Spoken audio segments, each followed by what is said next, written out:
Hello friends, about of the friends who watch my videos are not subscribed, and I would be really happy if you do so. Also, don't forget to hit the like button and leave your comments. Your interaction makes the content reach everyone and contributes to the growth of the channel. Thank you.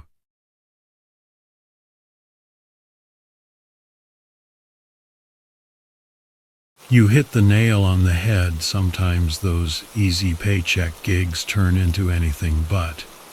Guiding hikers through the Appalachians was usually a walk in the park for you. But this one was different.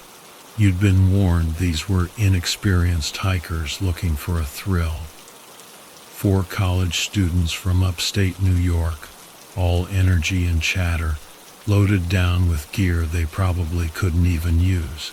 There was Tom, the loud one, Andy, the gym rat, Jenny, the quiet observer, and Lisa, Tom's likely girlfriend. Typical weekend warriors, more interested in Instagram likes than the actual wilderness. You set off from the trailhead with a plan: Pine Knob, a moderate climb with a great view. Nothing too challenging, but enough to make them feel accomplished. You knew these trails like the back of your hand. Every twist, every turn, every hidden route waiting to trip someone up. The first few miles were smooth sailing. The students were laughing, taking photos, enjoying themselves. Easy peasy. But then you reached a clearing, and the air shifted. It felt heavier, like something was off. You noticed Jenny had stopped, a worried look on her face. "Everything okay?" you asked. "Yeah, I guess," she replied, her voice trailing off. "Thought I heard something." Tom cracked a joke about wild animals, and everyone laughed. But that uneasy feeling stuck with you. You pressed on, the trail getting steeper. The chatter died down as they focused on the climb. You led them up a narrow ridge, the view opening up to reveal the valley below. For a moment, everyone was captivated. You set up camp near a stream, a picture-perfect spot, remote enough to feel wild, but close enough to the main trail for easy access. As you got the fire going, Andy and Tom decided to explore, while Jenny and Lisa helped with dinner. But as the sun set, you realized the guys had been gone too long. "They should have been back by now," you said, more to yourself than anyone else. "Probably just lost track of time," Lisa offered, but her voice lacked confidence. You gave it another 10 minutes, then decided to go after them. Grabbing your flashlight, you told the girls to stay put. The forest swallowed the light, the beam barely piercing the thick undergrowth. You called out for them, but only your own voice echoed back. A bad feeling crept in, a sensation you hadn't felt in years of guiding. Then you heard it, a low, steady sound, unlike any animal you knew. Rhythmic, almost mechanical, but somehow alive. You followed the sound, adrenaline pumping, and then you found them, or what was left of them. Andy's body was draped over a fallen log, his chest ripped open in a way that no animal could have done. Tom's head was twisted at an unnatural angle, his eyes wide and empty. Blood was everywhere. Your stomach churned, but you couldn't fall apart. You had to get back to the girls. As you turned to leave, you saw something moving between the trees. A low shape, like a large dog, but wrong. It was too fast to get a good look, but the glimpse was enough to make you run. You burst back into camp, the girls instantly knowing something was wrong. "We're leaving now," you said, trying to keep the panic out of your voice. They didn't ask questions, just packed up quickly. You led them down the trail, taking shortcuts, putting as much distance as possible between you and whatever was out there. You thought you were safe, but as you neared the parking lot, Jenny stopped. "It's here," she whispered. Before you could react, that same low shape burst from the underbrush, heading straight for her. It was too fast. You didn't have time to think, just act. You grabbed your hunting knife and lunged. The blade connected with something solid. The creature let out a sound like grinding metal, then vanished into the trees. Jenny was shaken, but unharmed. You got everyone in your truck, locked the doors, and drove back to town. You reported what happened, and they launched a search for Andy and Tom. The official report blamed a bear attack. You didn't argue. But as you drove the girls back to their dorm, Jenny broke the silence. "They'll never find it," she said, her voice calm. "But it'll find them." You didn't respond. There was nothing to say. You dropped them off and drove home, locking your doors. Exhausted, you went to bed. The next morning, the news reported 2 more hikers found dead in the same area. "Bear attack," the headlines read. But you knew better, and so did Jenny.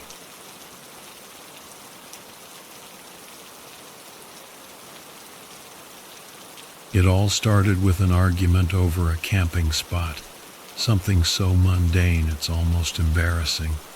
I'm Robert, a mid-level project manager with a knack for details and an unfortunate habit of letting stress eat away at me.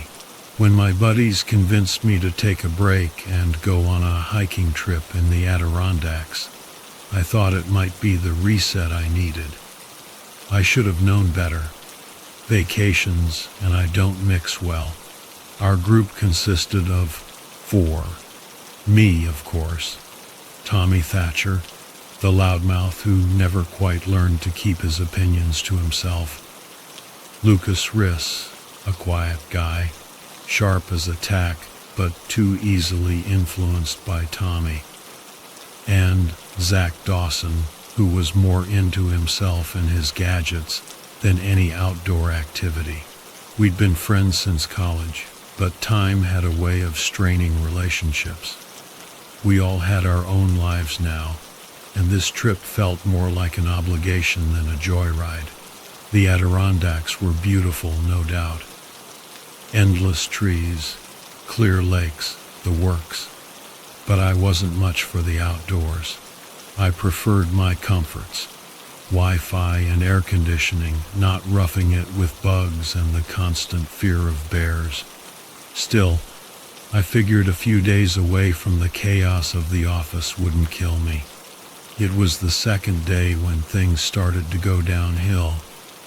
We were supposed to follow a trail that would lead us to a perfect spot for setting up camp. Tommy, always the self-proclaimed expert, insisted on taking a shortcut, claiming it would save us time. The problem was, Tommy's shortcuts never worked out as planned. I voiced my concerns, but as usual, my caution was drowned out by Tommy's enthusiasm. We found ourselves deep in a thickly wooded area, far from any marked trail. The trees towered over us, their dense canopy blocking out most of the sunlight. It was disorienting, the kind of place where every direction looked the same. The map we had was practically useless, and GPS was a joke out here. We were officially lost. Tension started rising, and it wasn't long before the finger-pointing began. Tommy blamed Lucas for not keeping track of our path. Lucas blamed Tommy for leading us astray, and Zach, who had been glued to his phone in a futile search for a signal, blamed everyone but himself. I tried to keep the peace, suggesting we backtrack to where we had last seen the trail, but no one was listening. It was a mess. By late afternoon, the situation had gone from bad to worse. We were tired, thirsty, and still lost.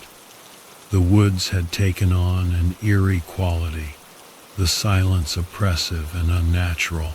Even the birds seemed to have deserted us. It was around then that we found the first signs of something wrong. Lucas was the first to notice it. A strange, claw-like mark etched into the bark of a tree. It was deep. The wood splintered in a way that no ordinary animal could manage. "What do you think did that?" he asked, his voice unusually shaky. "Probably some bear," Tommy said dismissively, though even he didn't sound so sure. "Bears don't leave marks like that," I muttered, but nobody heard me. I wasn't about to argue with Tommy again. We continued on, the atmosphere growing more tense with every step. The deeper we went, the more markings we saw, more clawed trees, broken branches, and then something worse. The air began to stink, a rancid, coppery odor that clung to the back of your throat. We soon discovered the source. There, in a small clearing, was the mutilated carcass of a deer. It had been torn apart, its insides spilled across the ground. Flies buzzed around the remains, but what caught our attention was the sheer savagery of it. This wasn't the work of any bear or wolf. This was something else, something vicious. "Jesus Christ," Zach breathed, his face pale. What the hell could do that? We stood there, staring at the mess, unsure of what to do next. Tommy was the first to break the silence. "We need to get out of here, now." For once, we all agreed. But getting out wasn't as simple as we hoped. The woods seemed to close in around us, the trees pressing closer together, and the sky overhead dimming with the approach of evening. Every direction looked the same, and every attempt to find our way back to the trail led us deeper into the forest. And then we started hearing the noises, low, rumbling sounds that seemed to come from all around us. They were too deep, too resonant, to be any animal we knew. Whatever was making them was large, and it was getting closer. We picked up the pace, no longer caring about directions, just wanting to put as much distance as possible between us and whatever was out there. But the noises followed, growing louder, more insistent. Panic set in, and we started running. Lucas was the first to fall. He tripped over a root, and before any of us could reach him, something moved in the trees, a blur of dark fur and the gleam of sharp teeth. Lucas screamed, and then the thing was on him. I didn't see much, just a flurry of movement and the sound of tearing flesh. Tommy and Zach didn't wait. They bolted, leaving Lucas behind.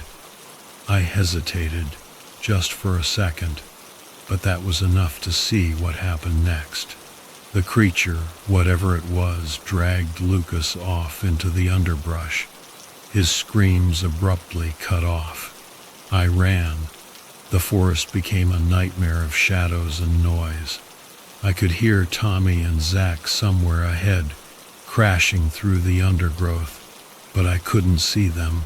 The creature's growls were behind me, closer now. I stumbled, nearly falling, but somehow managed to keep going.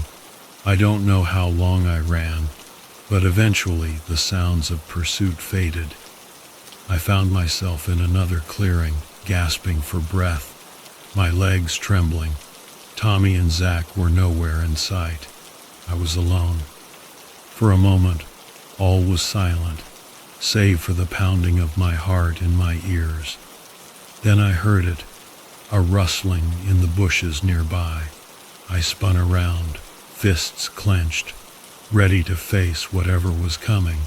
But it wasn't the creature. It was Tommy, staggering into the clearing, bloodied and wild-eyed. He'd been clawed across the chest, his shirt hanging in tatters. "It's still out there," he gasped. It's coming for us." Before I could respond, there was a flash of movement from the trees, and the creature emerged. It was massive, easily the size of a bear, but wrong in so many ways. Its limbs were too long, its body twisted, and its face, if you could call it that, was a grotesque mix of features that didn't belong together. It reminded me of a nightmare, something dredged up from the darkest corners of the mind. Tommy tried to run, but he didn't get far. The creature was on him in seconds, its claws rending flesh and bone with sickening ease. His screams echoed through the trees, but I didn't wait to hear the end. I turned and fled, every instinct screaming at me to get away. The last leg of my flight was a blur. I stumbled, fell, and crawled until I reached the edge of the forest. By some miracle I found the trail again, and beyond it the safety of the road. Zach was there, hunched over and retching, his face as white as a sheet. He didn't say anything when he saw me, just nodded, and we walked back to the car in silence. When we reached the nearest town, we went straight to the police. We told them what happened, how Lucas and Tommy were dead, killed by something in the woods. I expected them to laugh, to dismiss us as lunatics. But they didn't. They listened, and then they took us seriously. They knew about the creature. They had seen what it could do. The next day, they organized a search party to recover the bodies. They found them, or what was left of them. The remains were as we described, mangled, torn apart. The thing hadn't even bothered to hide its kills. They warned us not to go back, not to tell anyone else about what we saw. It was better that way, they said. Less panic, fewer people trying to find the thing. We agreed. What else could we do? Zach and I went our separate ways after that. We didn't talk about it again, didn't keep in touch. There was nothing left to say. We had seen what we had seen, and that was enough. And that was it. We survived. No one doubted our story. The authorities knew there was something out there, and they took precautions. Life went on, as it always does, but with a bit more wariness in those woods. I still work my job, still go through the motions of daily life, but I don't go hiking anymore. Not that I need to. There's enough to deal with in the world without seeking out trouble. Besides, I'm not much of an outdoorsman anyway.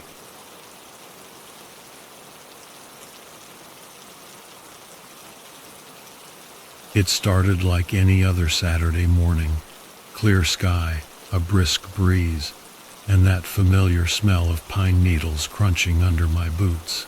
I'd just come off a rough week at work, and all I craved was some peace and quiet, away from the city's noise.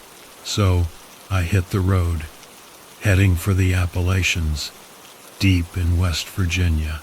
You know, the kind of place where the trails are deserted and the air is clean. This was back in '97, a time when life felt simpler. I've always been a bit of a lone wolf when it comes to hiking. There's something about being alone in the woods that just clears your head. But this time, I had company. Jake and Grant, two guys I'd known since high school. We weren't exactly best buddies, but we had enough shared history to know we could count on each other. We hadn't seen each other in years, but when Jake called out of the blue suggesting this reunion hike, it felt right. We hit the trail by mid-morning. The first few miles were filled with the usual catching up jobs, relationships, all that stuff that comes with being in your 30s. The trail we chose wasn't too challenging. but it snaked deep into the woods, away from the crowded paths. That's why I liked it. Jake, he was the life of the party, always cracking jokes and telling stories that had us laughing or shaking our heads. Grant was more reserved. He'd been through some tough times, a divorce, a dead-end job, but he had this calm about him, like he'd weather any storm. Me, I was just happy to be out there, letting the rhythm of our footsteps and the rustling leaves drown out the city noise that had been stuck in my head all week. We stopped for lunch by a stream. The sun was high, casting long shadows through the trees. I remember thinking how peaceful it all was, and I guess that's why we didn't notice the change at first. It was Jake who pointed it out. "Hey, you guys hear that?" he asked, tilting his head like a dog hearing a strange noise. Grant and I paused, listening. At first, there was nothing out of the ordinary, just the wind in the trees, the gurgling of the stream. But then, as the seconds ticked by, it hit us. The woods had gone silent. No birds, no insects, nothing. "Maybe a storm's coming," Grant suggested, though there wasn't a cloud in the sky. "Nah," Jake said, looking around. "I've been out here plenty of times. It's never been this quiet." I didn't say anything, but a knot started forming in my stomach. That kind of knot you get when something feels off, even if you can't explain it. We tried to brush it off and kept walking, but the mood had shifted. The laughter was gone, replaced by an uneasy silence. Every crack of a branch underfoot, every rustle in the bushes seemed amplified. We picked up the pace, each of us too stubborn to admit we were spooked, but too uneasy to slow down. The trail led us deeper, and as we rounded a bend, we saw it. At first, it was just a shape, a dark mass lying across the path. But as we got closer, we realized it was a deer, or at least what was left of one.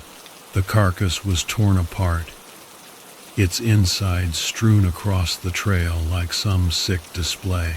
"Jesus Christ," Jake muttered, stepping back. "What the hell did this?" Grant knelt beside the remains, his face pale. "A bear, maybe?" he suggested, but his voice lacked conviction.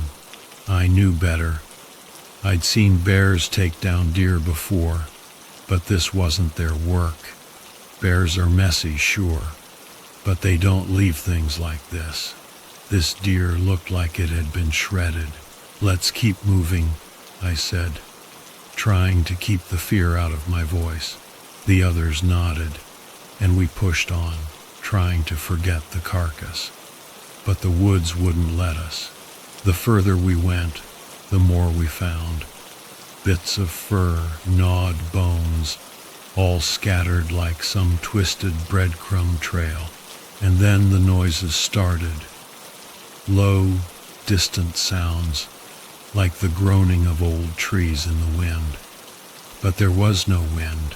It wasn't long before we were practically jogging down the trail, no one saying a word, just the sound of our boots crunching the dirt. I could feel something watching us, an oppressive weight in the air, pressing down on my chest. I kept looking over my shoulder, half expecting to see something lurking in the shadows. Then we heard it, something crashing through the underbrush, coming fast. We broke into a run, the trail twisting and turning through the trees. The sounds behind us grew louder, closer. Whatever it was big and fast. Jake was in the lead, his breath coming in ragged gasps. Grant was right behind him, and I was bringing up the rear, my heart pounding in my ears. I could see the fear in their eyes, the same fear that was gnawing at my gut. Then Just as suddenly as it started, the noise stopped. We stumbled to a halt, panting, our eyes scanning the woods around us. The silence was back, thick and suffocating. "Where'd it go?" Grant whispered, his voice trembling. "I don't know," Jake replied, his eyes wide. "But I don't think we should stick around to find out." We started moving again, slower this time, every step careful and deliberate. But that feeling of being hunted didn't leave us. It was like the woods themselves were watching, waiting. We reached a small clearing, and that's when we saw it. A massive, hulking shape just beyond the tree line. At first I thought it was a bear, but then it stood up on two legs, towering over us. Its body was covered in matted fur, but its proportions were all wrong, too long, too lean, with a head that was too big, like some grotesque caricature of a wolf. It let out a sound that froze my blood. A low rumble that seemed to shake the very ground beneath us. Jake screamed, and that was all it took. We turned and ran, sprinting through the woods, branches whipping at our faces, roots threatening to trip us with every step. I don't know how long we ran, but it felt like hours. My lungs burned, my legs screamed for me to stop. But I didn't dare. I could hear the thing crashing through the woods behind us, gaining ground. It was playing with us, I realized, like a cat with a mouse before the kill. We burst out of the woods onto a gravel road, and for a moment I thought we were safe. But then I heard Grant cry out, and I turned just in time to see him go down. The creature was on top of him, its jaws closing around his throat. Jake and I didn't stop. We couldn't. We just kept running, the sound of Grant's screams ringing in our ears. We reached the trailhead, and there, parked by the side of the road, was an old pickup truck. Jake yanked the door open, and we both piled in, slamming the doors behind us. I fumbled with the keys, my hands shaking so badly I could barely get them in the ignition. The engine roared to life, and I slammed my foot on the gas. The truck lurched forward, gravel spraying from the tires as we sped down the road. I didn't look back. I didn't have to. I could still hear it, that awful sound, fading into the distance as we drove away. We didn't stop until we reached the nearest town. An hour later, we told the sheriff everything about the hike, the silence, the creature, Grant's death. He looked at us like we were crazy, but when they went out to search the woods, they found the remains. Grant was gone, but there was no denying what had happened. The sheriff didn't say much after that. Maybe he didn't want to believe it, or maybe he knew there was nothing he could do. But the story spread through the town like wildfire, and the trail was closed off soon after. Jake and I never talked about it again. There was nothing left to say. We went our separate ways, each of us carrying the memory of that day like a scar. But scars don't disappear, and neither did that creature.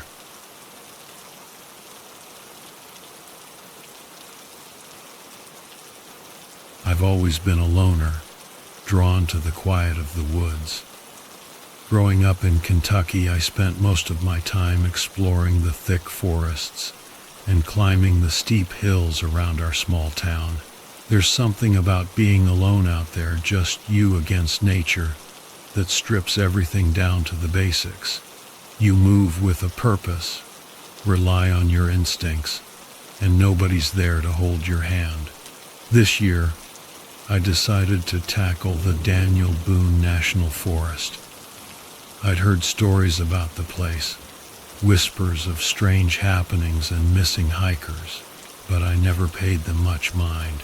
Figured it was just campfire talk, something to spook the kids.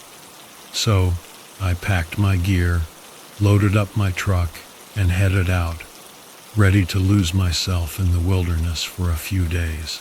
The morning air was crisp, the sun just peeking over the trees as I set off.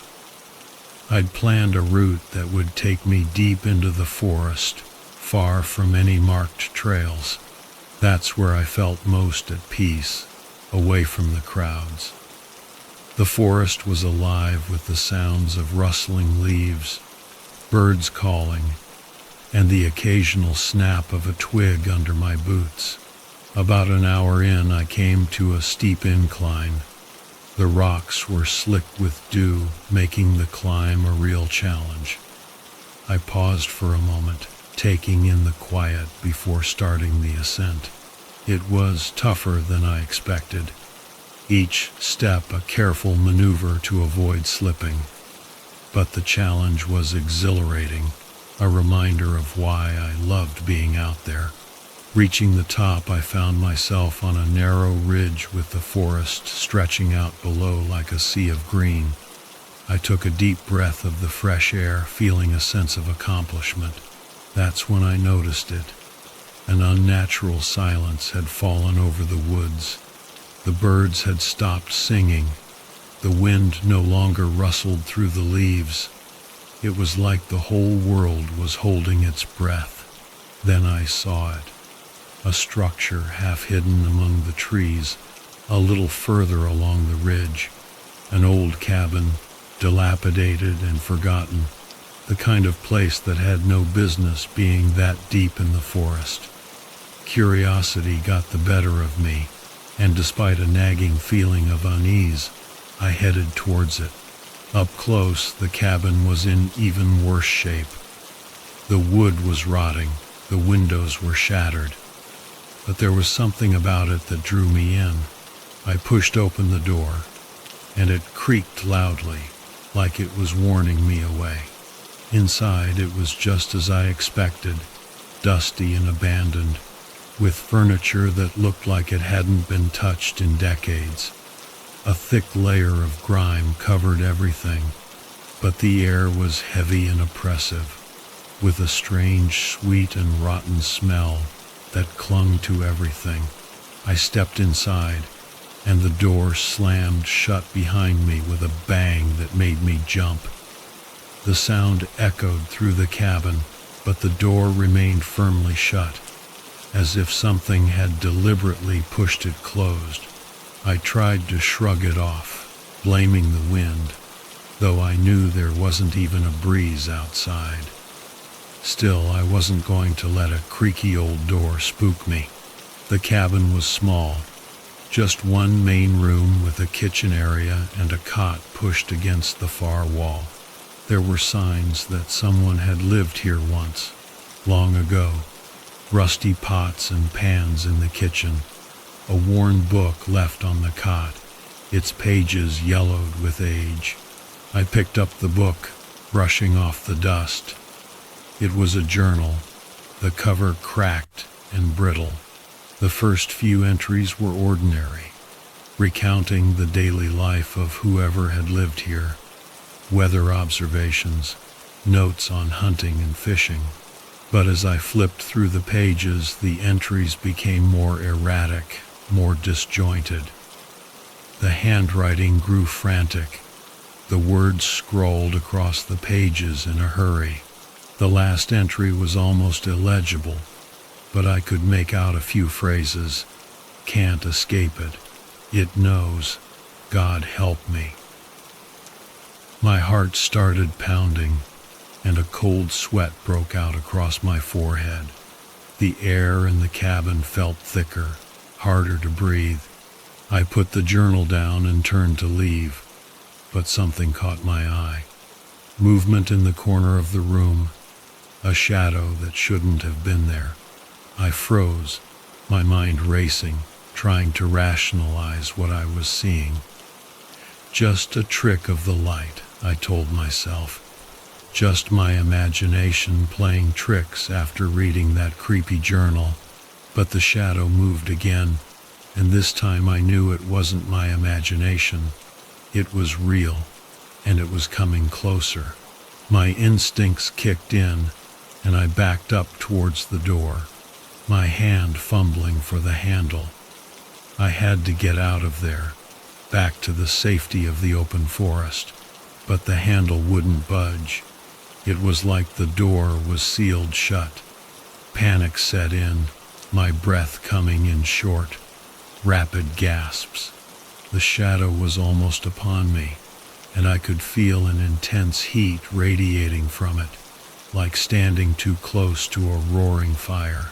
With a desperate shove, I threw myself against the door, and it burst open, sending me sprawling onto the ground outside. I scrambled to my feet, my heart racing, and took off running without looking back. I didn't know where I was going, only that I had to put as much distance between myself and that cabin as possible. The forest seemed to close in around me, the trees a blur as I tore through the undergrowth. I didn't stop until I was sure I was far enough away, my lungs burning from the effort. I leaned against a tree, trying to catch my breath, my mind reeling from what had just happened. It wasn't just fear that gripped me, but something deeper, something more primal. I didn't want to believe it, didn't want to acknowledge that what I'd seen was real. But then I heard it, a low rumbling sound, like something heavy moving through the forest, crushing everything in its path. It was coming from the direction of the cabin, and it was getting closer. My instincts screamed at me to run, but I was rooted to the spot, unable to move. The sound grew louder, more distinct, and I realized with horror that it wasn't just one thing. It was many, all moving together, all headed straight for me. I forced myself to move, to run faster than I'd ever run in my life. My mind was in overdrive, every fiber of my being focused on survival.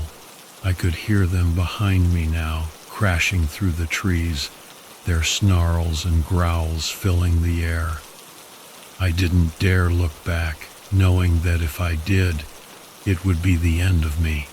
I burst out of the tree line, my truck just ahead, parked at the trailhead. My hands were shaking so badly that I fumbled with the keys, almost dropping them. I could feel them closing in, could feel the ground shaking beneath me as they approached. I finally got the door open, threw myself inside, and started the engine. The tires spun in the dirt before catching, and I tore out of there like a bat out of hell. I drove for what felt like hours, not caring where I was going, just needing to get away. When I finally stopped, I was miles from the forest, adrenaline still pumping through my veins. I sat there in the truck trying to process what had happened, but my mind was a jumbled mess. All I knew was that I had to tell someone, had to warn them about that place. I drove straight to the nearest ranger station and barged in, probably looking like a madman. I told them everything about the cabin, the journal, the shadow, the things that had chased me. At first they looked at me like I was crazy, but then something changed. One of the rangers, an older man with a grave expression, pulled me aside. He said he'd heard similar stories over the years, of people going missing in that part of the forest, of strange occurrences that couldn't be explained. They launched a search party, but I knew they wouldn't find anything. Whatever those things were, they weren't something you could track or hunt down. They were something else, something that didn't belong in our world. The rangers found the cabin, but it was empty, just as I had left it. The journal was gone, and so were any signs of what had happened. I didn't need the journal, though. The rangers believed me, and that was enough. They roped off the area, declared it off limits to hikers, and that was that. I never went back to the forest. Never went back to any forest. Some places aren't meant to be explored. Some things aren't meant to be found. As I sit here writing this, I can still hear them sometimes. In the dead of night, when everything is still, I can hear their footsteps, their snarls, and I know they're still out there, waiting for someone else to stumble upon that cabin, waiting for someone else to be foolish enough to enter.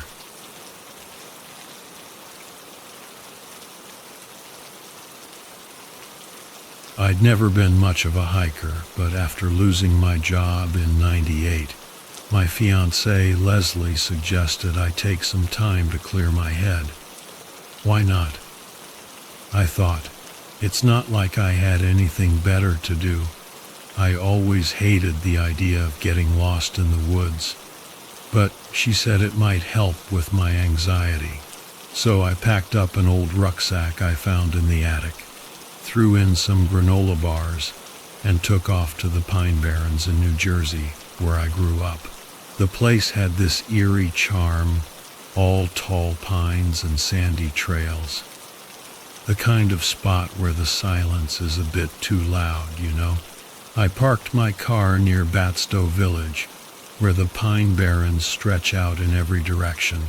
I didn't plan on going deep, just enough to find a quiet place to sit and think, maybe read the paperback I'd been carrying around for a year. I left the trailhead around noon, figuring I'd be back by evening. It was supposed to be a simple, uneventful day. There was this guy, Ray, I met at the trailhead. We both grew up around there, and he was heading in the same direction, so we decided to walk together. Ray was the kind of guy who looked like he belonged out there. Rough hands, thick beard, clothes that seemed to blend into the trees. We talked a bit about the old days, how the place hadn't changed much, except for the occasional lost hiker or camper gone missing over the years. He laughed about the stories people told, legends of strange creatures in the woods. I didn't pay much mind. Everyone has a story, right? After a couple of hours, we split up. Ray wanted to check out a spot near an old cranberry bog, and I just wanted to find a quiet place to sit. I wandered off the path, a little big mistake. The woods started getting denser, and the sky turned overcast. It was like someone flipped a switch, and suddenly the whole place felt different, darker. The pines seemed to crowd in on me, their trunks twisting in ways I hadn't noticed before. I wasn't lost, not yet, but something didn't feel right. I found a small clearing, perfect for a break. I sat down on a fallen log, pulled out my book, and tried to relax. But the silence was unsettling. It wasn't peaceful. It was oppressive, the kind of silence where you can almost hear your own thoughts echoing back at you. After a few minutes, I heard something, a rustling in the bushes. Probably a deer, I thought. But the rustling didn't stop. It got closer. Out of the corner of my eye, I saw movement, a flash of something dark, low to the ground. I stood up, trying to get a better look, but it was gone. I wasn't sure what it was, but it didn't feel like any animal I knew. I'd seen deer, foxes, even coyotes around here, but this was different. Too fast, too quiet. I shook it off, chalking it up to my imagination running wild. I sat back down, but I couldn't focus on my book. My eyes kept darting to the edge of the clearing, waiting for something to emerge from the underbrush. Then I heard it again. This time the rustling was accompanied by a low, wet breathing. It was a sound I couldn't place, like something exhaling with a mouth full of water. I stood up again, heart pounding. trying to pinpoint the source. I knew I should leave, but something kept me rooted to the spot, like I was in a trance. The thing came into the clearing slowly, almost cautiously. It was low to the ground, moving on all fours, and covered in what looked like dark, matted fur. But its shape wasn't right. The proportions were all off, too long in the body, too short in the legs, like someone had stitched together parts of different animals and tried to pass it off as one creature. The face was the worst part, too flat, with a snout that was almost human, if a human face had been stretched out and twisted. No eyes that I could see, just dark, sunken sockets.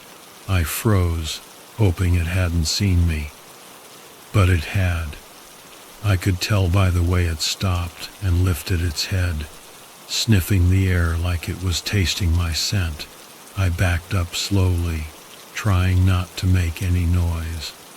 The creature moved closer, each step deliberate, as if it was savoring the moment. It was then that I noticed the smell, rotting flesh mixed with something sour, like spoiled milk. It was overpowering, almost enough to make me gag. I took another step back, and my foot hit a branch. The crack echoed through the clearing like a gunshot.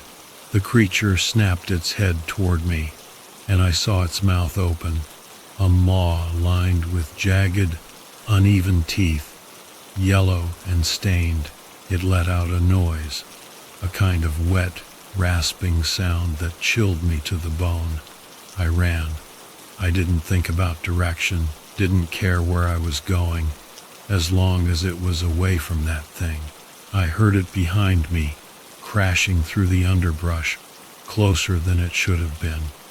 I ran harder, my breath coming in ragged gasps, legs burning, lungs screaming for air.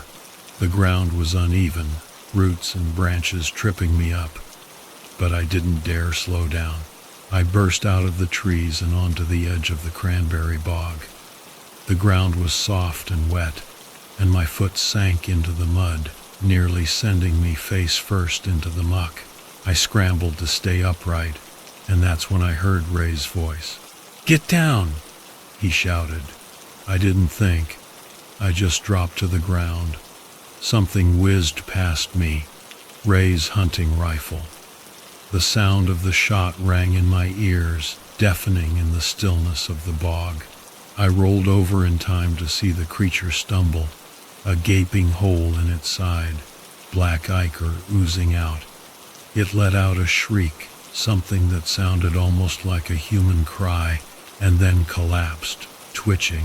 Ray came over, panting, rifle still trained on the thing. "You okay, man?" he asked, but I couldn't answer. I just nodded, trying to catch my breath. Ray kept the gun pointed at the creature until it stopped moving, and then he nudged it with his boot, making sure it was dead. "What the hell is that?" I finally managed to ask, my voice trembling. Ray shook his head. "I don't know, but it's not the first time I've seen one out here. It's like the forest spits these things out every few years. The locals have a name for it, but I don't think anyone really knows what they are." We stood there for a long moment, staring at the body. It was wrong in every sense of the word, an abomination that didn't belong in this world. But it was dead, and that was all that mattered. Ray eventually turned to me. "Let's get the hell out of here," he said. I didn't argue. We left the creature where it lay, its twisted form sinking slowly into the bog. The smell lingered in the air as we made our way back to the trail, but I didn't look back. When we got to the parking lot, I asked Ray what he was going to do. "Same thing I always do," he said, lighting a cigarette with shaky hands. "Tell the ranger, let him deal with it. They'll come out, clean it up, make sure no one finds out. You'd be surprised how many people just disappear out here, and no one's the wiser. I didn't say anything. I just got in my car, hands still trembling as I gripped the wheel. Ray gave me a nod, like we'd shared something unspoken, something no one else would understand. I drove off, leaving the pine barrens behind. But I knew I'd never be able to forget what happened out there. As I pulled onto the highway, the sun finally broke through the clouds, casting long shadows across the road. I didn't feel relieved, just numb. It was over, but the memory of that thing would stick with me for a long time, even if I never talked about it again.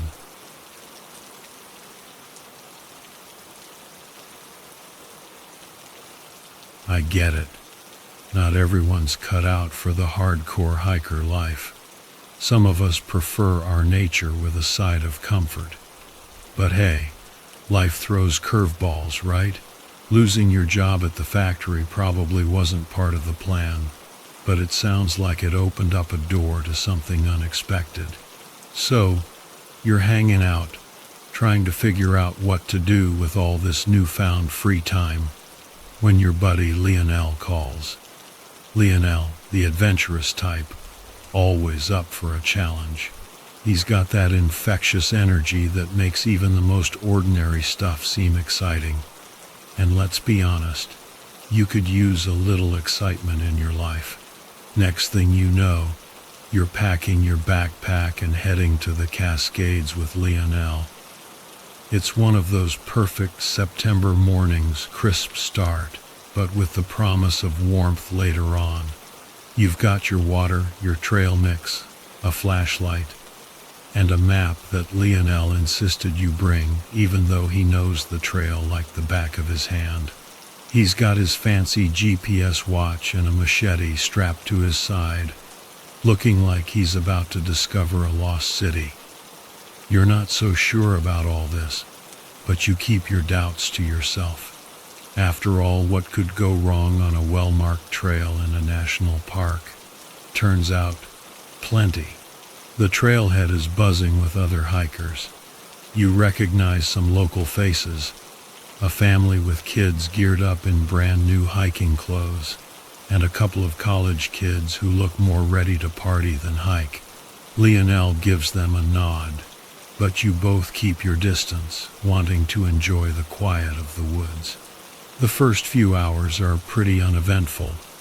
You follow the trail through the pines, over creeks, the air filled with the sounds of nature. You and Lionel don't talk much, which is fine by you. He's in his element, navigating the trail with ease while you're just trying to keep up. The sunlight filtering through the trees makes the forest look like something out of a fairy tale. Around noon, you stop for lunch on a rocky outcrop with an amazing view of the valley. Lionel pulls out some sandwiches, and you eat in silence, taking it all in. It's peaceful, the kind of moment that makes you forget about all your worries. You start to think maybe this hiking thing isn't so bad after all. You pack up and continue on, the trail getting steeper. The other hikers have disappeared, and it's just you and Lionel.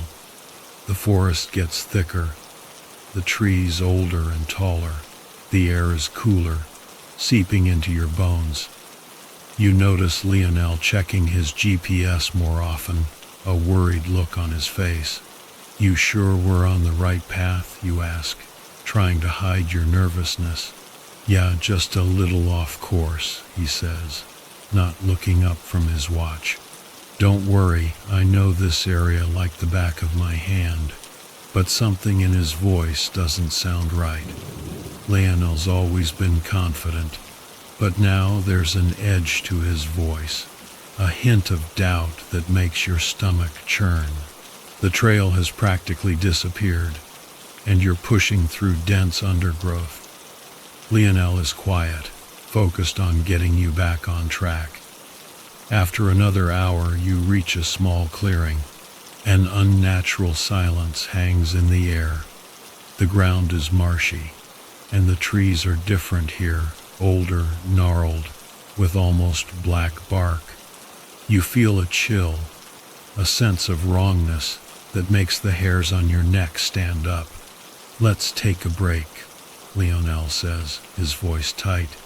He scans the trees like he's expecting something to jump out at you. You drop your pack and sit on a fallen log, trying to catch your breath. Lionel pulls out the map, tracing the lines with his finger. He mutters to himself, frustration building on his face. "Are we lost?" you finally ask. "Not lost," he snaps, then softens his tone. "Just off the main trail. It's nothing we can't handle." But his eyes are darting around, restless. And that's when you hear it, a low rumbling sound, like something moving underground. "Did you hear that?" you ask, your voice barely a whisper. Lionel freezes. "Hear what?" "That noise, like something moving underground." He listens. For a moment there's nothing but the wind and the birds. Then it comes again, louder, closer. A deep vibration that you can feel in your chest. Lionel's face goes pale. "Pack up. We're moving." You don't argue. You stuff the map back in your pack and follow Lionel as he hurries back the way you came. But the trail is gone. You stumble through the undergrowth, the sound getting louder, more insistent. You want to ask what's going on, but the look on Lionel's face stops you. He's terrified, and that terrifies you. You're practically running now, but the sound follows you. The ground vibrates, the trees sway, and then you see it. A dark shape, massive, moving between the trees ahead. It's too big to be an animal, too fast to be anything natural. Like a solid shadow with a form you can't quite make out. "Run!" Lionel shouts. You sprint through the trees, your feet slipping on the damp ground. But no matter how fast you run, the thing is faster. You can feel it behind you. Hear the trees groaning as it passes. There's no outrunning it. Lionel trips and falls. You stop to help him up, but he shoves you away. "Go, get out of here." But you can't leave him. You grab his arm, pull him to his feet, and you run. But it's too late.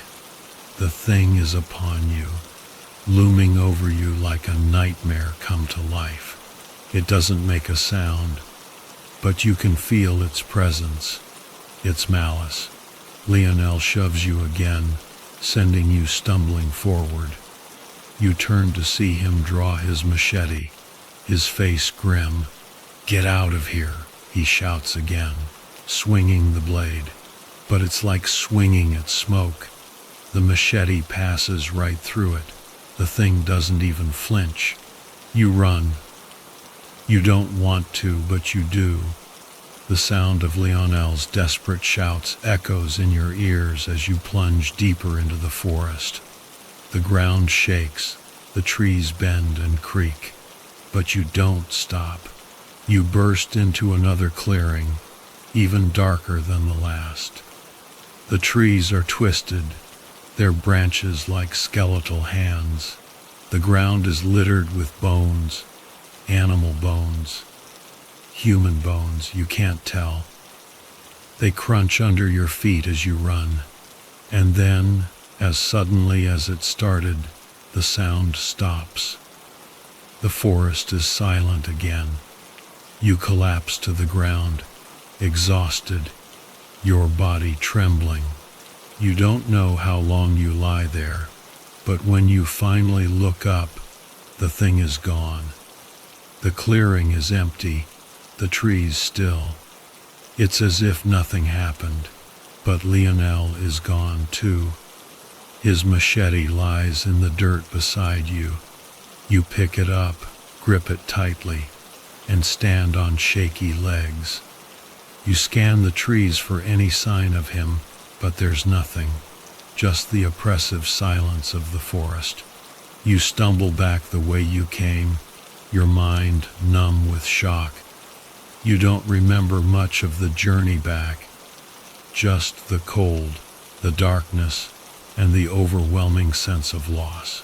By the time you reach the trailhead, the sun is setting. Your car is the only one left. You report Lionel missing, of course. Search teams comb the area, but they find nothing. No Lionel, no explanation, but you know what you saw. You know what took Lionel, and you know it's still out there, somewhere in the depths of that cursed forest, waiting.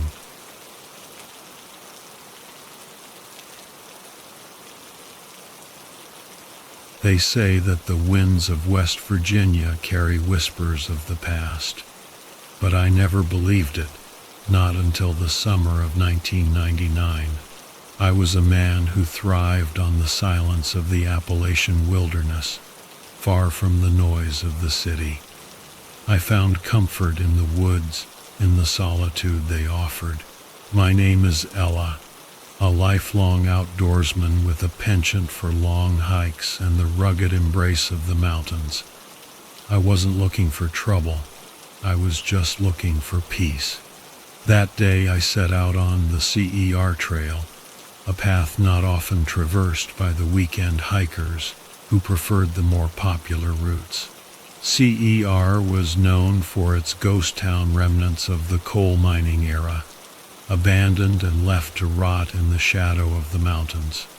The trail, winding and overgrown, was a challenge I welcomed, a test of endurance and navigation.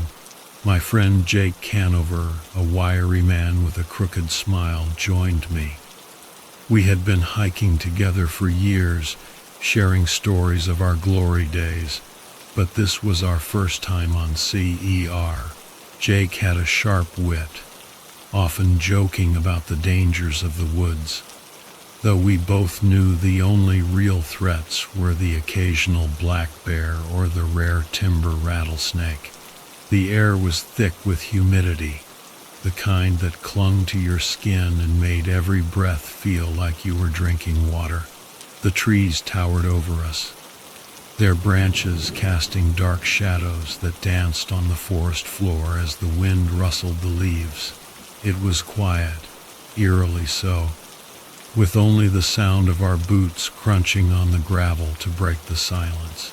As we moved deeper into the trail, the path began to narrow, the trees closing in like they were trying to keep something hidden.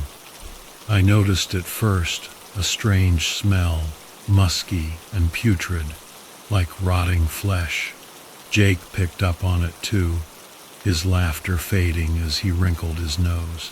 "You smell that?" he asked, his voice low. "Yeah," I replied, scanning the underbrush for any sign of a dead animal. "Probably just a deer carcass, but it's strong." We pressed on, the stench growing stronger with each step. The trail led us to an old, crumbling mine entrance, half hidden by overgrown vines and moss, a relic from the days when the mountains were alive with the clamor of pickaxes and coal cars. The darkness inside the mine was impenetrable, a black void that seemed to swallow the light. Jake chuckled nervously. "You want to go in there? Might find a chest of gold or something." I shook my head. Gold's long gone, and so is anything worth finding. But the smell, it's coming from the mine. I know it, and you do too. We should have turned back, gone back the way we came. But there was a pull, an unspoken challenge daring us to step into the darkness. We decided to skirt the entrance, continuing down the trail, but the smell followed us, lingering like an unwanted companion, and then we heard it, a low, almost imperceptible sound, like a breath or a whisper. I stopped, and Jake did too, both of us straining to hear more. "Did you hear that?" Jake whispered, his eyes wide. "Yeah," I muttered, "but I don't see anything." The trees around us felt oppressive, as if they were closing in, and the silence became a tangible weight. The hair on the back of my neck stood up, and I felt the first prick of fear, like a knife against my spine. We continued, but slower now, our senses on high alert. And then we saw it, something moving in the underbrush ahead of us. It was low to the ground, slinking between the trees with a fluidity that no animal should have. It was big, much bigger than a bear, and its movements were too deliberate, too calculated. "Jesus, what the hell is that?" Jake breathed, his voice trembling. I didn't answer. I didn't know. The creature, whatever it was, had a form that defied logic, like a cross between a mountain lion and something far more primal. Its skin was taut and leathery, stretched over bones that jutted out at odd angles. Its legs were long, too long, and it moved with an unnatural grace. We backed away slowly, not daring to turn our backs on it, but as we did, it turned its head towards us, and I saw its eyes. They weren't like any animal's eyes I had ever seen, not glowing but deep and dark like endless pits. "Run," I whispered, and we did. We ran like hell through the thick woods, the trail forgotten in our panic. I could hear Jake's breath coming in ragged gasps beside me, and the sound of something crashing through the underbrush behind us. The thing was chasing us, and it was fast. I tripped, my foot catching on a root, and I went down hard. Jake stopped, turning to help me up. But before he could reach me, the creature was upon him. It moved with a speed that blurred the edges of its form, and then I heard Jake scream, a sound that will haunt me forever if I allow it. I scrambled to my feet, grabbing the nearest branch, ready to swing, but it was too late. The thing was on Jake, its jaws that were too wide, too sharp, clamped down on him. The sound of bones snapping, the wet, sickening crunch of flesh tearing. It was over in seconds, and then it turned to me. I swung the branch as hard as I could, connecting with its head, and it recoiled with a snarl. There was a moment, a brief flicker of time, where it seemed to consider me, to decide if I was worth the effort, and then it bolted, disappearing into the woods, leaving me standing there, panting and covered in Jake's blood. I didn't wait to see if it would come back. I ran. I don't remember how long I ran or how I found my way back to the trail, but when I finally stumbled into the clearing near the old mine entrance, I collapsed. I could hear my own heart beat, loud in my ears, and the silence of the woods was deafening. Jake was dead. There was no question about it. His body was mangled, left like a broken doll, but it wasn't gone, and that was something. When the park rangers found me, babbling about the creature, about what had happened, they didn't believe me, not until they saw what was left of Jake. I don't know what that thing was. I don't want to know. But the woods took something that day, and I never went back to find it. There are places in this world that aren't meant to be explored, things that aren't meant to be seen, and as I sat in the ranger's cabin, bandaged and exhausted, I realized that the peace I had once found in the wilderness was gone. I wouldn't return to those mountains again. Some trails are better left untraveled. In the days that followed, the rangers scoured the area, but they found nothing. No sign of the creature, no trace of its existence beyond what it did to Jake. But I knew what I had seen. They believed me because of Jake's body, but they also knew better than to keep looking. I left West Virginia soon after, never to return, but I know it's still out there, in those woods, waiting for the next unsuspecting soul to wander too far from the beaten path.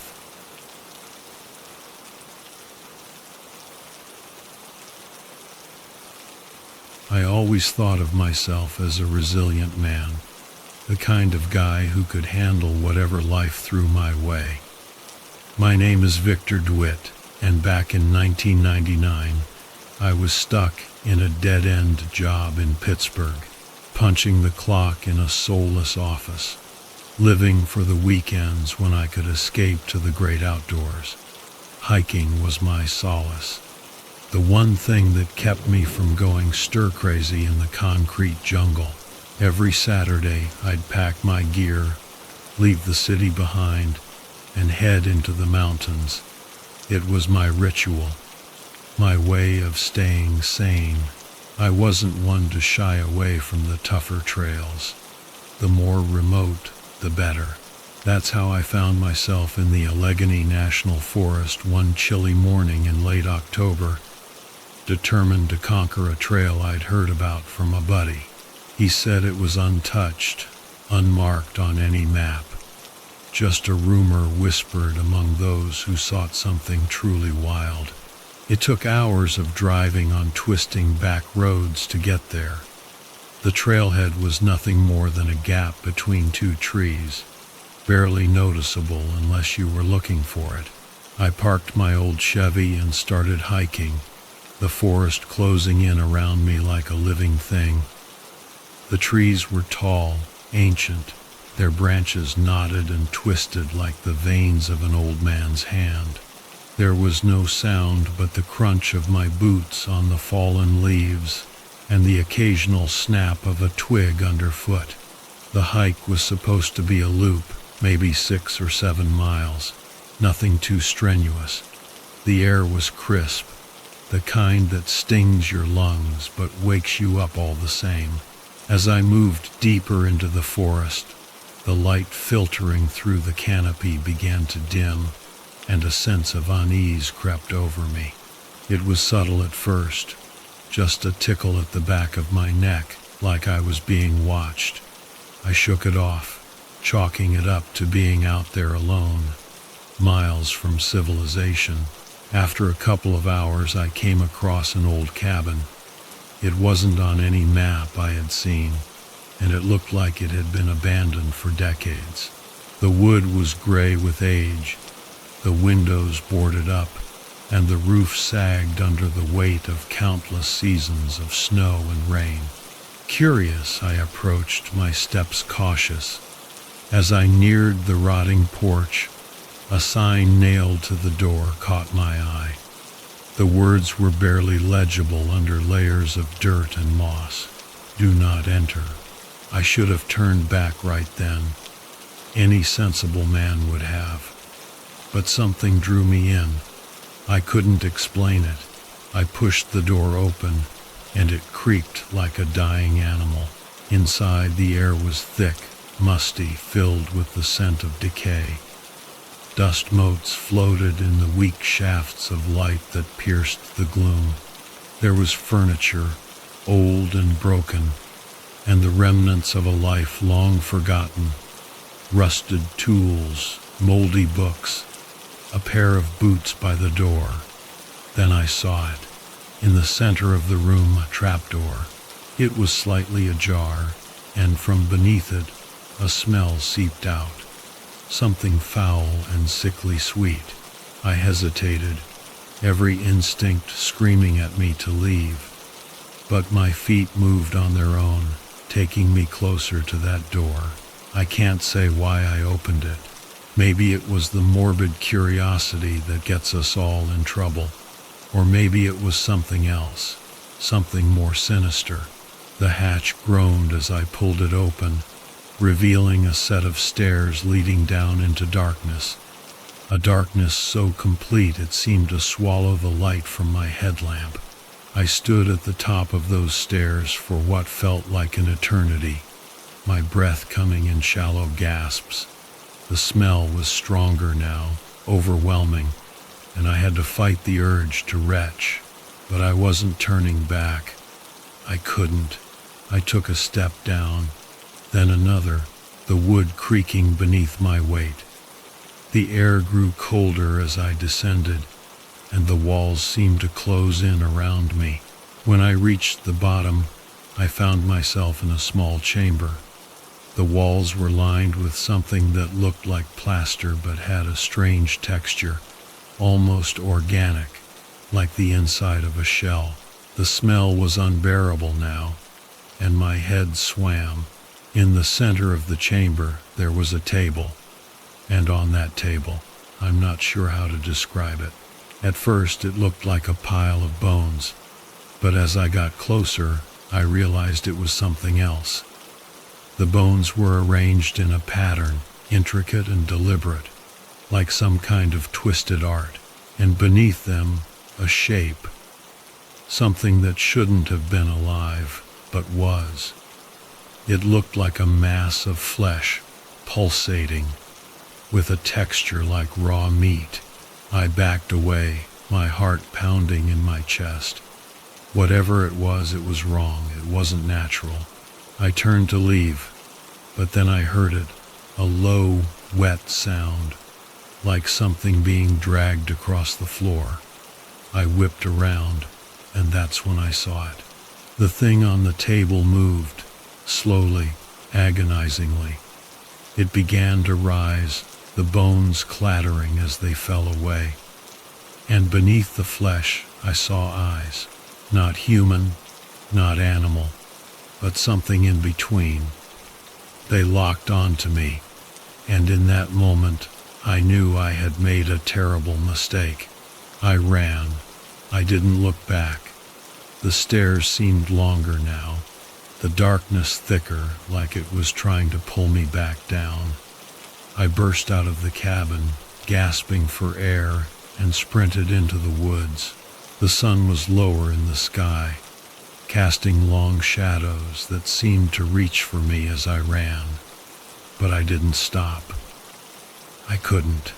It wasn't until I reached my truck, out of breath and trembling, that I finally dared to look back. The cabin was barely visible through the trees, just a dark shape in the distance. I threw my gear in the truck, jumped in, and tore out of there, the tires kicking up gravel as I sped down the road. I didn't stop until I hit the main road, and even then, I kept driving, putting as much distance between me and that place as possible. I didn't sleep that night. I couldn't shake the image of those eyes, the way they had looked at me, like they were seeing something deep inside me, something I didn't want to acknowledge. When I finally calmed down enough to think straight, I tried to rationalize what I had seen. Maybe it was just my mind playing tricks on me, or maybe it was some kind of elaborate prank, but deep down, I knew it wasn't. Whatever was in that cabin, it was real, and it was dangerous. I didn't go back to the mountains after that. The thought of stepping foot in the woods again made my skin crawl. I sold my hiking gear, quit my job, and moved to a different city. I told myself it was just a change of scenery, but the truth was I was running away, running from whatever it was that had awakened something inside me that day in the forest. But no matter where I went, I couldn't escape the feeling that it was still out there, in that cabin, waiting for the next fool to stumble upon it. And I couldn't shake the feeling that somehow, some way, it wasn't done with me yet. That was until I read in the paper a few months later that a group of hikers had gone missing in the Allegheny National Forest. Their bodies were found near an old cabin, mutilated beyond recognition, arranged in a pattern that made my blood run cold. The authorities were baffled, calling it the work of a deranged individual, but I knew better. I knew it wasn't human. It couldn't be. I folded the paper, placed it on the table, and stared out the window.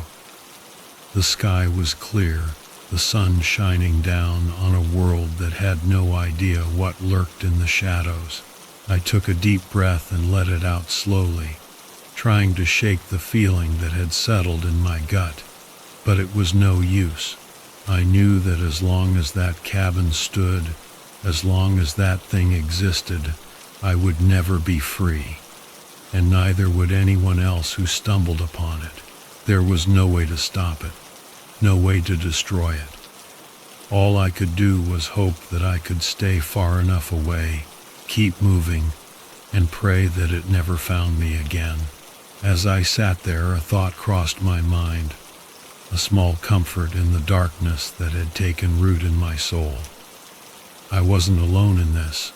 Others had seen it too, and others would believe me, and maybe, just maybe, together we could figure out how to end this once and for all. But that was a thought for another day. For now, I just needed to keep moving, keep living, keep running, and never ever look back.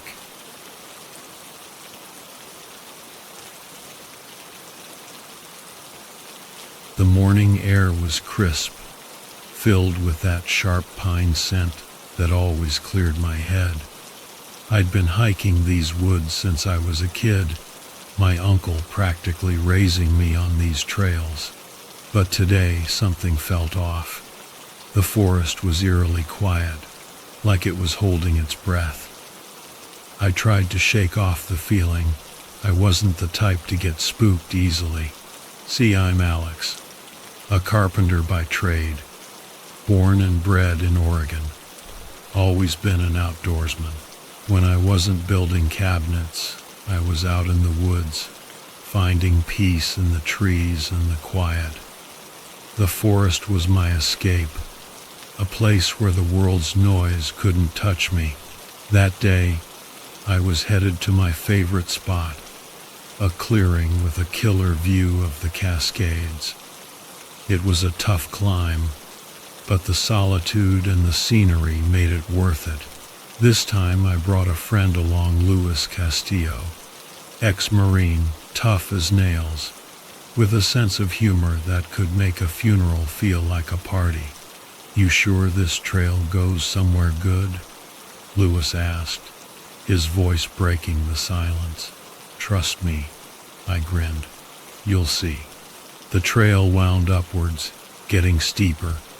The trees were thick, blocking out most of the sunlight. We hiked single file, our boots crunching on the dry leaves.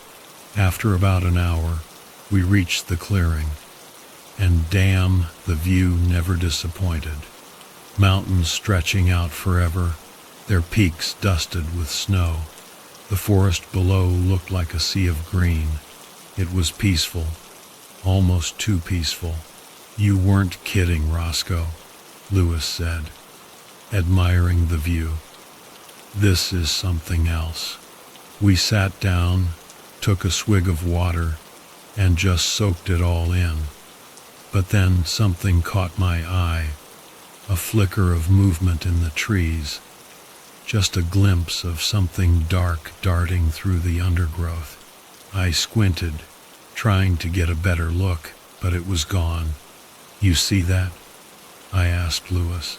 "See what?" "I thought I saw something moving over there." Luis shrugged. "Probably just a deer." "Yeah, maybe," I said. But that uneasy feeling was back, stronger this time.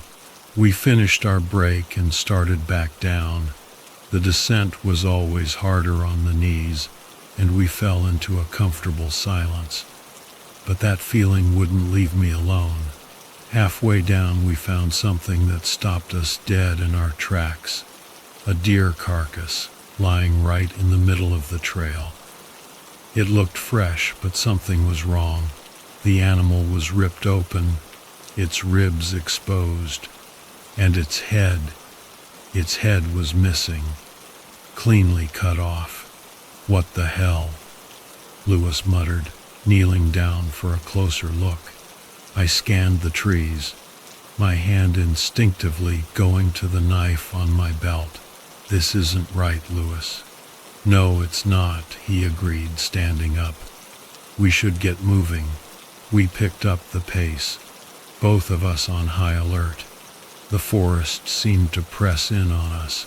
Every sound made us jump, and then we heard it, a low, almost inaudible sound, like something large moving through the underbrush.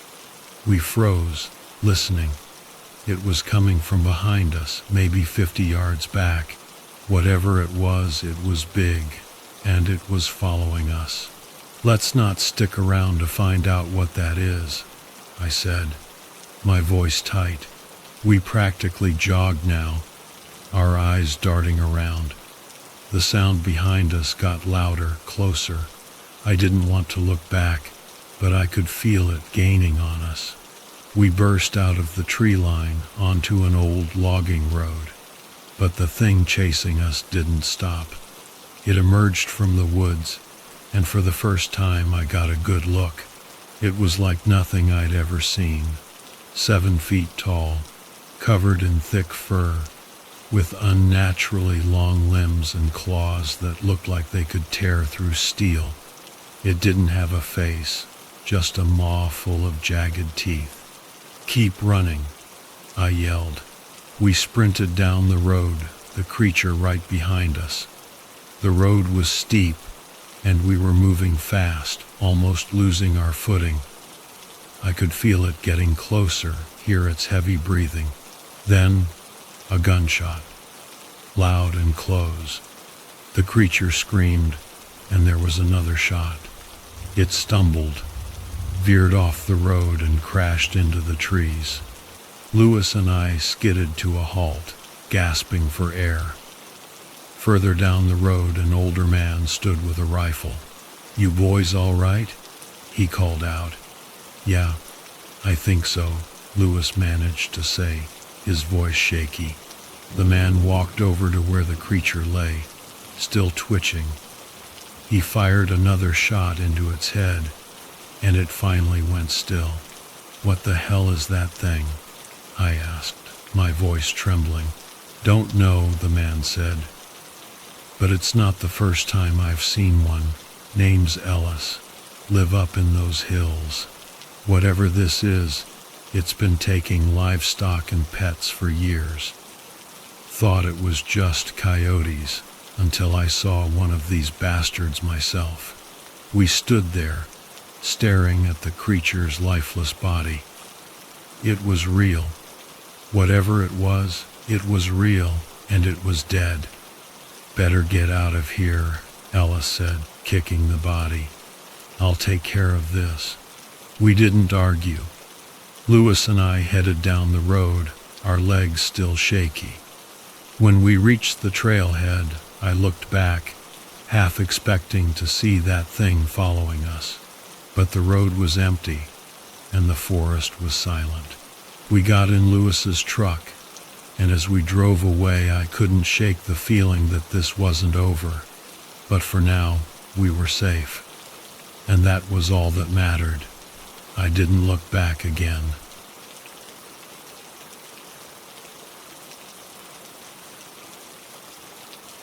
I don't usually talk about this much, but if you're gonna understand what happened, you should know a bit about me. I'm Lester Beard, and I've been hiking since I was old enough to walk. There's just something about being out in the wilderness, you know? A quiet that drowns out all the chaos of everyday life. Maybe that's why I kept at it all these years, even with everything else falling apart. My wife left a few years back, and the kids, well, they've got their own lives now. So hiking's been my escape, a place where I can just be, without all the noise. I remember it was the summer of '99 when I decided to tackle the Olympic Peninsula in Washington. It's the kind of place that feels untouched by time, with these massive trees, misty mountains, and miles of trails that barely anyone ever sees. I'd heard about this one trail up near the Hoh Rainforest, barely even on the map. Only the really experienced hikers knew about it. That was the kind of challenge I needed. The drive out there was long, winding through these tiny towns that seemed stuck in a different time. I finally reached the trailhead late in the afternoon, the sun already starting to set. It wasn't much of a trailhead, really. Just a dirt clearing and a faded sign warning about bears, cougars, steep drops, the usual stuff. None of that worried me, though. I'd dealt with my fair share of wildlife before. I packed light, just enough gear for a couple of days. Figured I'd make it to a high ridge by nightfall, camp out, and then head deeper into the wilderness the next morning. The trail was more like a suggestion than an actual path, overgrown with ferns and bushes, barely visible in the fading light. But that's what I liked about it. It felt like stepping back in time, into a world where man hadn't messed with anything yet. As I hiked, the forest closed in around me. The trees got thicker, their branches all tangled up above like some kind of natural cathedral. The air was damp and heavy with the smell of moss and earth. The only sounds were my boots crunching on the ground and the occasional bird call in the distance. Eventually I reached the ridge just as the last light faded. I set up camp, built a small fire, cooked a simple meal. The night was silent, except for the crackling fire and the rustle of leaves in the breeze. I don't know what woke me up. Maybe it was the silence. Too much of it, even for a place like this. The fire had burned down to embers, and the forest was pitch black, the kind of darkness that seems to swallow everything. I lay there for a moment, listening hard, trying to hear anything, but there was nothing. No wind, no animals, just this unnatural stillness. I grabbed my flashlight, and the beam cut through the darkness. That's when I noticed it. The forest wasn't just quiet, it was dead.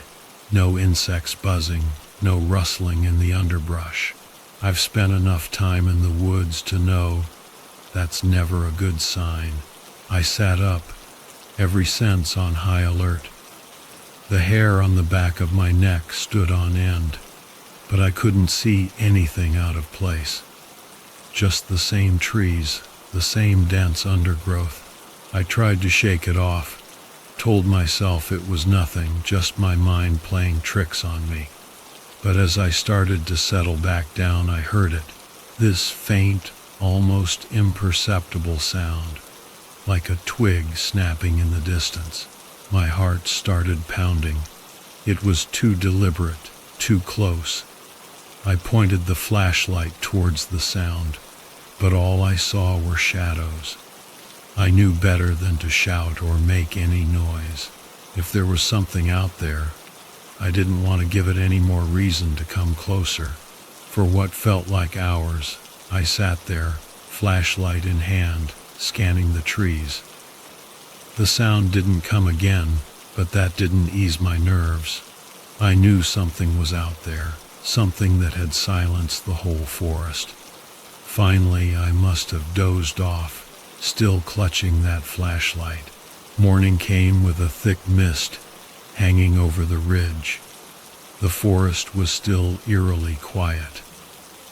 I packed up fast, eager to put some distance between me and whatever had been out there. I decided to push deeper into the forest, to a place marked on my map as Lost Lake. It was this small, isolated lake that hardly anyone ever visited. Seemed like the perfect place to get away from the feeling that had been dogging me since the night before. The hike was rough. The trail was practically non-existent. I had to bushwhack through these dense thickets, branches scratching at my arms and face.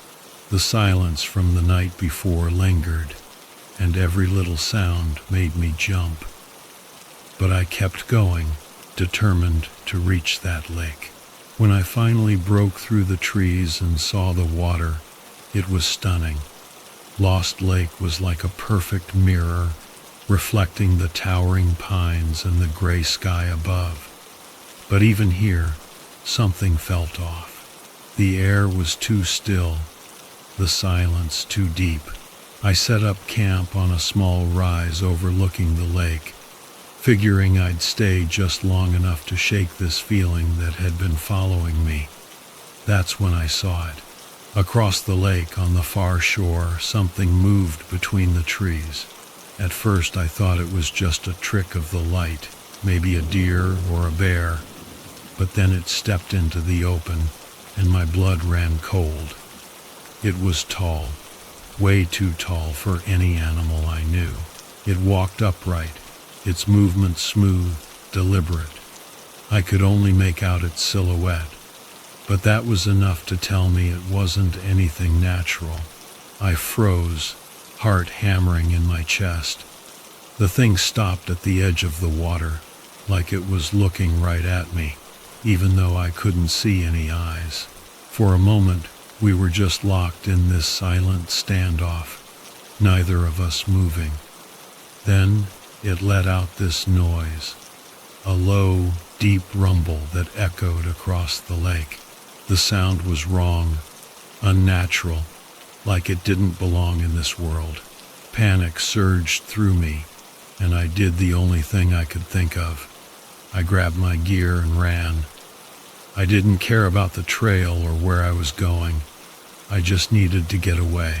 I crashed through the forest, branches tearing at my clothes, my breath coming in ragged gasps. The whole time I could hear it following me, that same rumble getting closer and closer. I don't know how long I ran. It felt like hours, but it could have been minutes. Finally, I burst out of the trees and onto a narrow logging road. I didn't stop running until I reached my truck, miles away at the trailhead. I threw my gear in the back, peeled out, and didn't look back. I drove straight to the nearest town, this little place called Forks. I was a mess, trying to make sense of what I'd seen. I stopped at a diner, ordered some coffee, and just sat there staring into the cup like it held all the answers. This old, local, weathered skin and a thick beard sat down across from me. He looked at me for a long moment, then said, "You look like you've seen a ghost." I didn't know how to respond. How do you explain something like that? But before I could say anything, he continued, "You were up by Lost Lake, weren't you?" I nodded, a chill running down my spine. The old man leaned in, his voice low. "There are things in those woods, things that shouldn't be disturbed. You're lucky you made it out." I wanted to ask him more, but before I could, he stood up, tossed some bills on the table, and walked out, leaving me with more questions than answers. I never went back to the Olympic Peninsula after that. I kept hiking, but I stuck to trails I knew, places where I didn't feel that unnatural silence. Whatever it was I saw, it's still out there, and I have no intention of finding it again. That's all there is to it. I survived, and that's enough for me.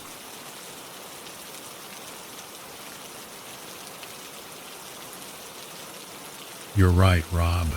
Hindsight is 20/20. It's easy to look back and say, shoulda done this, shoulda done that. But in the moment when you're chasing that thrill, those what-ifs don't seem to matter much.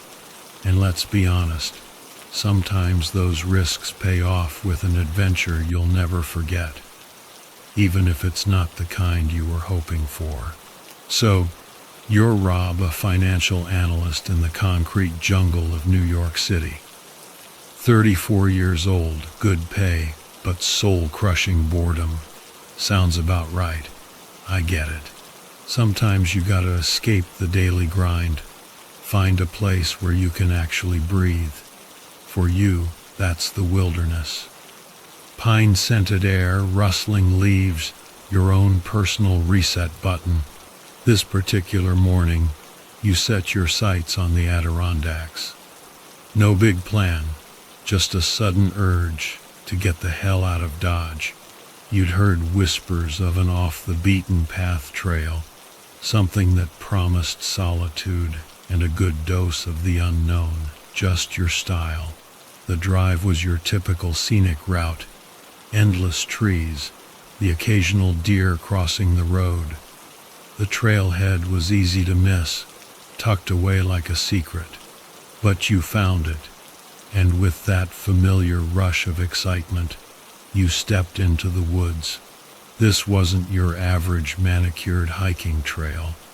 This was the real deal. Narrow, overgrown, the kind of place where you could truly lose yourself. No crowds, no noise, just you and the quiet symphony of the forest. You hiked for hours, soaking in the solitude, the way the sunlight played through the trees. It was the kind of peace that unwinds you, knot by knot. Around midday, you stopped for a quick lunch by a creek. Crystal clear water, the stones worn smooth by years of rushing water. But you didn't linger. There was something else calling you. An old hunting cabin, hidden deeper in the woods. A relic of a wilder time. By late afternoon, you found it.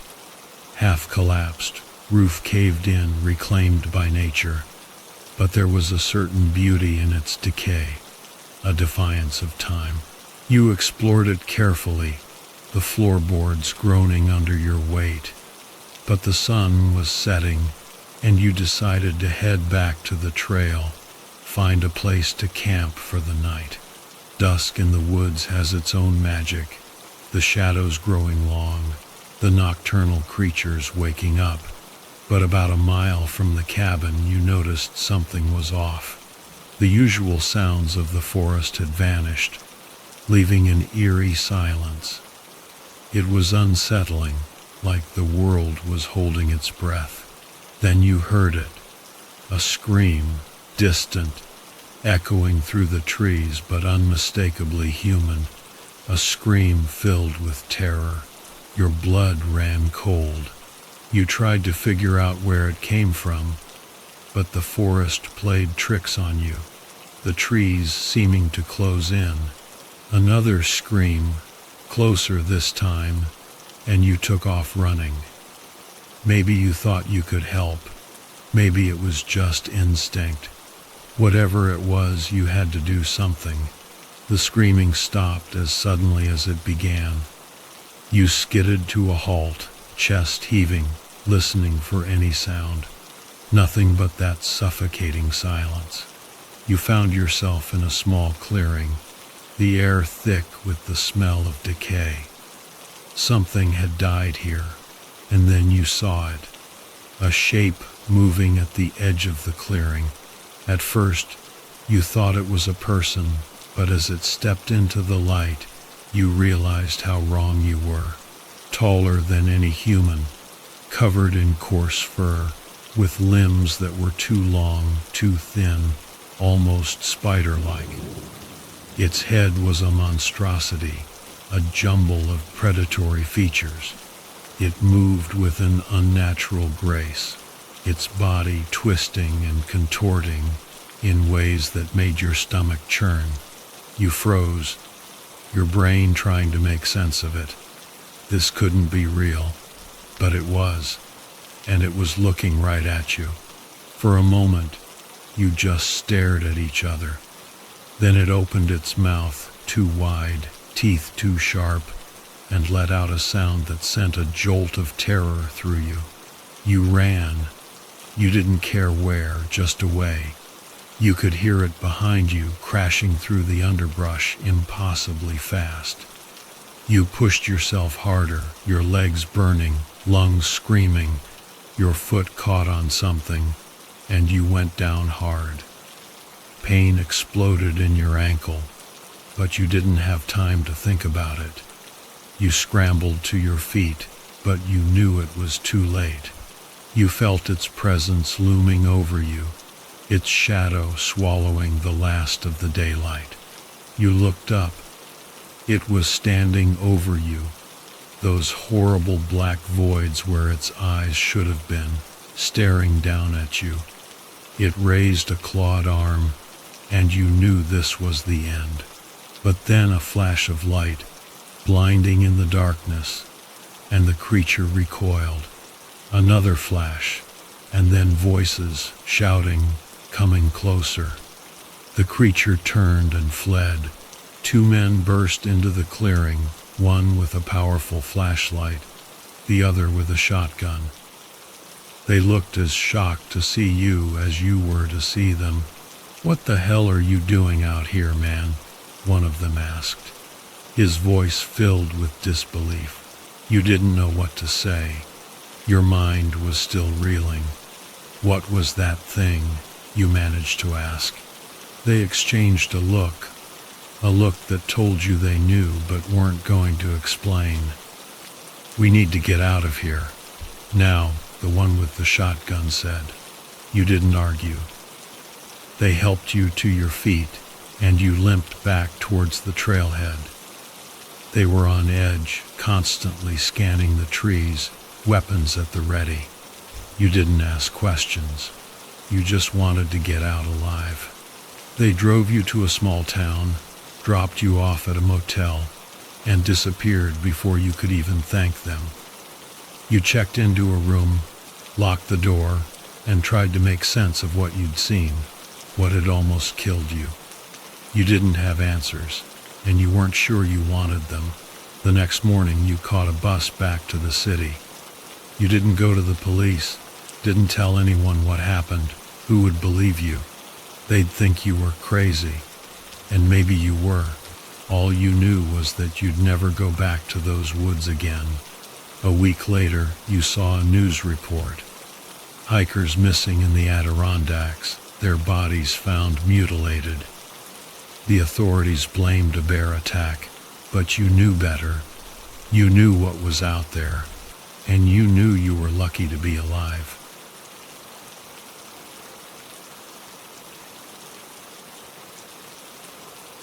It was 1998, and I was on the brink of something, though I couldn't tell you exactly what.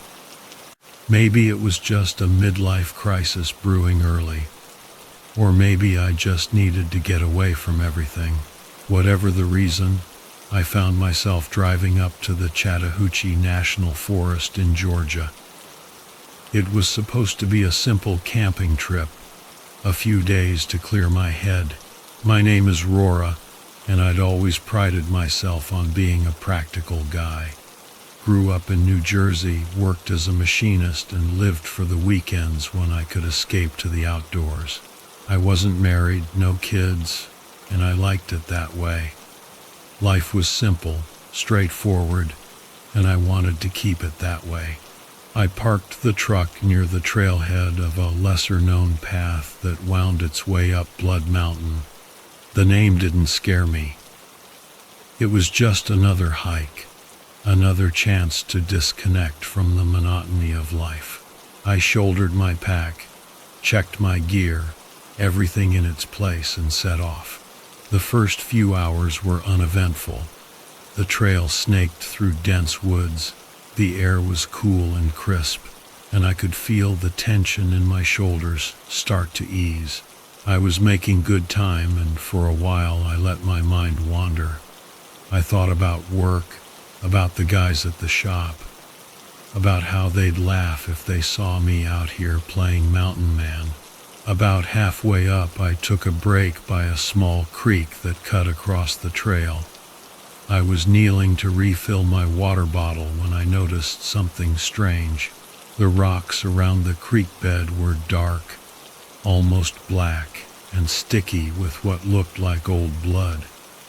The sight of it made my skin crawl, but I brushed it off. Maybe an animal had gotten into a fight here, nothing unusual in the wild.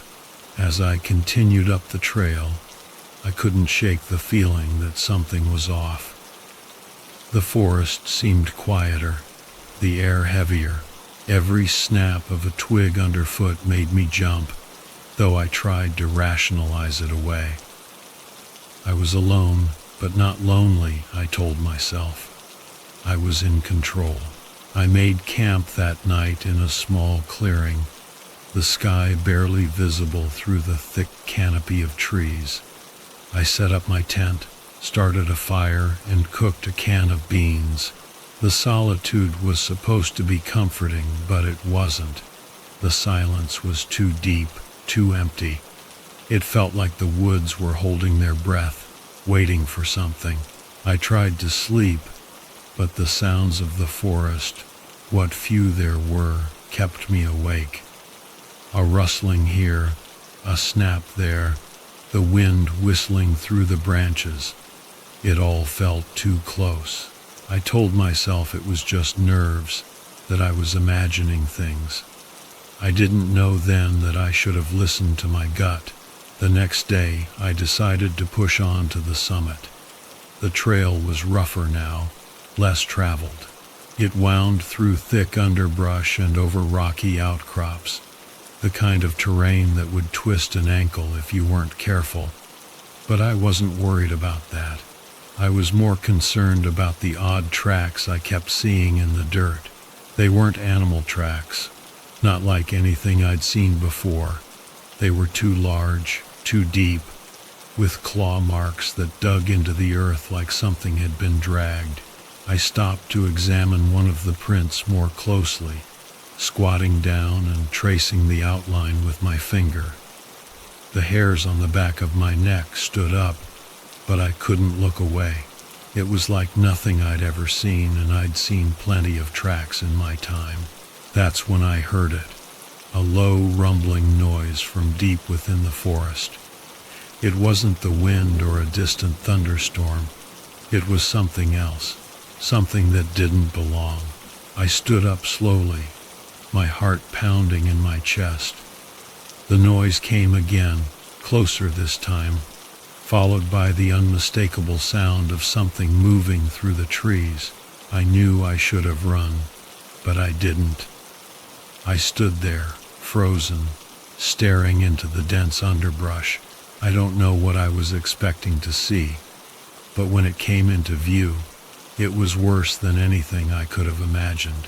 It was huge, hulking, covered in matted fur that was stained dark with mud and blood.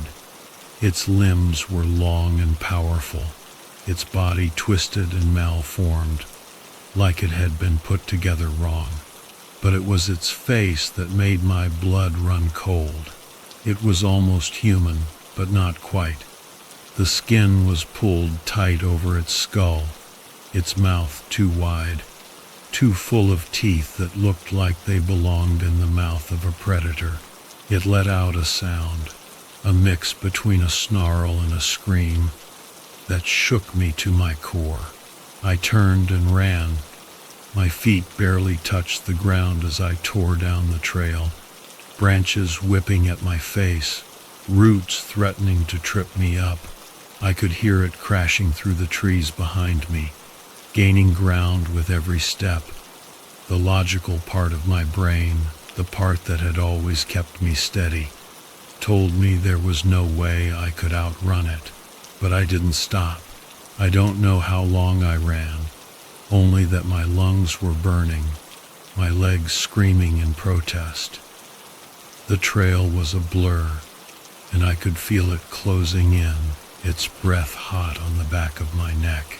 I broke through the tree line, and there was the creek from the day before, the black rocks gleaming wetly in the fading light. I didn't slow down, didn't think. I leaped across the creek, slipping on the slick stones and landing hard on the other side. Pain shot through my ankle, but I kept moving, driven by pure terror. The creature didn't stop at the water's edge. It barreled through the creek, splashing muddy water everywhere, and I knew I was out of time. In a final desperate move, I scrambled up a steep incline, using my hands to pull myself up as fast as I could. My ankle throbbed with every movement, but I didn't care.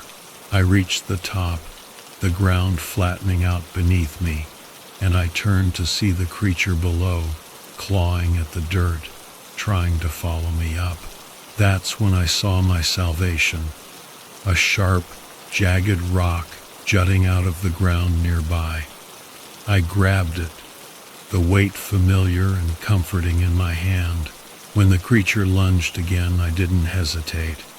I brought the rock down with all the strength I had left, right onto its head. There was a sickening crunch, and it collapsed in a heap at the base of the incline, twitching once before it went still. I didn't wait to see if it was dead. I limped back down the trail as fast as I could, not stopping until I reached the safety of my truck. I threw my gear in the back, started the engine, and peeled out of there without a second thought. I don't know what that thing was, and I don't care to find out. I've been back in civilization for a few weeks now, and every so often I catch myself glancing over my shoulder, half expecting to see it standing there, watching me. But it's not. It's gone. The creature was real, and so were the bodies the authorities found near that creek. But that's not my concern anymore. I did what I had to do, and now I'm just glad to be alive.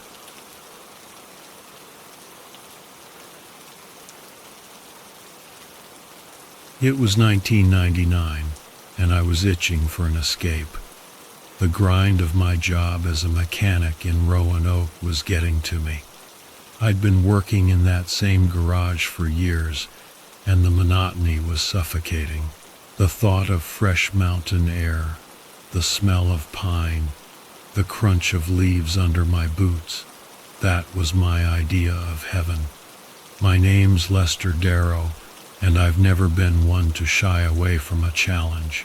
Luckily, a couple of my buddies, Doug Miller and Steve Hawthorne, were up for an adventure too. So we packed our gear and headed for the Appalachian Mountains. We chose a trail deep in Shenandoah National Park, far from the tourist traps. Doug had heard about this old logging trail that supposedly led to a hidden waterfall, rarely seen by anyone. We were all about getting off the beaten path and experiencing something new. The air was crisp, and the leaves were just starting to turn, painting the forest in golds and reds. We set up camp the first night near a small creek. The sound of the water flowing over rocks was soothing, and the fire crackled as we sat around it, drinking cheap beer and talking about everything but work. Doug was a tall, wiry guy with a knack for storytelling, always spinning yarns about the weird stuff he'd seen in the woods. Steve, on the other hand, was quiet and steady, the kind of guy who'd get the job done without a fuss. He was the one who made sure we had enough supplies and knew the route. I trusted him with my life. On the second day, we started hiking toward the waterfall. The trail was narrow and steep, with roots snaking across the path like they were trying to trip us up. After a few hours, we found ourselves deep in the forest, where the sunlight barely filtered through the thick canopy. It was eerily silent, except for the occasional rustling of leaves. "Feels like we're the only ones out here," Steve said, breaking the silence. "That's the whole point, ain't it?" Doug chuckled, though his voice lacked its usual bravado. The trail seemed to vanish as we went deeper. It wasn't marked on any map we had, but Doug swore he knew the way. The trees around us grew taller and thicker, their branches intertwined overhead, creating a tunnel that blocked out the sky. The air felt heavy, almost suffocating. We came across a small clearing, and that's when we saw it. A strange mound of earth, about 6 feet long and 3 feet wide, covered in moss and vines, almost as if it had been intentionally hidden. Steve bent down to examine it. "What do you think it is?" I asked, feeling a strange unease creeping up my spine. "Could be an old grave," Steve muttered, brushing away some of the vines. "But why out here?" Doug, always the brave one, grabbed a stick and started poking at the mound. Maybe someone buried their dog out here or something. As soon as he said that, there was a loud snap, like a branch breaking underfoot, but none of us had moved. We froze, looking around the clearing. The forest had gone deathly silent. No birds, no insects, just the sound of our breathing. "Let's keep moving," I suggested, the tension thick in my voice. We left the clearing behind, but the sense of unease stayed with us. The further we went, the more disoriented we became. The trees seemed to close in on us, and the trail we had been following disappeared entirely. Doug tried to backtrack, but every direction looked the same. "This isn't right," Steve said, glancing around nervously. "We should have reached the waterfall by now." I checked my watch. It had stopped. The realization sent a jolt of fear through me, though I didn't want to show it. "Maybe we should head back to camp," I suggested. "We can try again tomorrow." Doug nodded, his usual confidence strained. We turned around, but no matter which way we went, the forest seemed to twist and turn us back to that same clearing with the mound. It was like the woods were playing tricks on us, leading us in circles. As the day wore on, the light dimmed, and we found ourselves back in the clearing. But something was different. The mound was disturbed, like something had crawled out of it. The earth was churned up, and there were deep claw-like marks in the soil. "What the hell did that?" Doug asked, his voice trembling. None of us had an answer. We were 3 grown men, but standing there, we felt small and vulnerable. We were no longer the masters of our surroundings. Something else was out there with us, something that didn't want us to leave. "We need to move," Steve urged, his eyes darting around the perimeter of the clearing. We picked up the pace, practically running through the dense underbrush, but it felt like the forest was alive, closing in around us. The trees loomed taller, their branches reaching down like skeletal hands. I swear I heard something breathing, deep and heavy, just out of sight. As night fell, the forest transformed into a labyrinth of shadows. We had no choice but to stop and make camp. None of us dared to speak about what had happened, but the fear was palpable. We sat close to the fire, our backs to the light, trying to keep an eye on the darkness surrounding us. Around midnight, we heard it. A low, rumbling sound, like something huge moving through the trees. The fire flickered as a gust of wind blew through the camp, but there was no wind. Doug grabbed his flashlight and shined it into the trees. For a moment, we saw nothing, just the endless rows of trunks.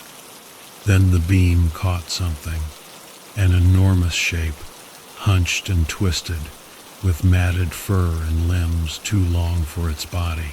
It moved like a bear, but its proportions were all wrong, like it had been broken and pieced back together. Its breath was audible, raspy and labored, as though it hadn't breathed fresh air in years.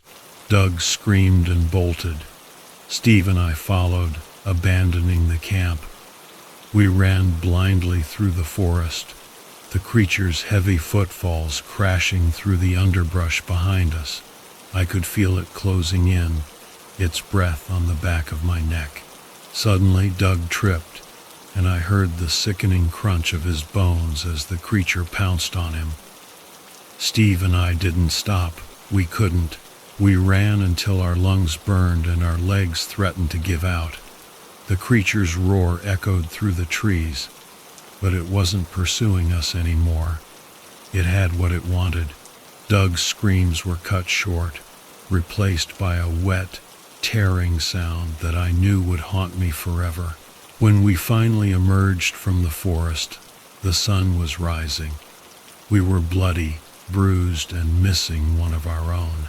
We stumbled into a ranger station, barely coherent, babbling about what had happened. They sent a search party, but they didn't find Doug or the creature. Only the remnants of our camp, torn to shreds. The forest ranger who took our statement didn't look surprised. He listened, nodded, and then said something that chilled me to the bone. "You're not the first to come back with a story like that," he said quietly. "This part of the woods, it's old, older than we know, and there's things out there that don't belong in our world anymore." Steve and I never spoke about what happened again. We knew no one would believe us, but we didn't care. We knew what we had seen, what had taken Doug, and we knew that, whatever it was still out there somewhere in those dark, twisted woods.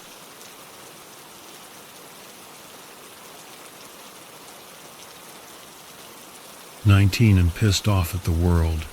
That's what I was when I first stepped into the thick woods of the Pacific Northwest. My dad had died a month earlier, leaving a hole in my life I didn't know how to fill.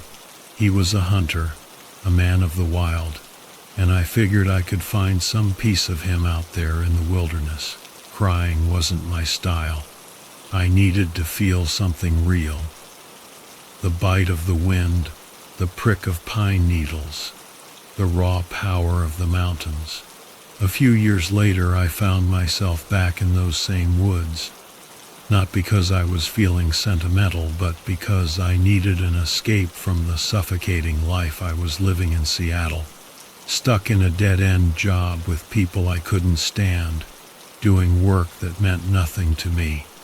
The city was closing in, and the more trapped I felt in that cubicle, the more I craved the untamed wilderness. So, one Saturday morning, I threw my old camping gear in the trunk of my Subaru and headed for the Olympic Peninsula. The air there is thick with the scent of moss, and the trees tower like ancient giants. This time, I wasn't alone. My childhood buddy Carl had agreed to come along. Carl was a burly guy with a wild beard that always seemed a bit out of place in the city. He was the kind of guy who could laugh off a broken bone and keep on trekking. We hadn't seen much of each other since I moved to Seattle, but when I called him up, he was all in. The plan was simple: hike deep into the woods, camp for a few days, maybe bag some game if we were lucky. We set out early, the morning fog clinging to the ground like a shroud. The trail was narrow, twisting through the dense undergrowth. The silence was broken only by the snap of a twig or the distant call of a bird. It was the kind of quiet that makes you feel like the world is holding its breath, waiting for something to happen. About 10 miles in, we found a clearing and decided to set up camp. The sky was darkening, promising rain, and the wind had picked up, rustling the leaves in an almost ominous way. But we were seasoned campers, and the weather didn't faze us. We built a fire, cooked some grub, and settled in for the night. That's when we heard it. At first, it was just a faint, distant sound, maybe the wind, maybe an old tree creaking. But as the night wore on, it got closer, clearer. It was a sound I couldn't place, a deep, throaty rumble that seemed to vibrate in my chest. Carl looked at me, his eyes narrowed. "What the hell is that?" he asked, his voice low. "Don't know," I replied, trying to sound calm. "Probably just an animal." But even as I said it, I didn't believe it.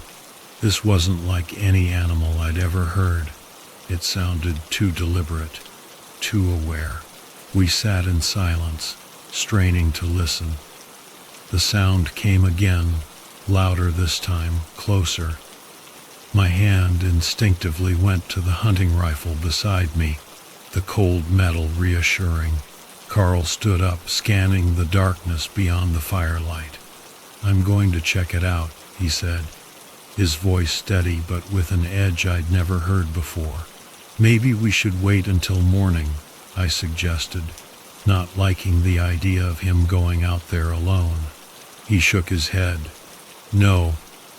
If it's something dangerous, we need to know now." I couldn't argue with that, so I grabbed my flashlight and followed him. We moved slowly, our flashlights cutting through the darkness. The sound came again, louder still, followed by a rustling in the underbrush. Carl raised his rifle, finger on the trigger. We found it just beyond the clearing. At first, it was just a dark shape hunched over something on the ground.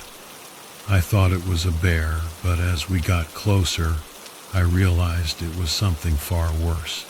The creature was massive, covered in thick, matted fur that seemed to swallow the light from our flashlights. It was crouched over the remains of a deer, its jaws working methodically as it tore into the flesh. But it wasn't the sight of the creature that chilled me to the bone. It was the smell.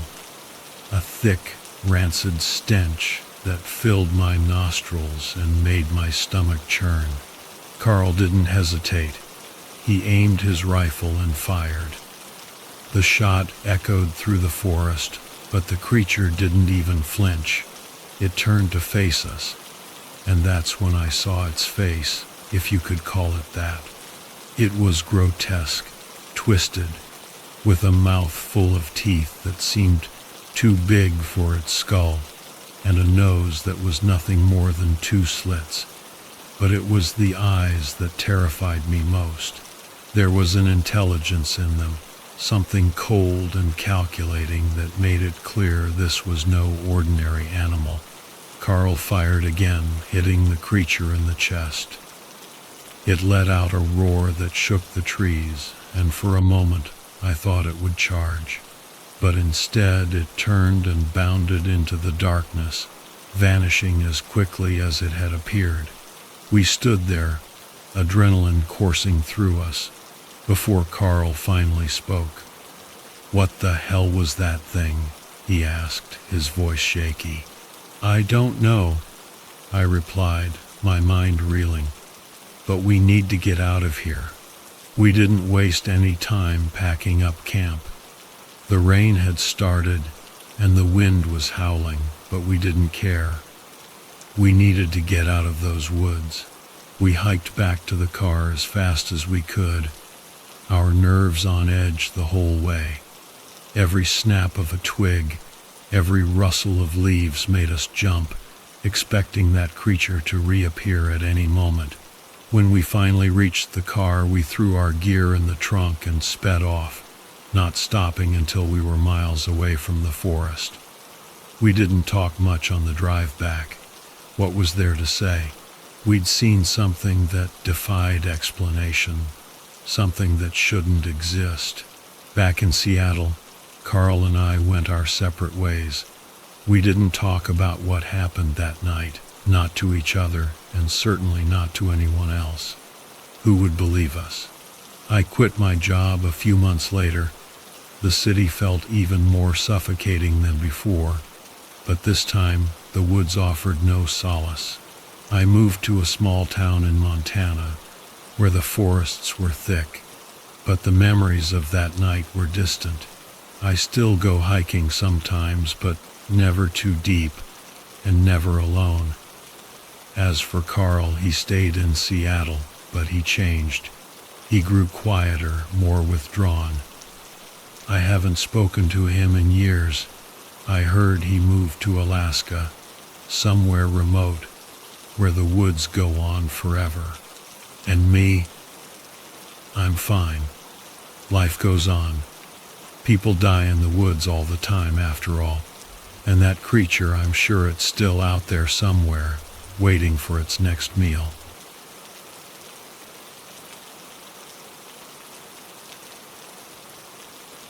The year was 1988. I was standing on the edge of a cliff in the Allegan Mountains, gasping for air and staring out at the vast wilderness. Me, Sam, and Marcus had just finished a grueling week at the steel mill, and this hiking trip was our escape.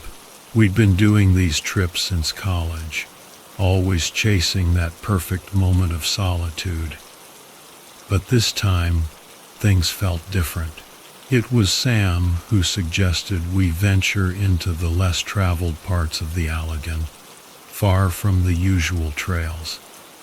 There's something about this place, he'd said, eyes gleaming with excitement. Untouched, you know. We won't see another soul out there.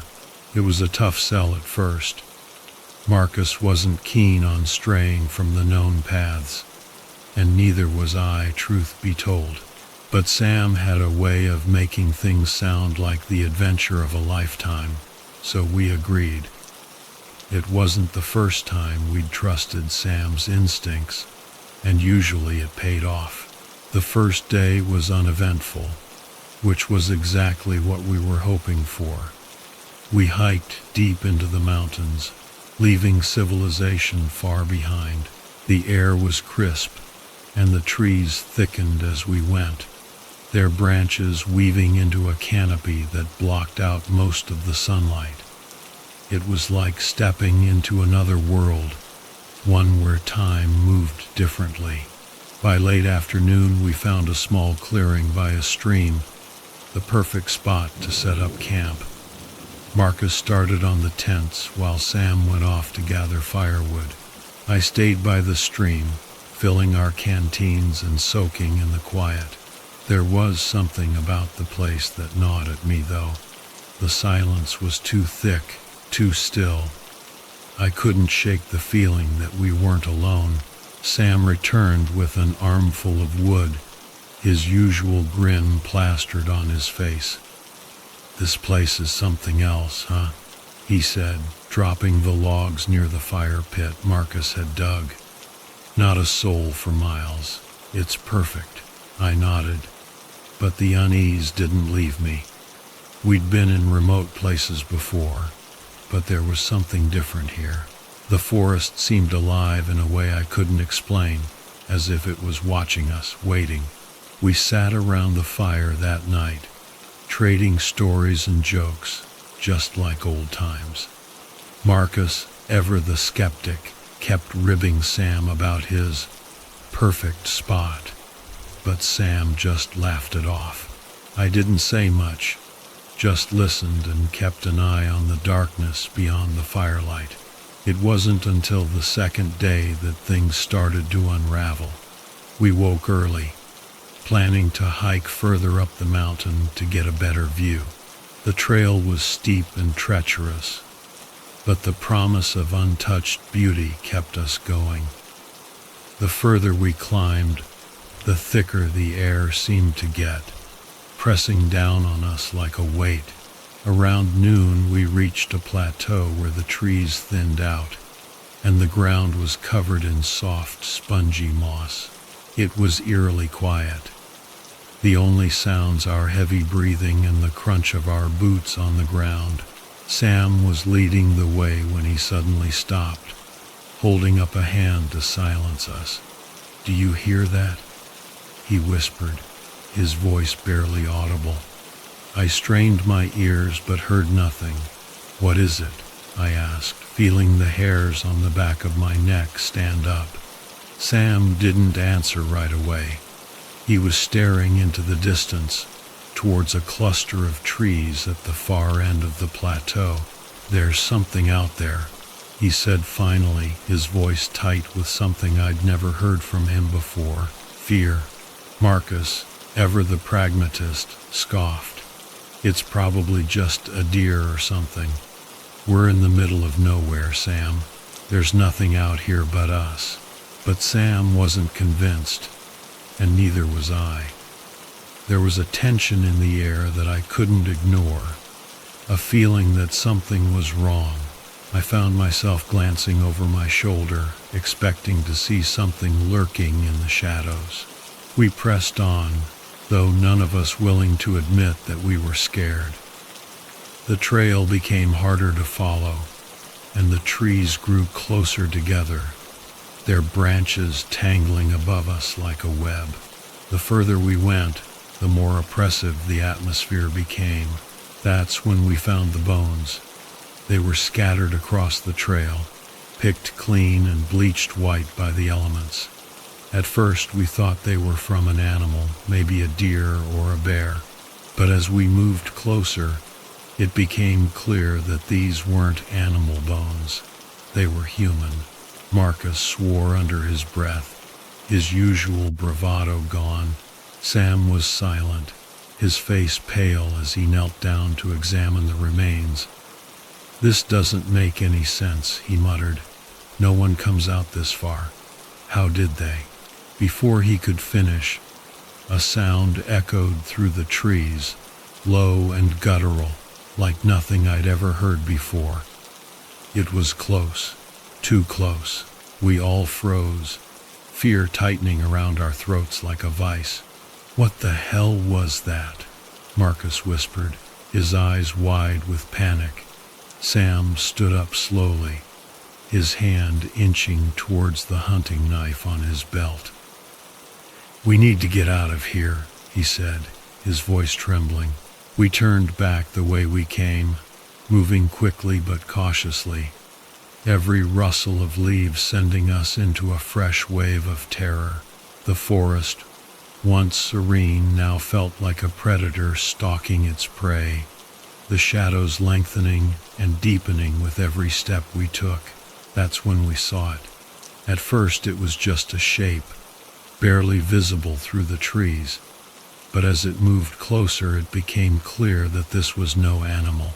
It walked on two legs, hunched over, its skin pale and stretched tight over a gaunt frame. Its face was a twisted mockery of human features, a gaping mouth filled with jagged teeth, and limbs that were too long, too thin, to belong to anything natural. We ran. The thing gave chase, its movements unnaturally fast, covering ground with terrifying speed. I could hear its breathing, wet and ragged, as it closed in on us. We didn't stop to think, didn't look back. We just ran, our bodies driven by pure, animalistic fear. But Marcus wasn't fast enough. I heard him scream as he was dragged into the underbrush, his voice cutting off abruptly. Sam and I didn't stop. We couldn't. We crashed through the forest, tearing through branches and thorns, the sound of pursuit close behind. We stumbled back into the clearing by the stream, our camp still standing as if nothing had happened. But there was no time to think, no time to rest. The thing was still coming. Sam grabbed the hatchet from his pack, turning to face the direction we'd come from. "We have to fight it," he said, his voice steady despite the terror in his eyes.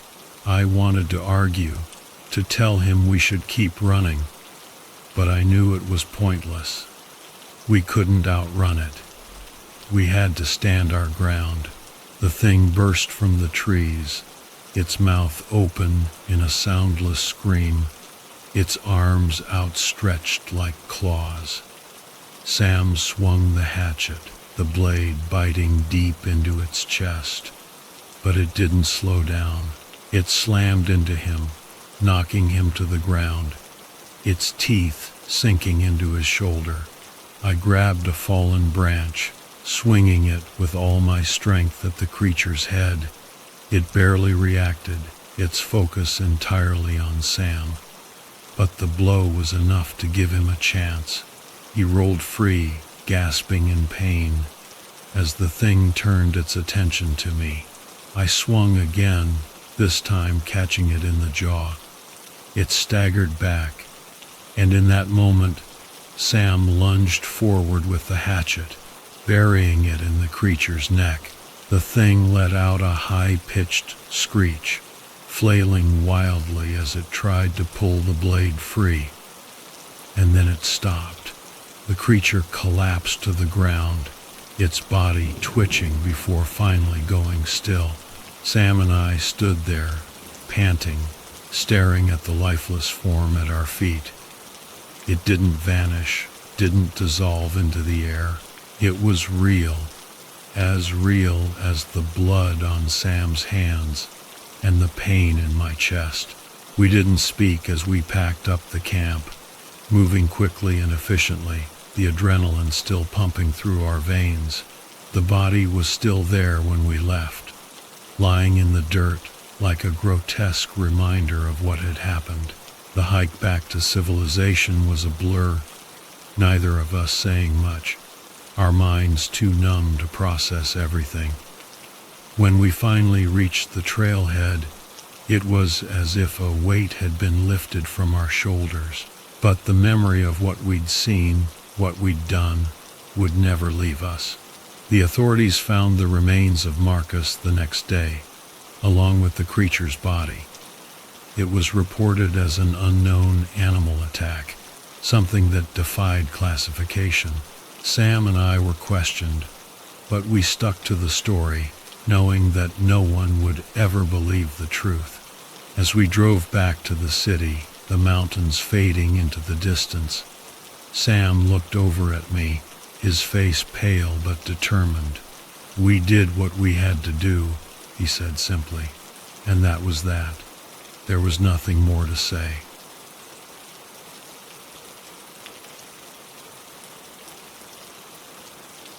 I've always been a simple guy. No drama, no complications, just a good old-fashioned routine. Wake up, go to work, come home, rinse and repeat. But there was one thing that broke up the monotony hiking. The peace and quiet of the wilderness. The crunch of leaves under my boots. The rhythm of my own footsteps. That's all I needed to recharge. Looking back, I guess I was searching for an escape, a break from the everyday grind.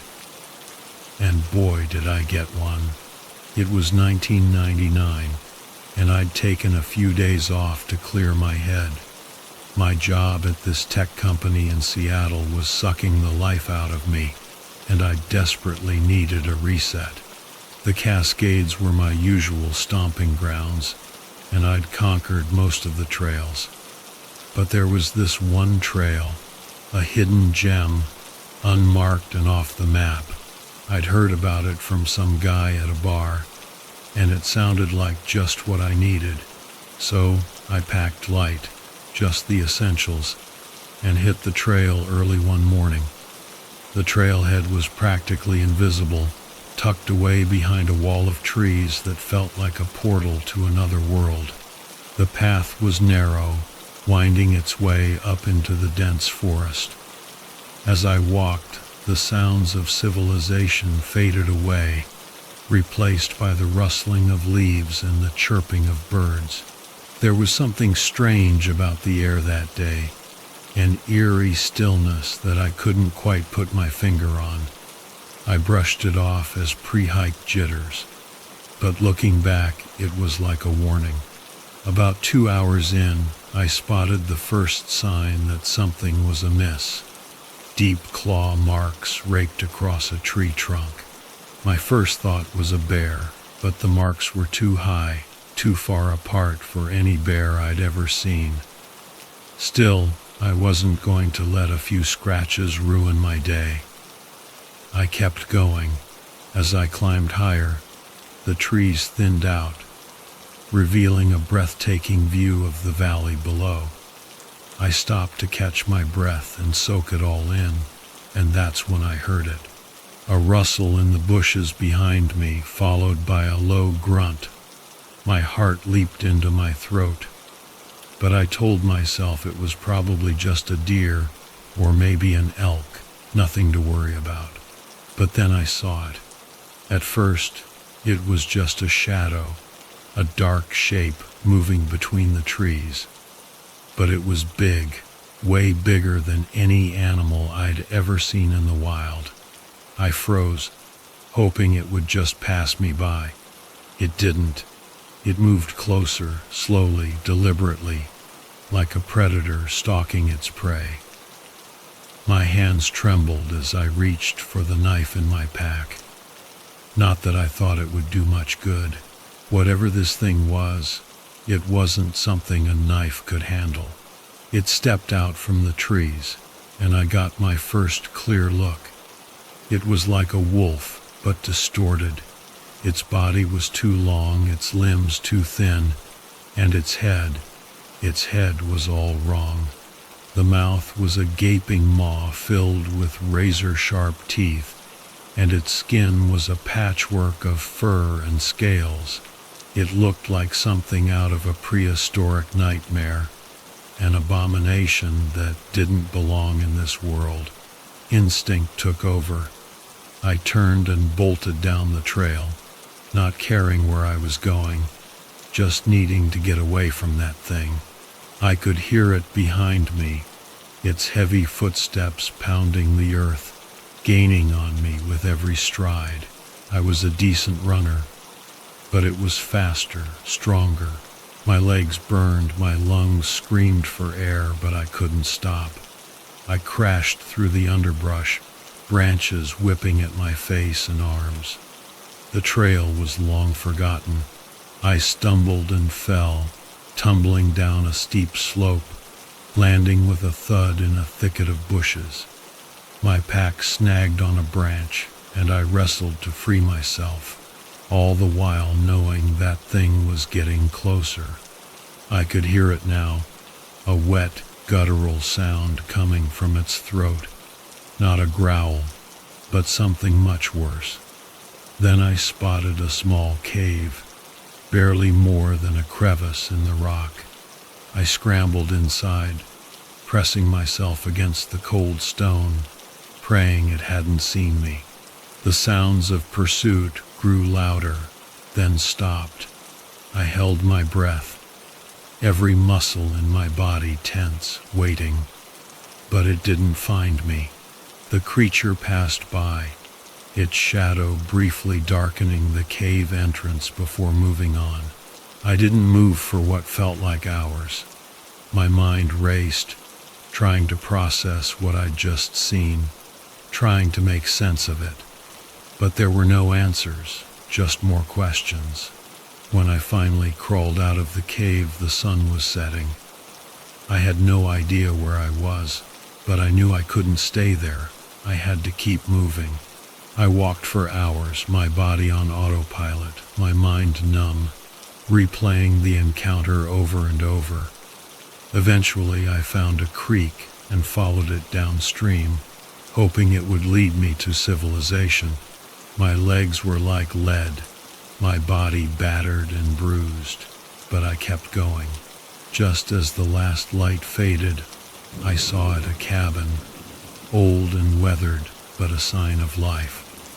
I stumbled towards it, not caring who lived there, just needing to be somewhere safe, somewhere human. I pounded on the door, and an old man answered, his face etched with age and worry. I must have looked like hell because he didn't ask any questions, just pulled me inside and gave me a drink. As I sat by the fire, trying to warm my bones, I told him what had happened. The words tumbled out of me, jumbled and frantic, but he listened patiently. When I was finished, he nodded slowly and said, "You saw it, didn't you? The wind." I'd heard the stories, of course.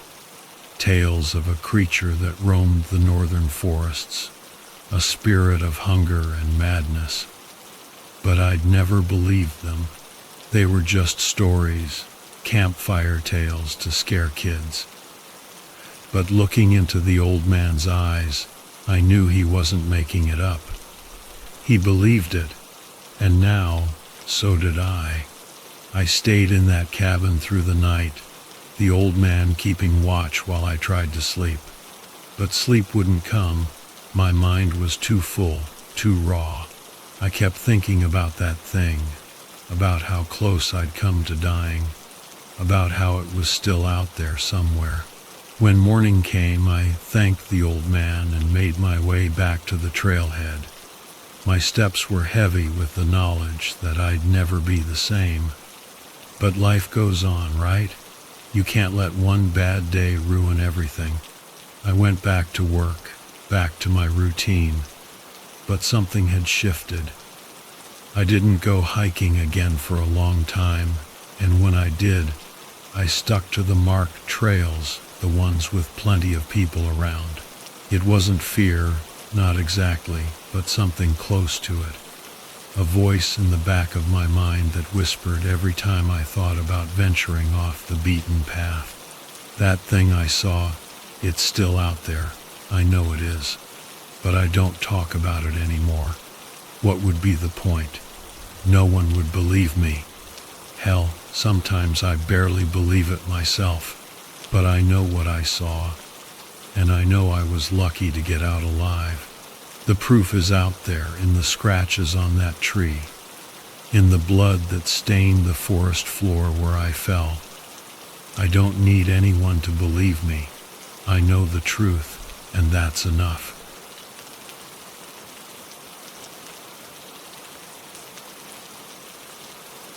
The year was 1993. I was stuck in a dead-end job as a janitor at a small community college in northern Minnesota. My life wasn't exactly exciting.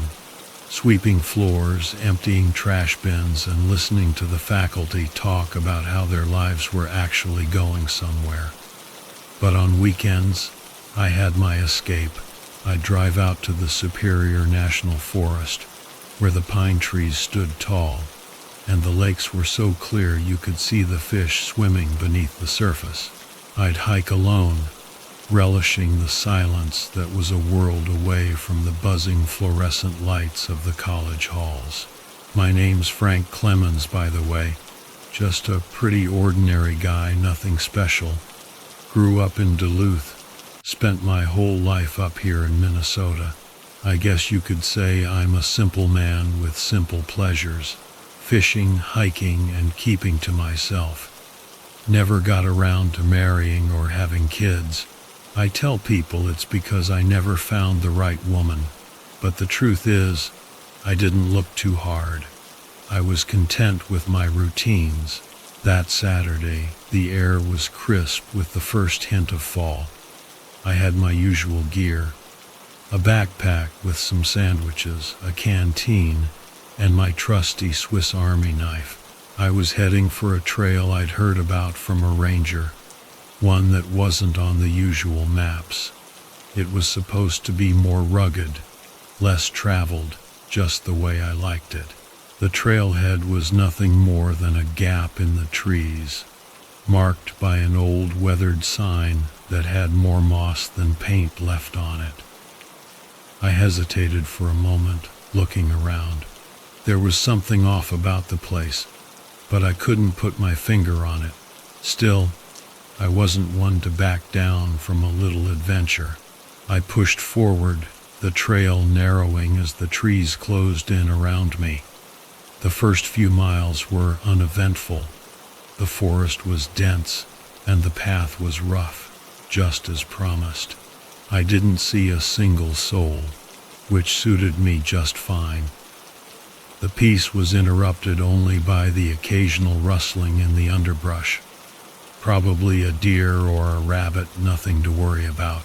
It was around noon when I came to a clearing. There was a small lake, its surface so still it looked like glass.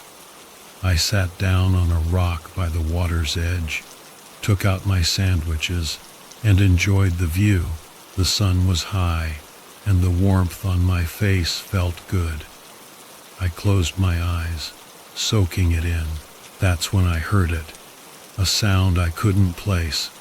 It wasn't loud, just a faint noise that didn't belong. I opened my eyes and scanned the tree line across the lake. At first, I saw nothing, just a thick wall of pines. But then there was movement. Something was there, something big. It came out of the trees slowly, like it was testing the air, trying to decide whether to come closer or stay hidden. It looked like a bear, but different. Larger, maybe, and its movements were too deliberate, too cautious. It wasn't like any animal I'd ever seen in these woods. Its fur was matted, almost like it was covered in mud or something worse. I froze, my sandwich halfway to my mouth. I'd seen bears before, plenty of them, but this wasn't a bear. It walked on all fours, but it had a strange, almost human-like gait. It stopped at the edge of the water, sniffing the air, its head swiveling in my direction. For a second, I thought it was looking right at me, and my blood ran cold. I slowly set my sandwich down and reached for my knife, even though I knew it wouldn't do me much good if this thing decided to come for me. The creature stood there, staring, and I could see its chest rise and fall with heavy, labored breaths. Then, without warning, it let out a noise, a strange, distorted sound that seemed to vibrate through the air. It wasn't a roar or a howl, more like a deep, rumbling growl mixed with something almost mechanical. I didn't wait to find out what it planned to do next. I grabbed my pack and started to back away, keeping my eyes on it the whole time. But as I moved, it did too, mirroring my steps with an eerie precision. Panic began to set in, my heart pounding in my chest. I knew I had to get out of there, but the trail back was behind me, and turning my back on this thing didn't seem like a good idea. Just as I was about to make a run for it, I heard a voice, a woman's voice, clear and calm, calling out from somewhere in the trees behind me. "Frank, Frank, over here." I turned my head, just for a split second, and when I looked back, the creature was gone. The clearing was empty. The only sign it had been there at all was the faint disturbance in the water where it had stood. I didn't waste any time. I turned and ran towards the voice, crashing through the underbrush. The woman who had called my name was standing on the trail a few yards away. She was older, maybe in her 60s, with short gray hair and a kind face. She was wearing a ranger's uniform, but there was something off about it, like it was from a different time. I didn't stop to question it. "You need to get out of these woods, Frank," she said, her voice steady but urgent. "There's something out here, something that shouldn't be." I nodded, too shaken to speak. She turned and started leading the way back down the trail, and I followed, not daring to look back. We walked in silence for what felt like hours, but couldn't have been more than 20 minutes. The forest around us was unnervingly quiet, as if all the animals had disappeared. Finally, we reached the trailhead, and I saw my truck parked where I'd left it. Relief washed over me. I turned to thank the woman, but she was already gone. There was no sign of her anywhere, not on the trail or in the trees. I stood there for a moment, my mind racing, trying to make sense of what had just happened. But there was no explanation, nothing that made sense. I didn't wait around to figure it out. I jumped into my truck and drove back to town as fast as I could. When I got there, I went straight to the ranger station and asked about the woman who had helped me. The ranger on duty, a guy named Hank, looked at me like I was crazy. "There's no female ranger here, Frank," he said. "Hasn't been for years. You sure you're not just spooked from whatever you saw out there?" I knew what I saw, and I knew what I heard. But there was no point in arguing with him. I thanked him and left, driving home with the radio turned up loud to drown out the thoughts swirling in my head. That night, I couldn't sleep. I kept thinking about that creature, about the woman who saved me, and about how none of it made any sense. I don't go hiking much anymore, but when I do, I stick to the trails I know. I never went back to that part of the forest, and I never will. It wasn't until a few days later that I heard about the missing person. Another hiker, a guy named Carl something or other. They found his body near the lake, or what was left of it, mauled, they said, by a bear. But I knew better. It wasn't a bear. Whatever it was, it's still out there somewhere in those woods. But that's not my problem anymore.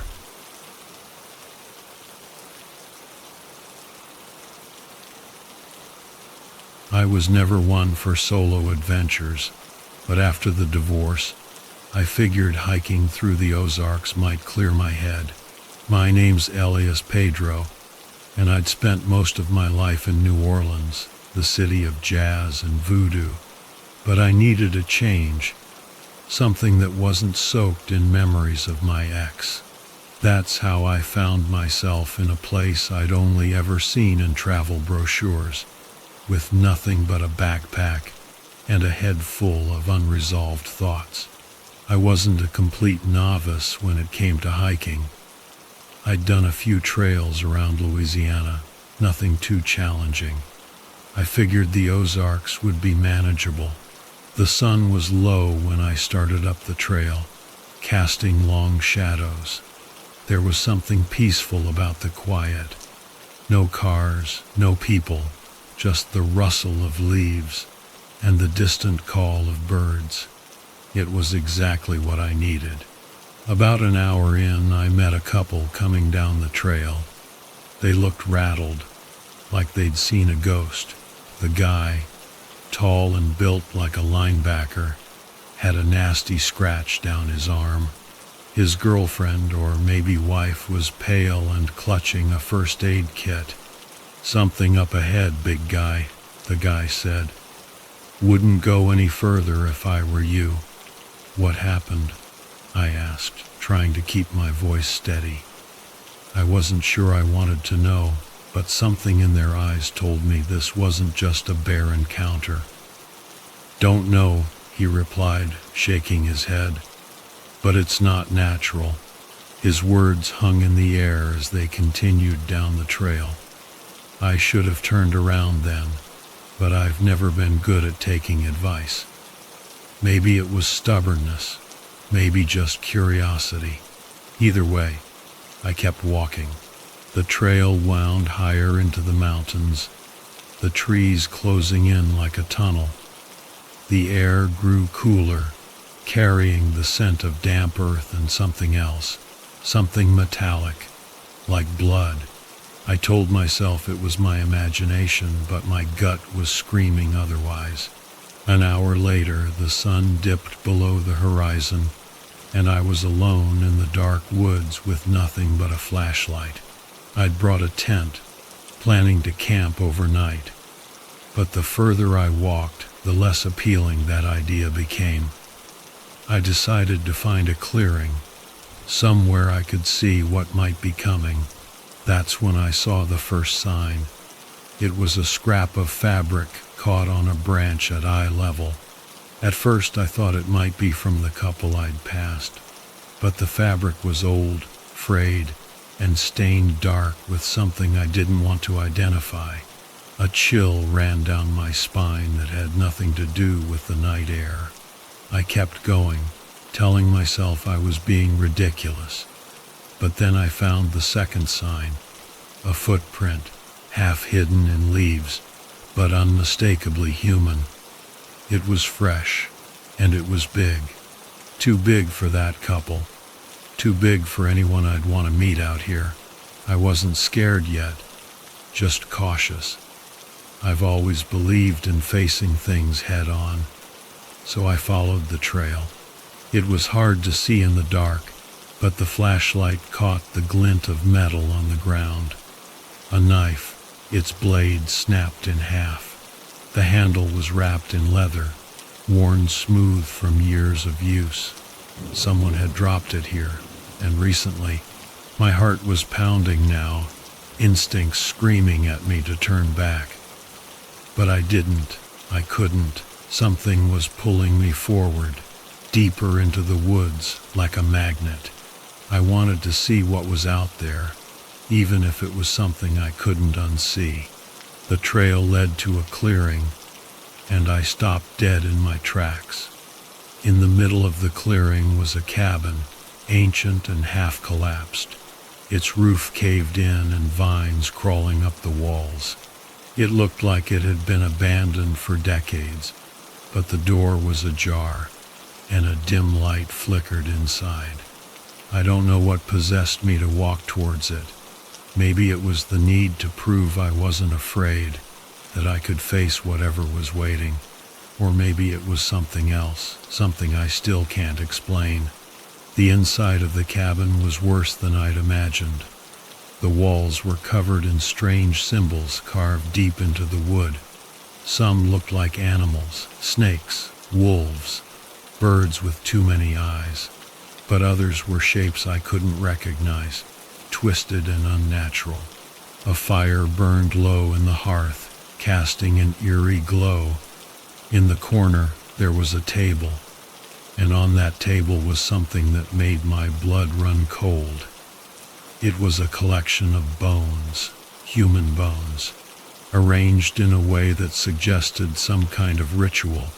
Skulls, femurs, ribs, all picked clean and carefully placed. There were more symbols drawn around them in what looked like dried blood. I took a step back, my foot crunching on something brittle. Looking down, I saw it was a shard of bone. Suddenly, the smell of decay hit me like a wave. I gagged, covering my mouth, and that's when I heard it. A sound from behind me, soft at first, but growing louder, closer. I turned, and there it was. I can't fully describe it. It was like something out of a nightmare, part human, part animal, but more twisted than anything I'd ever seen. Its skin was pale, almost translucent, stretched tight over bones that jutted out at impossible angles. It moved on all fours like a beast. But its face, God, its face was almost human, with a mouth too wide and full of teeth too sharp. It didn't make a sound as it stalked towards me, its movements deliberate, as if it knew there was no escape. I fumbled for the knife I'd picked up, the broken one, but my hands were shaking too much to get a good grip. The creature paused, its head tilting as if considering something, and then it lunged. Instinct took over. I slashed wildly with the knife, and by some miracle the blade found flesh. The creature howled, a high-pitched scream that pierced the night. But it didn't stop.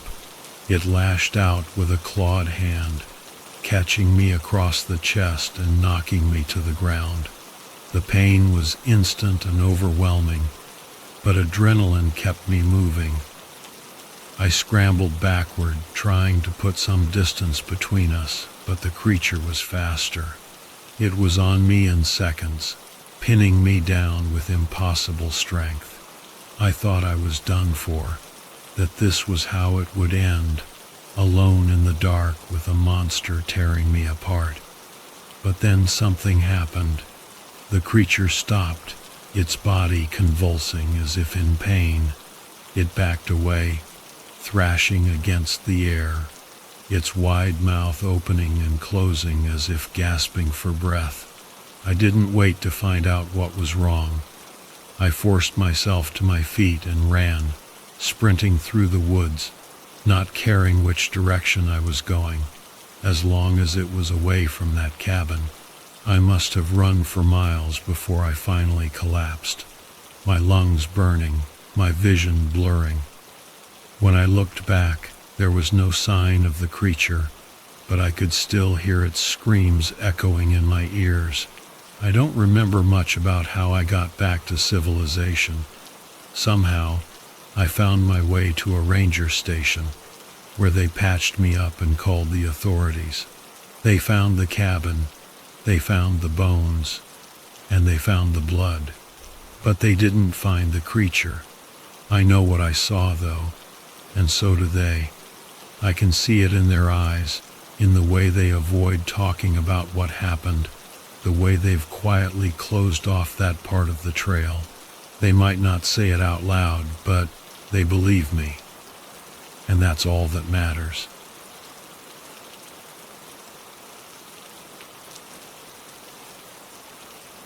I'd never been one for camping, let alone hiking.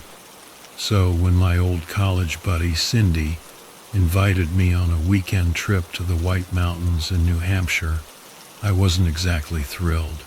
But we hadn't seen each other in years, and I figured some fresh air and exercise wouldn't kill me. Cindy was always the adventurous one, the guy who'd push me outside my comfort zone. And this trip was no different. We set off early Saturday morning, gear crammed into the back of his beat-up Jeep. The drive was long, and the winding mountain roads had my stomach doing flips. But seeing those towering peaks in the distance, man, it was something else. The White Mountains are known for their rugged beauty, and even I had to admit, I was getting a little excited. When we reached the trailhead, Cindy was practically bouncing off the walls. "Ready for this, Bennett?" he asked, slapping me on the back as we strapped on our packs. "Yeah, sure," I said, trying to sound enthusiastic. "Lead the way, man." The trail was steep right from the start, winding through thick pine and birch forests. The air was crisp, with that earthy smell of damp leaves and soil. Cindy, naturally, took off like a shot, leaving me struggling to keep up. We chatted about old times, our jobs, relationships, catching up. But as the trail got tougher, our conversation faded, replaced by the sound of our heavy breathing and the crunch of boots on gravel. A few hours in, we reached a clearing with an amazing view of the valley below. We stopped to catch our breath and take it all in. The sky was this incredible blue, and the sun cast long shadows across the landscape. It was peaceful, almost too peaceful. I felt this weird unease in my gut. "Beautiful, isn't it?" Cindy said, wiping sweat from his brow. "Yeah," I mumbled, distracted. Something just felt off. We pressed on, the trail getting narrower and more difficult as we climbed. By late afternoon, we reached a plateau where we planned to camp for the night. Cindy found a flat spot near some boulders, and we set up the tent and gathered firewood. As night fell, the temperature dropped, and the wind picked up, howling through the trees like a ghost. We sat by the fire, eating those freeze-dried meals and sharing a flask of whiskey Cindy had brought. The warmth of the fire and the whiskey helped calm my nerves, but that uneasy feeling from earlier was still there. "You ever hear about the strange stuff that happens up here?" Cindy asked, staring into the flames. I frowned. "What do you mean?" "People go missing in these mountains, Bennett. They say there's something out here, something not human. I snorted, trying to shake off the creeping fear. You're just trying to freak me out. Cindy didn't smile. Maybe, or maybe there's some truth to it. I laughed it off, but the way Cindy's eyes kept flicking towards the dark woods beyond the firelight made me uneasy. I changed the subject, and we talked about other stuff until we were both exhausted. We crawled into the tent, and soon Cindy's snores filled the silence. But I couldn't sleep. The wind seemed to get louder, and every rustle of leaves or snap of a twig made my heart jump. I told myself it was just my imagination, that Cindy's stories had gotten to me, but I couldn't shake the feeling that something was out there watching us. I must have dozed off eventually, because I was suddenly jolted awake by this noise. It was a low, guttural sound that echoed through the trees. My heart pounded in my chest as I lay still, straining to hear over the wind. There it was again, closer this time. It wasn't like any animal I'd ever heard. I shook Cindy awake. "Cindy, wake up. There's something out there." He grumbled, half asleep. "It's probably just a coyote or something. Go back to sleep." But I couldn't. I unzipped the tent just enough to peek outside. The fire had died down to embers, casting a faint glow over the campsite. The forest was pitch black, the trees swaying in the wind, and then I saw it. A shadow moving between the trees. Something big. Something that didn't move like any animal I'd ever seen. "Cindy," I hissed, my voice shaking. "There's something out there. I saw it." This time Cindy sat up, his face serious. He grabbed a flashlight and crawled out of the tent, me right behind him. He scanned the trees with the beam, but all we could see were branches swaying and moonlight glinting off the rocks. "I don't see anything, Bennett," Cindy said, but his voice lacked its usual confidence. And then it appeared again, just at the edge of the light, a hulking shape, standing on two legs but hunched over, like it was too tall to stand straight. It moved in this jerky, unnatural way, like it was struggling to control its own body. My breath caught in my throat as I realized it was getting closer. "Cindy, we need to go," I whispered, trying not to make any sudden movements. He didn't argue. We backed towards the tent, grabbing our packs and dousing the fire in one swift motion. The creature let out another low sound, something between a growl and a moan, and started shuffling towards us. It was picking up speed, like it had finally decided we were worth chasing. We bolted. The trail was almost invisible in the darkness, and we stumbled over rocks and roots, our flashlight beams dancing wildly. The sound of the creature crashing through the underbrush behind us was deafening. I could feel its presence, getting closer with every step. My lungs burned, and my legs felt like jelly. But the thought of that thing, it kept me going. Cindy was ahead of me, yelling for me to keep up, but my legs were numb and my vision was blurring. Just when I thought I couldn't go any further, we burst out of the forest and onto a gravel road. The sudden open space gave me a jolt of hope, and I pushed myself to keep running. I glanced over my shoulder to see if it was still following us. It wasn't. The road was empty, and the sounds of the forest had faded. We didn't stop running until we reached the trailhead where Cindy's Jeep was parked. We threw our gear in the back, jumped in, and slammed the doors. Cindy fumbled with the keys, his hands shaking, and then the engine roared to life. We peeled out of the parking lot, tires spitting gravel as we sped down the mountain road. Neither of us said a word for a long time. We just breathed heavily, the adrenaline slowly wearing off. Finally, Cindy broke the silence. What the hell was that thing? I shook my head, still trying to process what we'd seen. I don't know, man, but it wasn't human. That much I'm sure of. We didn't speak for the rest of the drive. When we finally reached civilization, we both knew that whatever had happened up there in the mountains was something we'd never be able to explain. We agreed never to talk about it again. The next morning, we found ourselves in a small diner, nursing cups of coffee with shaky hands. Cindy looked like he hadn't slept at all, and I knew I probably looked the same. We didn't mention the creature, the terror, the night we spent running for our lives. Instead, we talked about sports, work, anything normal to bring us back to reality.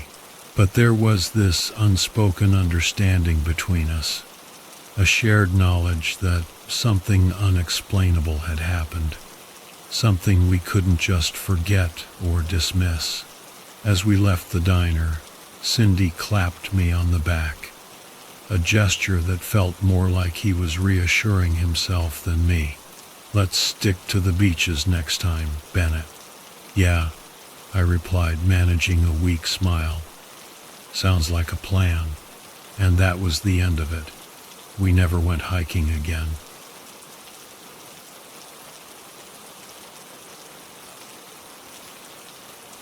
Never thought I'd end up in Alaska, of all places. But hey, that's what happens when you're a stubborn cuss with a thirst for adventure. Me, I'm John, born and bred in Kansas. Yeah, Kansas, where the cornfields stretch on forever and the biggest excitement you get is outrunning a twister. But after a stint in the army and a marriage that went belly up, I needed a change, so I packed my bags and hightailed it to Alaska, land of towering mountains and bears that could make a grizzly look like a teddy bear. And man, Alaska was everything I'd hoped for. Raw, wild, the kind of place that'll chew you up and spit you out if you ain't careful. I took on odd jobs to keep myself afloat. But my real love? Hiking. I'd lose myself in the wilderness for days, just me and the great outdoors. But it was on one of these hikes that things went sideways, and not in a way I could have ever imagined. It was late September, winter breathing down our necks. The air had that crisp bite that meant snow was on its way. I was 3 days into a trek through Chugach National Forest, aiming for Otter Lake. Figured I'd spend a night by the water, then head back to Anchorage. It was a familiar trail, one I'd done before, but this time something felt off. The first hint of trouble came on day 2. I was trudging through a thick patch of woods when it hit me. The whole place had gone silent. Now, I've spent enough time in the wild to know that when the birds stop singing and the critters go quiet, it ain't a good sign. Usually means there's something big and hungry lurking around. I figured it was probably a bear, so I kept my eyes peeled and made a racket as I walked. But there was this other feeling, like eyes boring into my back. I chalked it up to nerves, but it stuck with me. As the day wore on, that feeling got stronger. I kept looking over my shoulder, half expecting to see some beast staring back at me. But there was nothing. By the time I made camp, I was a jumble of nerves. The wind was howling like a banshee, and I could have sworn I heard something moving out there in the darkness. I kept my rifle close, just in case. Sleep was a joke that night. I'd doze off for a few minutes, then jerk awake, convinced I'd heard something. But every time it was just the wind and the creaking trees messing with my head. By morning I was exhausted, but I told myself I was just being a scaredy cat. Day 3, that's when things really hit the fan. I was about 5 miles from Auto Lake when I came across these tracks. Unlike anything I'd ever seen, big, clawed, deep, they didn't look like bear tracks. More like something out of a horror movie. Whatever made them was huge and heavy. The tracks led off the trail and into the thick brush. Every instinct screamed at me to keep moving, get to the lake, and hightail it back to civilization. But damn that curiosity. I had to see. It wasn't long before I found the first body, a moose, or what was left of one. The poor thing had been ripped to shreds like a rag doll. Blood everywhere. The ground stained dark and sticky. The smell was enough to make you puke. I'd seen death before, but this was a massacre. I should have turned back, but I didn't. I kept following those tracks, deeper and deeper into the woods. The trees got thicker, the undergrowth denser, and that feeling of being watched, it was like a weight on my shoulders. Then I heard it, a low rumble, like a growl, but deeper, more primal. It was like the air itself was vibrating, made the hair on my neck stand on end. I froze, listening, but the sound vanished as quickly as it came. I pushed on, heart hammering in my chest. I was close, I could feel it. The tracks led to a small clearing, and there, in the middle, another body, human this time, or what was left of one. The sight nearly made me pass out. The body was mangled beyond belief, limbs twisted, flesh shredded. It was a scene straight out of a nightmare. And then I saw it, at the edge of the clearing, half hidden in the shadows. This thing, huge, at least 7 feet tall, hunched over, with long, powerful limbs. Its skin was dark and leathery, covered in thick, matted fur. The head was kind of wolf-like, but the teeth were all wrong, too long, too sharp. But it was the eyes, man. Those cold, dead eyes that stared right through me. For a moment, we were frozen, like a scene in a movie. Then it moved. Faster than I thought possible, it charged. I barely had time to raise my rifle before it was on me. The next few seconds were a blur. I fired a shot. The creature roared, a sound that shook the ground, and swiped at me with a massive claw, sending me flying. My rifle went skittering, and I scrambled for my knife, but it was too fast, too strong. It knocked me down again, its claws tearing into my flesh. Somehow, I managed to get my knife into its side, burying the blade deep. The creature roared again, this time in pain. It staggered back, giving me just enough time to get to my feet and grab my rifle. I didn't think twice. I aimed and fired, hitting it square in the chest. One last ear-splitting roar, and it collapsed. I stood there, panting, hands shaking, staring at the creature's lifeless body. Blood pooled around it, staining the ground crimson. It was dead. I didn't hang around to admire my handiwork. I grabbed my gear and ran like hell, not stopping until I reached Auto Lake. I stumbled into the ranger station, covered in blood and babbling like a lunatic. They called in a team, and I led them back to the clearing. The bodies were still there.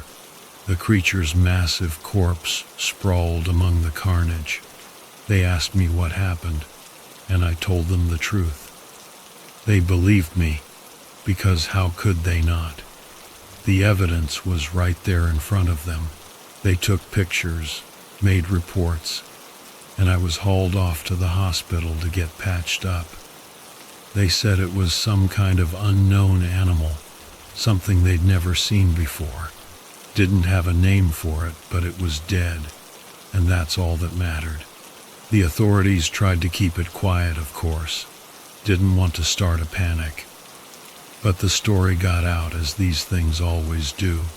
People whispered, rumors flew, and pretty soon, everyone in Alaska knew about the creature that had been killed in Chugach National Forest. Some folks thought it was a bear, some thought it was something else entirely. But I knew the truth. I never went back to that part of the woods. Stayed in Alaska for a while, but the wilderness had lost its charm. Eventually, I drifted back to Kansas, where the biggest danger is still a tornado. I tell the story sometimes, usually over a beer. People listen, eyes wide, hanging on every word. Some believe me, some don't. Doesn't matter to me. I know what happened, and that's enough. But I'll leave you with this. If you're ever out in the wild, and you get that feeling that something's watching you, something that shouldn't be there, just turn around and walk away.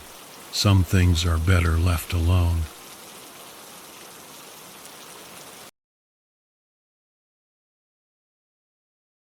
So I landed this gig at Glen Rock State Park about 3 months ago. Figured it'd be a piece of cake, you know? It's not exactly some crazy mountain range crawling with wolves and whatnot. Just a pretty chill stretch of woods with mostly flat trails.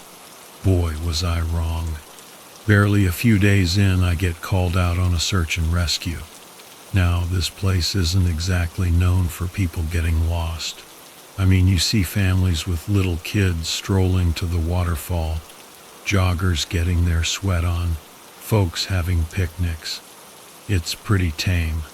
The biggest thing you gotta worry about is the occasional black bear, which, okay, yeah, can be a bit hairy.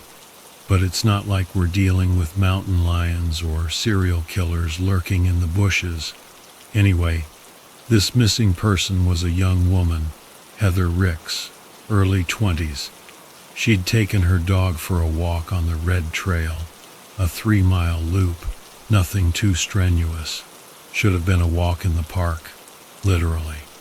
But she never came back. Her boyfriend was freaking out, called the cops when he couldn't reach her.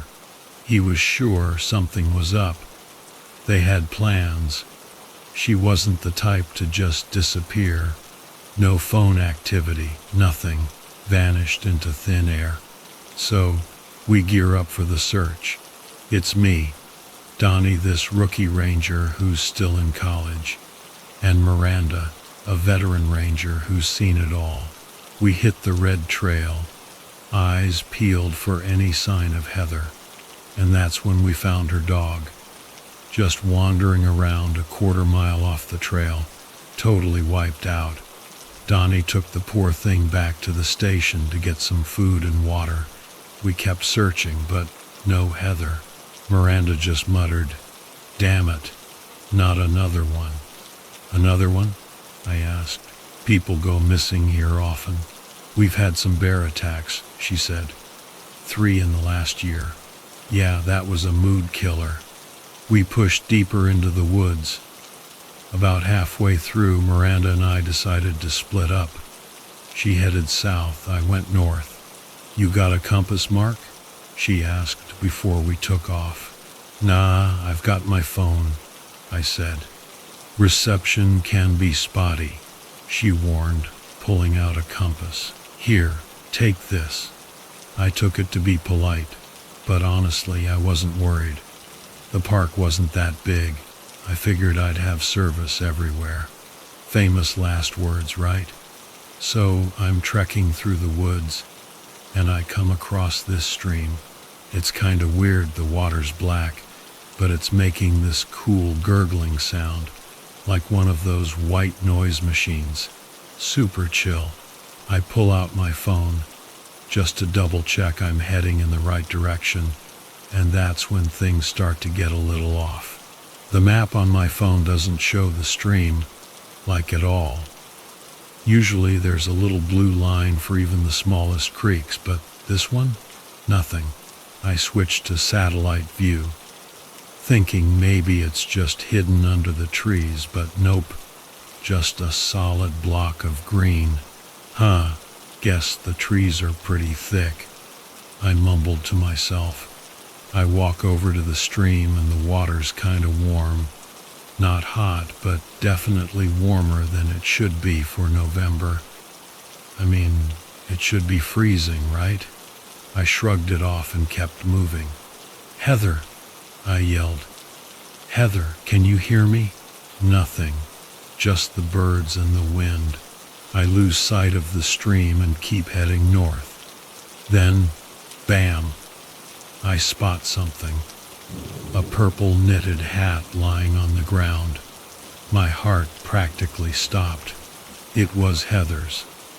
Her boyfriend had mentioned it when he described what she was wearing. I had a whole mental list of things to look out for.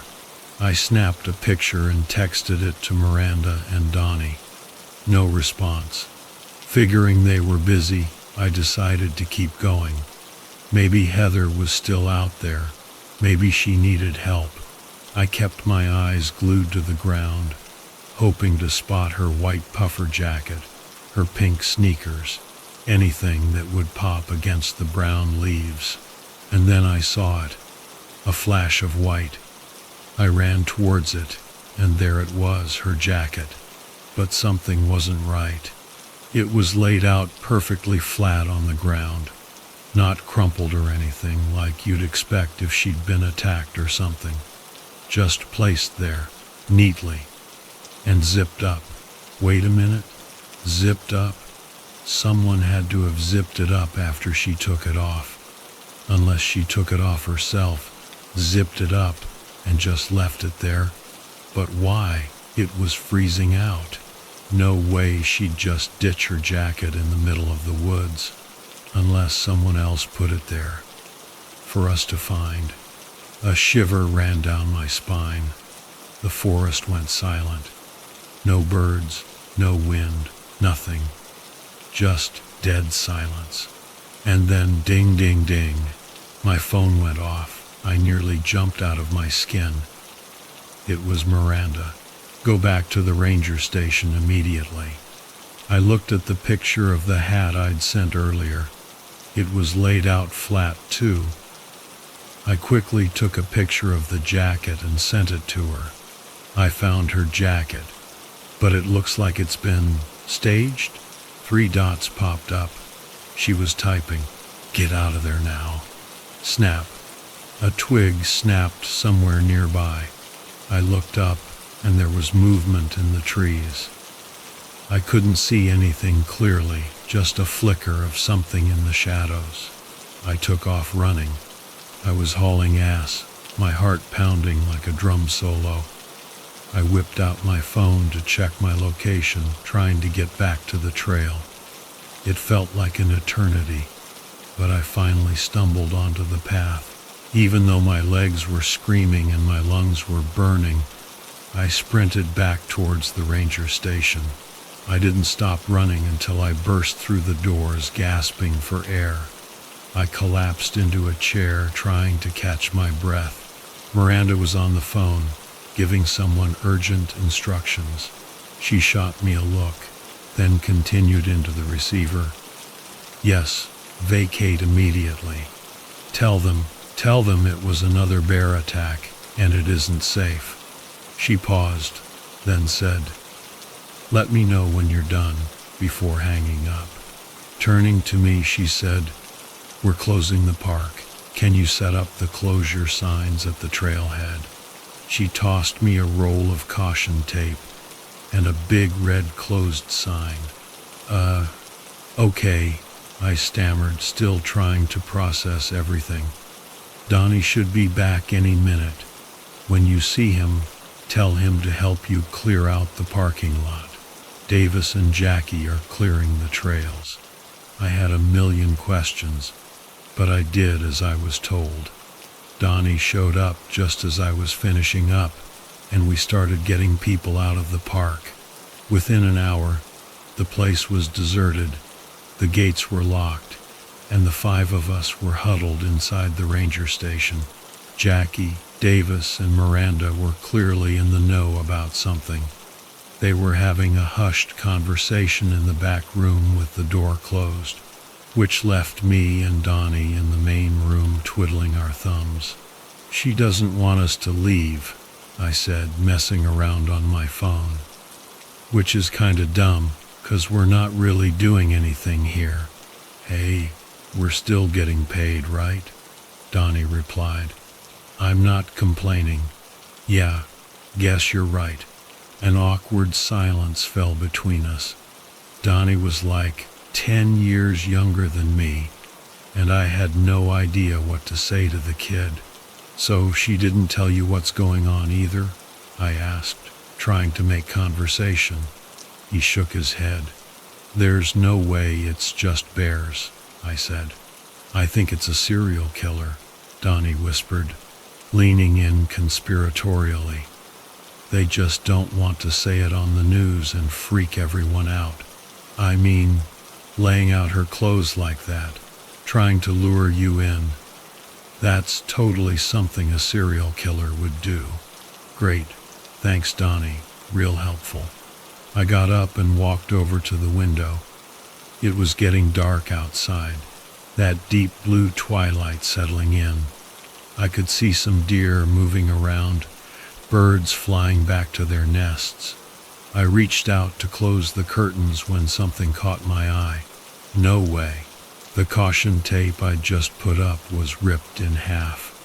The closed sign was lying on the ground. I squinted, my heart starting to hammer in my chest. It was fine just 20 minutes ago. Maybe it was a deer. Maybe it got tangled up in the tape and tore it down. But as I stared out into the darkness, I saw something else. A shape at the edge of the trees, on the other side of the parking lot. It wasn't moving. I tried to get a better look, but it was too dark. It could have been anything, a weird tree trunk, a bush, who knows. But the way my eyes were drawn to it, it felt like it hadn't been there before. Like someone was standing there watching. I squinted, trying to make it out. Just then the door creaked open behind me. I turned to see Miranda, Jackie, and Davis coming back into the room. Donnie jumped up and started peppering them with questions about the bear attacks. I turned back to the window, and my blood ran cold. The shape was gone. Okay, now I was officially freaked out. I mean, gone. 1 minute it's there, the next it's not. No way that was a tree or a bush. I spun around, ready to tell Miranda about the creepy disappearing figure, but she held up a hand, cutting me off. "Mark, Donnie," she said, her voice serious. "We need to talk." We all sat down around the big table in the main room. Miranda leaned forward, her expression grim. "What you saw out there, that wasn't a bear," she said. "No kidding," I thought. "This park, it has a history," she continued, glancing at Davis and Jackie. "Things happen here that we can't explain. People go missing. Sometimes they come back different. Sometimes they don't come back at all." "Different how?" Donnie asked, his eyes wide. Jackie spoke up, her voice low. "Not all there. Like something's taken over, something else." Okay, now they were just messing with us, right? This had to be some kind of elaborate prank. But their faces were dead serious. "We think whatever it is, it's connected to the stream," Davis said. "That's why it doesn't show up on maps. It's not natural." "And those clothes you found, Mark?" Miranda added. "That's how it lures people in. It wants you to follow it." "Follow it where?" I asked. My voice barely a whisper. Miranda just shook her head. We don't know, but we're not going to find out. She stood up. We're leaving. Now, we're going to report this to the higher-ups, get the park permanently shut down. This isn't something we can handle. We all piled into Davis's truck, leaving the ranger station behind. As we drove away, I couldn't help but look back at the dark silhouette of the forest against the night sky. I thought I saw something move in the shadows, but I couldn't be sure. And as we drove through the gates and out onto the main road, I knew one thing for sure. I was never setting foot in Glen Rock State Park ever again.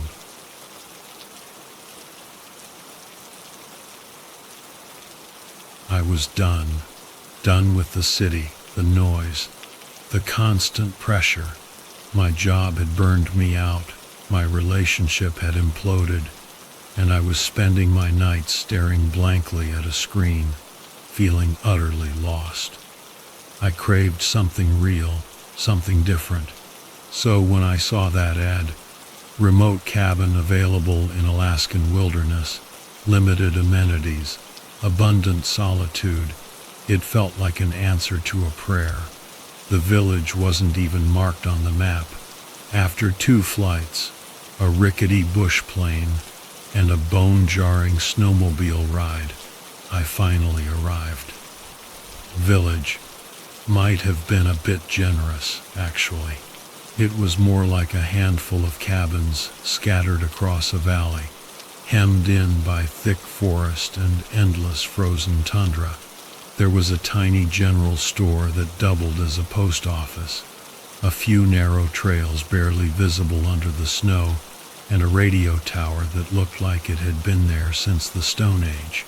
As I stood there, shivering and trying to adjust to the biting cold, a man approached. He looked to be in his 60s, with a bushy gray beard and eyes that seemed to hold the weight of 1,000 winters.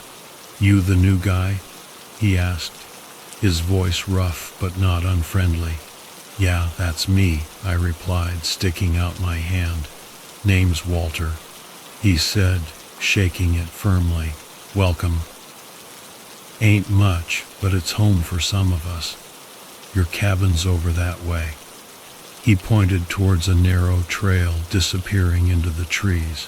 We trudged through the snow, the air so cold it felt like it was burning my lungs. But it was clean, the cleanest air I'd breathed in years. My cabin was a small wooden structure with a metal roof and a thin wisp of smoke curling from the chimney. "Generators out back," Walter said as we reached the porch. "Keeps the lights on and the heater running. But keep an eye on the fuel. You don't want to run out in the middle of the night." I nodded, trying to take it all in. "Got it. Anything else I should know?" Walter hesitated, his eyes narrowing slightly. "Couple things," he said, his voice suddenly serious. "Don't wander into the forest after dark. Keep your windows covered at night. And if you hear anything outside, you ignore it. Don't open the door. Don't look outside. Just stay put." I blinked, taken aback by the intensity in his voice. "Why?" He shrugged, but his expression remained serious. "Just how things are around here. Folks who don't follow the rules, well, they don't tend to last long." I couldn't tell if he was joking or not, but I decided not to push it. I thanked him and started unpacking. That night, the silence was overwhelming.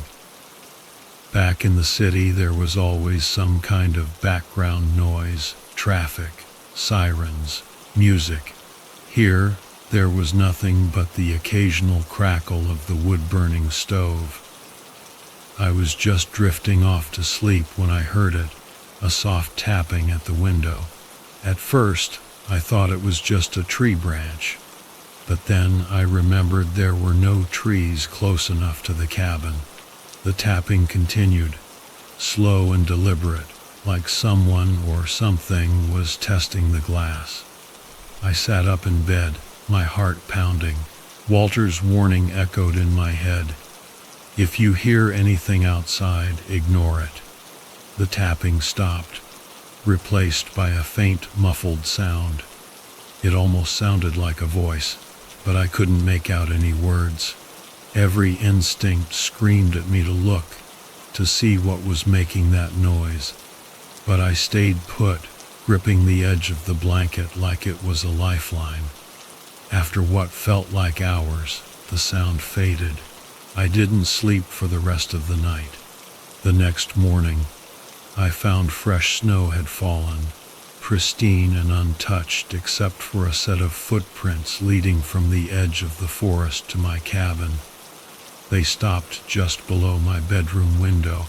I crouched down, examining them. They were human, barefoot, no less. The thought of someone wandering around in this freezing weather without shoes sent a shiver down my spine. I decided to mention it to Walter when I saw him later. I found Walter outside the general store, tinkering with a snowmobile. "Morning," I said, trying to sound casual. "Hey, do people around here I don't know wander around barefoot at night?" Walter straightened up, wiping his hands on a rag. "Why do you ask?" I hesitated, then told him about the footprints. His expression darkened. "Like I said," he muttered, "keep your windows covered and don't go looking outside." "Okay, but who?" "It doesn't matter who," he interrupted, his voice firm. "Just listen to what I'm telling you." I nodded, but his reaction only made me more uneasy. Over the next few days, I tried to settle into a routine. I spent my mornings chopping firewood and checking the generator, afternoons exploring the trails near the village. Most of the locals were friendly enough, though a bit reserved. One evening, as I was locking up for the night, I heard a commotion outside. Stepping onto the porch, I saw a small group of villagers gathered near the edge of the forest, their voices low and anxious. Curiosity got the better of me, and I approached. Elena, the village school teacher, was among them. She glanced at me, her expression tight. "Martin's missing," she said quietly. "Missing? What happened?" "Went out yesterday afternoon," she explained. "Said he was going to check his traps, never came back." Walter was there too, his face grim. "Told him not to go too far," he muttered. "Forest always takes the careless ones first." Something about the way he said it made my skin crawl. They organized a search party the next morning, but I wasn't invited. I watched from my cabin as they ventured into the forest, their figures disappearing into the trees. They returned hours later, empty-handed except for Martin's snowshoes, which they found abandoned at the edge of the forest, pointing inward. That night, as I sat by the fire, I couldn't shake the image of those footprints by my window. For the first time since arriving, I began to wonder if I'd made a mistake coming here. The morning after Martin's disappearance, the village felt quieter than usual, as if the trees themselves were holding their breath. I stood on my porch, staring at the trail leading to the forest. I wanted to believe he'd simply gotten lost or injured, but the way the villagers spoke about the forest made me uneasy. A knock on my door broke my thoughts. It was Elena, bundled in a thick parka. "Walter asked me to check on you," she said, her voice slightly muffled by the scarf around her neck. "How are you settling in?" "I'm fine," I lied, "though I'm starting to think your quiet village life has more to it than I signed up for." She gave me a small smile, but it didn't reach her eyes. You'll get used to it. Everyone does. I wasn't sure if that was meant to be comforting. Later that day, I found myself at the edge of the forest where Martin's snowshoes had been discovered. Walter was there, along with Nate, Kara, and a few others. They were discussing whether to continue the search or wait for him to return on his own. He's not coming back, Walter said flatly, his arms crossed against the cold. You don't know that, Nate shot back, his voice sharp but with an edge of nervousness beneath it. He could be hurt, waiting for someone to find him. Walter fixed Nate with a hard stare. And what happens if we send more people in, huh? You think the forest will just let them walk out? You talk like it's alive or something. Maybe if you didn't spend your life hiding behind superstition, we wouldn't lose people so easily. Nate scoffed. Before Walter could respond, Kara stepped between them, her young son clinging to her leg. Enough, she said firmly. Arguing won't bring him back. I stayed quiet, unsure whether to take Nate's side or Walter's. The forest loomed behind them, its shadow stretching toward us as the sun dipped lower in the sky. That night, I was more careful. I double-checked the locks on my doors and pulled the heavy curtains across the windows. Still, sleep didn't come easily. Every creak of the cabin felt louder, more deliberate. Around midnight, I heard it again, the crunch of footsteps on the snow. This time they were slow and deliberate, circling the cabin like a predator stalking its prey. My heart pounded as I crept to the window, keeping the curtains drawn. I hesitated before peeking through a small gap, half expecting to see nothing, but there was something. A figure stood just at the edge of the tree line, barely visible in the moonlight. It was tall and motionless, its outline blurred as if the air around it refused to settle. My breath caught in my throat as the figure tilted its head toward the cabin, as if it knew I was watching. I dropped the curtain and stumbled back, my pulse racing. When I dared to look again, the figure was gone. The next morning I found Nate sitting on his porch, staring into the distance. He looked pale, his usually confident demeanor replaced by something hollow. "Hey," I said cautiously, "you all right?" He didn't answer at first. Then, without looking at me, he said, I went in. My stomach tightened. Into the forest? Nate nodded slowly. Last night, I wanted to prove him wrong. Prove it's just trees. He turned to me, his eyes wide and glassy. It's not just trees. The news of Nate's behavior spread quickly. Most of the villagers avoided him, muttering under their breath about how he'd broken the rules. Walter, however, wasn't so forgiving. "You saw something, didn't you?" Walter demanded, cornering Nate outside the general store. Nate shook his head. "I don't know what I saw." "Don't lie to me," Walter snapped. "You looked too long, didn't you?" "What does that even mean?" I interrupted, unable to stay silent any longer. Walter turned to me, his expression grim. "The forest has rules. You break them, it breaks you. Simple as that." "That's ridiculous," I said, though the conviction in my voice faltered. Walter didn't respond. Instead, he fixed Nate with a piercing gaze. "You'd better hope it lets you go." Over the next few days, Nate's condition worsened.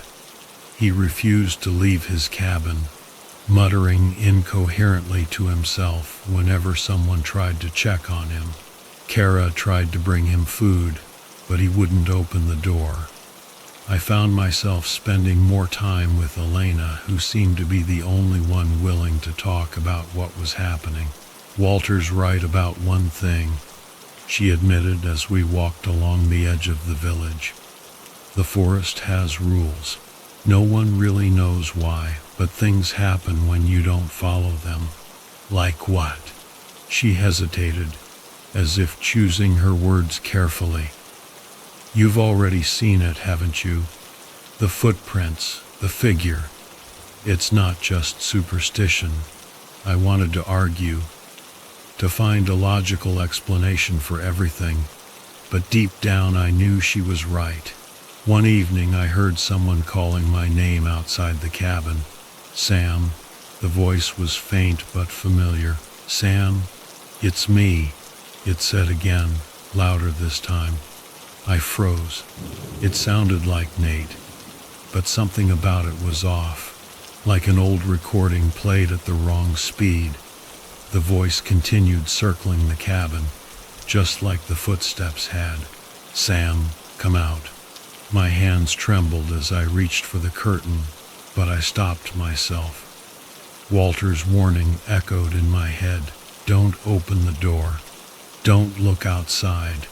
The voice persisted for what felt like hours before finally fading into the night.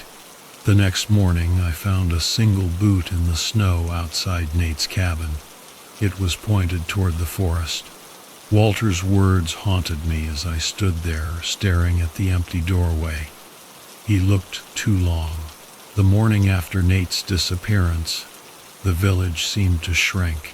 Fewer people walked the narrow, snow-covered paths, and those who did moved quickly, their heads down as if avoiding the weight of some invisible gaze. My cabin felt less like a sanctuary and more like a trap. I couldn't shake the feeling that Nate's departure wasn't the end of it, that whatever had taken him wasn't finished. I needed answers, and there was only one person who might provide them. Elena met me at the schoolhouse, a one-room structure perched on the edge of the village. Inside, the air was warm, a stark contrast to the biting cold outside. She had her back to me, stacking books on a low shelf, but turned when I cleared my throat. "Sam," she said, her tone soft but guarded. "What brings you here?" I hesitated. I didn't want to come off as paranoid, but I needed to know. "Elena, I need you to tell me more about this place, about the forest." She sighed, pulling a chair from a small desk and gesturing for me to sit. "You're starting to understand, aren't you? Why Walter insists on the rules." "I'm starting to understand that I'm in over my head," I admitted. "Nate is gone, and no one seems willing to talk about what's really happening here. I need to know the truth." Elena leaned forward, her expression grim. "The truth is, no one knows exactly what it is. The Watcher, that's what people call it, has always been here. My grandmother used to say it's as old as the forest itself, older than the village. It doesn't like intruders, it doesn't like disrespect, and it doesn't forgive." Her words sent a chill down my spine, but I forced myself to stay composed. "What does it want?" "No one knows. It doesn't communicate, at least not in a way we understand. But it watches, and it waits. If you break the rules, if you draw its attention, it'll find you." The memory of the figure outside my cabin came rushing back. "And the rules, they're to keep it away?" Elena nodded. "Or at least keep us alive." Later that day, I went to Kara's cabin to check on her. She had barely spoken to anyone since Nate disappeared, and I knew she must be worried about her son. When she opened the door, her face was pale, her eyes bloodshot from lack of sleep. "Is everything okay?" I asked, trying to sound reassuring. She shook her head. It's starting again. I hear things at night, whispers, footsteps. My son says he sees shadows moving outside his window. I don't know how much longer I can keep him safe. Her fear was contagious. I offered to help secure her cabin, and we spent the afternoon nailing blankets over the windows and reinforcing the door with wooden planks Walter had left behind. By the time we finished, the sun was already sinking below the horizon, casting long, jagged shadows across the snow. As I stepped outside, Kara grabbed my arm. "Sam," she said, her voice trembling, "if anything happens, promise me you'll look out for him." I didn't know what to say, so I just nodded. That night, I couldn't sleep. I sat by the fire, the crackling logs doing little to dispel the oppressive silence that had settled over the village. My thoughts drifted back to what Elena had said. If the Watcher was real, if it had been here all along, then why? What was its purpose? Around midnight I heard the sound again, footsteps crunching through the snow. This time they didn't circle the cabin. They stopped at my door. I held my breath, listening. A soft knock echoed through the cabin, followed by a voice. "Sam, it's me. Open the door." The voice was familiar, but wrong. It sounded like Nate, but there was a hollowness to it, an emptiness that made my skin crawl. I stayed frozen, gripping the armrests of the chair as the voice grew louder, more insistent. "Sam, let me in. I'm cold." The doorknob rattled, and I thought about Walter's warning. "Don't open the door. Don't look outside." After what felt like an eternity, the voice stopped. The silence that followed was worse than the noise. I didn't move until the first rays of sunlight crept through the cracks in the curtains. When I finally opened the door, there was nothing there. No footprints, no sign of anyone or anything having been outside. But in the snow, just beyond the porch, I found something, a small wooden carving of a figure, its face twisted in a grotesque grin. The next day I went to see Walter.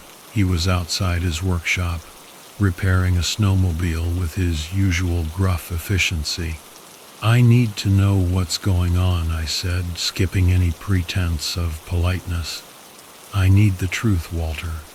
He wiped his hands on a rag and looked at me, his expression unreadable. "You're asking questions you don't want answers to." "Maybe," I said, "but I don't have a choice." Walter sighed and motioned for me to follow him inside. The workshop was cramped, filled with tools and half-finished projects. He pulled a chair over and sat down, gesturing for me to do the same. "You ever wonder why this village is so isolated?" he asked. "Of course," I said. "I thought that was the point, getting away from everything." Walter shook his head.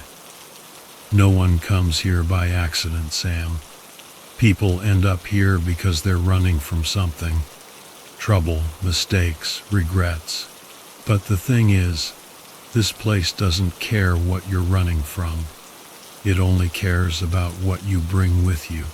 I frowned. "What do you mean?" He leaned forward, his voice dropping to a whisper. "The Watcher isn't just some creature lurking in the woods. It's more than that. It's part of this place, part of the forest, and it feeds on us, on our fears, our secrets, our sins. That's why the rules exist, to keep it from getting too close." The weight of his words settled over me, heavy and suffocating. "So what happens if you break the rules?" Walter's gaze darkened. "You've seen what happens. Martin, Nate, they didn't listen. They drew its attention. And once it sees you, it doesn't let go. That evening, Elena came to my cabin. She looked more nervous than I'd ever seen her. "I've been thinking about what you said," she began, her voice barely above a whisper. "About the footsteps, the voices. It's getting worse, isn't it?" I nodded. "Kara's hearing things too. Her son says he's seeing shadows." Elena hesitated, then said, "There's something I haven't told you. Something my grandmother used to say. She believed the Watcher wasn't just a guardian, it was a judge. It watches to decide who belongs here and who doesn't. And if you don't belong," she trailed off. But I didn't need her to finish. The message was clear. That night, I stayed awake, watching the firelight flicker across the walls. The forest felt closer than ever, its presence pressing against the cabin like a living thing. I could almost hear it breathing. And then, just before dawn, I heard a sound that made my blood run cold. It wasn't footsteps or whispers. It was a voice, Kara's voice. "Sam, help me," it pleaded, echoing from the forest. "Please, I need you." I clenched my fists, my heart racing. I knew it wasn't her. I knew it. But the sound of her voice, the desperation in it, made it almost impossible to stay still. For hours I sat there, paralyzed by the pull of that voice. When it finally stopped, the first light of day was breaking over the horizon. I stepped outside, my breath fogging in the frigid air. In the snow, leading away from Kara's cabin, were a set of footprints. They disappeared into the forest. Kara was gone. The day after Kara disappeared, the village felt suffocating. The air was heavy, the stillness unbearable. Snow fell in a constant, silent blanket, muffling everything like a shroud. People avoided eye contact, speaking only in hushed whispers, if they spoke at all. I couldn't stop thinking about the footprints leading into the forest, or Kara's voice calling my name the night before. Deep down, I knew she was gone, but it wasn't just grief that unsettled me. It was the sense of inevitability. Kara wasn't the last. This was only the beginning. I found Walter in the general store, crouched by the wood stove, his face drawn with exhaustion. I told him what had happened, the voice, the footprints, the way Kara's cabin door had been left ajar. He didn't seem surprised. "It's getting stronger," he muttered, his voice low. "What is?" I asked, my frustration breaking through. "The Watcher? The forest? What does any of this even mean?" Walter looked up at me, his eyes sharp. "It means the rules are breaking. The longer it watches us, the bolder it gets. The bolder it gets, the more it takes." I ran a hand through my hair, trying to process his words. "So, what do we do? Just wait for it to pick us off one by one?" Walter shook his head. "There's no waiting, Sam. There is only surviving." That evening, I went to Elena's cabin. She was pacing the small room, wringing her hands. She looked up as I entered, relief flickering across her face. "Kara's gone, isn't she?" she asked quietly. I nodded. "Walter thinks it's getting worse. He says the rules are breaking." Elena sat down heavily, staring at the floor. "I've been thinking about something my grandmother used to say. She believed the Watcher wasn't just some mindless force. She thought it had a purpose, that it was testing us, seeing who belonged and who didn't. And what happens if it decides you don't belong?" I asked, though I wasn't sure I wanted the answer. Elena's silence was answer enough. We talked late into the night, trying to piece together what little we knew. Every story, every rule, every fragment of folklore pointed to the same conclusion. The Watcher was more than just a presence in the forest.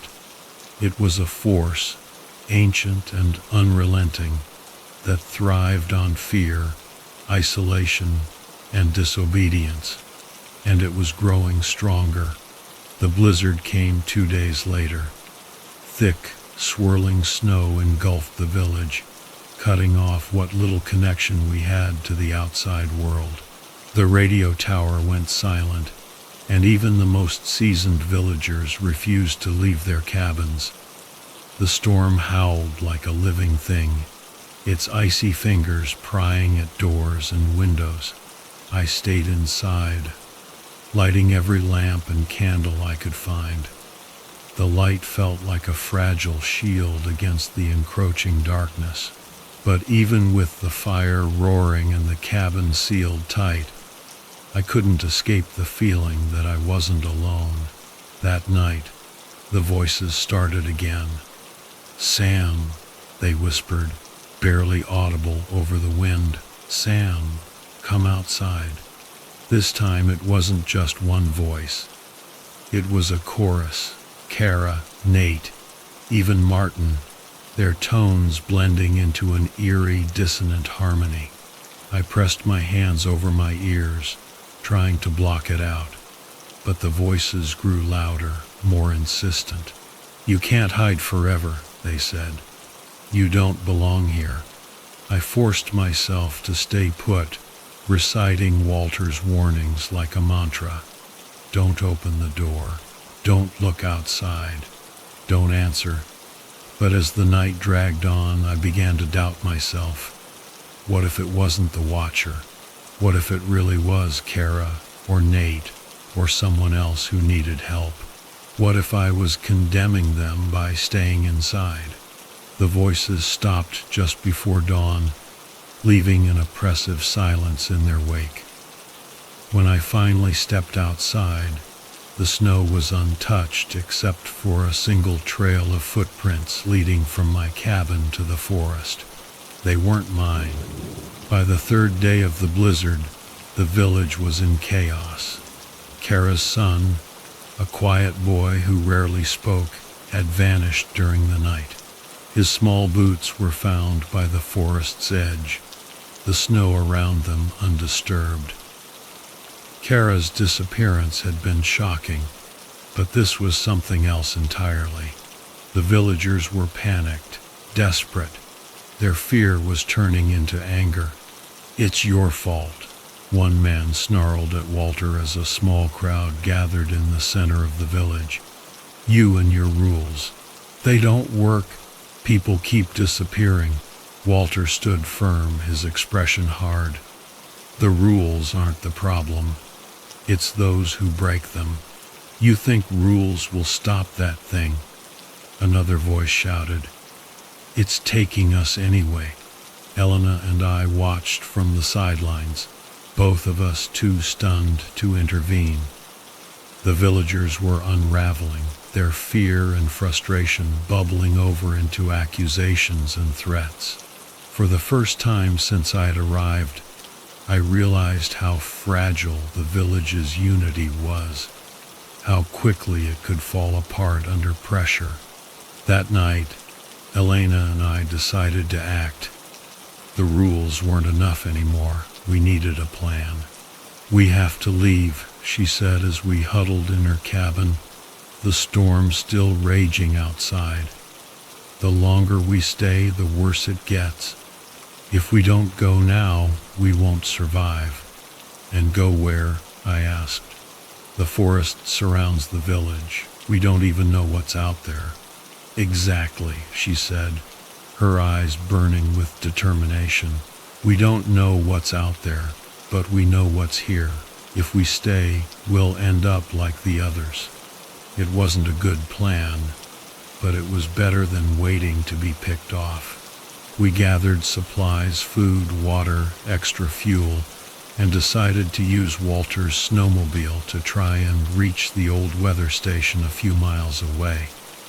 It was risky, but it was our only chance.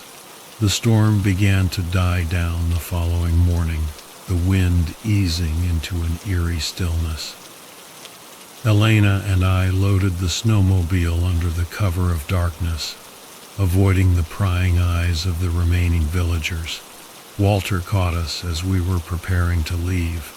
"You're making a mistake," he said, his voice grave. "The forest doesn't like it when people leave." "We don't have a choice," Elena replied. "If we stay, we die." Walter sighed, his shoulders slumping. "If you're set on going, take this." He handed me a small wooden talisman carved with intricate patterns. "It's not much, but it might help." "What is it?" I asked, turning the object over in my hands. "Something my grandfather made," Walter said. "He said it keeps the watcher away. I don't know if it works, but it's better than nothing." I thanked him, though I wasn't sure I believed in the talisman's power. At this point, I was willing to try anything. We set off just before dawn, the snowmobile's engine cutting through the silence like a knife. The forest closed in around us as we left the village behind, its towering trees casting long shadows across the snow. Every sound, every movement in the periphery of my vision set my nerves on edge. We didn't speak, our focus on the path ahead. But as we neared the weather station, the snow grew deeper, the air heavier. The engine began to sputter, struggling against the increasing resistance. And then we saw them. Shapes moved through the trees, tall and thin, their forms shifting like smoke. They didn't move toward us, but their presence was enough to freeze my blood. I gripped the talisman tightly, praying it would offer some kind of protection. The snowmobile finally gave out, leaving us stranded in the middle of the forest. Elena and I exchanged a panicked glance, then grabbed our supplies and began to run. The shapes followed. The forest closed in on us like a vice. Every step we took through the thick, icy snow felt heavier, as if the ground itself resisted our escape. The air was unnaturally still, suffocating in its silence except for the faint crunch of our boots and the distant whispers that seemed to echo from nowhere behind us.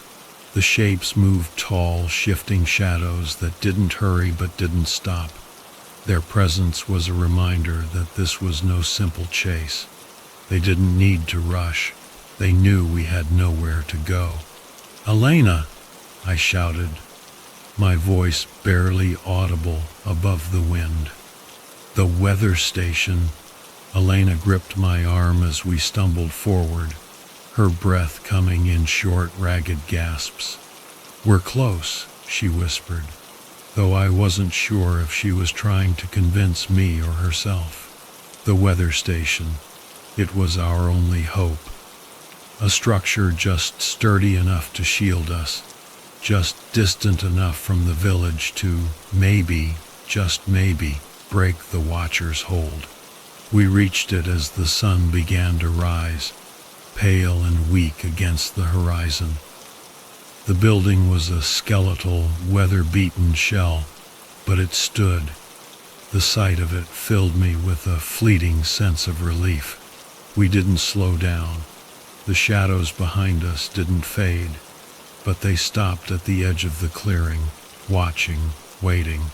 Inside, the station smelled of rust and dampness. Its walls were lined with ancient equipment, most of it useless now.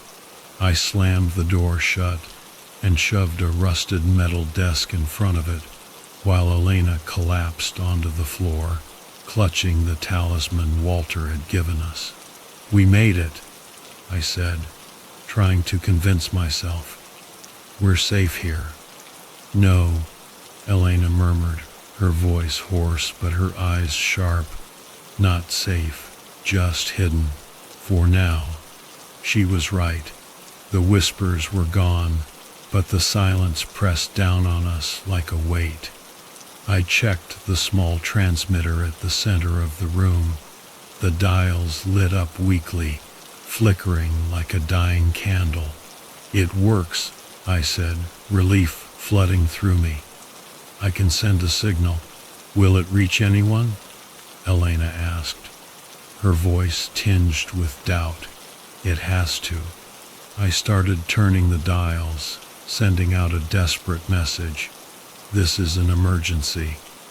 We're at the weather station outside the village. We need help. Please, if anyone can hear this." A loud bang echoed through the room. I froze.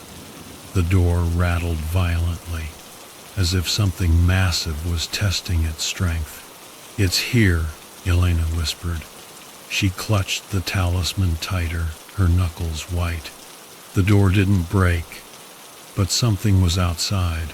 The whispers began again, louder this time, like 1,000 voices speaking at once.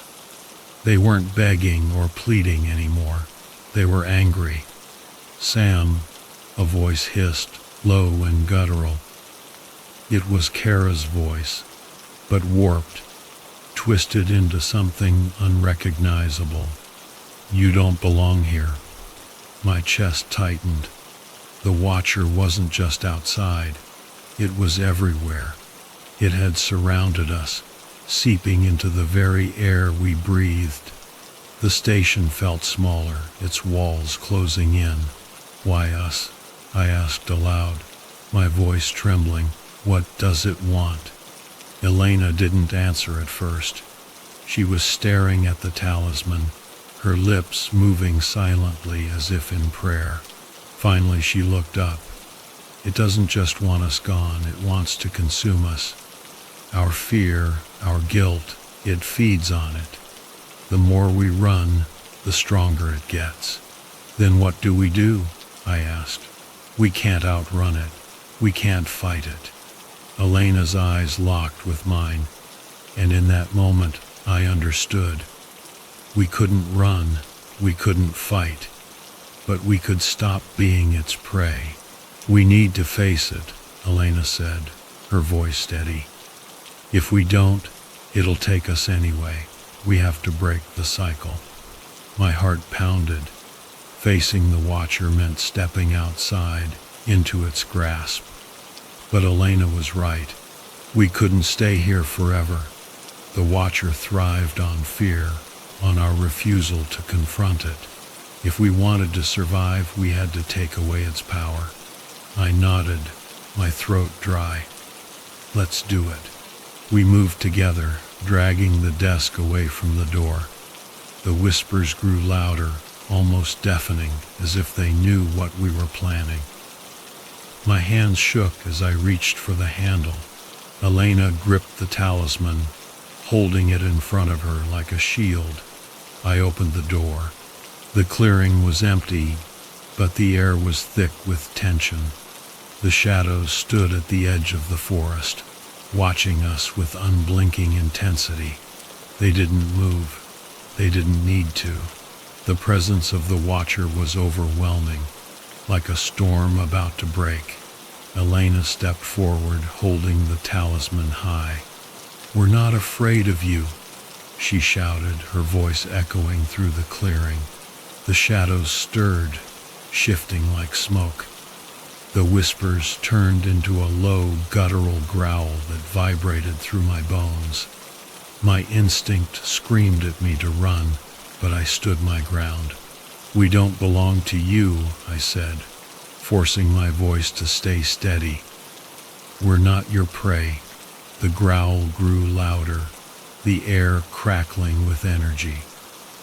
The shadows moved closer, coalescing into a single, towering figure.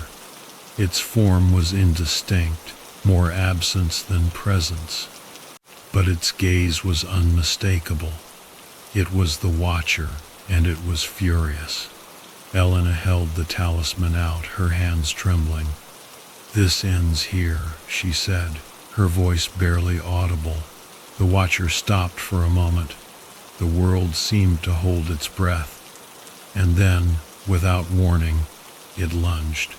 The impact knocked me off my feet, the force like a hurricane tearing through the clearing. I hit the ground hard, my vision swimming. When I looked up, I saw Elena standing her ground, the talisman glowing faintly in her hands. The watcher recoiled, its form flickering like a dying flame. It let out a bone-chilling roar, its shape unraveling as the light from the talisman grew brighter. Elena's face was pale, her body trembling, but she didn't let go. "Sam," she said, her voice strained. "You have to finish it." I didn't understand at first, but then I saw it. The transmitter inside the weather station still flickering weakly. If I could amplify the signal, maybe, just maybe, it could disrupt the watcher's hold. I stumbled to my feet and ran inside, ignoring the whispers that clawed at my mind. The controls were old and unresponsive, but I worked frantically, twisting dials and flipping switches. The static grew louder, rising to a piercing wail that made my ears ring. Outside, the watcher roared, its form collapsing in on itself. "Elena!" I shouted. "Hold on!" The talisman's light flared, blindingly bright. The watcher let out one final, anguished cry before it shattered, its form dissolving into the air. The clearing went silent. When I stepped outside, Elena was on her knees. The talisman crumbled to dust in her hands. She looked up at me, her eyes filled with tears. "It's gone," she said, her voice barely a whisper. "We did it," but I wasn't sure. The forest was quiet, unnaturally so. The oppressive weight in the air had lifted, but the shadows lingered at the edge of the clearing, watching us with empty eyes. "We need to go," I said, pulling Elena to her feet. "We never made it back to the village. We didn't want to. Whatever was left, there wasn't ours to save." We walked for hours until we reached the main road, where a passing truck picked us up. We didn't talk about what had happened. There were no words that could capture the horror of it, the way it had burrowed into our minds. We just sat in silence, the weight of survival pressing down on us. When I finally returned to civilization, I found a package waiting for me. There was no return address, no note. Inside was a single photograph of the village, taken from the edge of the forest. In the distance, barely visible among the trees, was a shadowy figure. The watcher wasn't gone. It was never gone. It was only waiting.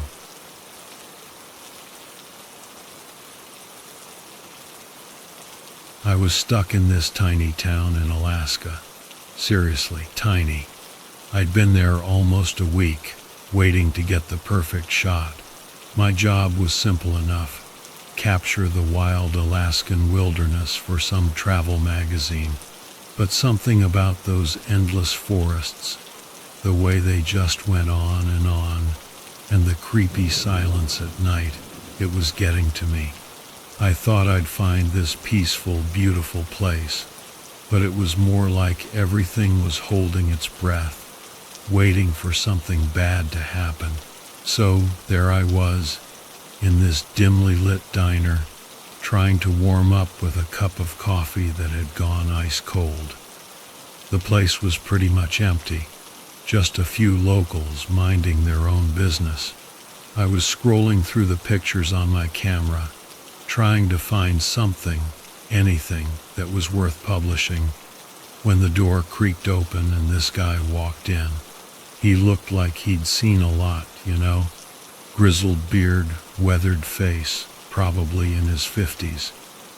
He slid into the booth across from me, gave me a nod, and ordered coffee. We sat there in silence for a while, which was fine by me. It kind of fit the whole vibe of the place. Just as I was about to head back to my motel, he started talking. "You're not from around here, are you?" he asked, his voice rough, like he'd been smoking since he was a kid. "Nope, just passing through," I said. "I'm a photographer." I held up my camera like that explained everything, taking some shots for a project. He nodded and took a sip of his coffee. "Not much to see around here," he said. But the way he said it made me think he knew something I didn't. "Unless you're looking for something specific," he added with a glint in his eye. I shrugged, just trying to capture the landscape, the feel of the place. But honestly, it's getting a little boring. How many trees and mountains can you shoot before they all look the same? He chuckled, this dry, humorless sound. "Yeah, I can see that. But there are things around here that aren't on any map, places that aren't for tourists." "Okay." Now he had my attention. "What do you mean?" I asked, trying to sound casual. The guy looked around the diner like he was making sure nobody was listening. He leaned in closer. "Old military base," he whispered, "out past the tree line, near the old logging road. Been abandoned for decades. Most folks don't even know it's there." "An abandoned base?" I said, not really believing him. "What's it doing out here?" He shrugged. "They built it during the Cold War, back when they thought they needed a place out here far away from prying eyes. Never really said what it was for, but they shut it down quick. Too quick, if you ask me." I could feel my curiosity growing. Even though I knew I should probably just let it go, I couldn't help myself. "You ever been out there?" I asked. "Once," he said, his eyes narrowing. "Years ago. Didn't stay long. Didn't like the feel of the place. Too quiet, like it was waiting for something." I leaned back, trying to process what he was saying. Part of me wanted to dismiss it as some local ghost story, but the other part of me, the part that always got me into trouble, was hooked. "How do I get there?" I asked, trying to sound casual, even though my heart was starting to beat a little faster. He hesitated, and for a second I thought he wasn't going to tell me. But then he sighed, like he knew I wouldn't give up. "You take the old dirt road out past Miller's Creek. Follow it for about 5 miles, then take the first right. You'll see a chain-link fence. It's rusted and broken in places, but you can get through. Just be careful." "Careful?" I repeated, raising an eyebrow. "What do you mean?" He didn't answer right away. Instead, he took another long sip of his coffee, staring into the dark liquid like it held the answers. "There's things out there," he said finally. "Things you don't want to mess with. I'm not saying you'll find anything, but if you do, you'll wish you hadn't." The way he said it sent a chill down my spine. I tried to remind myself that I was a grown man, not some kid scared of the dark. "I appreciate the warning," I said, trying to sound confident. "But I think I'll be fine." He just looked at me, his eyes dark and serious. "Maybe you will," he said quietly. "But just remember, some things are abandoned for a reason." I didn't know what to say to that, so I just nodded and finished my coffee. The conversation had left me feeling uneasy, but also more determined than ever. Whatever was out there, I wanted to see it for myself. I needed to. I spent the rest of the evening trying to find out anything I could about this base, but there was practically nothing. A few mentions online of a base that was active in the 60s, but no details, no photos, no explanation of why it was shut down. It was like someone had scrubbed it from history, which of course made me even more curious. The next morning I packed up my camera gear, a flashlight, and some other essentials. I wasn't planning on staying long, just long enough to snap a few pictures and see what the fuss was about. Figured I'd be in and out in a couple of hours tops. The drive out there was way longer than I expected. The road was barely a trail in some places, and it wound through the forest like a snake, so I couldn't see more than a few feet ahead. It felt like I was driving deeper and deeper into nowhere, and I swear, I kept getting this feeling that I was being watched. Every time I checked the rearview mirror, though, there was nothing there. After about an hour, I finally saw the fence, just like the guy in the diner described, rusted, falling apart, with huge gaps where it had been broken or cut away. I pulled up to the gate, which was hanging by a thread, and got out of the car. The wind was blowing, and I could smell the damp earth and pine needles. For a second, I almost turned back, but then I saw the base. It was bigger than I expected, a bunch of low concrete buildings with peeling paint and broken windows. No signs, no markings, nothing to say what it had been used for. Just rows of dark, empty windows staring back at me. I took a deep breath, grabbed my camera, and stepped through the gate. The ground was soft and uneven, covered in dead grass and mud.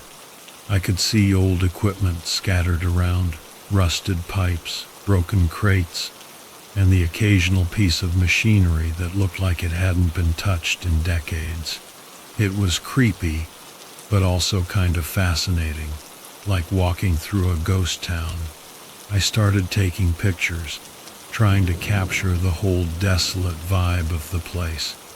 But the further I went, the more I felt like I shouldn't be there, like the air was getting heavier, colder, like the base itself was trying to push me away. I was about to turn back when I saw the entrance to one of the buildings. The door was hanging off its hinges, and I could see a staircase leading down into the darkness. I knew I shouldn't go down there, but I also knew that if I didn't, I'd always regret it. So I took a deep breath, turned on my flashlight, and stepped inside. It was freezing down there, and the air smelled like damp concrete and something else, something I couldn't quite place. My footsteps echoed off the walls, and I couldn't shake the feeling that I wasn't alone, like something was down there with me, just out of sight. But I kept going, my flashlight beam cutting through the darkness. I didn't know what I was expecting to find, but I had a feeling it wasn't going to be good. I found myself in a long hallway. There were doors on either side, most of them hanging open, leading to small rooms that looked like they'd been offices. Papers were scattered everywhere, chairs were overturned, and there were even a few old military jackets still hanging on hooks. It was like they'd abandoned this place in a hurry. I took a few pictures, but the whole time I felt this wrongness, like the place was frozen in time, and I was messing with something I shouldn't. As I moved down the hallway, I started to hear noises. At first I thought it was just the wind, but then I realized it was something else. A soft clanking like metal on metal, and a rustling like something was moving around. I stopped to listen, but the sound stopped too. I shook my head, trying to tell myself it was nothing, just old pipes or maybe an animal. But my heart was pounding, and I found myself gripping my flashlight a little tighter. At the end of the hallway, there was a door that was slightly ajar. I hesitated, but I couldn't resist. I pushed it open and stepped inside. This room was small, with bare concrete walls and a control panel against one wall. It looked like some kind of operations center, with switches and dials, though most of them were covered in dust. I walked over to the panel, wiping away the dust, and saw that some of the switches were still functional. One in particular caught my eye, a big red switch right in the center. Against my better judgment, I flipped it. A low hum filled the air, and the lights down the hallway flickered for a second. Then, just as quickly, they went out again.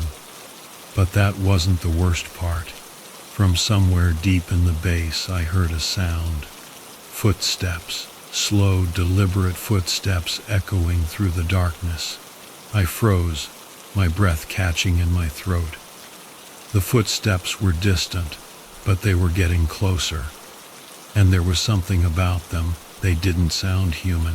They were too heavy, too deliberate, like something was dragging itself through the dark. I backed away from the control panel, my eyes darting to the door. I needed to get out of there, but as I turned to leave, the door slammed shut. I lunged for the handle, my hands shaking, but it wouldn't budge. I was trapped, and the footsteps were getting closer. I was panicking, trapped in this dark room with something I couldn't even imagine, coming for me. My mind was racing. I had to get out. I scanned the room, desperate for another way out. And that's when I saw it, a vent cover near the floor. It was small, but maybe, just maybe, I could squeeze through. I dropped to my knees and started prying at the screws, my hands shaking so badly I could barely hold the screwdriver. The scraping of metal seemed deafening in the silence. Just as I managed to loosen one of the screws, the door creaked open a little further.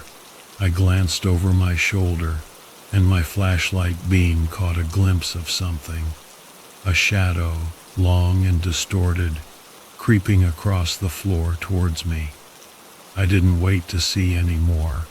I yanked the vent cover off, shoved it aside, and wriggled into the vent. It was cramped and dusty, but it was better than being in that room. Through the vent I saw the door swing open. My flashlight beam flickered across the floor, but whatever was standing there was hidden in the shadows. I could hear it breathing, though, a horrible, raspy sound. Then it took a step forward, dragging its feet across the floor. For a split second I saw it. It was hunched over, almost human-shaped, but its limbs were all wrong. Its skin was pale, almost see-through, and I could see places where it looked like it was peeling. But its face, I couldn't see it clearly, but there was something wrong with it. Its eyes were too dark, like holes that sucked in the light. It stopped near the control panel, just inches from where I was hiding. I held my breath, praying it wouldn't see me. Then, after what felt like an eternity, it turned and shuffled out of the room. I waited until I couldn't hear its footsteps anymore. Then I crawled out of the vent. The room felt even colder now, and the air was thick with fear. I had to get out of there, but I also needed to know what was going on. I looked at the control panel.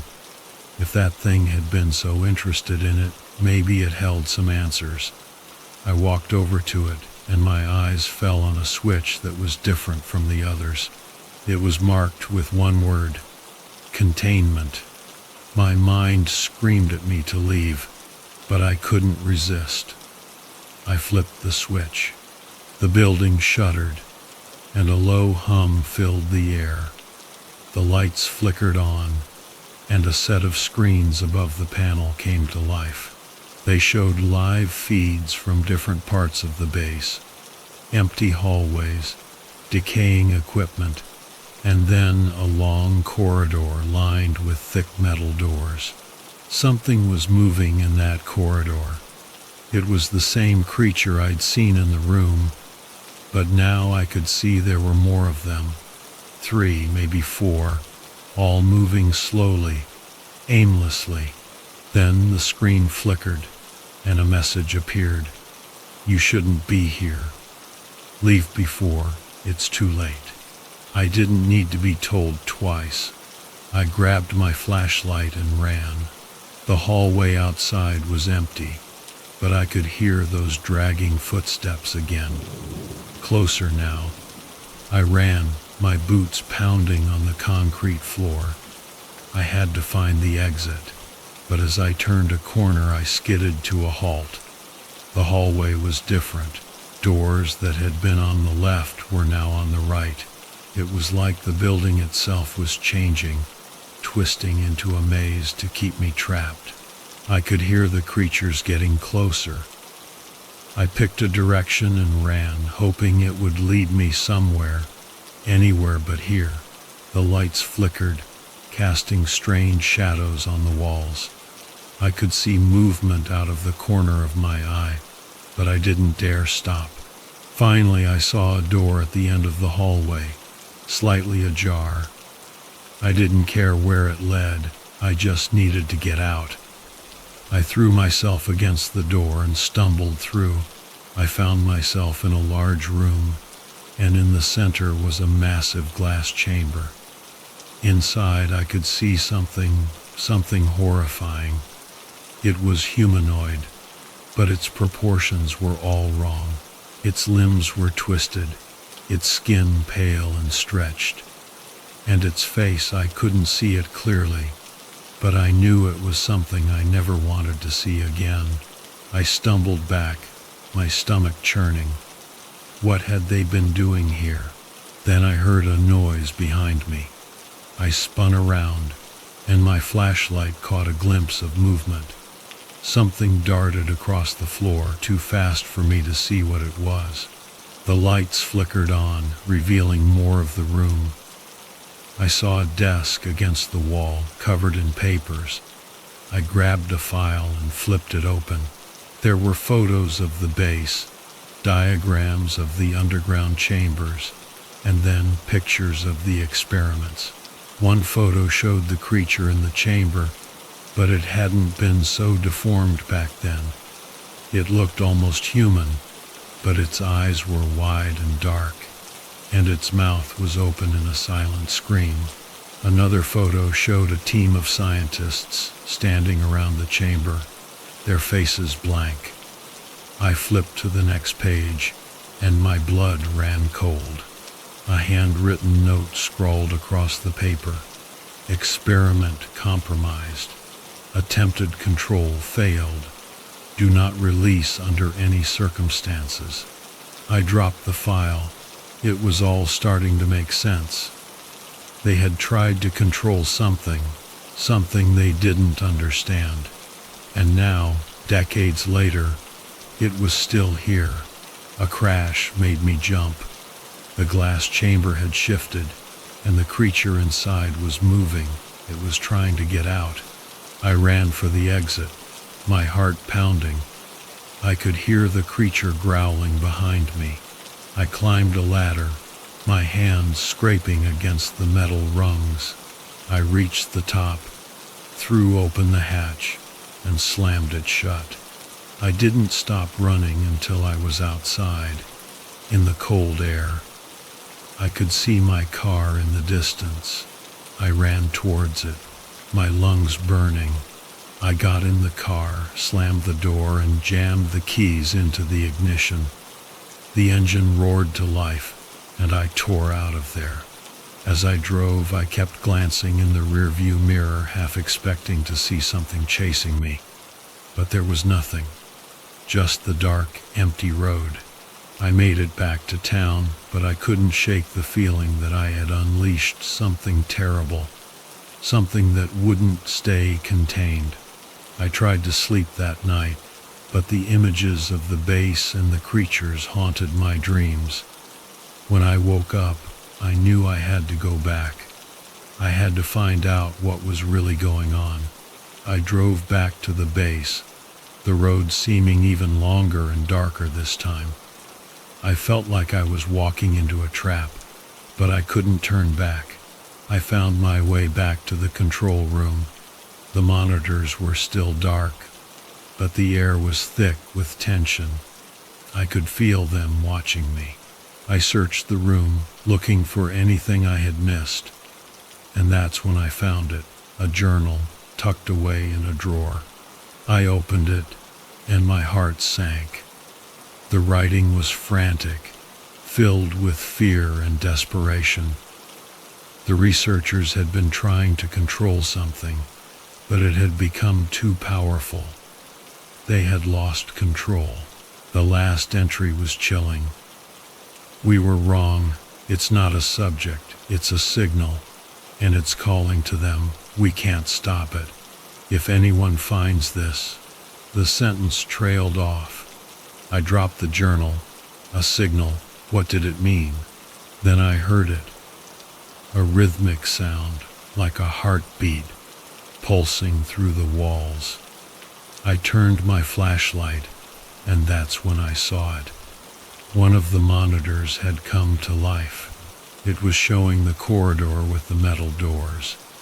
But this time, the doors were open. They were out. I ran, the sound of the heartbeat echoing in my ears. I had to get out. I stumbled through the corridors, the walls seeming to close in around me. I could hear the creatures getting closer. Finally, I saw a light at the end of a hallway. I ran towards it, hoping it was a way out. The room was different from the others. It was clean, almost sterile. And in the center was a massive console covered in screens. One screen showed a live feed of the corridor I had just come through. And there on the screen was me.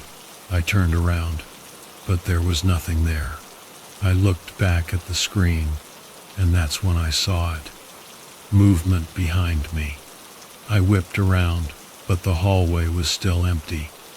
Yet on the monitor, I could see it clearly. A dark figure creeping up behind me. It was following me. I scanned the console, trying to find something that would explain what was happening. And then I saw it. A small notebook, wedged between two panels. I grabbed it and flipped it open. The pages were filled with diagrams and notes. Signal interference, broadcast disruption, psychological manipulation. And then, one line, underlined repeatedly. "It's not them, it's us." I didn't understand, but I could feel the truth of it. Whatever was happening here, it wasn't about containing something, it was about controlling it.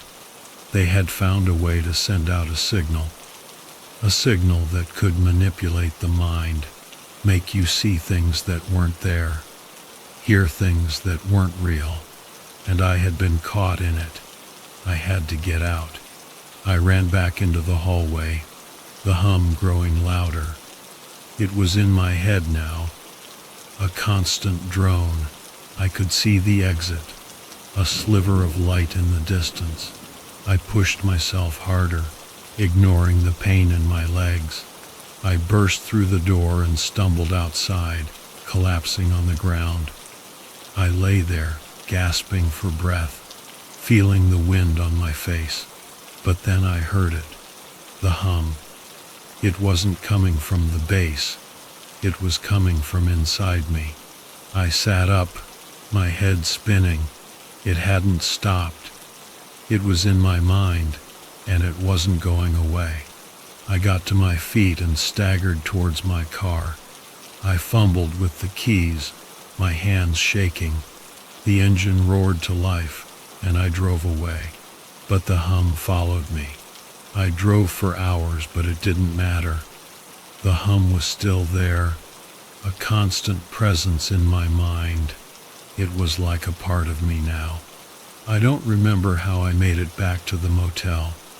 I must have passed out at some point. When I woke up, the hum was still there, faint but persistent. I couldn't escape it. It was inside me. I checked out of the motel and drove away, not knowing where I was going, but I knew there was no escape. The signal had me now, and it wasn't going to let go. As I drove, the hum grew louder, and I could see them. Dark shapes moving in the corners of my vision. They were waiting. They were real. I had brought them out, and now they were free. I don't know how this ends. Maybe it never does. Maybe the signal will keep spreading until there's nothing left but the hum. But if you're reading this, if you found this, then please don't come looking for me. Don't try to find the base. Some things are abandoned for a reason. And whatever you do, don't listen to the signal.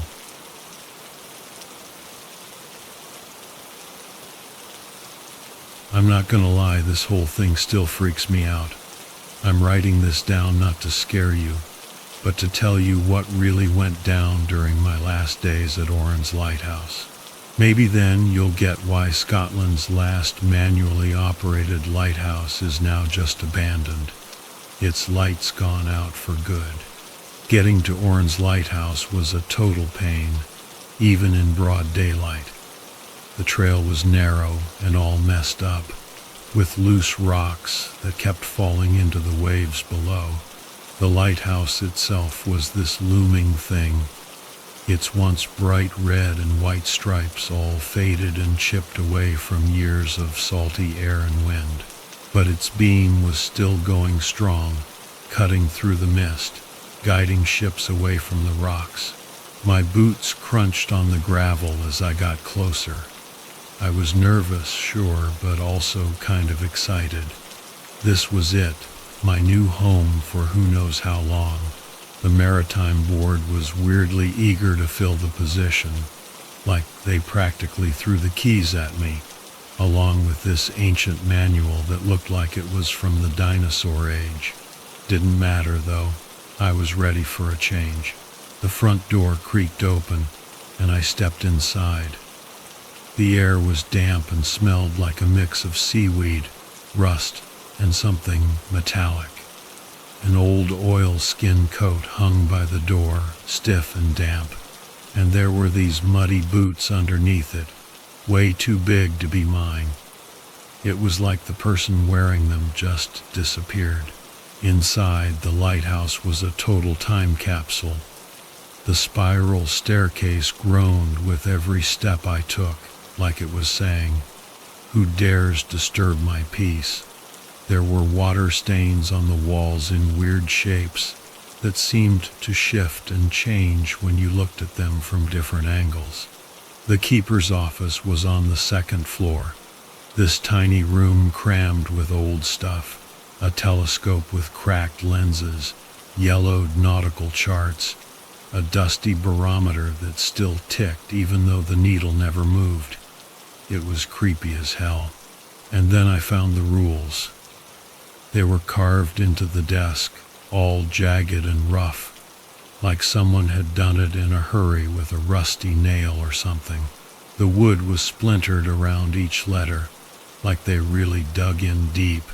My fingers traced the words, and each one sent a chill down my spine. Rule 1. Never leave the lighthouse after sunset. Rule 2. If the foghorn blows more than 3 times, do not look out the window. Rule 3. Always clean the lantern glass before dusk. Any smudge could let them in. Rule 4. If you hear knocking on the door after midnight, do not answer. No one will come this far at that hour. Rule 5. Once a month, leave an offering of fresh bread and milk on the cliff's edge at sunrise. Do not look back while walking away. Rule 6. If the light goes out between 3 a.m. and 3:15 a.m., stay absolutely still until it comes back on. Rule 7. Never touch the old logbook in the drawer under the desk. Rule 8. If you hear your own voice calling to you from outside, do not respond. It is not you. I stared at those carvings, and I swear, the hair on the back of my neck stood up. It had to be a joke, right? Some messed up prank by the last keeper. But the way those letters were carved, so deep and desperate, it didn't feel like a joke. And that coppery smell, it was everywhere. It made me think of something else. Something I didn't want to think about. The feeling of unease stuck with me as I climbed to the lantern room. The massive lens turned slowly, splitting the afternoon light into rainbows that danced across the walls. As I cleaned the glass, I couldn't shake the feeling that I was being watched. In the reflection of the lens, I thought I saw something move behind me, but when I turned around, there was nothing there, just the empty room and the endless sea beyond. By the second night, the lighthouse felt alive, not in a good way. Every creak of the floorboards, every moan of the wind, it was like the whole building was breathing. I spent the day working on the foghorn, my hands covered in grease as I checked all the mechanisms. It was this ancient thing, all brass and iron, and somehow it still worked. The Maritime Board had mentioned it was due for an upgrade, but now I was starting to understand why no one had bothered. Some things are better left alone. I'd gotten into a routine, checking the weather instruments, writing down readings in the new logbook, not the old one, never the old one, and watching the horizon for ships. But the isolation was getting to me. My phone had no signal, and the internet was spotty at best. My only company was the rhythmic sweep of the light above and the crashing waves below. That night, the fog rolled in, thick and fast. It swallowed the cliffs and the sea until everything outside was just gray. I was in the office going over some maintenance schedules when the foghorn blasted its first warning. The sound echoed through the whole lighthouse. Once, twice, 3 times. That was normal, just letting ships know about the rocks. I was about to relax and grab my coffee when it blasted a 4th time. This time, the sound was different. Longer, shriller, like the foghorn itself was screaming. My hand froze. I remembered the rules. If the foghorn blows more than 3 times, do not look out the windows. My curiosity was fighting with my common sense. Part of me was like, it's just a mechanical issue, something I missed. But another part of me deep down was screaming, don't look outside. The silence between the blasts was deafening. No wind, no waves, not even the usual creaks of the lighthouse. It was like the whole building was holding its breath. Then came the 5th blast, shattering the quiet. I couldn't help myself. I turned towards the window. Through the thick fog I saw them, tall, thin figures moving in this weird, rippling way. I could barely make out their shapes, but their movements were wrong. Too smooth, too fast, like they were gliding instead of walking. One of them stopped right in front of the window and turned towards the lighthouse. Even though I couldn't see any features in the fog, I knew it could see me. I slammed the shutters closed and stumbled back, my heart pounding. The foghorn went silent, but then I heard a new sound, a soft, deliberate scratching against the wood, like something sharp was tracing patterns on the shutters. I spent the rest of the night huddled in the corner of the office, listening to that methodical scratching. When dawn finally broke, I forced myself to check the shutters. Deep grooves were carved into the wood, swirling patterns that almost looked like words in some language I didn't recognize. The fog had lifted, but as I looked out at the calm sea, I couldn't shake the feeling that those figures were still out there, waiting for me to break another rule. The third day was gray and overcast, the kind of morning where the sea and sky just blended together into one big sheet of gray. I hadn't slept a wink. My dreams were filled with that scratching sound and glimpses of those impossibly tall figures moving through the fog. My morning coffee tasted like dirt, and the air was thick with the smell of salt and wet earth. As I climbed the spiral staircase to the lantern room, each step felt heavier, like something was trying to hold me back. The light's steady sweep was the only thing that felt normal. Rule 3 echoed in my mind. Always clean the lantern glass before dusk. Any smudge could let them in. I was halfway through my cleaning routine when I saw it. At first, it looked like a smudge on the glass, the kind left by seabirds or salt spray. But as I got closer, my stomach dropped. It wasn't a smudge. It was a handprint. The print was skeletal, each finger impossibly long and thin, stretching almost 2 feet from palm to tip. And the worst part? It was on the outside of the glass, hundreds of feet above the rocks.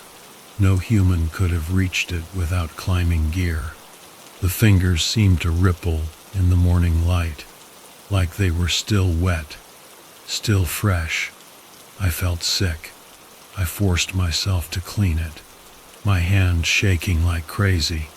The smudge resisted at first, smearing instead of wiping away. It felt ice cold under the cloth, leaving trails of frost in its wake. When it finally disappeared, I swear I heard a soft sigh from outside.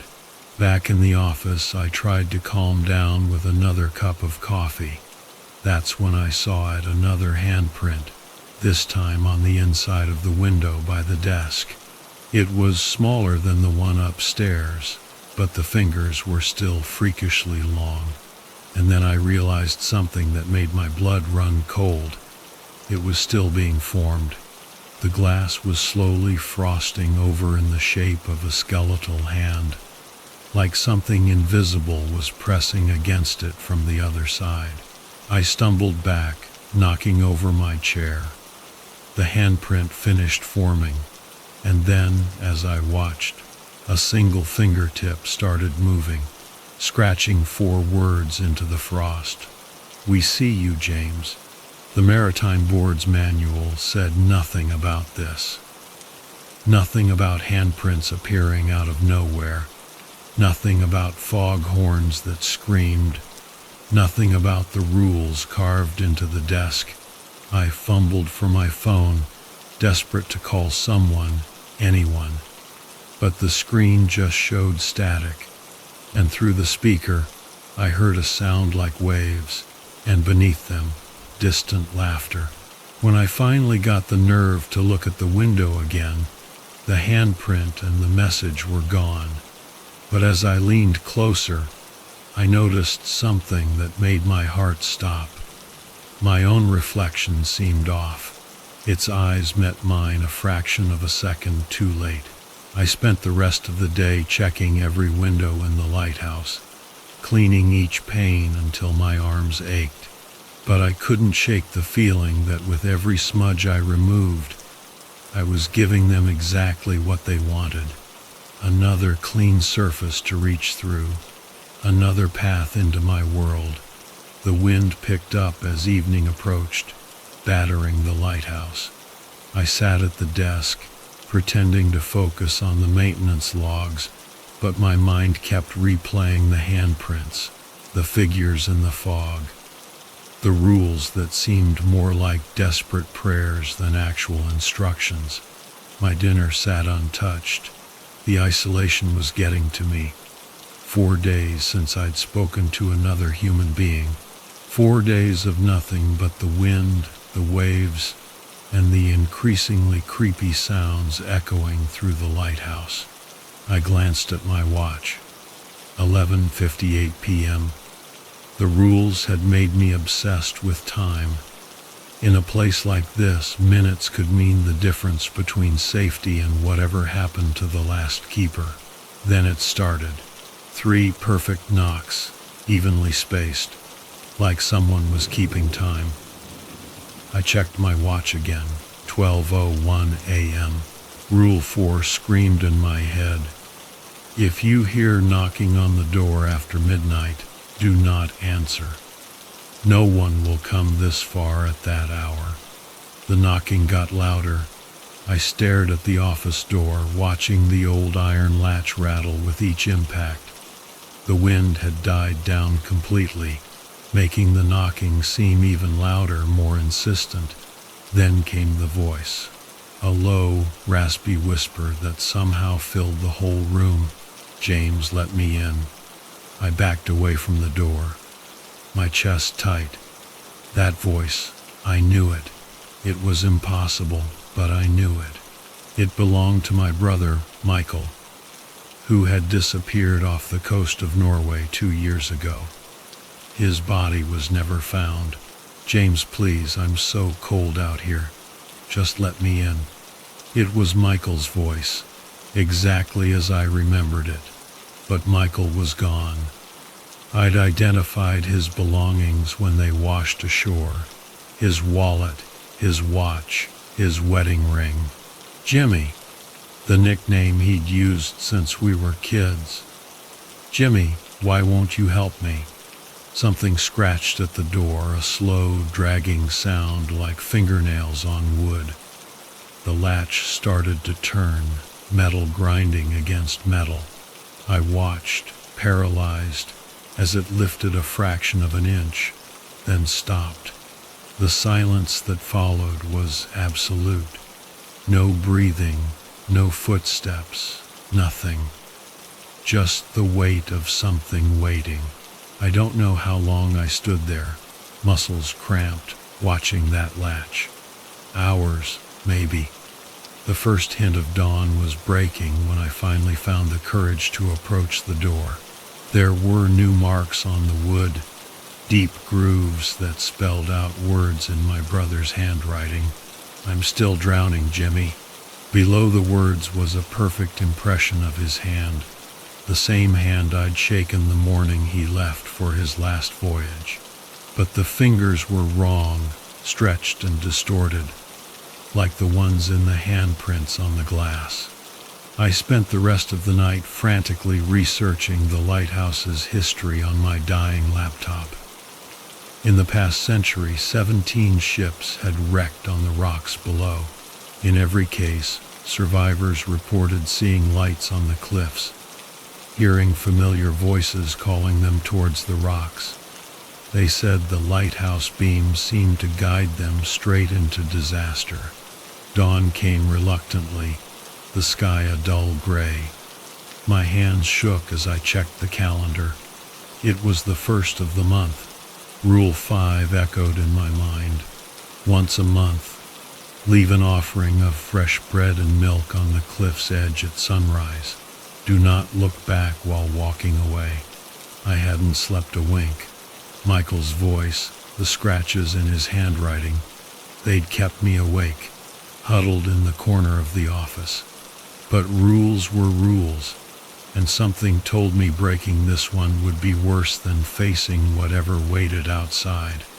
The unease from the night before clung to me as I prepared the offering. The bread was stale, but it would have to do. I found an old tin pitcher in the cupboard, its surface dull with age. The milk inside caught the dim light, its surface shimmering faintly. As I gathered the items, I noticed something odd about the pitcher. Tiny engravings around the rim that looked like waves, but as I looked closer, I realized they were actually hundreds of miniature faces, mouths open in silent screams. The path to the cliff's edge felt longer than usual. The mist clung to my legs, curling around my ankles, carrying the scent of salt, decay, and something else, a sweet, cloying smell that reminded me of the flowers at Michael's memorial service. Each step was treacherous. The rocks were slick with dew, and the mist made it impossible to see more than a few feet ahead. The crashing waves below were muffled, as if the fog itself was swallowing the sound. As I reached the cliff's edge, the wind died down and the air grew heavy. The sea stretched out before me, flat and still, like a vast mirror reflecting the colorless sky. I placed the bread and milk on the rocks, my hands shaking. The pitcher made a hollow sound as it touched the stone, like a bell rung underwater. The bread seemed to darken the moment it left my hands, as if it was aging rapidly in the salt air. "Don't look back," I whispered to myself, the rule a mantra in my mind. I turned, each movement a struggle against an invisible current. The wind picked up, carrying whispers, dozens of them, overlapping and unintelligible. My skin crawled as I fought the urge to glance over my shoulder. Then one voice rose above the others, clear as a bell. "James, why are you leaving us?" Michael's voice again. But not alone this time. Behind it I could hear others. Our father who died when we were young. Our grandmother, my high school friend who drowned at the beach, all calling my name, all asking why I wouldn't stay. I stopped, my breath catching in my throat. My feet wavered, every muscle screaming to turn around. The voices grew more desperate, more pleading. Something brushed against my back, light as a feather but cold as ice. But I remembered the rules. I forced myself forward, one step at a time, even as the whispers turned to wails of despair. When I finally reached the lighthouse door, the voices stopped abruptly, leaving a silence so complete it felt like cotton in my ears. Hours later, unable to bear the suspense, I returned to the cliff. The offering was gone. Not a crumb of bread, not a drop of milk remained, but carved into the rocks where I'd left them were deep grooves that formed words. "Thank you, little brother. See you next month." Below the words was the image of a lighthouse, rendered in perfect detail. But in its windows were faces, dozens of them, pressed against the glass, looking out at the sea with hollow eyes. The sixth night started peacefully. The wind was gentle, and the waves had settled into a rhythmic lull. I sat in the keeper's office, surrounded by old maintenance records, trying to distract myself. My watch read 2:47 a.m. As I flipped through the yellowed pages, I found myself wondering if I was overreacting. Maybe the isolation was getting to me. Maybe I was seeing patterns where there were only coincidences. The logical part of my mind tried to explain away the handprints, the voices, the carvings in the rocks. After all, lighthouses were known for playing tricks on their keepers' minds. I glanced at the barometer. It hadn't moved since I arrived, the needle frozen at fair despite the constantly changing weather. But as I watched, the needle twitched, then started to drop rapidly.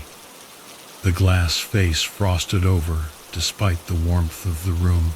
Then, at precisely 3:05 a.m., the light went out. The sudden darkness was absolute, crushing. The familiar hum of the machinery died, leaving a silence so complete I could hear my own heartbeat. The rules flashed through my mind. If the light goes out between 3 a.m. and 3:15 a.m., stay absolutely still until it comes back on. I froze, my hands gripping the edge of the desk. The darkness pressed against my eyes like a physical weight. My watch ticked loudly in the silence. 3:06 a.m.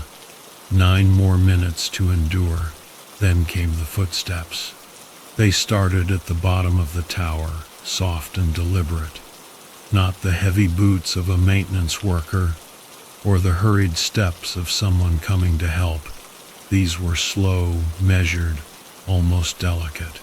Each step was followed by a slight dragging sound, like something being pulled across the metal stairs. 3:10 a.m. The footsteps reached the first landing. The temperature plummeted, my breath fogging in the air. Frost started forming on the desk under my fingers. The windows rattled slightly, though there was no wind. 3:12 a.m. Second landing. The dragging sound was louder now, accompanied by a wet, sliding noise that made my stomach churn. The darkness seemed to thicken, pressing against my skin. Probing, searching. The air took on a heavy, metallic taste that reminded me of blood. 3:13 a.m. The footsteps stopped just outside the office door. The handle rattled. I clenched my teeth, every muscle in my body rigid with fear. My watch seemed impossibly loud in the silence. Tick, tick, tick. Then a voice. My voice whispered from the other side. "James, let me in. I need your help." The words were mine, but the tone was wrong. It was like hearing a recording played at slightly the wrong speed. Behind it I could hear other voices, dozens of them, all whispering my name in that same distorted way. The handle turned fully, but the door didn't open. Instead, something pressed against it, making the wood creak and bend inward. In the darkness, I could see the door bulging, as if something massive was trying to force its way through. I stayed absolutely still, remembering the rules. My legs cramped from tension, and sweat froze on my forehead despite the cold. At exactly 3:14 a.m., the light flickered back to life. The footsteps retreated, faster now, almost fleeing, and the temperature began to rise. When the door finally swung open on its own, the hallway was empty. But something had changed. The light from the lantern room above seemed different, dimmer somehow, tinged with a subtle greenish hue that reminded me of deep water.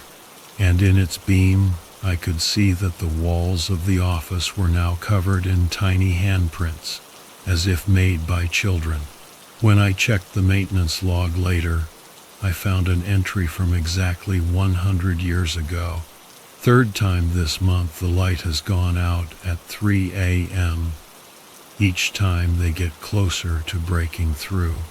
God help the keeper who lets them in. After 6 days of following the rules, of resisting every urge to understand what was happening, I finally broke. The logbook, the one I was forbidden to touch, called to me from its hiding place beneath the desk. Something about last night's events had pushed me past the point of caution. I needed answers more than I needed safety. My hands trembled as I pulled it from its resting place. The leather cover was cracked and brittle, its surface marked with strange patterns that seemed to shift when I wasn't looking directly at them. The binding was secured with a brass clasp that was ice cold to the touch. The moment I broke the seal, the air in the room changed. The sunlight dimmed, and that coppery smell, the one I'd noticed on my first day, grew stronger. From somewhere deep in the lighthouse, I heard the foghorn give a single, quiet moan, like a warning. The first pages were exactly what you'd expect from a lighthouse log. Neat columns of dates, times, weather conditions, ship sightings, maintenance records. But as I turned the pages, things started to change. The handwriting became more erratic, the entries less professional. Entry from 1912. The fog is alive. It moves with purpose, and I swear I saw something inside it, a shape watching. It stands at the edge of the light's reach, always just out of clear view. The other keepers say I'm seeing things, but I know what I saw. It had my wife's face, but wrong somehow. She's been dead for 3 years. The ink on this entry was brown and flaking, and the paper felt damper than it should. Entry from 1943. The knocking started again last night. It was louder this time, more insistent. They're using new voices now, the men from the fishing boat that went down last week. I can hear them drowning over and over, begging me to let them in. I fear I won't last much longer. The rules are the only thing keeping them out, but my resolve is weakening. Sometimes I think I see my own face in the crowd outside. This entry was written in what looked like green-black seaweed ink, the words slightly raised on the page. Entry from 1977. I broke the rule. I looked back at the offering. It saw me. It knows my name now. They all know my name. They're in the mirrors, in the windows, in every reflection, always smiling, always waving, always drowning. The light doesn't keep them out anymore. It draws them in. We were wrong about its purpose. So wrong. The writing here was shaky, desperate. The pages were stained with what looked like salt water, and small handprints marked the margins. But it was the final entry that made my blood run cold. To the next keeper, the light isn't for the ships, it's for them. If it goes out, they'll come, and they will take you, like they took us, all of us, every keeper before you. We're still here, you see, still watching, still keeping the light, but not for the ships, never for the ships. P.S. You should have followed the rules, James. Now you've read this, you're one of us, or you will be when the light goes out. The entry was dated tomorrow. As I stared at the impossible date, I noticed something else. My own reflection in the brass fittings of the logbook. But my face was all wrong. My eyes were dark pools of seawater, and my smile was too wide, filled with things that looked like fish bones. The foghorn blew in the distance. Once, twice, 3 times. I slammed the book shut, but I could still feel it pulsing in my hands like a living heart. And somewhere far below I heard the first footstep on the spiral staircase.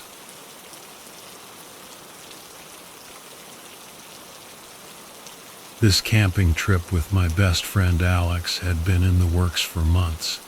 We were both desperate for a break from the city, and the idea of escaping to a remote area with mountains, a lake, and a dense forest sounded like absolute heaven. Neither of us had ever been to this particular spot before, which only added to the excitement. We were ready for an adventure, ready to explore some uncharted territory. And wow, when we got there, the place was even more breathtaking than we'd imagined. Majestic mountains with snow-capped peaks loomed in the distance, like something out of a movie. The forest was lush and green, with sunlight filtering through the trees, casting an almost magical glow on the forest floor. Wildflowers and ferns sprouted everywhere, and the air was filled with the sounds of birds singing and leaves rustling. It was pure bliss. We followed a winding dirt path down to the lake. The water was crystal clear, shimmering under the sun, and we could see the smooth stones lining the bottom. The whole scene was so peaceful and serene. It felt like all our stress just melted away. After soaking it all in, we started searching for the perfect campsite.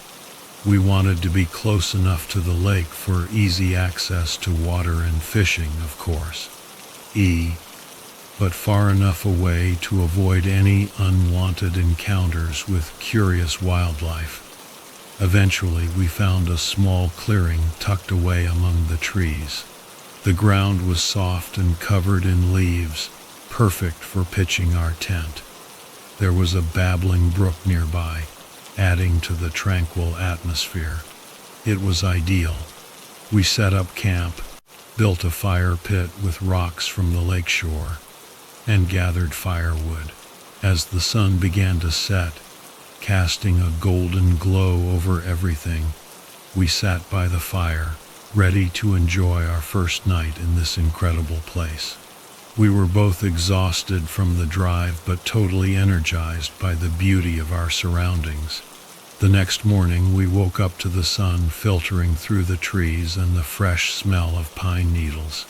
After a hearty breakfast of scrambled eggs and bacon cooked over the campfire and plenty of strong coffee, we grabbed our fishing gear and headed down to the lake. The fishing was amazing. We could actually see the fish swimming in the crystal clear water, and we ended up catching a good amount for dinner. Back at camp, we marinated the fish with some spices we'd brought along. As evening approached, we started the campfire again, and the aroma of grilling fish mixed with the scent of burning wood was just incredible. We feasted on our catch, feeling like true survivors. After dinner, we sat by the fire, gazing up at the stars. The night sky was unbelievable. With so many stars, it felt like we could reach out and touch them. We talked for hours, feeling completely at ease in our little haven. The second day started with a hike through the forest. We packed our backpacks with water, snacks, and a first aid kit, and set off on a well-worn path. We were amazed by the variety of plant life, the vibrant shades of green everywhere we looked. We followed a small stream for a while, enjoying the soothing sound of the water. Later, we came across a grove of ancient trees, their massive trunks covered in thick, gnarled bark. It was like stepping back in time. By late afternoon, we were back at camp, tired but happy. We had a simple dinner of chili and s'mores, and then settled in for the night, listening to the sounds of the forest and feeling grateful for this amazing experience. On the third day, after a breakfast of pancakes, we decided to explore a different part of the forest. We followed a less defined trail, and the woods grew denser as we went deeper. The air was thick with the smell of moss and damp earth. Eventually, we came across a small clearing. It was different from any other place we'd seen in the forest. The grass was a brighter green, wildflowers bloomed everywhere, and there was an almost eerie stillness to the air. Alex was immediately drawn to it. "Hey, I'm going to check that out," he said, stepping off the trail. "I'll be right back." I watched him go, feeling a strange sense of unease. I couldn't put my finger on it, but something felt off about that clearing. I decided to wait for him by the trail, figuring he wouldn't be long. But minutes turned into hours, and Alex didn't return. I started to worry, calling out his name, but there was no answer. Finally, I couldn't wait any longer.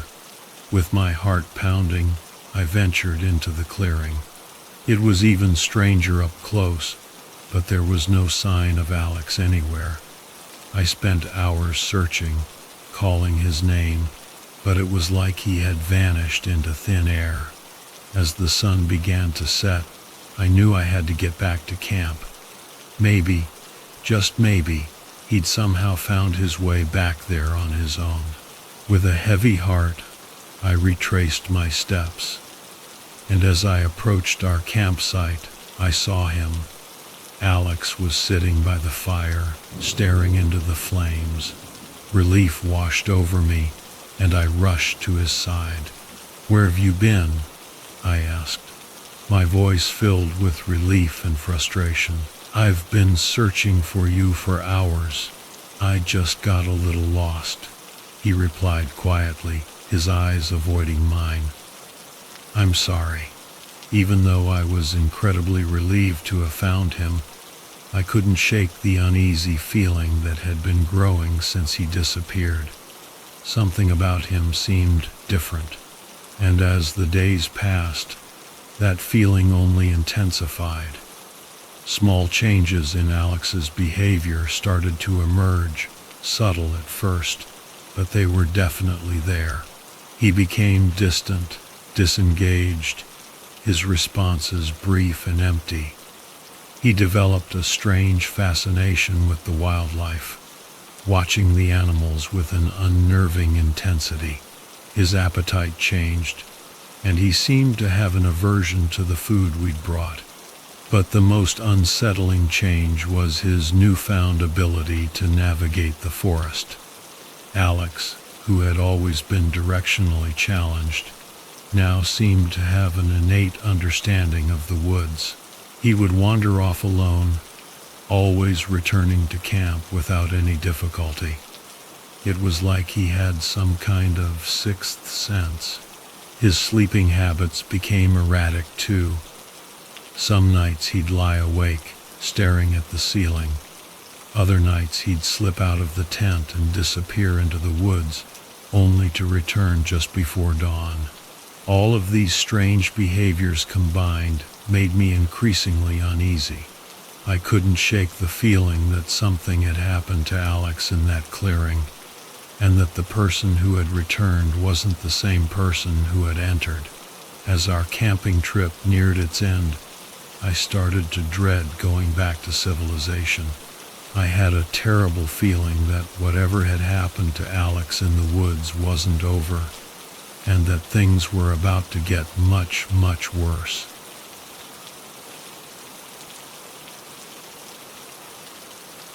As we cruised down the highway, the five of us were feeling pretty good.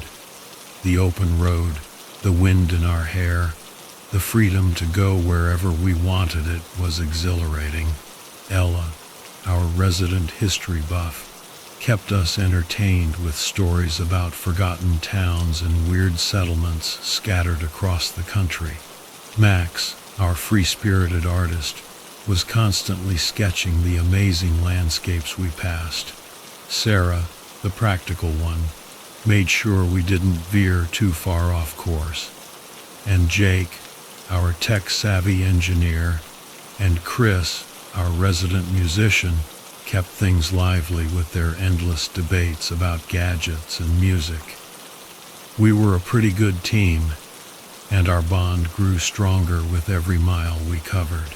One day, we were driving through this really desolate stretch of highway, and our gas gauge started flashing that dreaded empty warning. We started to get a little worried, scanning the horizon for any sign of civilization. Just as the sun was setting, we spotted a faded sign pointing towards a town called Hollow Grove. Perfect, we thought. We could fill up the tank and maybe even find a place to crash for the night. The road to Hollow Grove was creepy as hell. It was narrow and winding, with these ancient trees that seemed to close in on us as we drove deeper. The whole atmosphere was unnerving, like we were driving into another dimension or something. And just to make things even creepier, a thick fog rolled in as the sun went down, making it almost impossible to see. We were all a bit freaked out, but we kept going. We were low on gas, and besides, curiosity was getting the better of us. Who knew what we might find in this mysterious town? Finally, we saw the welcome sign for Hollow Grove, barely visible through the fog and overgrown trees. As we drove into town, a shiver went down my spine. The place was completely deserted. Buildings were crumbling, windows were boarded up, and the streets were empty. The only sound was the wind whistling through the trees. It was like a ghost town. We drove slowly down the main street, passing the remnants of what used to be stores, a diner, and even a schoolhouse. Everything was covered in dust and grime, and the air was thick with the smell of decay. Even though it was totally silent, we couldn't shake the feeling that we were being watched. At the edge of town, we found an old motel. The sign was barely hanging on, and the building looked like it hadn't seen a guest in decades. But it was shelter, and we were desperate.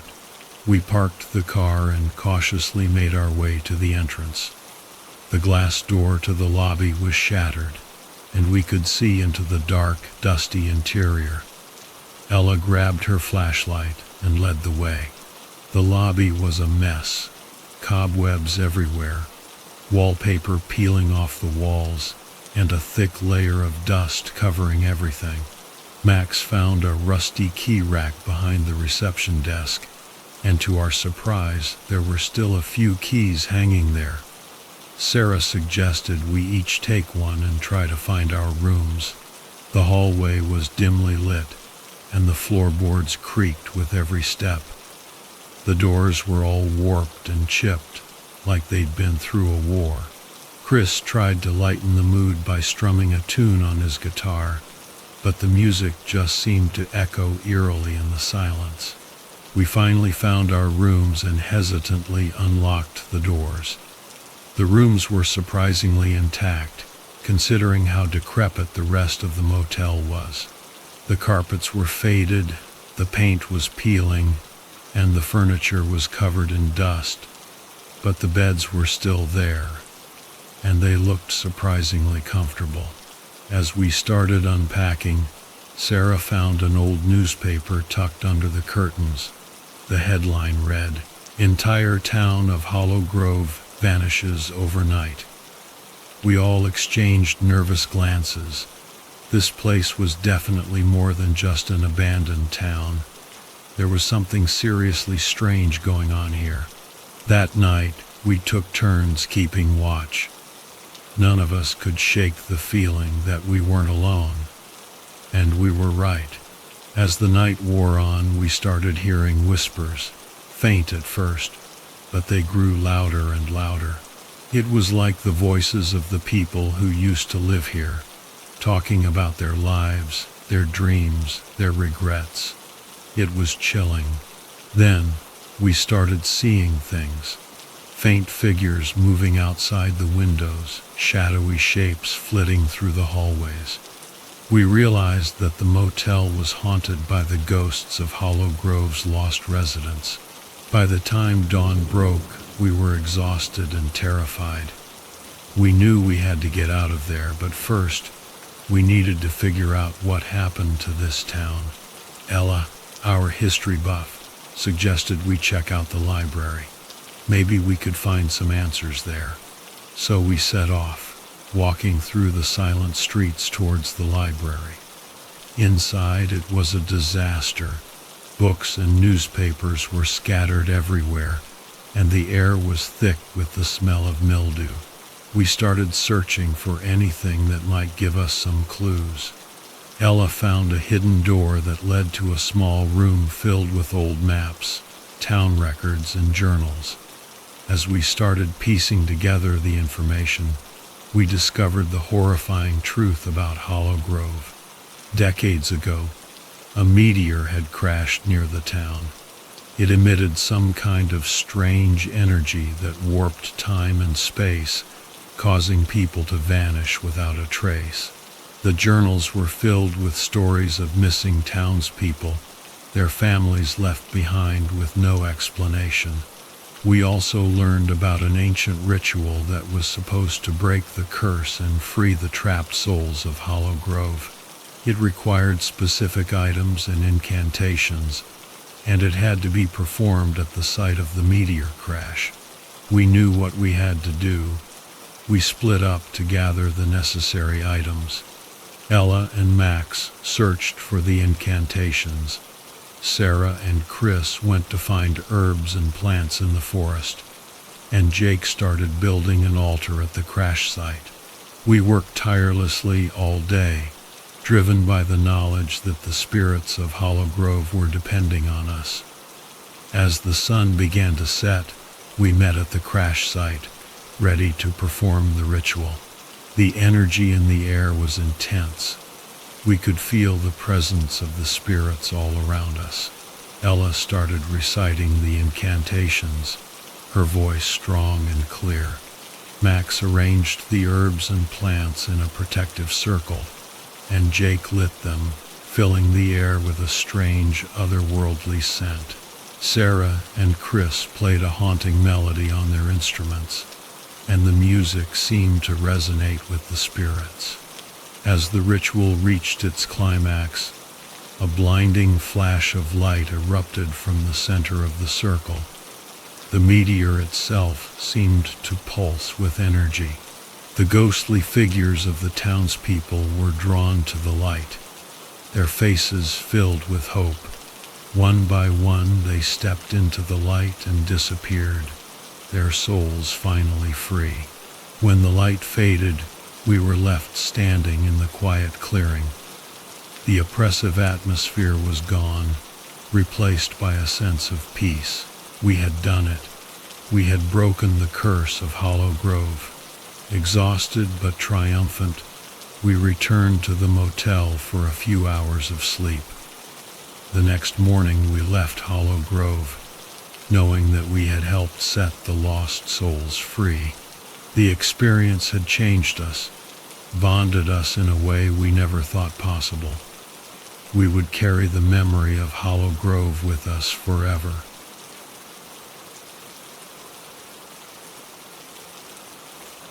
It had been ages since I'd sat at a desk like this. The lamp was dim, but I didn't mind. After 3 years in the dark, a little dimness was nothing. "Whenever you're ready," Mr. Johnson said from across the desk, pen hovering over his notebook. "Time to tell my story." It felt weird to be ready after all this time, but I nodded. Where to even begin?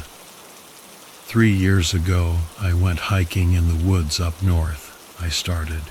People never understood why I wanted to go alone, but that was the whole point. Being alone was the only point. Johnson scribbled that down. The scratching of his pen was loud in the quiet room. Rain lashed against the windows, taking me back to that morning when everything was still normal. I had my whole trip planned out. I was always a planner, still am, I guess. Ironic. "What made you choose northern Sweden?" the detective asked. "It was remote," I said. "Just a big blank space on the map. A few lakes, some rivers, but no roads, no towns." I looked him right in the eye.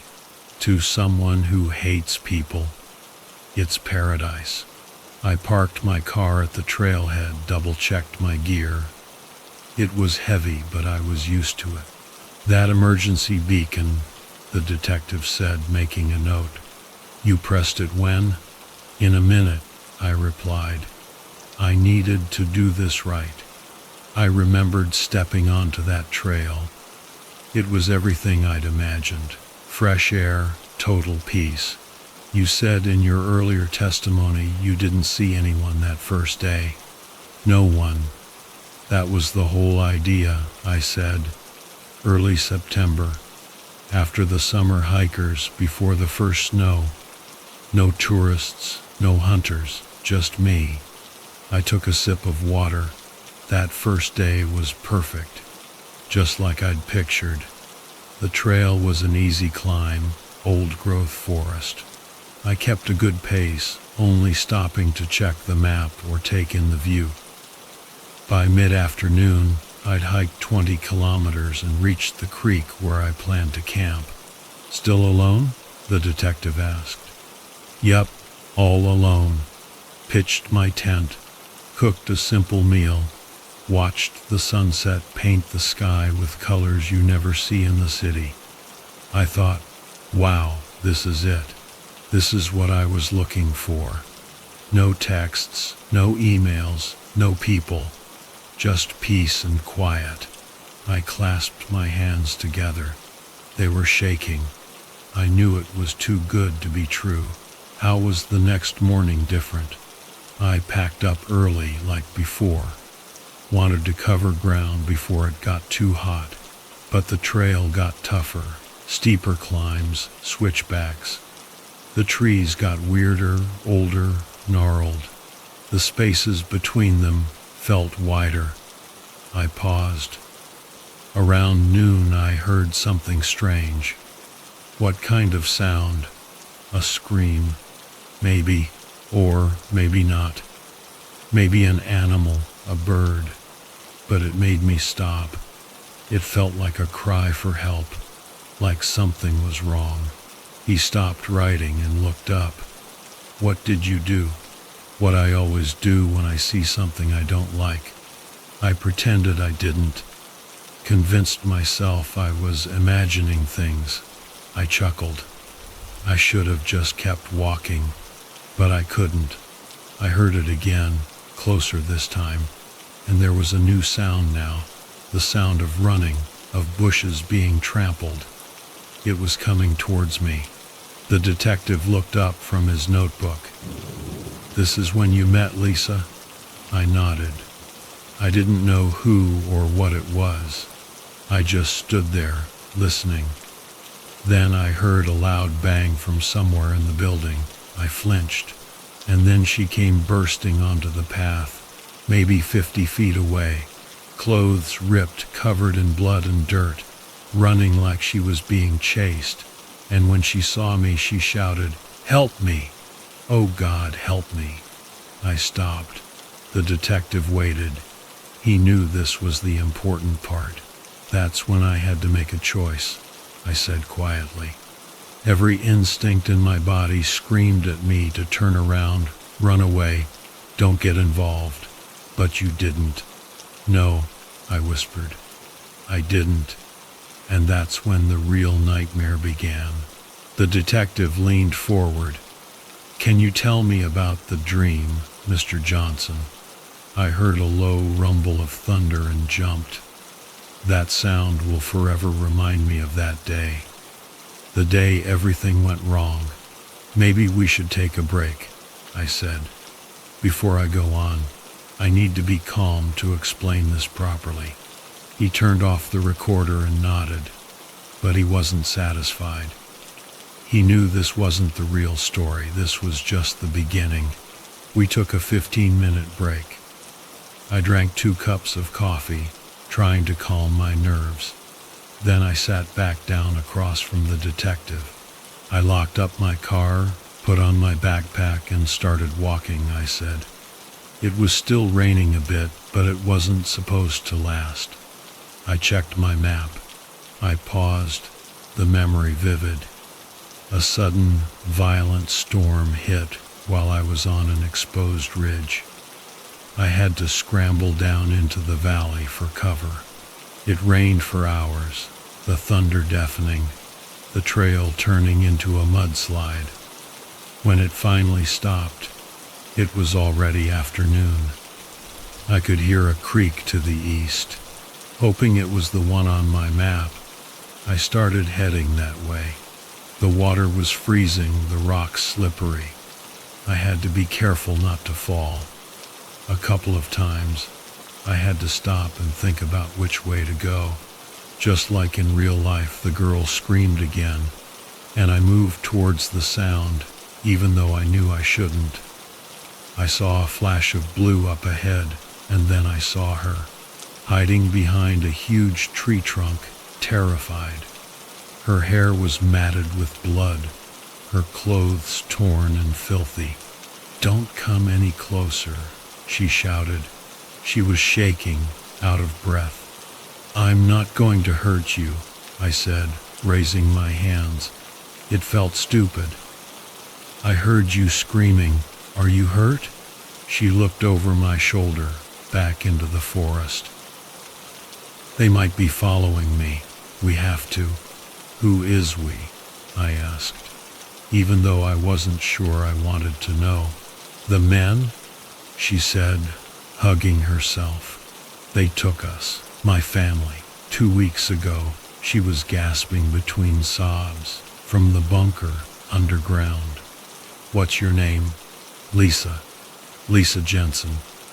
She looked at me then, really looked at me, and something in her eyes just broke.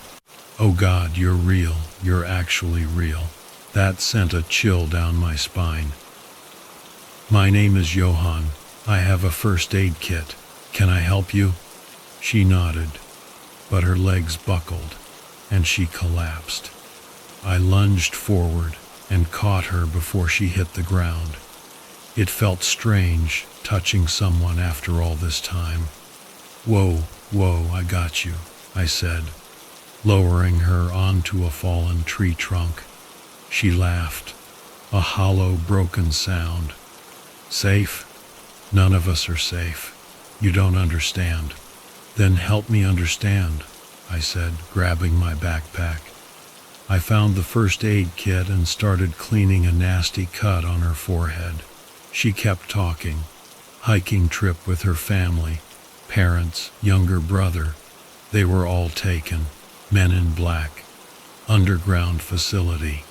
"They split us up," she said, wincing as I dabbed at the cut. "Different rooms. I could hear. Sometimes I could hear the others screaming."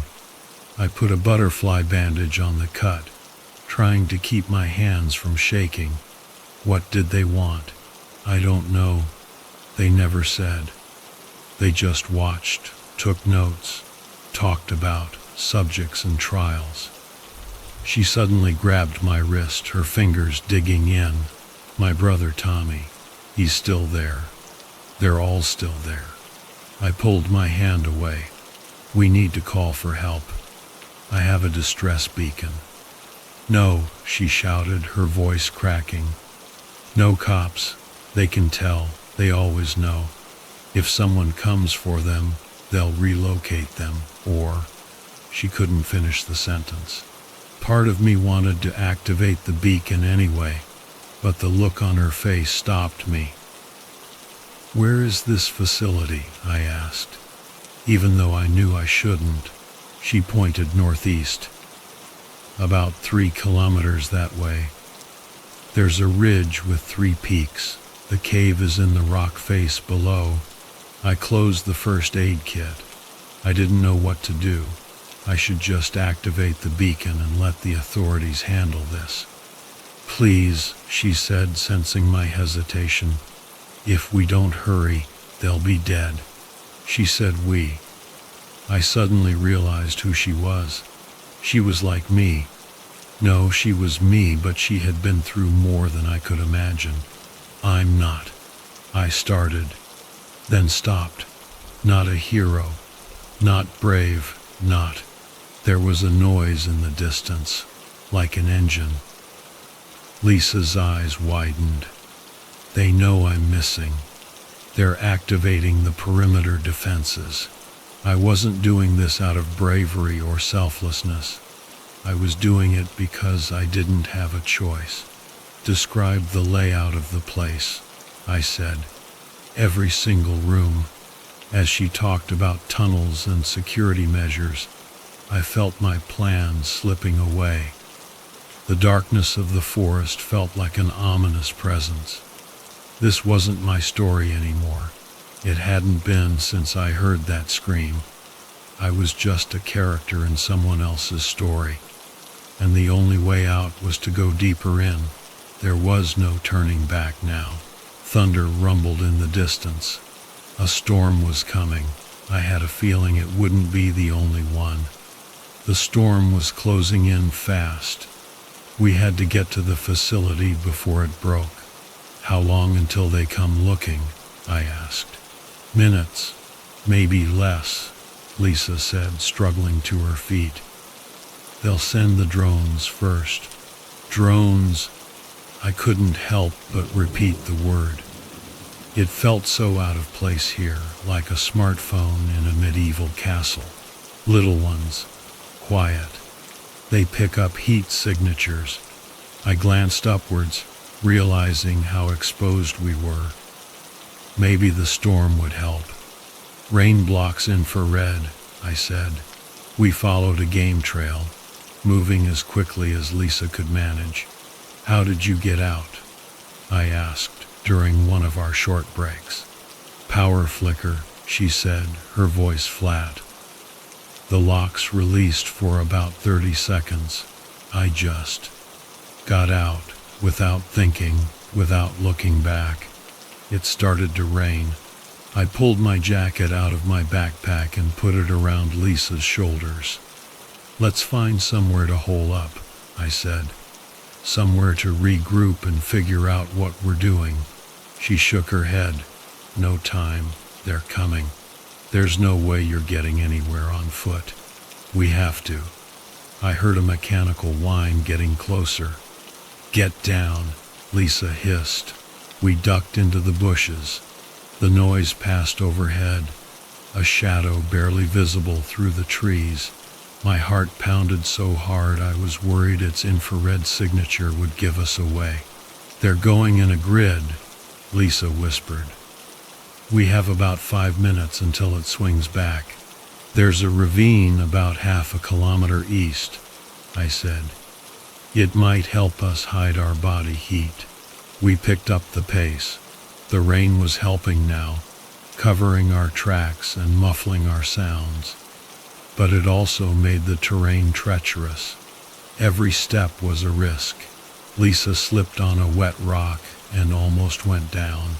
I'm fine, she said, preempting my question. Just need a second. I heard the drone again, closer this time.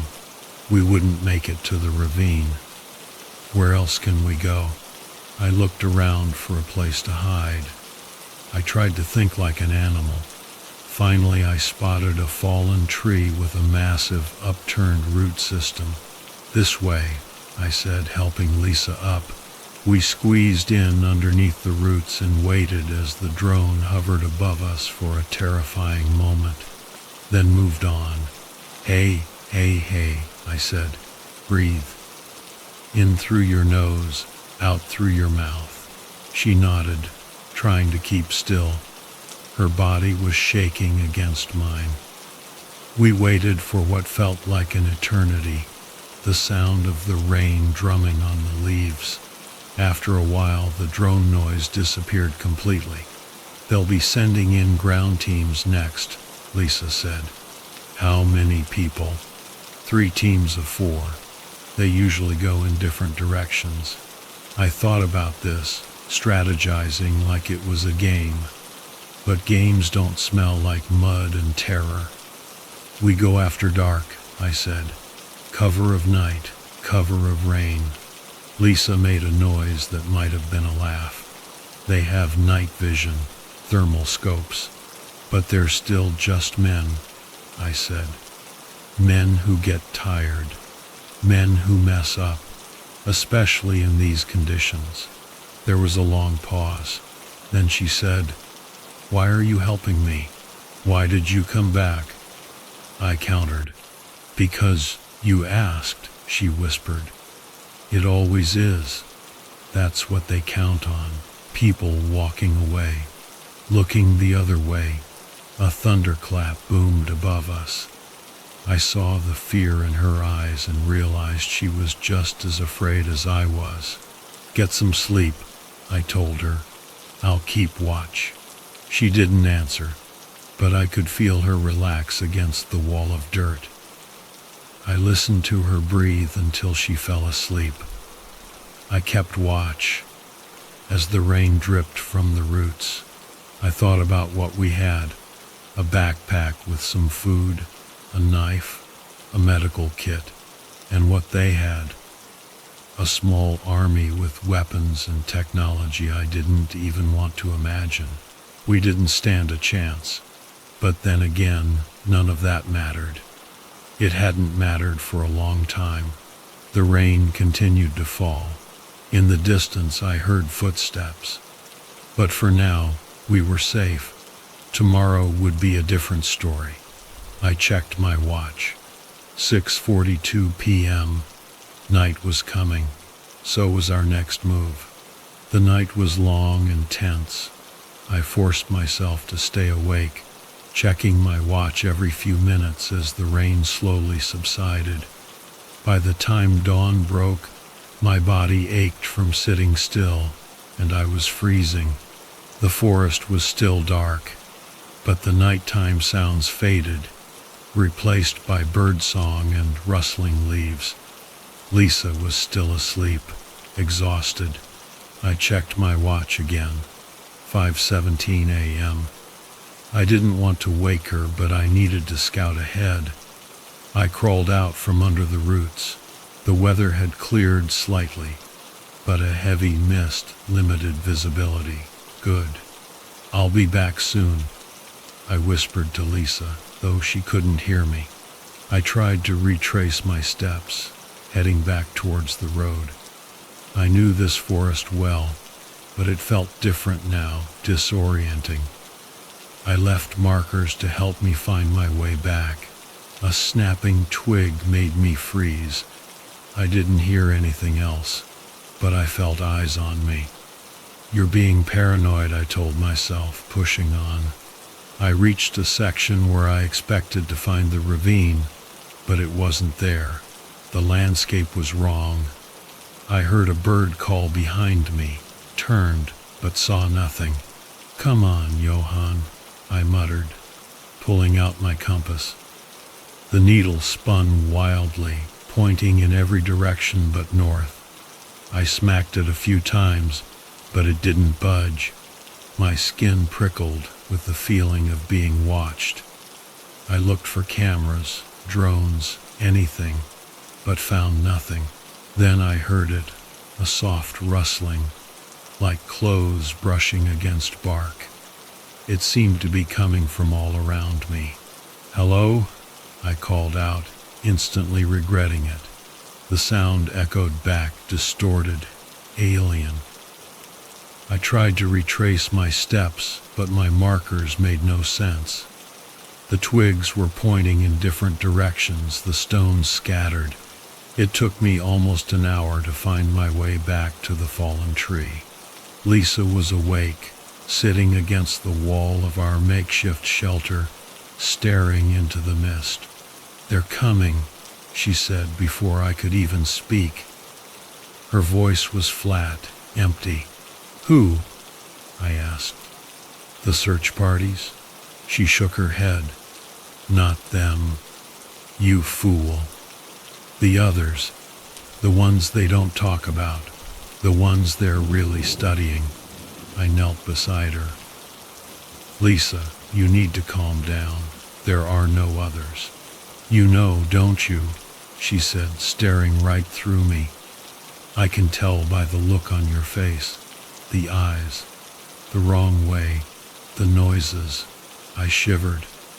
Part of me wanted to dismiss it as paranoia, but I remembered my own disorientation during my scout. We should go, I said. The ravine isn't there anymore. Or it is, she finished, but not where it's supposed to be. Nothing's where it's supposed to be out here. That's what they're studying. That's why they brought us here. My logical mind rebelled, but another part of me knew she was right. Studying what? The borders, she said. The places where things leak. Where the things that should be aren't. And the things that shouldn't be are. We heard the three-note bird call again. Closer now. Not a bird, she said. Not a bird. We need to get the hell out of here. I don't know what's happening, I said. But we can't stay here. She laughed. a chilling, hollow sound. It doesn't matter if you leave. The roads don't go where they're supposed to. They bring you back to them. It's like a spider web. I looked outside. The fog was thicker now, and I saw shapes moving in it. Tall, unnatural shapes. I felt the compass in my pocket. Then we don't take the paths, I said. We go off trail. Lisa clutched my arm. They'll find us, they always do. Who? The search parties? Or the other ones? Both. Neither. I don't know. It all feels the same out here. I heard the rustling again, closer. My heart started to race. Damn it. We have to do something, I said. We either stay or we go, and I'm not sitting here waiting for whatever that is to come get us. She looked up at me, and something in her expression changed. You still have hope that you can leave, she said. That's why they allow you to try. For the same reason they want to see you learn. Learn what? The bird call came again, then another, and another, surrounding us. Lisa smiled, and that was the most terrifying thing yet. We're already caught, she said. We always were, the running, the hiding. It's all part of their test, their study, their game. I heard more of them all around us. I don't like that, I said, picking up my bag. Let's go, we're leaving. She didn't protest, but she didn't stop smiling either. She knew something I didn't, and I had a feeling I wasn't going to like it. We stepped out of the shelter and into the forest. The compass spun uselessly. The paths led us in circles. But I clung to my plan. Which way? Lisa asked, her voice almost cheerful. I scanned the trees, searching for something familiar in this alien landscape. The trees were taller than I remembered, the bird calls too frequent. We'll find our own way, I said. We have to. We pressed on, deeper into whatever hell we had stumbled into. The rain continued to fall, but now it felt like every drop had a meaning, like the sky itself was watching. Hours passed. The forest grew more hostile. The rain intensified, then subsided, then turned into a downpour. As the sun began to set, we found a tight circle of trees and made camp, feeling more like we were hiding than resting. As the sun began to set, we found a tight circle of trees and made camp, feeling more like we were hiding than resting. The rain stopped, and the silence was deafening. Lisa sat by the entrance of my tent. Maybe you should get some rest, I said. She shook her head without looking at me. Sleep is when they whisper loudest. I wanted to ask her who they were, but I was too tired. I fell asleep, Lisa's silhouette the last thing I saw as she continued to stare into the darkness. The sound of static woke me up. I opened my eyes to pitch black. Do you hear it? Lisa asked. She sounded scared. There was more static, and now voices too. It was coming from my backpack. I don't. I fumbled for my headlamp and turned it on. It was strangely dim. I don't have anything in here that makes that noise. She shook her head. They'll find us. They always find us. I picked up the backpack. The static grew louder. I opened the main compartment and saw it a small tape recorder sitting on top of my gear. I started to say, but Lisa was already there beside me. They have something to say to us, she whispered. The static resolved into voices, multiple voices speaking at once. Some in Swedish, some in English, others in languages I didn't recognize. Uranus levels higher than anticipated. Containment breach holding at 177%. Time dilation becoming erratic. I tried to turn it off, but it didn't work. Make it stop, Lisa begged, covering her ears. Please make it stop. I pulled the batteries out, but the voices continued. How is that possible? I stammered, flipping the recorder over. There was a small metal box on the bottom, no bigger than a matchbox. It had a logo on it, a spiral that seemed to spin if I looked at it too long. No, Lisa yelled, slapping the recorder from my hands. It clattered to the tent floor, and the whisper stopped. The silence that followed was almost palpable. What is that? I asked, staring at the box. A marker, Lisa said, fear in her voice. They need them to help track the change. Change in what? She met my eyes. In real life. In the spaces between what should be and what is. The box started to hum, and the spiral glowed with an unnatural light. Let's destroy it, I said, reaching for the recorder. Wait, Lisa grabbed my arm. If we move it, it only makes things worse. The changes happen more quickly. Then, what do we do? I heard the 3-note call again, much closer this time. It was answered by another, then another, surrounding us. The humming from the box intensified, and I felt a strange sensation, like the tent was moving. They're here, Lisa whispered, squeezing my wrist. The people who leave the markers. The people who watch what comes next. Shadows moved outside the tent, shadows far too tall to be human. And then what happens? I asked, not sure I wanted to know. The same smile returned to her face. The test, she repeated. Your test. Like my family's test. Like everyone else's test. The tent around us started to dissolve, replaced by a dense, alien forest. The trees twisted and coiled, their branches reaching down like grasping claws. The box pulsed again, and the whispers returned. But now they were coming from everywhere, from the air, from my own thoughts. This is the study, Lisa said, her voice merging with the whispers. Subject Johan Nielsen, commencing trial.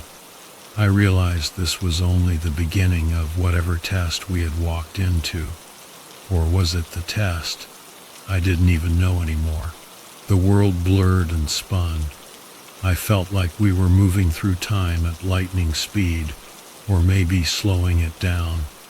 When the dizziness passed, we were in a different part of the forest. The tent was gone, but the box was still there, sitting in a clearing waiting for us. I felt another pulse from the box and picked it up. The logo looked familiar, like something I had seen before. We have to bury it, Lisa said, panic in her voice. Right now, before they trace it. Trace it with what? I turned the box over, looking for batteries, wires, anything that could explain how it worked. This doesn't make any sense. None of this makes any. Stop thinking about it. She pulled it from my hands. That's what they want. They want you to think about it. They want you to look closer. They want you to see. The whispers were quieter now, but still there. That symbol, I said slowly. I've seen it before, I think. In Stockholm, maybe. She looked at me with horror. Don't do that. Don't make connections. That's how they get in. That's how they find the cracks. A branch snapped in the forest. We both went silent, listening. Then the bird call sounded again, further away but clearer. Please, Lisa pleaded. Just trust me, okay? We need to get rid of it. I nodded, even though it went against every instinct. We left the tent. The air outside felt thicker, more humid. Lisa led us to a spot beneath a large pine tree. The ground was soft here. She started to dig. Deep, she said. It needs to be deep. We dug a hole big enough to bury the box. It seemed to grow brighter as we dug, as if trying to escape. Keep it down, Lisa said, and make sure it doesn't move. I placed the box in the dirt. It almost seemed to fight back, the spiral flashing like a strobe light. Lisa, I said, my voice shaking, what if we're wrong? She laughed. A broken, terrifying sound. Wrong? We're all already wrong. This is about trying to make it right. We covered the box with leaves and dirt until it stopped glowing. Then we patted the earth down to make it look undisturbed. Is this going to work? I asked, but I wasn't even sure what I meant anymore. Possibly, for a time. She knelt back, dusting off her hands. Nothing lasts too long out here. The veil is thin. A thin layer of fog started to appear. Lisa, I said, helping her to her feet. We need to get back to the tent, now. We arrived back just in time to see the fog rolling in, tendrils snaking towards the tent. They're looking, Lisa said. I checked the time. 3:17 a.m. Why do I know that symbol? I asked, desperate to grasp something real. She shook her head. No questions. Questions are bridges. They use them to cross over. Cross over from what? The fog outside grew heavier. The whispers were back. From in between, she finally said. From the places their research opened, rifts. I wanted to argue, to tell her she was talking nonsense, but my brain couldn't process what was happening. It was like being forced to learn a new way of thinking, but by rote, without understanding. The sound from the buried box grew louder. The fog crept into the tent. What the hell have we done? I whispered, watching the shapes it formed. Lisa took my hand. Her fingers were ice cold. What we were supposed to do, she said. What we always do. We chose to do it, but we didn't have a choice. 3 hours crawled by. We drifted in and out of sleep, woken by whispering sounds and the feeling of fog patterns spreading across our skin. The flashlight grew weaker. It got colder. We could see our breath. We weren't truly awake, but we weren't asleep either. Then, after a timeless interval, we woke up for real. The whispering had changed. There was another sound outside, a low humming. For a second, I thought it was another strange noise from the box, but then I saw Lisa's reaction. No, she breathed. They're coming. For real. The noise grew louder. It was the unmistakable thrum of rotor blades. A helicopter.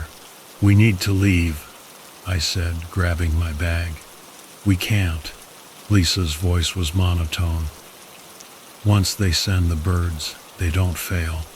The helicopter's spotlight cast strange shadows on the tent walls. The voices from the buried box were still whispering. Get out, I said, pulling Lisa by the arm. The woods. We scrambled out of the tent just as the helicopter landed, its rotors churning the mist into a swirling vortex. The spotlight found us. Get down now, a voice boomed from a loudspeaker. Lisa collapsed to her knees. I moved to help her, but then I saw them, figures rappelling down from the helicopter. Final warning, the voice said. Get down, or we will shoot. I wanted to obey. My mind screamed at me to listen. But then I remembered what Lisa had said. That's what they want. I pulled her to her feet, and we ran. We didn't get far before tear gas rained down on us. Keep going. I coughed, but Lisa went limp in my arms. I heard footsteps behind us. They were gaining. I tried to look back, but my eyes streamed with tears and pepper spray. Target captured, a voice called out. Hands grabbed me, pulling me down. I fought back, but there were too many of them. I was thrown to the ground. A knee pressed into my back. The earth vibrated beneath me, that same low hum from the box. Attention, secondary anomaly identified. A voice crackled over a radio. Sierra 7 profile confirmed. Copy, another voice responded. Retrieve both subjects. The gas was overwhelming. My muscles weakened. My mind grew hazy. I saw Lisa being strapped to a stretcher. Wait, I tried to say, but my tongue felt thick. You don't understand. The box. Sir, I'm reading multiple temporal distortions in the vicinity, a new voice said. They're multiplying. Get them inside. Now, before the boundary. Another voice trailed off, as if snatched away by the wind. Move, move, the commander shouted. What were they afraid of? These trained soldiers with their weapons and equipment. They zip-tied my hands and dragged me towards the helicopter. The rotors whipped the fog into a frenzy. The ground seemed to undulate like the ocean. I heard noises from the helicopter, unnatural noises. The last thing I saw before the gas knocked me out was Lisa's face.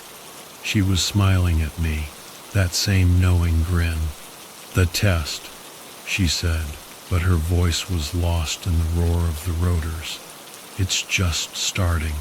Darkness swallowed me. Just before I lost consciousness, I heard the sound of reality tearing apart. That's the only way I can describe it. Like the fabric of the world was being ripped open, and then I was gone. I was still in the helicopter as the forest receded below, but as I faded in and out of awareness, I began to wonder if we were really leaving it behind, or if we were just going somewhere else, somewhere equally dangerous and cursed, somewhere they could continue their test.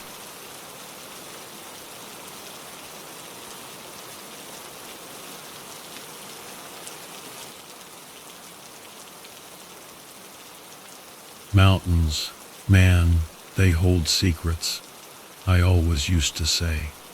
Some too big to know, some too dark to tell. 3 years ago, I joined the mountain rescue team. Not to chase mysteries, mind you.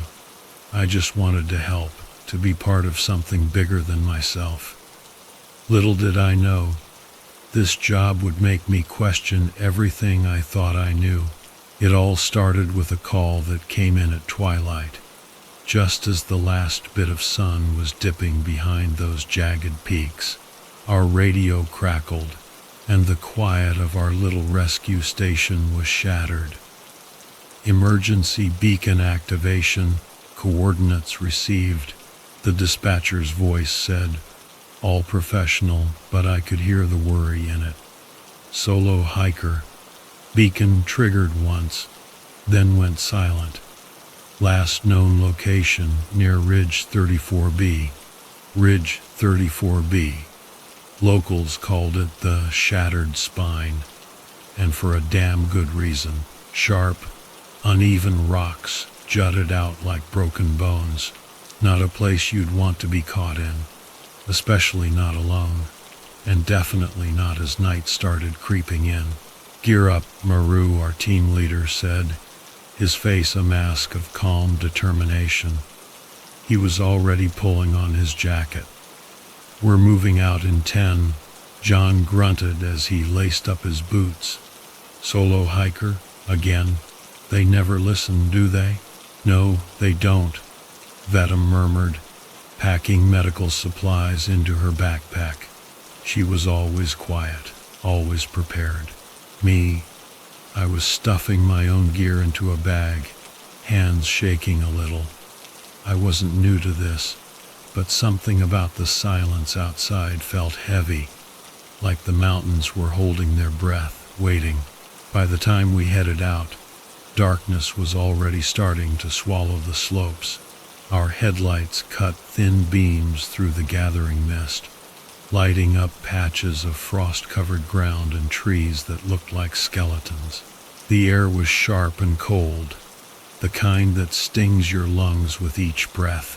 Maru led the way, compass in hand, his steps sure and steady. John followed, his big frame moving with the easy grace of someone who spent years on these trails. Vidam walked beside me, quiet as always, her eyes scanning the shadows. We followed the coordinates to the base of Ridge 34B, and that's where we found the first sign of the hiker, a discarded glove, half buried in the snow. The fabric was torn, the edges frayed, like it had snagged on something sharp, and nearby faint tracks led uphill, disappearing into the mist. "This way," Maru said, his voice steady as ever. We started climbing. The terrain got rougher with every step. Loose rocks slid under our boots, and the wind picked up, howling through the crags like some kind of animal. Every now and then I thought I heard something else beneath the wind, a faint, almost coughing sound. But whenever I stopped to listen, it was gone. "Keep moving," John said, his tone gruff. "We're wasting daylight." "Not much daylight left to waste," I muttered under my breath. The tracks led us to a small plateau where the wind, strangely, seemed to just stop. It left this eerie stillness in its wake. A scrap of fabric, matching the glove, dangled from a jagged rock, fluttering weakly. "This is where he passed through," Vidam said, crouching down to examine the snow. "But the tracks, they're strange." "What do you mean?" I asked. She hesitated, her brow furrowing. "They look hurried, like he was running." "But from what?" Maru straightened up, scanning the ridge above. "Let's set up a temporary base here," he said. "We'll regroup and figure out our next move." We pitched the small camp quickly. We were used to this. But the unease lingered. As we sat around the dim glow of a portable lamp, the silence pressed against us like something solid. Even John, who was usually the first to crack a joke, seemed subdued. Maru unfolded a map, tracing the route with his finger. "If these tracks are fresh, he can't be far. We'll push higher at first light." "And if the weather turns?" Vidam asked. "Then we adapt," he replied. "We always adapt." The wind picked up again as we huddled in our sleeping bags, its mournful howl finding cracks in the rocks and echoing like distant cries. I lay there, staring at the stars through a gap in the clouds, trying to convince myself that the strange sounds were just my imagination. But deep down I couldn't shake the feeling that something was out there, watching us. Something patient, something that knew we were there. When I finally drifted off, my dreams were filled with shadowy figures moving through the mist, their faces hidden, their voices just whispers that sent chills down my spine. I woke with a start just before dawn, the cold seeping into my bones. As I sat up, rubbing the sleep from my eyes, I saw Maru already awake, standing at the edge of the plateau. He was staring up at the ridge, his silhouette dark against the faint glow of the early light. "Anything?" I asked, my voice hoarse. He didn't look back. "No, but we need to move soon." The others stirred as the first rays of sunlight painted the peaks in muted gold. We packed quickly, the tension from the night before still hanging heavy in the air. We were all feeling it. As we climbed higher, the tracks became even more erratic, zigzagging and doubling back. It was like the hiker had been lost, confused, or trying to shake something off his trail. "Doesn't make sense," John muttered. "Why would he?" A sudden cry cut him off. Faint but distinct. It echoed across the rocks, bouncing off the ridges until it seemed to come from everywhere at once. "Did you hear that?" I asked, my heart pounding in my chest. Maru nodded. "That way," he said, pointing towards a narrow gorge that sliced through the ridge. We moved quickly, the cry repeating once more before fading into silence. The gorge was steep and shadowed, the walls pressing in close. The air felt heavier here, each breath an effort. Halfway through, Vitam stopped suddenly, holding up a hand. "Wait, what is it?" Maru asked. She pointed to the ground. A faint smear of blood stained the snow, leading towards a small alcove hidden in the rock face. We approached cautiously, the tension thick enough to cut with a knife. Inside the alcove, we found what could only be described as a makeshift shelter, a tattered sleeping bag, a few scattered supplies, and a flashlight with a dim, flickering beam. "He was here," Vitam said, her voice barely above a whisper. "But where is he now?" John asked, his eyes scanning the shadows. None of us had an answer. As we stood there, the wind howled through the gorge again, carrying with it a sound that sent a shiver down my spine, a low, mournful wail, like something not entirely human. Maru tightened his grip on his walking stick. "Let's move," he said. "Whatever's out here, we need to find him before it does." The wind carried the sound away, leaving us in an uneasy silence. No one spoke, each of us straining to hear something, anything, that might explain that low, guttural wail. It had been distinct, not like an animal and not like shifting ice. It lingered in my mind, filling the quiet with its eerie resonance. "We're not alone out here," John muttered, breaking the silence. His voice was gruff, but I caught the unease in his tone. Maru tightened his grip on his trekking pole, his expression unreadable. "Stay focused." "It could have been the wind," John said, though it was clear he didn't believe it. Vitam glanced back toward the makeshift shelter, her lips pressed into a thin line. She didn't say anything, but I could tell she was thinking the same thing as the rest of us. Whoever made that noise wasn't okay, and if it was the hiker, he wasn't in any shape to be calling out for help. We pressed on, moving deeper into the gorge. The snow became patchier, revealing bare stone beneath, slick with ice. The walls closed in, narrowing to a steep, uneven trail. Every step felt like a balancing act, and the silence only made the crunch of our boots against rock and snow more oppressive. I spotted another clue before anyone else, a single glove lying just ahead, half covered in frost. Its black fabric was faded and torn, the fingers stiff from the cold. I knelt to pick it up, holding it up for the others to see. "Another sign," I said. "But why is he leaving these behind?" John frowned. "Maybe he didn't mean to. Could have fallen off. Or he's hurt," Vitam said quietly, her eyes scanning the trail ahead. He's bleeding, remember?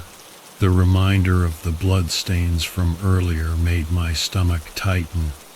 I thought of the smear we'd seen, the way it disappeared into the gorge as if the mountain itself had swallowed it.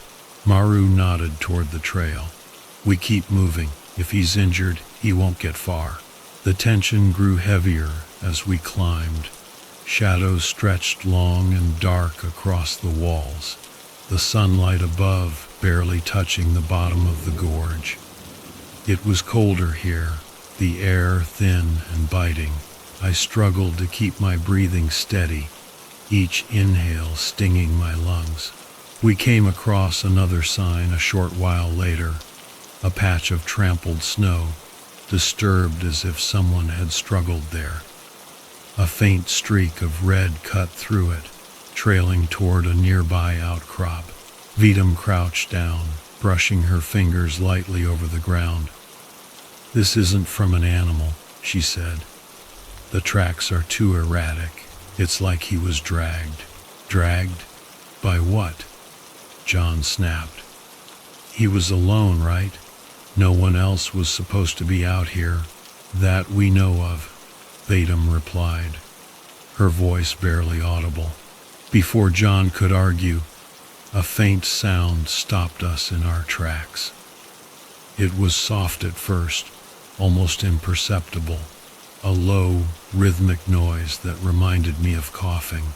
It came from further up the trail, just beyond a sharp bend in the gorge. "Did you hear that?" I whispered. Maru held up a hand, signaling for silence. We stood there, frozen, listening as the sound grew louder.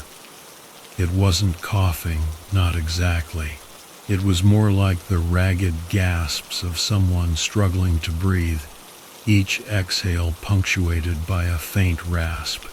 "Karen," Maru called out, his voice echoing off the walls. "It's the rescue team. Can you hear us?"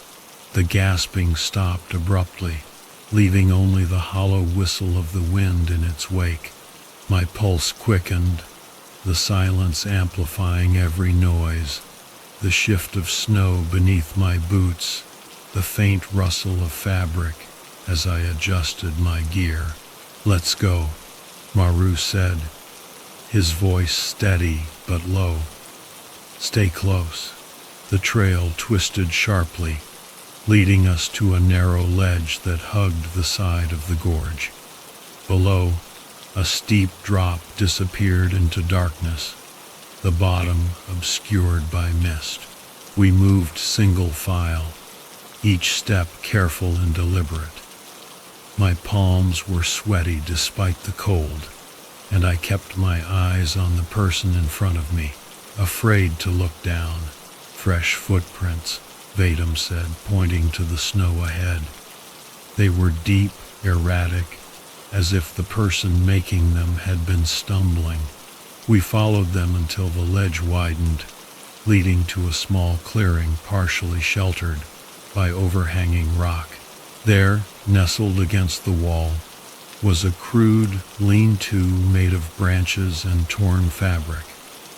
The initials QL were carved into one of the supports, a detail that made my stomach sink. This had to be his. "This is his," Vidam said, crouching to inspect the shelter. "He was here recently." Maru and John began searching the area, their movements brisk but careful. I stayed near Vidam, my eyes scanning the shadows. Something about the clearing felt wrong. The air was heavier here, carrying a faint metallic tang that reminded me of blood. Vidam reached into the lean-to and pulled out a bandage. Its edges were crusted with dried blood. She held it up, her brow furrowing. "He's losing a lot of blood, if we don't find him soon." A sudden scream tore through the air, cutting her off. It was high-pitched and guttural, echoing off the walls in a way that made it impossible to tell where it was coming from. My heart leaped into my throat as I spun around. searching for the source. "What the hell was that?" John hissed, his hand gripping the handle of his ice axe. "Stay together," Maru barked. "Don't move unless I say so."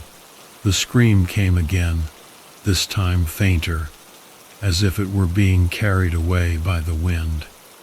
My chest tightened, every muscle in my body tense. It didn't sound human, or if it was someone in unimaginable pain.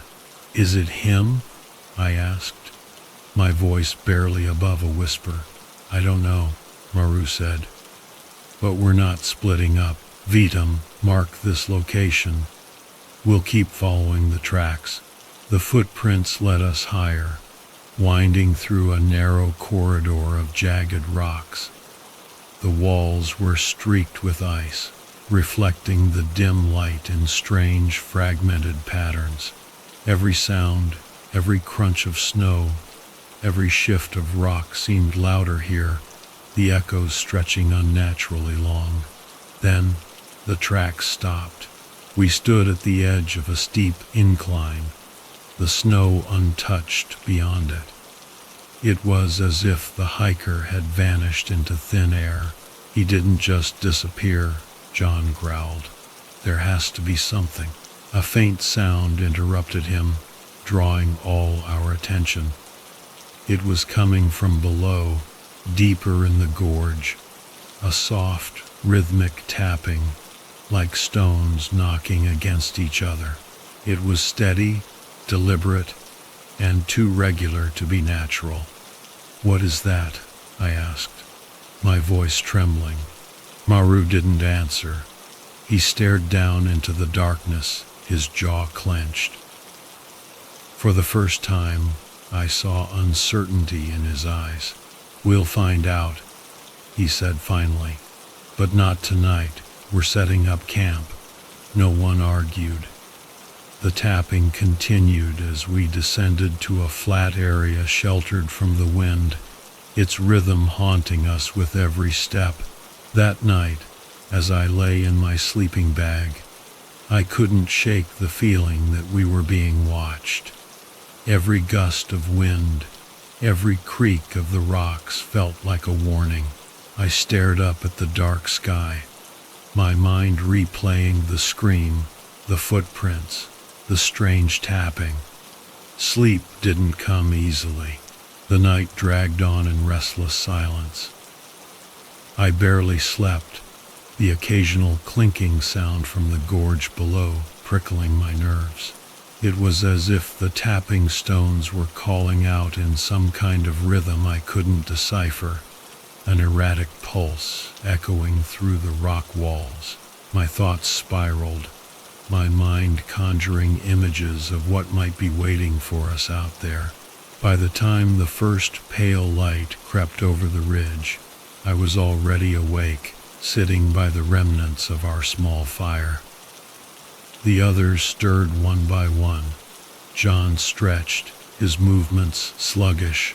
Vitam rubbed her eyes and checked her medical supplies, though her usual calm demeanor seemed forced.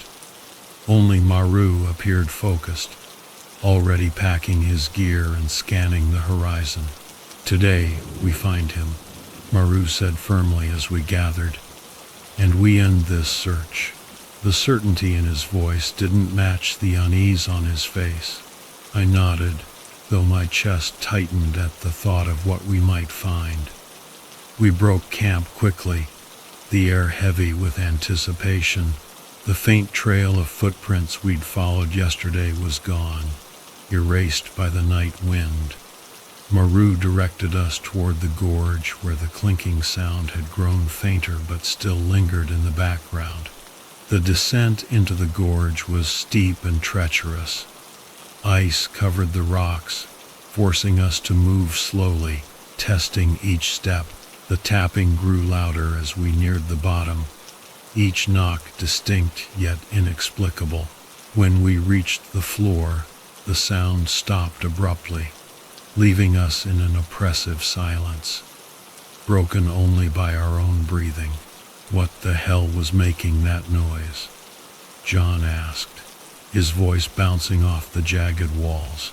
Doesn't matter now, Maru said, eyes open. We moved forward. We followed the gorge's path as it narrowed into a cramped corridor. The air grew colder, the sunlight above barely reaching us. I spotted something ahead and called out, "There's something here." We approached cautiously. It was another makeshift shelter, smaller and less stable than the one we'd found yesterday. A tattered blanket was draped over a pile of rocks, forming a crude tent. A flashlight lay nearby, its beam flickering weakly, casting erratic shadows on the walls. Vidam crouched beside the shelter and examined its contents. "He was here," she murmured, holding up a small notebook. The edges were frayed, and the pages inside were warped from moisture. She flipped through it carefully, scanning the shaky handwriting.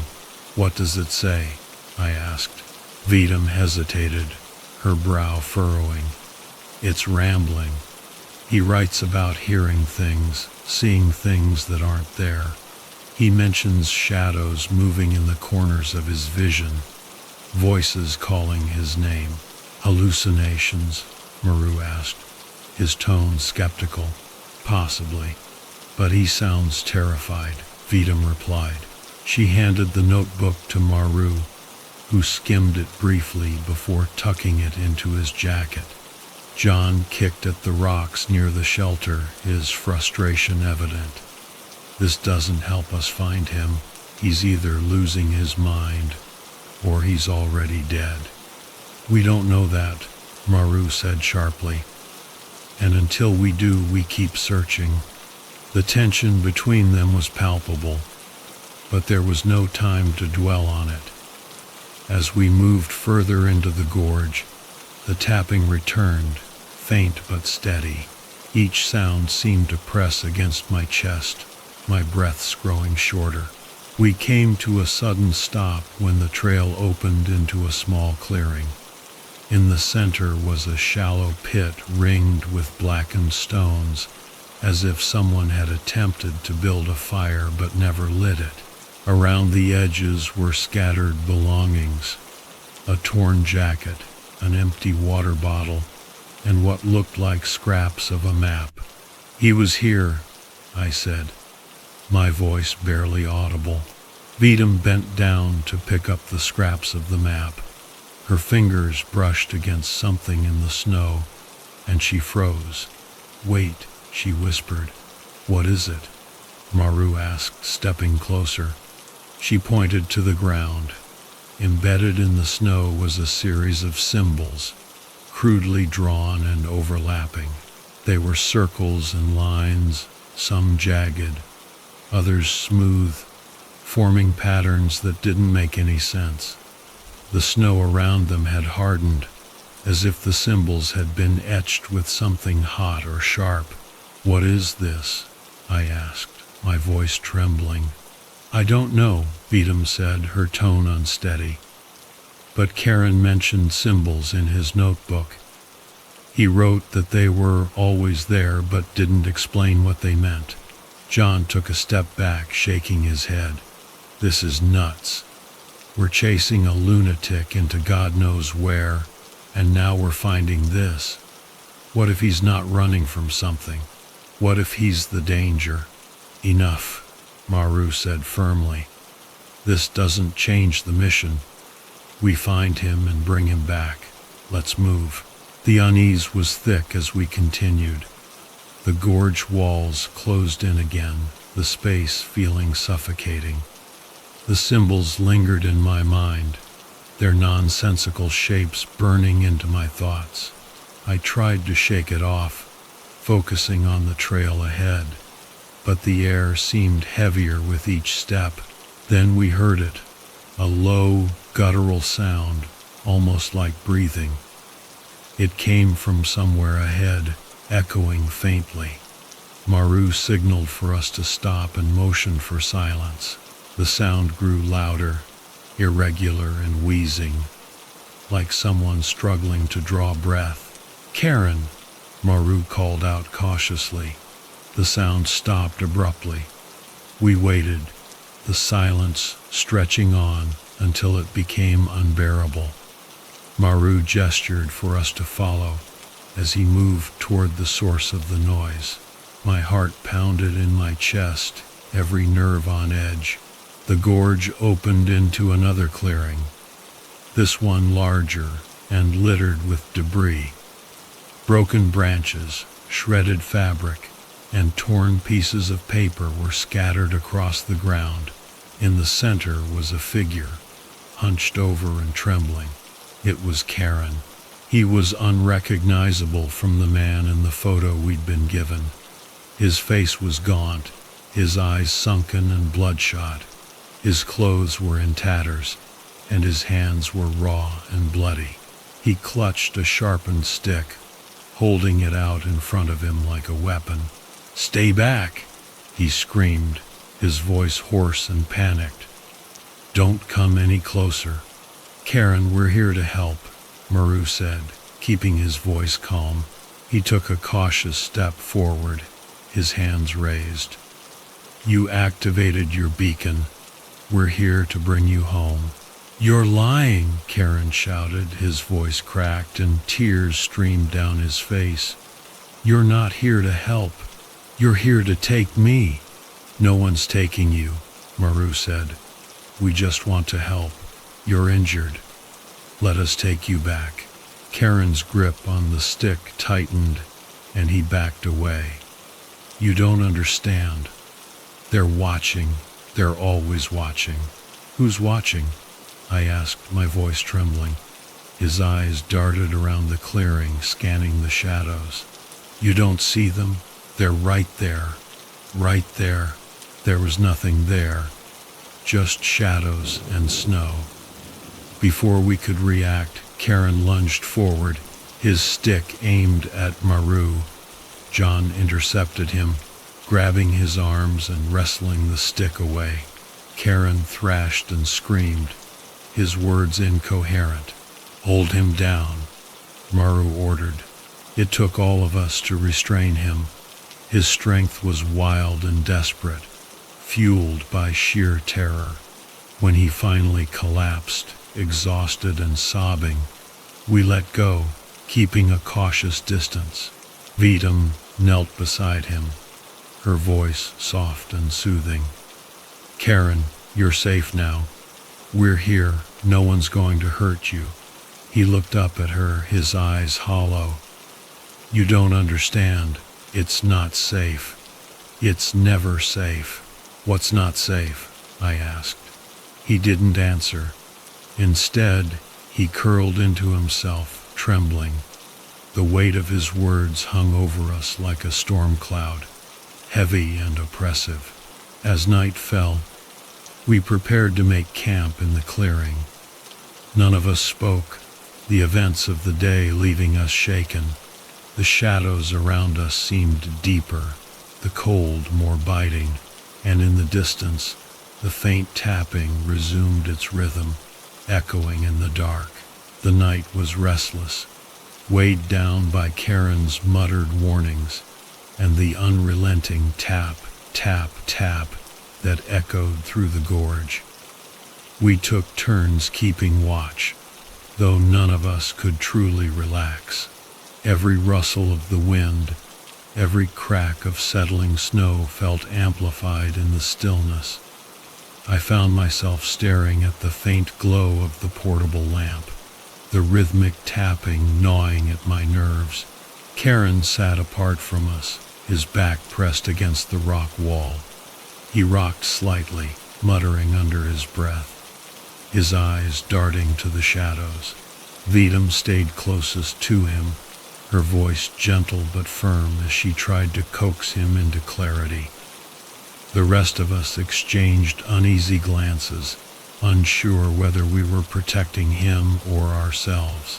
When morning finally arrived, it brought little comfort. The sunlight barely penetrated the walls of the gorge, and the cold was sharper than ever. Maru took charge, his tone brisk as he outlined our plan. We're moving as soon as we're ready, he said. Karen stays in the middle of the group. John, you take point. Vidam, keep an eye on him. No one wanders off. We stay together, no exceptions. What about the tapping? I asked, my voice barely steady. It was coming from deeper in the gorge. Should we check it out? Maru's jaw tightened. No. Our priority is getting Karen out of here safely. The rest doesn't matter. John muttered something under his breath, but he didn't argue. None of us wanted to linger longer than necessary. We began our ascent, retracing our path toward the upper trails. The footprints from the day before had vanished, swallowed by fresh snow, but Maru guided us with steady precision. Karen moved haltingly, his weight leaning heavily on Vidam's shoulder. His muttering had ceased, replaced by a haunted silence.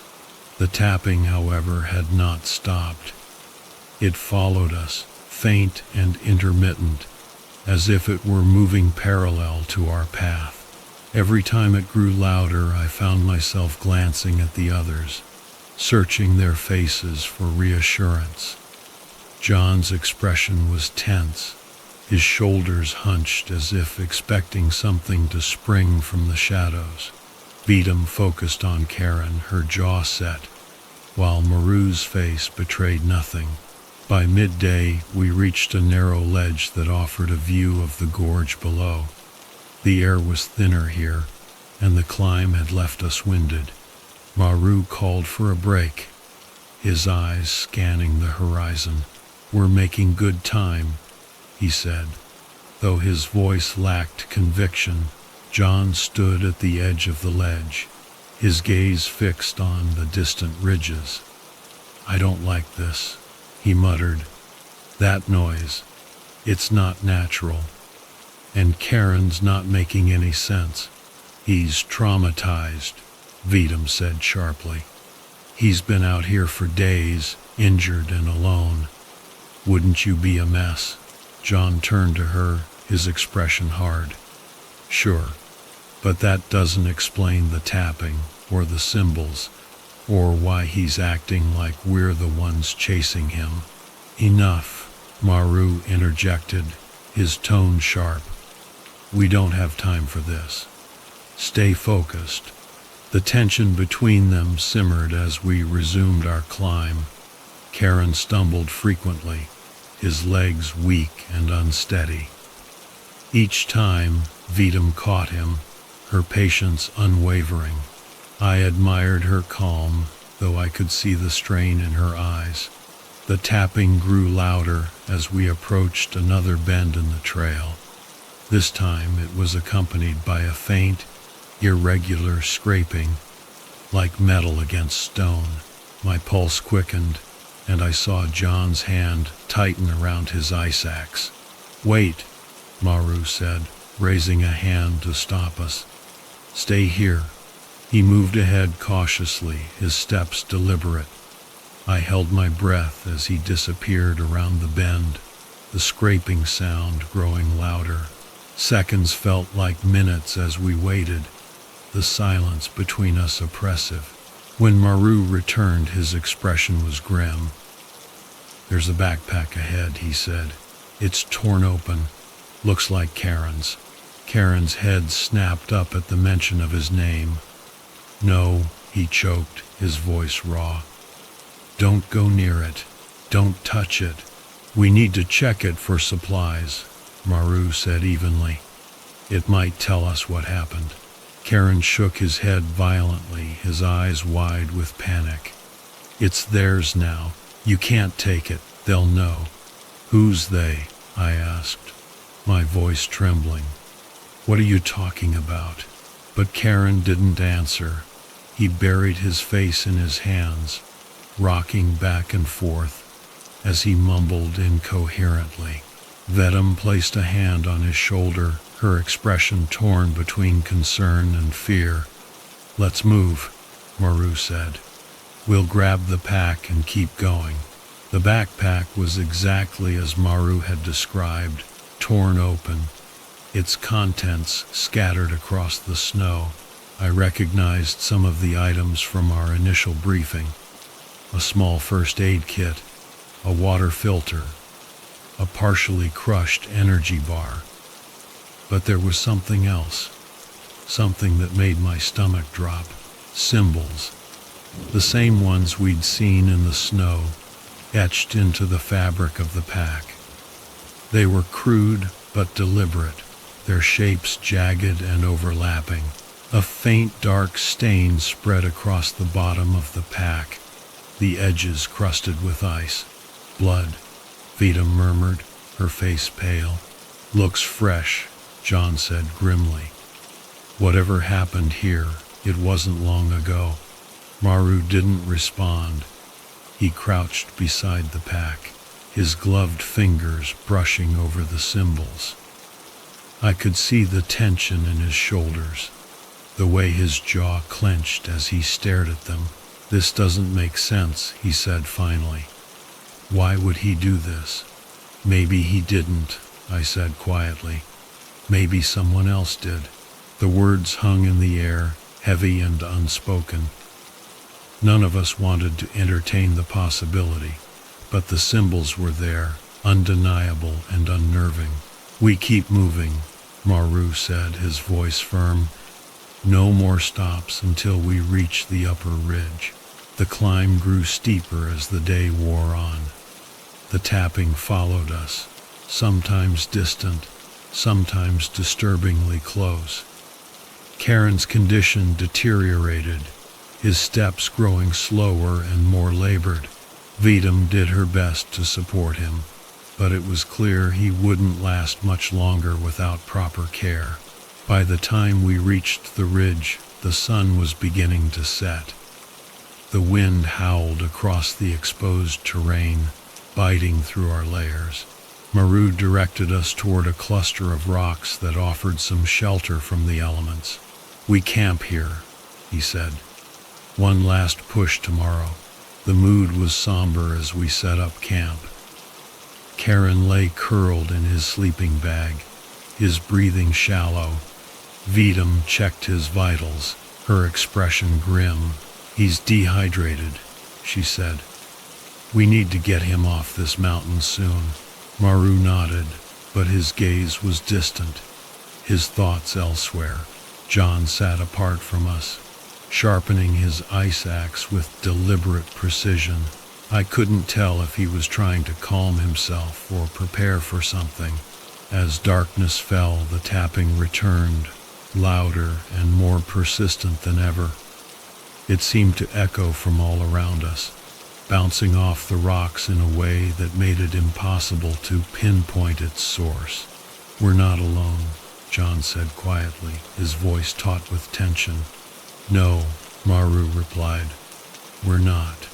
We sat in uneasy silence, the tapping filling the void. Karen stirred suddenly, his eyes wide with terror.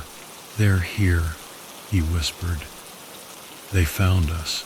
The words sent a chill down my spine. I wanted to dismiss them, to chalk them up to his delirium. But the fear in his voice was palpable. And then the tapping stopped. The silence that followed was worse. It pressed down on us, heavy and suffocating. Every muscle in my body was tense, every instinct screaming that something was wrong. What now? I whispered, but no one answered. We sat there, frozen in place, waiting for whatever was coming. The first scream cut through the night like a knife. It wasn't Karen. It wasn't any of us. It was coming from the darkness, just beyond the edge of our camp. The scream froze us in place. It cut through the stillness like a serrated blade, raw and desperate, sending a primal jolt of fear through every nerve in my body. My eyes darted to the others, searching for some semblance of calm, but their faces mirrored my own terror. It's not him, John whispered. his voice taut with dread. That wasn't Karen. No, it wasn't, Maru said. His voice was calm, but his knuckles whitened around the grip of his trekking pole. Stay close, weapons ready. We're not running, but we're not waiting around either, Karen began to mutter, his words fast and slurred, like a broken record skipping over the same phrase. They're here, they're here, they're here. He rocked back and forth, clutching his knees, his eyes unfocused and darting to the shadows. Karen, you need to stay with us, Vedum said firmly, gripping his shoulder. She shot Maru a worried glance. He's not in any state to move. Then we carry him, Maru said without hesitation. Whatever made that noise, we don't wait for it to find us. The climb back up the ridge was agonizing. Karen's condition deteriorated further, his weight slumping against John and Vedum as they supported him. He muttered under his breath the entire way, a mix of warnings and nonsensical phrases. They're in the snow. It's not real. It's not real. Don't look at the eyes. The tapping sound resumed as we ascended, more persistent and disjointed than before. It no longer seemed to follow us but surrounded us, echoing from every direction. It wasn't natural. Stones don't move like that. They don't tap in rhythm, then stop, then start again. What is it? I asked, trying to keep my voice steady as we trudged forward. My breath fogged in the cold air, my chest tight with the effort of climbing and the weight of fear. No one stopped to find out, Maru said curtly. He had taken point, his silhouette a steady presence in the mist, eyes ahead. We're close to the plateau. Once we're clear of this gorge, we'll reassess. But I couldn't stop looking over my shoulder. Every few minutes I thought I saw movement in the periphery of my vision, dark shapes darting between the rocks, just out of sight. My mind was playing tricks on me. It had to be. We reached the plateau as the last light of day began to fade. The wind picked up, howling across the exposed rock, carrying with it the faint, almost indistinguishable sound of whispers. No one spoke as we dropped our packs and huddled together, trying to regain our composure. Do we set up camp here? I asked, though I dreaded the answer. No, Maru said. We don't stop again until we're back at base camp. It's downhill from here. We can make it. What about him? John gestured to Karen, who was slumped against a rock, his eyes half closed, his breathing shallow. We carry him, Maru said, his tone brooking no argument. We don't leave anyone behind. The descent was brutal. The trail was steep and uneven, and the shadows of the mountain seemed to stretch and twist unnaturally as the moonlight struggled through the mist. The tapping grew louder the further we went, now interspersed with faint clicking sounds. Each step felt heavier than the last, the weight of exhaustion and dread pressing down on us. Halfway down, Karen stirred. His eyes snapped open, wild and frantic, and he began to thrash, forcing John and Vedum to stop. Let me go, he screamed, his voice cracking with desperation. They'll follow me if you take me. They'll follow you too. Karen, calm down, Vedum said, her voice strained as she tried to restrain him. We're here to help you. You're safe with us. No one's safe, Karen shouted. His voice broke into a guttural sob, his body convulsing with terror. You don't understand. They're in the snow, in the wind. You can't take them with you. Enough, Maru barked, stepping forward. He crouched in front of Karen, gripping his shoulders firmly. Look at me. We're not leaving you. We're getting out of here. Do you hear me? Karen froze, his breathing ragged, his eyes locked on Maru's. For a moment, it seemed like the fight had left him, but then he whispered, his voice barely audible, "They won't let me leave." We reached the lower slopes just as dawn broke, the first rays of sunlight piercing the mist. The base camp was in sight, a small, reassuring structure at the edge of the tree line. Relief swept over me, though it was tempered by the oppressive silence that had settled around us. The tapping had stopped, but the absence of it felt just as wrong. As we approached the camp, Karen began to weep. He mumbled incoherently, his words lost in the wind, but his anguish was palpable. Vidam stayed close to him, her hand on his shoulder, while the rest of us kept a wary eye on the surroundings. We crossed the threshold of the camp, and for the first time in what felt like days, I let out a breath I hadn't realized I was holding. The small shelter offered a semblance of safety, a barrier between us and the vast, uncaring mountain. But as we stepped inside, Karen's sobbing stopped abruptly. He went still, his body rigid, his eyes wide with terror. "What is it?" Vidam asked, her voice trembling. "They're here," Karen whispered. "They followed us."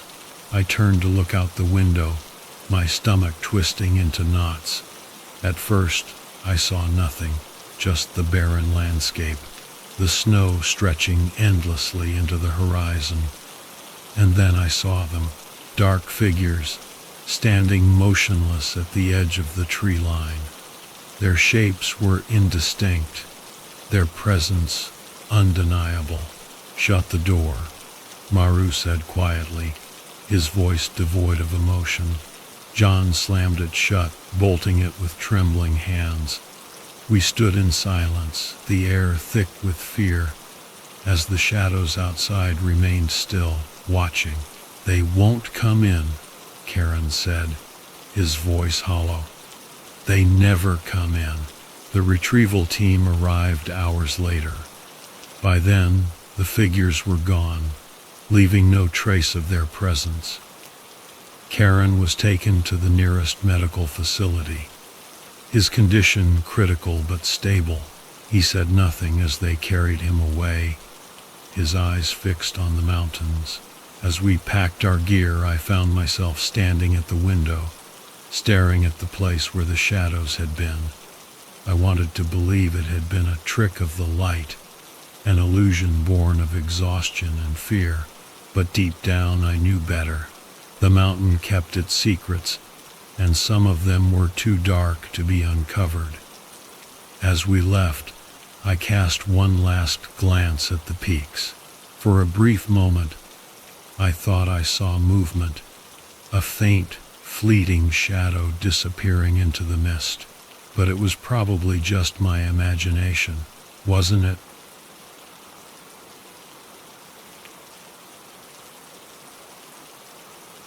I'd been stuck in this tiny Alaskan town for almost a week, waiting for that perfect shot. The gig was simple enough. Capture the rugged, untamed wilderness for some travel magazine. But something about these dense, endless forests and the eerie, silent nights started to get to me.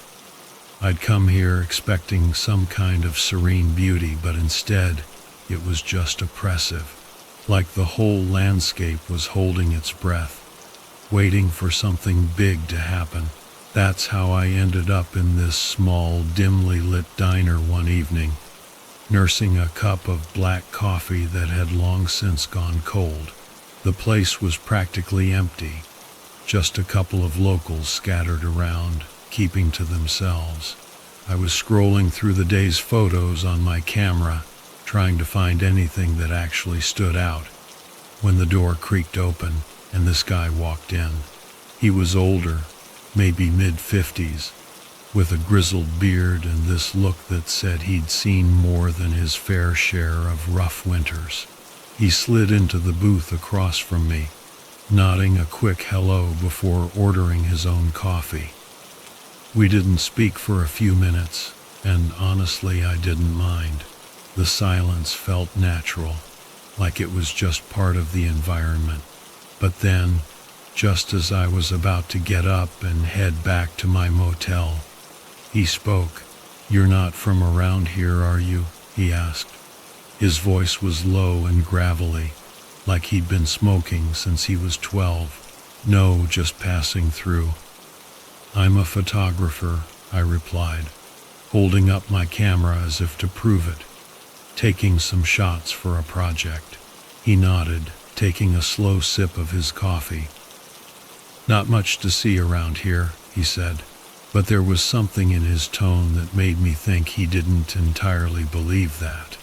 "Unless you're looking for something specific." I shrugged. "I'm just trying to capture the landscape, the feel of the place.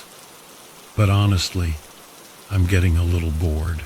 There's only so many trees and mountains you can shoot before it all starts to look the same." He chuckled at that, a dry, almost humorless sound. "Yeah, I can see that. But there are things around here that aren't on any map, places that aren't for tourists." Now, that got my attention. "What do you mean?" I asked, trying to keep my tone casual. "Like what?" The man glanced around the diner, as if checking to see if anyone was listening. There wasn't anyone nearby, but he still leaned in a little closer. "Old military base," he said, almost in a whisper, "out past the tree line near the old logging road. Been abandoned for decades. Most folks don't even know it's there." "An abandoned base?" I repeated, more out of disbelief than anything else. "What's it doing out here?" He shrugged. "They built it during the Cold War, back when they thought they needed a place out here far away from prying eyes. Never really said what it was for, but they shut it down quick. Too quick, if you ask me." I could feel my curiosity sparking, even though I knew I should probably just let it go. "You ever been out there?" I asked. "Once. Years ago.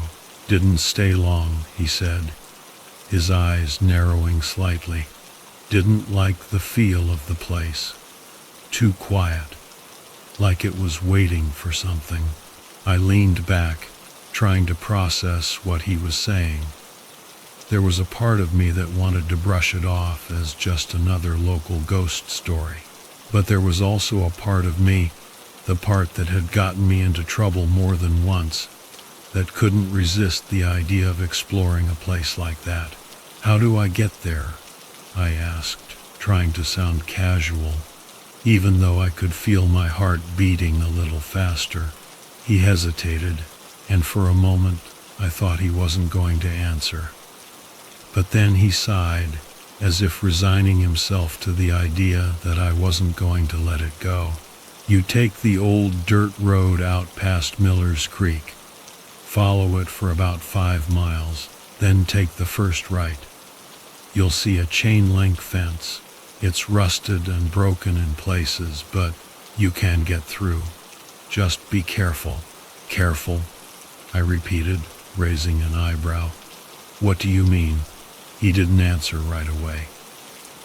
Instead, he took another long sip of his coffee, staring down into the dark liquid like it might hold the answers he needed. "There's things out there," he said finally. "Things you don't want to mess with. I'm not saying you'll find anything, but if you do, you'll wish you hadn't." The way he said it sent a chill down my spine, and I had to remind myself that I was a grown man, not some kid afraid of the dark. "I appreciate the warning," I said, trying to sound confident, "but I think I'll be fine." He just looked at me, his eyes dark and serious. "Maybe you will," he said quietly, "but just remember, Some things are abandoned for a reason. I didn't know what to say to that, so I just nodded and finished my coffee. The conversation had left me feeling uneasy, but also more determined than ever. Whatever was out there, I wanted to see it for myself. I needed to see it for myself. I paid my bill and left the diner, stepping out into the cold night air. The streets were quiet, and the sky was clear, the stars shining like tiny pinpricks of light against the darkness. I stood there for a moment, thinking about what the man had said, and then I made up my mind.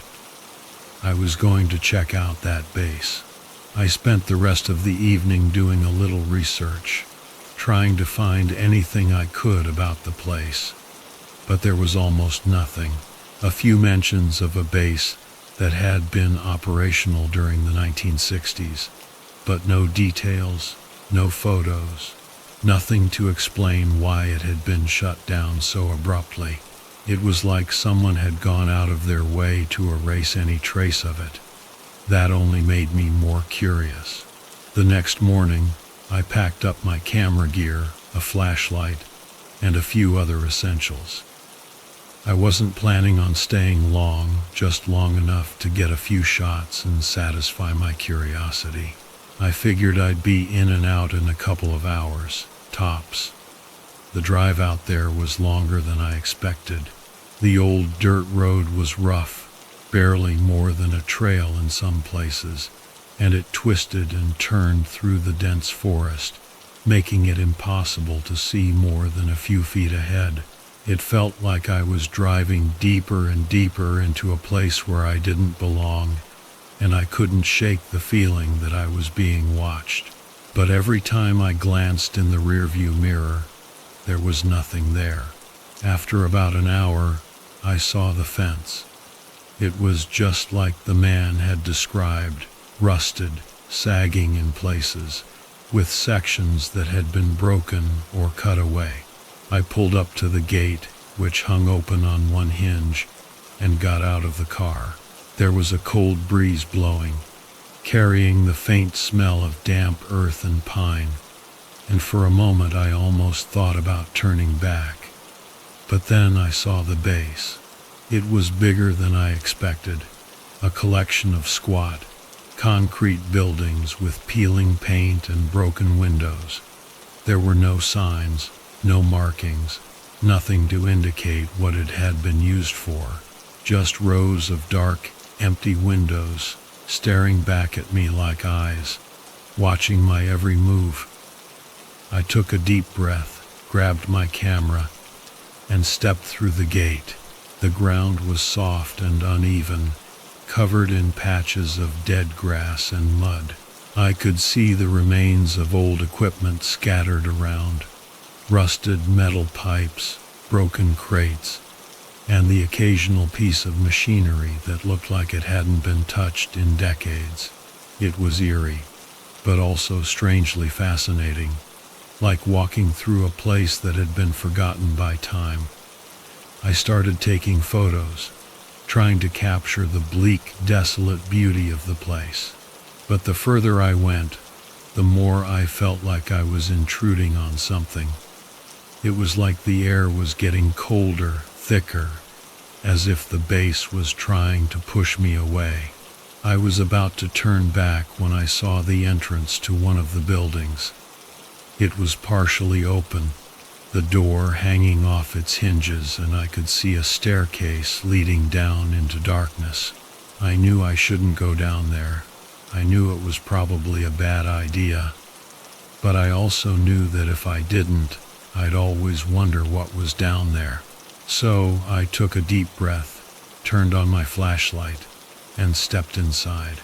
The air was colder down there, almost freezing, and it smelled faintly of damp concrete and something else I couldn't quite place. I could hear my footsteps echoing off the walls, and I couldn't shake the feeling that there was something down there with me, just out of sight, waiting. But I kept going, my flashlight cutting through the darkness, guiding me deeper into the belly of the base. I didn't know what I was expecting to find, but I had a feeling that whatever it wasn't going to be good. I barely slept that night.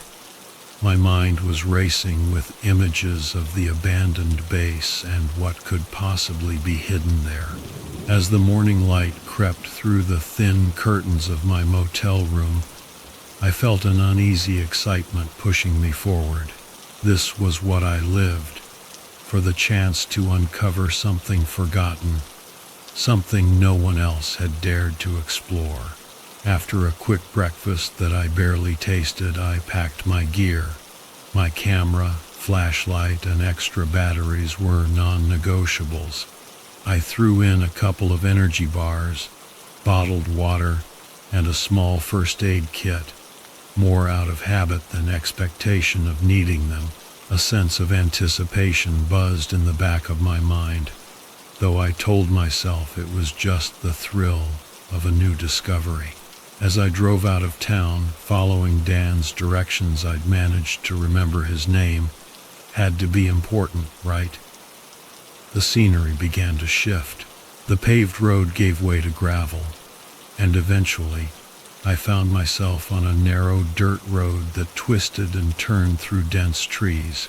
The forest felt like it was closing in on me, thick with towering pines and spruces that blocked out most of the sky. Every now and then I caught glimpses of old, rusted signs half buried in undergrowth, remnants of what might have once been warnings, but the words had faded long ago, leaving nothing but weathered metal. The road itself was rough, and I had to keep both hands on the wheel to avoid potholes and rocks. It felt like I was driving deeper into a place that didn't want to be found, where nature had reclaimed everything. The radio lost its signal about 10 miles back, and my phone had no reception for even longer. I was completely cut off. That was when I first noticed it, the feeling that something was off. It wasn't the road or the isolation. I was used to that. No, this was something different, a subtle but persistent sensation that I was being watched. I caught myself glancing into the rearview mirror more often than usual, expecting to see what? I didn't know. But each time there was nothing, just the road behind me, stretching back into the dense, suffocating trees. I shook it off, focusing on the task ahead. This was just another abandoned place, nothing more. But still, the sensation lingered, gnawing at me as the road narrowed, forcing me to slow down. After nearly an hour of driving, I saw it, the fence. It loomed ahead, just as Dan had described, sagging and rusted with age.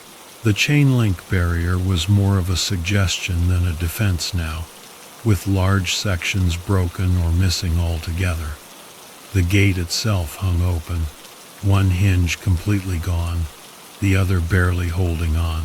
It was an entrance, but it felt more like a mouth, waiting to swallow me whole. I parked the car just outside the fence and stepped out. The air was colder here, despite the bright midday sun filtering through the trees. A biting wind cut through my jacket, carrying the faint smell of damp earth and metal. I stood still for a moment, taking it all in. The base was quiet, too quiet. No birds, no wind in the trees, just an oppressive silence that felt unnatural. I took a deep breath, grabbed my camera, and headed toward the gate. The gravel crunched under my boots, each step echoing louder than it should have in the dead air. I passed through the gate, my eyes scanning the buildings ahead. They were larger than I had expected, long, low structures with concrete walls, the paint peeling away in long strips. Windows were shattered, doors hung open, and the once formidable military installation now looked like a skeleton, picked clean by time and decay. I started snapping photos, capturing the stark desolation. I had to admit, the place had a strange kind of beauty. The decay, the silence. It was haunting, and I knew the photos would turn out amazing. But even as I focused on my work, I couldn't shake the growing sense that something wasn't right. It felt like the base was watching me, its empty windows like hollow eyes, tracking my every move. The path between the buildings was littered with debris, rusted barrels, broken glass, pieces of equipment too far gone to recognize. I could see where nature had begun to take over, with vines creeping up the walls and grass growing through the cracks in the pavement. As I moved deeper into the base, the wind picked up, whistling through the broken windows and creating an eerie, almost mournful sound. After a while, I found myself standing in front of a larger building. Its entrance was partially obscured by a collapsed awning, but the door was wide open, swinging slightly in the wind. My curiosity got the better of me. I raised my flashlight and stepped inside. The air inside was cold, much colder than outside, and carried a faint metallic tang that clung to the back of my throat. My flashlight beam cut through the darkness, revealing a long corridor lined with old offices. The floor was covered in dust and debris, and I could see signs that the place had been abandoned in a hurry. Chairs were tipped over, papers scattered across the floor, and a few old military jackets still hung on hooks by the doors. I took a few more photos, but the unease was starting to creep back in. Something about the place felt wrong, like it had been frozen in time. It wasn't just the abandoned equipment or the emptiness. It was something else. Something I couldn't quite put my finger on. As I moved further down the hallway, I began to hear faint noises. At first I thought it was just the wind, but the sounds grew more distinct. A soft clanking, like metal against metal, and something else, a rustling, as if something was moving just out of sight. I stopped, straining to listen, but the sound stopped too. The silence rushed back in, heavy and oppressive. I shook my head, trying to convince myself it was nothing, just old pipes settling, or maybe a raccoon scurrying through the debris. Still, my heart was pounding a little faster now, and I found myself gripping the flashlight tighter as I continued down the hallway. At the far end of the corridor, I found a door that was slightly ajar. I hesitated, feeling a sudden reluctance to go any further, but the pull of discovery was too strong. I nudged the door open and stepped inside. The room was small, with bare concrete walls and a control panel against one wall. It looked like some kind of operations center, with switches and dials. Though most of them were covered in dust and grime, I approached the panel, wiping away the dust with my sleeve, and saw that some of the switches were still functional. One in particular caught my eye, a large red switch in the center of the panel. Against my better judgment, I flipped it. A low hum filled the air, followed by the faint flicker of lights down the hallway. For a brief moment, the entire building seemed to come alive, the lights casting long, eerie shadows on the walls. And then, just as quickly, they flickered out again, leaving only the dim beam of my flashlight. But that wasn't the worst part. From somewhere deep in the base, beyond the reach of the flashlight, I heard a sound. Faint at first, but unmistakable. Footsteps. Slow, deliberate footsteps, echoing off the walls.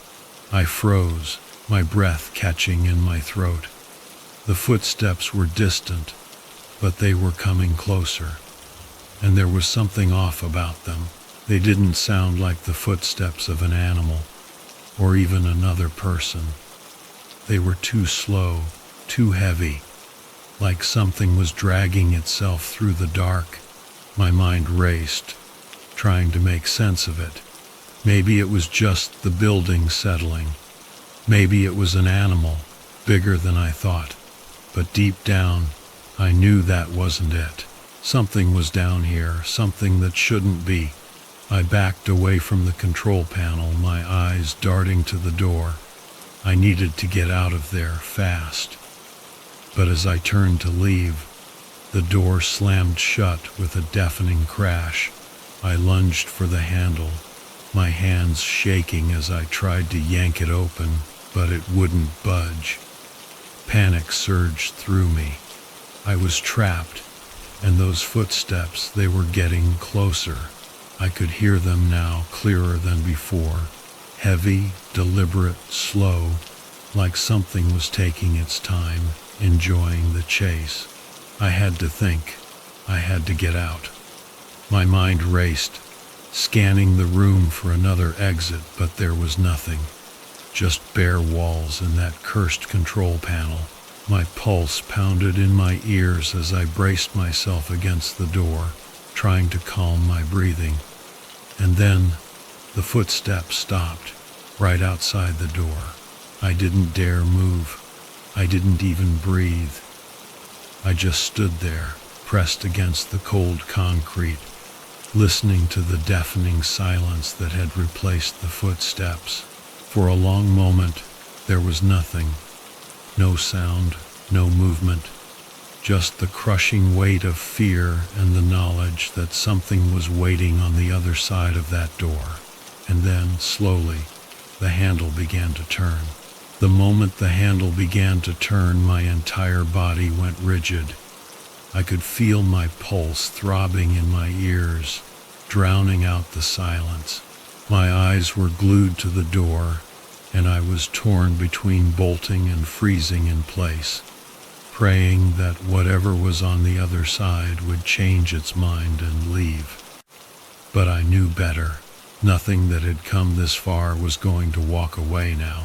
The door creaked open, just a crack. I strained my eyes, trying to see through the gap, but the darkness swallowed everything. For a few agonizing seconds, there was nothing but silence, and then I heard it. A faint, rasping breath, like someone struggling to inhale through a throat clogged with dust. My fingers tightened around the flashlight, its beam shaking slightly as I raised it. The door stopped moving. My heart hammered, daring me to do something. Anything. I took a step back, my mind racing through options that all seemed equally terrible. I couldn't stay in the room. It felt like a trap. But leaving meant facing whatever was out there, and it was definitely still there. I could hear it now, a soft, dragging shuffle that grew louder with each second.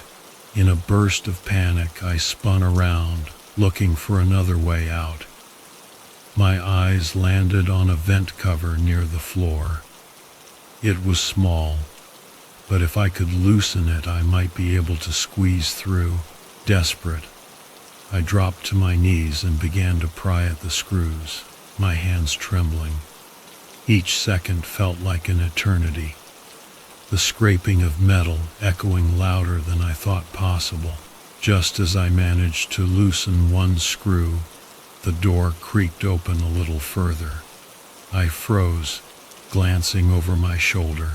The flashlight beam caught a glimpse of something, a shadow, elongated and distorted, creeping across the floor toward me. I didn't wait to see more. I yanked harder at the vent cover, finally pulling it free and pushing it aside. I could hear the footsteps now, closer and clearer, accompanied by that same labored breathing. It was moving slowly, but steadily, as if it had all the time in the world. I wriggled into the vent, Forcing my shoulders through the narrow opening, my flashlight clenched between my teeth. The metal edges scraped against my sides, but I ignored the pain and kept going, inch by inch. As soon as I was fully inside, I pushed the vent cover back into place, leaving it slightly ajar so I could see out. The vent was cramped and the air was stale, but it felt safer than that room. I had to remind myself to breathe quietly, to keep my nerves in check. Through the tiny opening, I saw the door swing open fully. My flashlight's beam flickered across the floor, but the thing standing there was hidden in the shadows, just out of sight. I could still hear it breathing, a horrible wheezing sound that made my skin crawl. Then it took a step forward, dragging its feet across the floor, and the flashlight beam flickered wildly, as if it sensed the presence. I held my breath, waiting. The thing moved closer, and for a split second, I saw it. Just a glimpse. It was hunched, almost humanoid, with limbs that didn't seem to bend the way they should. Its skin was pale, almost translucent, and I could make out patches where it looked torn, hanging off like old peeling wallpaper. But its face, that was the worst part. I couldn't see it clearly, but there was something wrong, something that didn't belong. Eyes that seemed too dark, too deep, like they were pulling the light into them and swallowing it whole. It stopped near the control panel, just inches away from the vent. I could hear its breaths, ragged and uneven, like it was struggling to keep itself upright. For a moment, it stood still, as if trying to figure out where I had gone. My hands shook, and I had to press them against the sides of the vent to stop the rattling. The urge to move, to run, was overwhelming, but I forced myself to stay still. If it hadn't seen me yet, I didn't want to give it a reason to start looking. The creature's head tilted, almost as if it was listening for something. Then, without warning, it turned and shuffled back toward the doorway, disappearing into the dark hallway. I waited, listening to the creature's footsteps fade away. But even when I could no longer hear them, I didn't move. I couldn't risk it. Not yet. When I finally felt like I could breathe again, I slid the vent cover aside and crawled out, careful not to make a sound. The room felt colder, and the air was heavy, like it was weighing me down. I had to get out of there, but I also needed answers. I looked around, my eyes settling on the control panel. If that thing had been so interested in it, maybe it was important. Maybe it held some clue to what was going on. I approached it slowly, half expecting the creature to burst back in at any moment. The switches and dials were old, covered in grime, but some were labeled.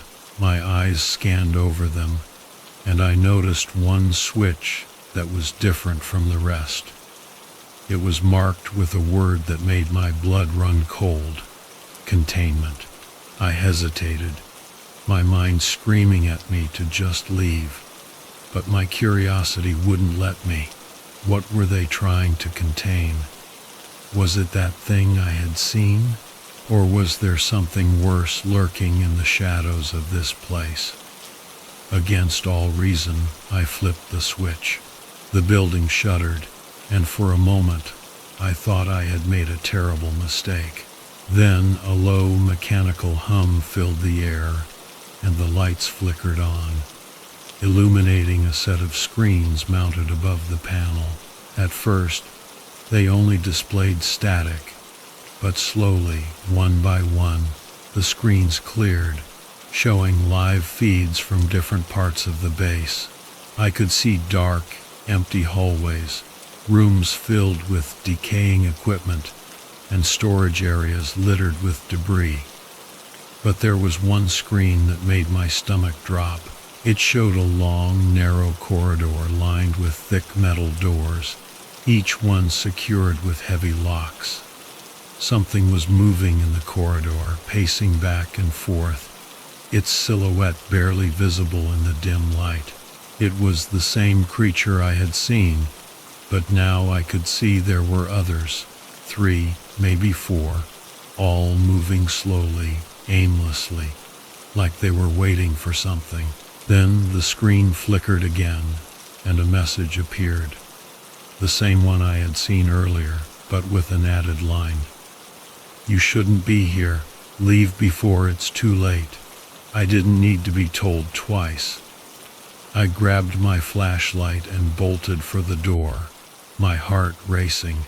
The hallway outside was empty, but I could still hear faint echoes, those same dragging footsteps, now joined by others, as if the creatures were starting to move, converging on one place. I ran, my boots thudding against the concrete floor, not caring if they heard me anymore. I had to find the exit, and fast, but as I rounded a corner, I skidded to a stop. The hallway I had come through earlier was different now, like it had been rearranged. Doors that had been on the left were now on the right, and there was no sign of the entrance I had used to get in. Panic set in, and I spun around, trying to orient myself. It was as if the building itself was changing, twisting into a maze designed to keep me from finding my way out. I forced myself to breathe, to think. There had to be a way. There was always a way. In the distance, I heard the sound of metal clanging, followed by a low, guttural growl. The creatures were getting closer, and I didn't have time to figure out what was happening. I picked a direction and started running, hoping it would lead me somewhere, anywhere that wasn't here. As I sprinted down the unfamiliar hallway, the lights overhead began to flicker, casting strange, shifting shadows on the walls. I could see glimpses of movement out of the corner of my eye, but I didn't dare stop to look. I knew that if I did, I might not have the strength to keep going. Finally, I saw it. A heavy, rusted door at the end of the corridor, slightly ajar, with a sliver of light spilling out from the other side. I didn't care where it led. I just needed to get out. I charged toward it, throwing my shoulder against the metal, and stumbled through. In the center of the room was a large glass chamber. My heart skipped a beat when I saw it. The glass was cracked and foggy, but I could make out shapes inside, wires, tubing, and something else. I approached it slowly, my breath fogging up the glass as I peered inside. At first, I couldn't make sense of what I was looking at. The thing inside was tangled in a mess of cables, its limbs limp and twisted. It looked vaguely humanoid, but its proportions were all wrong. Its arms too long, its torso too thin, and its skin pale and stretched tight over its frame. The face was obscured, but I could see something moving beneath the skin, as if something was alive inside, trying to push its way out. I stumbled back, my stomach twisting with nausea. What the hell was this place? The old control logs I'd seen on the upper floors flashed through my mind, words like harness and experiments jumbling together. Whatever they had been doing here, it hadn't just gone wrong, it had gone horribly, nightmarishly wrong. I heard a noise behind me, and I spun around, my flashlight catching a glimpse of movement. Something darted across the floor, too fast for me to see clearly. My pulse spiked as I scanned the room, trying to find whatever had just moved, but the shadows were too thick, and the beam of light was too narrow. Then, A low, mechanical hum filled the air, and the lights flickered to life. Dim, yellowish bulbs cast a sickly glow across the room, revealing more of the machinery and the chamber. My flashlight wasn't needed anymore, but I didn't turn it off. I felt better with it on, like it was a shield against whatever was lurking in the dark corners. As I backed away, I noticed a small desk tucked against the far wall. It was cluttered with old notebooks, papers, and a thick file that looked like it hadn't been touched in decades. I hesitated for a moment, then grabbed the file, flipping it open. The pages were covered in technical jargon, most of which made no sense to me. But there were photos, blurry, black and white images of the base's construction, diagrams of the underground chambers, and a few pictures of the experiments. One of the photos showed the chamber from a different angle, and I saw what was inside more clearly. It was the same thing I had seen, only back then it hadn't been so emaciated. It looked human, almost, but not quite. Its eyes were wide and dark, staring straight at the camera, and its mouth was open, as if it was screaming. Another photo showed a team of scientists standing around the chamber, their faces blank, their postures rigid. I flipped to the next page, and my breath caught. A handwritten note, scrawled hastily across the paper, read, "Experiment compromised. Attempted control failed.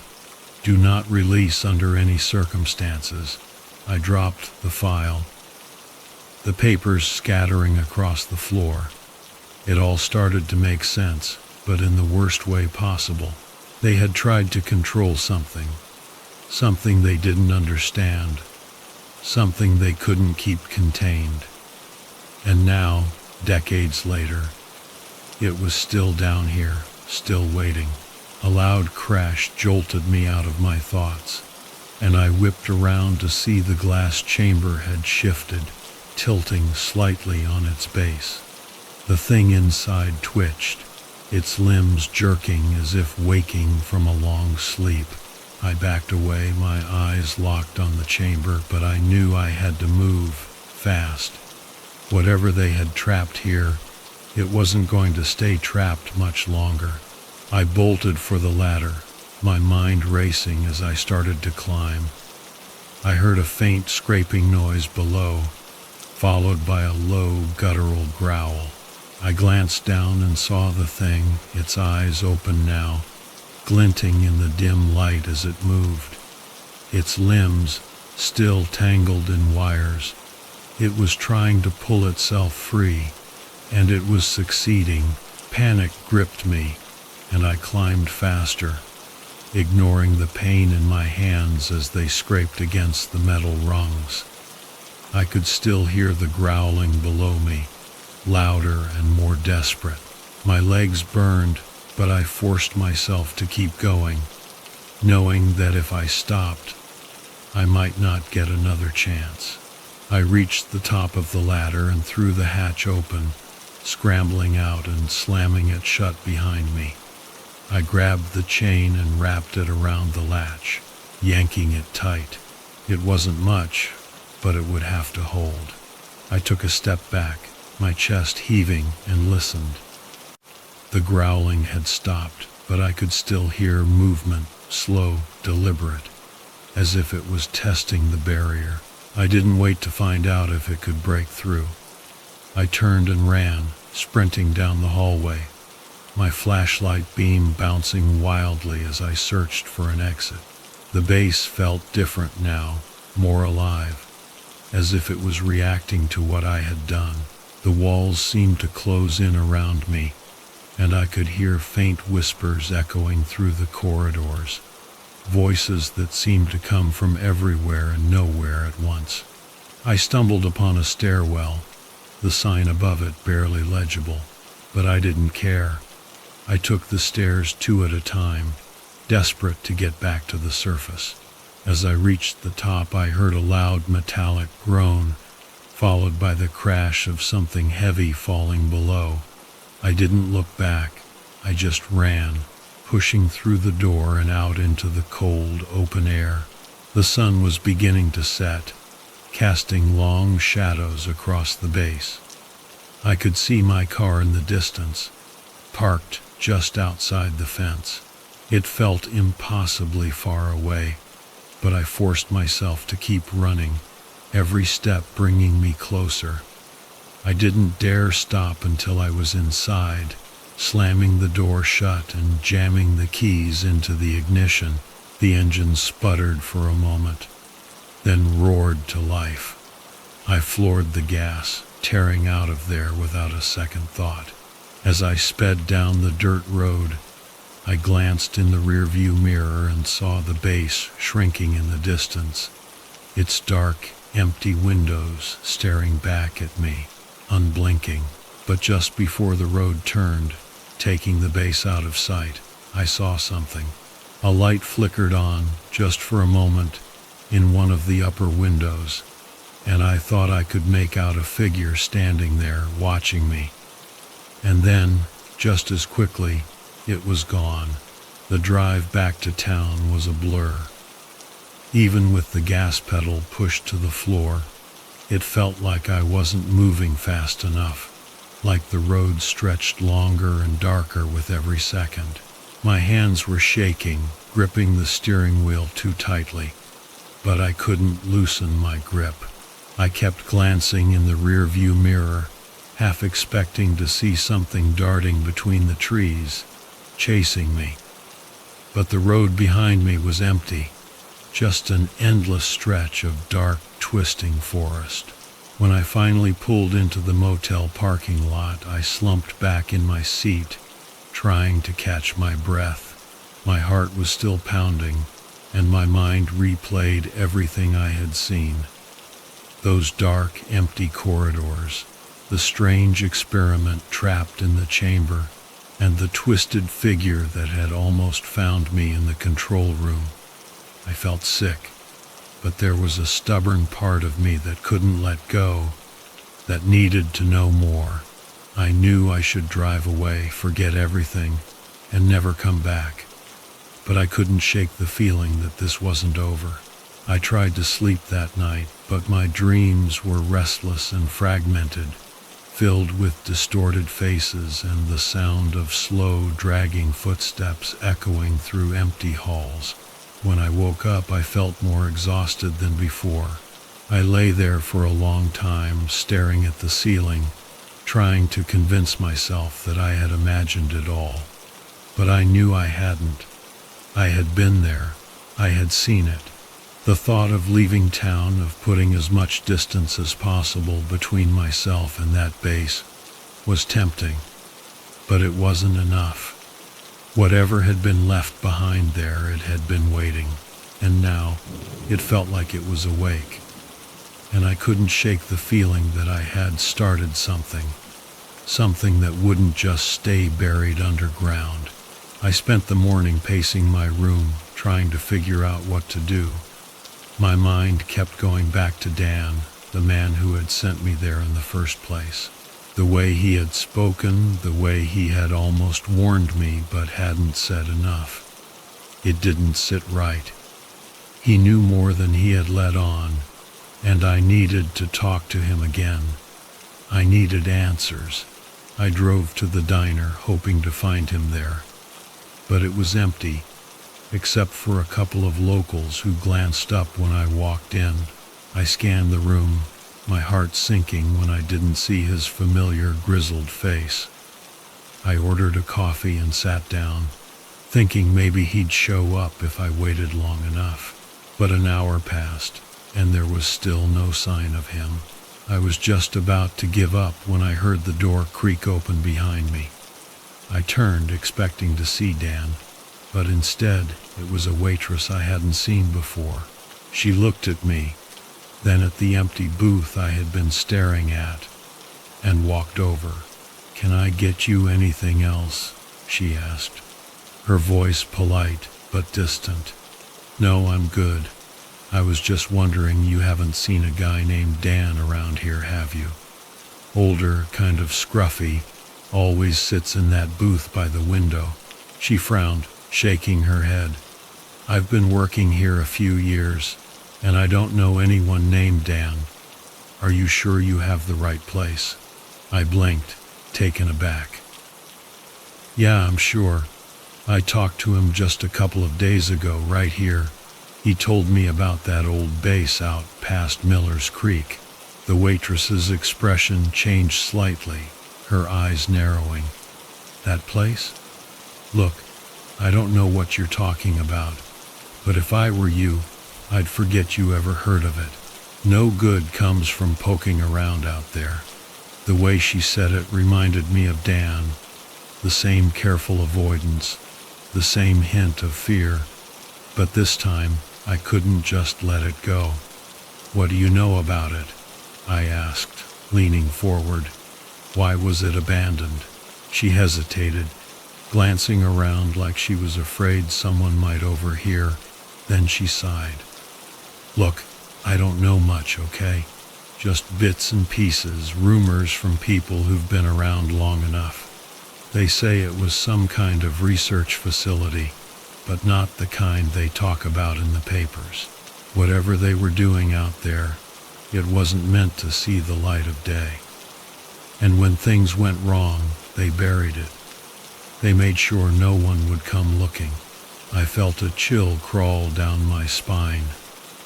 But why hasn't anyone tried to clear it out, shut it down for good? Because it's easier to forget, she said simply. And most people around here are smart enough to leave it alone. Whatever is out there, it's still there for a reason.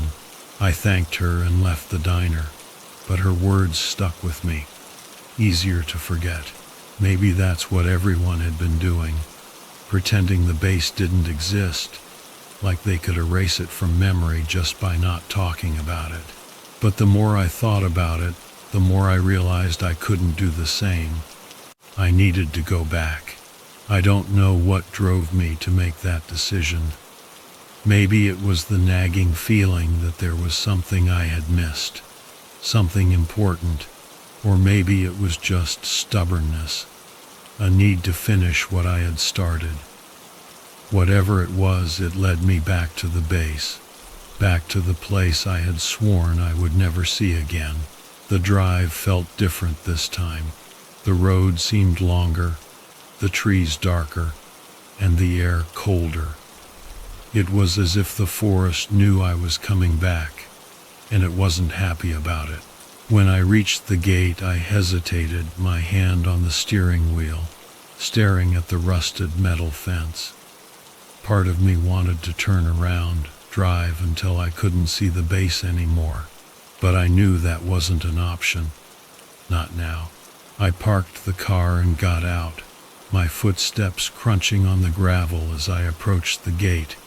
It creaked open, just like before, and I stepped inside, my heart pounding. The buildings looked the same, still crumbling and silent. But there was a tension in the air that hadn't been there last time. I felt like I was walking into a trap. I made my way back to the building with the control room, the one where I had seen the creatures on the monitor. I didn't want to go back inside, but I had to. I had to see if there was anything else, any clue I had missed. The door was still open, swinging gently in the wind, and I slipped inside, my flashlight cutting through the darkness. The control room was just as I had left it, the monitors dark and silent, the control panel still coated in dust. I approached it slowly, half expecting the screens to flicker on again, but they stayed dark. I let out a breath I didn't realize I'd been holding, relief mixing with unease. I hadn't seen any of the creatures on my way in, but I could feel them. I knew they were still here, somewhere, watching. I scanned the room, looking for anything I hadn't noticed before. There was a desk pushed up against the wall, covered in more papers, and I sifted through them, hoping to find something, anything that would explain what had happened here. Most of it was useless, pages of technical jargon that meant nothing to me. But then I found a journal, its cover worn and faded. I flipped it open, and my breath caught. The first few pages were filled with neat, precise handwriting, detailing the early stages of the experiments, the excitement and hope that had driven the researchers. But as I read on, the writing grew messier, the sentences more fragmented. Words like containment breach and uncontrollable jumped out at me, and I felt a knot form in my stomach. I turned to the last page, and my blood ran cold. The handwriting was barely legible. The handwriting was barely legible, scrawled hastily across the paper. We were wrong. It's not a subject, it's a signal, and it's calling to them. We can't stop it. If anyone finds this, the sentence cut off, the pen dragging across the page as if it had been yanked away. I dropped the journal, my hands shaking, and took a step back. A signal. I didn't understand, but I didn't have time to think. The air was getting colder and I could hear something, a faint, rhythmic sound, like a heartbeat, pulsing through the walls. I turned my flashlight, sweeping it across the room, and that's when I saw it.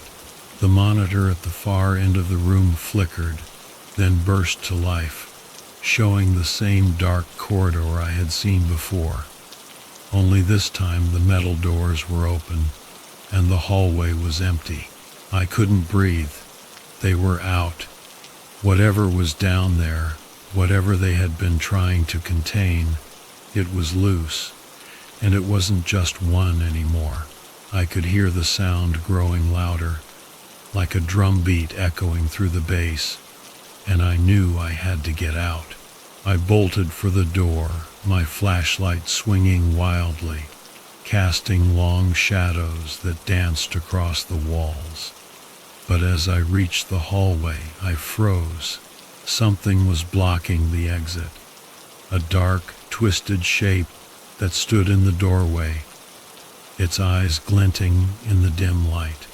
I took a step back, my heart hammering, and it moved slowly, its limbs jerking unnaturally, like it was struggling to remember how to walk. For a moment we just stared at each other, and I felt like I was looking at something that wasn't meant to be seen, something that existed outside of everything I understood. Then it tilted its head, and I heard a sound, a low, distorted hum that vibrated through the air, sending chills down my spine. It was the signal, the thing that the journal had warned about, and it was calling them. I didn't wait to see what would happen next.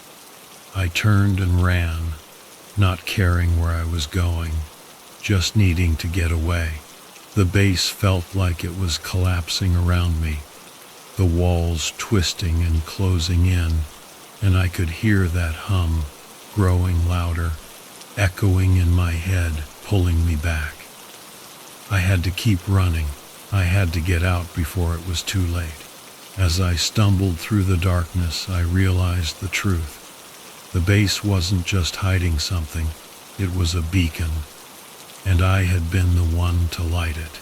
The hum echoed in my ears as I stumbled through the darkened corridors, my legs heavy and my breathing ragged.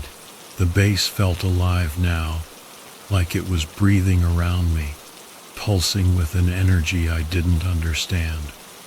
I was disoriented, barely able to tell which way I was going, but I knew I had to get out. The flickering lights cast long, jagged shadows across the walls, and every step I took felt like it might be my last. I pushed through a set of heavy doors, half expecting them to be locked, but they swung open easily.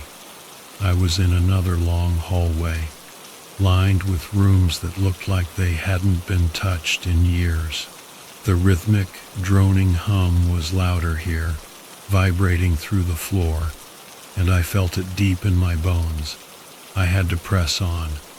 I had to find a way out before whatever was down there caught up to me. But then I saw something that stopped me dead in my tracks. At the end of the hallway, a light was on.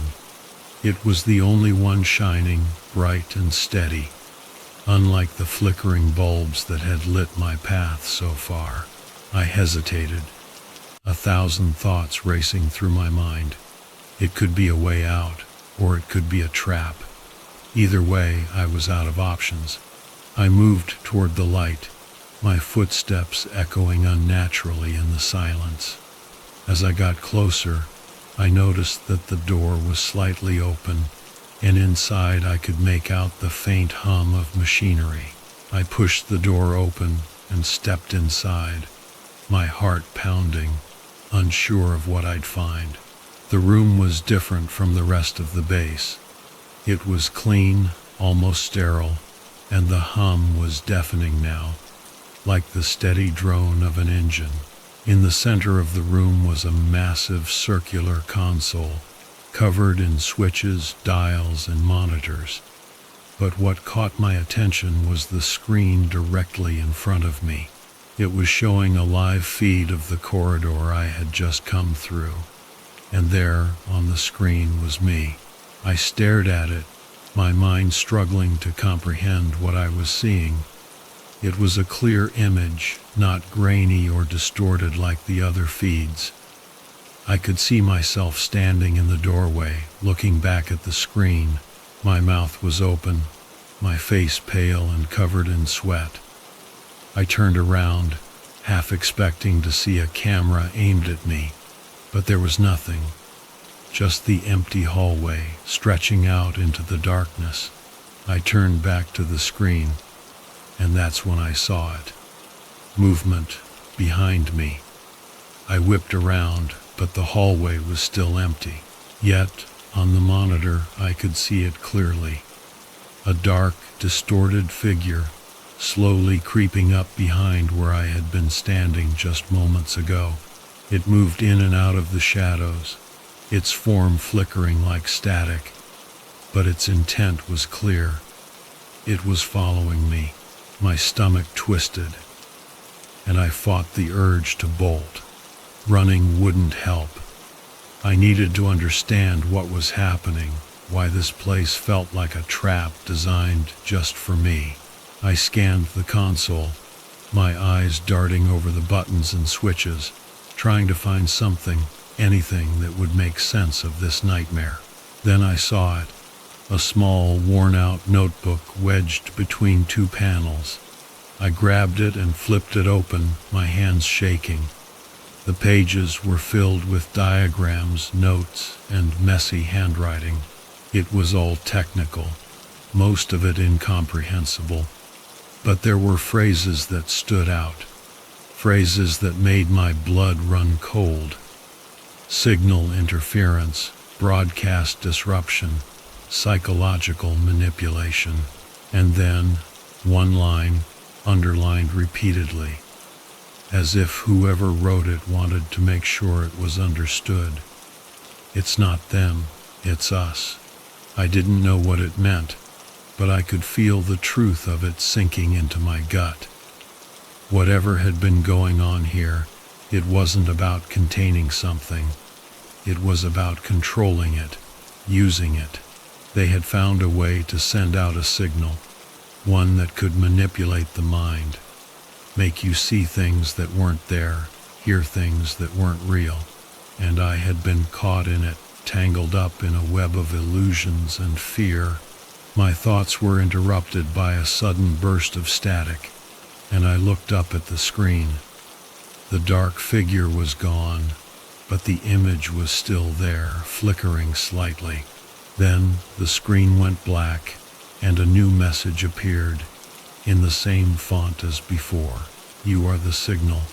I stepped back, the notebook slipping from my hands.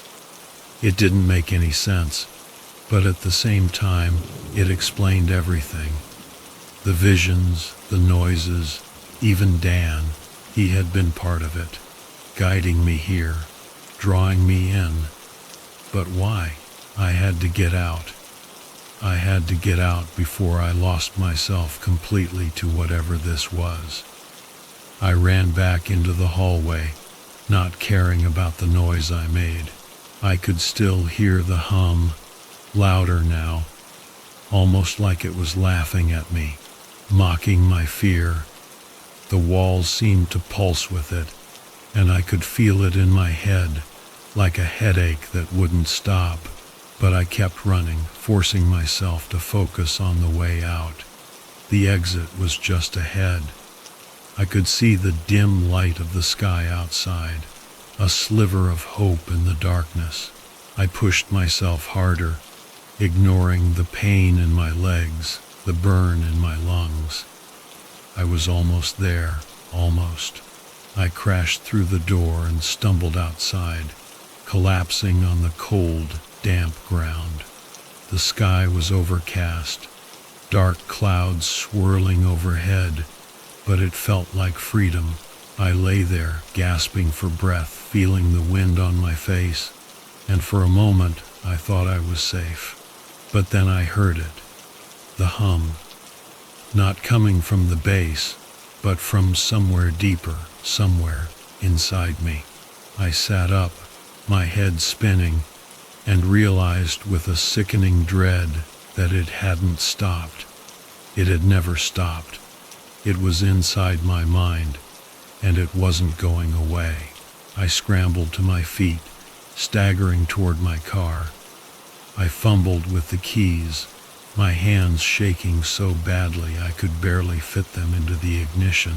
The engine sputtered, then roared to life, and I tore out of there, not looking back.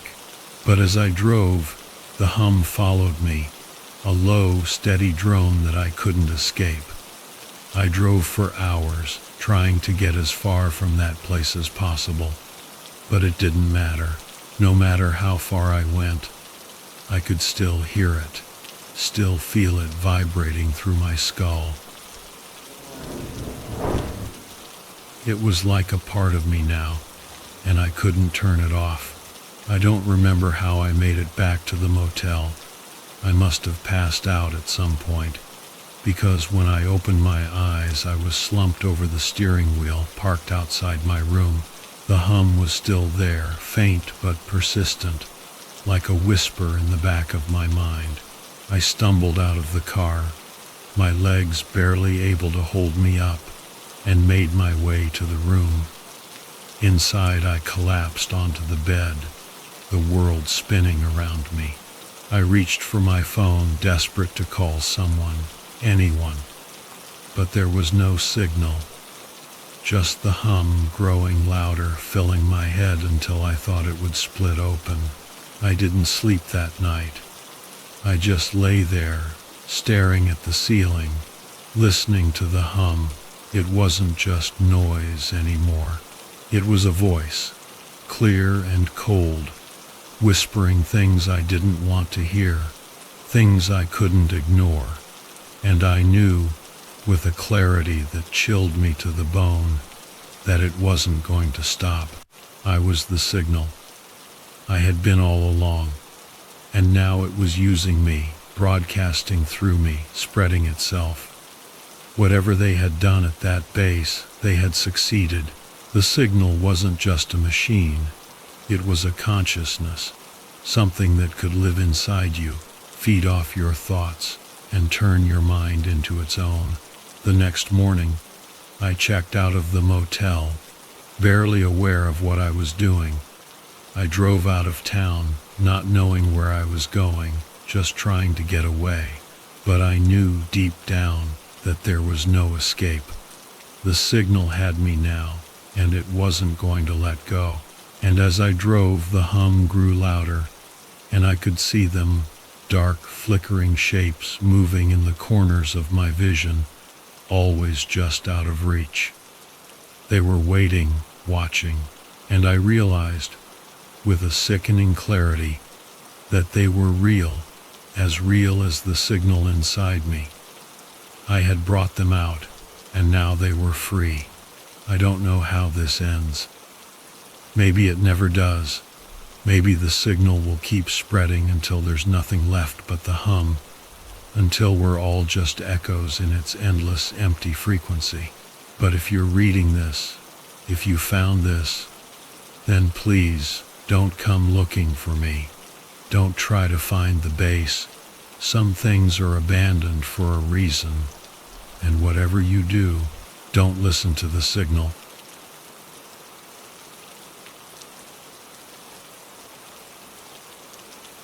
My name is Jenny Winner, and I'm a former lieutenant in the Global Peace Alliance. This is my story, the story of how the world ended, not with a bang, but with a carefully orchestrated whimper. I remember the day I signed up to join the Army.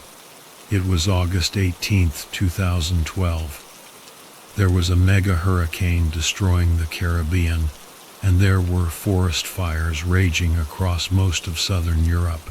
I went down to the recruitment center and stood in line, watching the ash and soot from the Oregon fires drift past the windows like snowflakes. "Name?" the recruiter asked. Her attention focused on the hollow screen as she tapped away. "Jenny Winner," I responded. "Reason for enlistment?" I took a deep breath. The real reason was because I wanted to do my part. I wanted to make a difference. I wanted to stop the world from going to hell in a handbasket. "Because I want to help," I said. The woman paused, as if not expecting that answer. "Good," she said. "That's what we need. Welcome aboard." 3 weeks later, I was standing at the entrance to Fort Horizon, a sprawling training facility in the former state of Washington. The sun was shining brightly on the solar panels that covered the buildings, and a steady stream of vehicles was coming and going from the gates. "All right, let's go." "Processing is this way," Sergeant Foster said, his heavily scarred face shouting at all his new recruits as he led us toward the main building. We don't have all day. We were led through hallways that were lined with monitors, all displaying the world's most crucial problems. "First time seeing the big picture?" a voice beside me asked. I turned to find a young man with kind eyes and a nervous smile. "I'm Tom, from Milwaukee." "Jenny," I replied, grateful for the human connection in the sterile, high-tech environment. "And yeah, it's a lot. That's why we're here, isn't it?" he said. "To make those red dots go away." We didn't have time to talk further. A few moments later, we entered the processing center where they scanned us and gave us clothes and equipment. They put us through a series of tests, both physical and mental, and after a few hours, we were ready to begin training. "Lieutenant Winner," Commander Handler called to me sometime around the 3rd week of tactical training. I looked up from the holographic battlefield I was working on, my squad mates having already exited the room. "Please wait a moment." He approached, his gait deliberate and his posture impeccable. It made me sit up straighter. "You've done a good job so far," he said, not quite smiling, "especially with the Mumbai flood incident yesterday. I like how you decided to incorporate the displaced people into the rebuilding effort, rather than just treating them as casualties." "Thank you, sir." I thought, "We're promoting you," he cut me off, handing me a tablet. "We want you thinking on a higher level from now on, starting today." "But I haven't even finished basic training yet, sir." "I know, Lieutenant, but the times are changing. The old ways and institutions won't be able to keep up." He turned back to the door. "And Winner, check the new satellite footage of the Arctic. Something's happening up there." That night, I lay awake in my new quarters, staring out the window at the military base below. I could see the tall walls of Fort Horizon in the distance, and the defenses built into the structure, designed to keep out any potential threats. My tablet beeped, indicating a new message. It was a new assignment, set to begin the following day. As I read through the details, I began to realize that something was happening up in the Arctic, something that could explain why my training had focused so much on natural disasters. But I had a feeling we were training to fight the wrong enemy. We should have been preparing to fight something else, something much more dangerous. I looked at my reflection in the window. My short black hair and dark eyes stared back at me. I had come a long way in the past 3 months.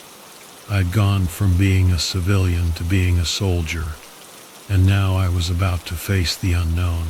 My tablet beeped again. It was a message from Sergeant Foster. "Get some sleep, Lieutenant. Tomorrow is going to be interesting." I smiled to myself. Interesting was an understatement, but I was ready for it. I was ready for whatever came next, and whatever it was, I was going to face it head on. The ash continued to fall outside my window. It was like a never-ending snowstorm, but instead of snow, it was black and gray flakes of burnt debris. It was a constant reminder of the destruction that had been wrought upon the world, and it was a constant reminder of the task that lay ahead of me. I closed my eyes and tried to get some sleep, but it was difficult. My mind was racing with thoughts of what was to come. Eventually, I drifted off into a fitful sleep, filled with dreams of fire and destruction. When I woke up the next morning, I felt groggy and disoriented. The alarm on my tablet was beeping, reminding me that it was time to get up and get ready for the day. I took a quick shower, got dressed in my uniform, and made my way to the briefing room. As I walked through the corridors of Fort Horizon, I noticed that the ash had stopped falling. It was still covering everything outside, but it had stopped coming down from the sky. The next day, the dust had cleared from the windows of Fort Horizon. I was standing in Briefing Room Delta, wearing my brand new uniform. "Dismissed," Handler said, tapping the table's interface. "Central Africa now." The map showed several areas of flooding, with red zones highlighted where the water had broken through the barriers, and yellow indicators where insurgents were taking advantage of the situation. 3 days ago, the flood control grid in the Zambezi River Basin went down, Foster said. "The local army is overwhelmed, and an insurgency is looting the emergency supplies." I glanced at the map and saw something the others hadn't noticed. "Sir, these 2 refugee movements here and here," I gestured at the 2 data points moving towards one another. "They're being funneled." He smiled. "What do you mean?" I pointed out all the spots where I'd seen this happen. "The insurgents are using the floods as an opportunity to herd everyone into ambushes where they can kill them and take their supplies." "Evaluation?" Handler asked, somewhat defiantly. I nodded, getting an idea. "We'll let them come in, use the same technique against them. This terrain is perfect for creating bottlenecks and choke points. We can set up relief centers here, here, and here, make them either abort the plan or take off the mask." Foster added, nodding with approval. "Exactly." I turned to Handler. "We can save the townspeople and handle the threat at the same time." "Good work, Lieutenant," Handler said, eyes twinkling. "Do it." The following 12 hours were spent preparing for the journey. Dozens of transport vessels were fueled up and ready to go. Across the landing platforms of Fort Horizon, Alpha through Delta are in position, Foster said over the comms. Awaiting your go-ahead, Lieutenant. I watched the live feed, waiting for the right moment. The insurgents were going where I expected them to go. Initiate Phase 1, I said. Refugee centers began to send out signals, drawing civilians toward them. We lay in wait. Incoming from the south. Looks like a full house, a tactical officer said. They took the bait. On my signal, I replied, preparing for the ambush. On my signal. We didn't want to start a war and get civilians killed. Now, we came at them from all sides at once. They didn't have anywhere to run. This is the Global Peace Alliance, Foster announced over the battlefield. Drop your weapons or we'll be forced to engage. It was quick. Most of them gave up. A few of them fought, but we were ready for that. All regions clear, Foster said. Civilian casualties, none. We did it, Lieutenant.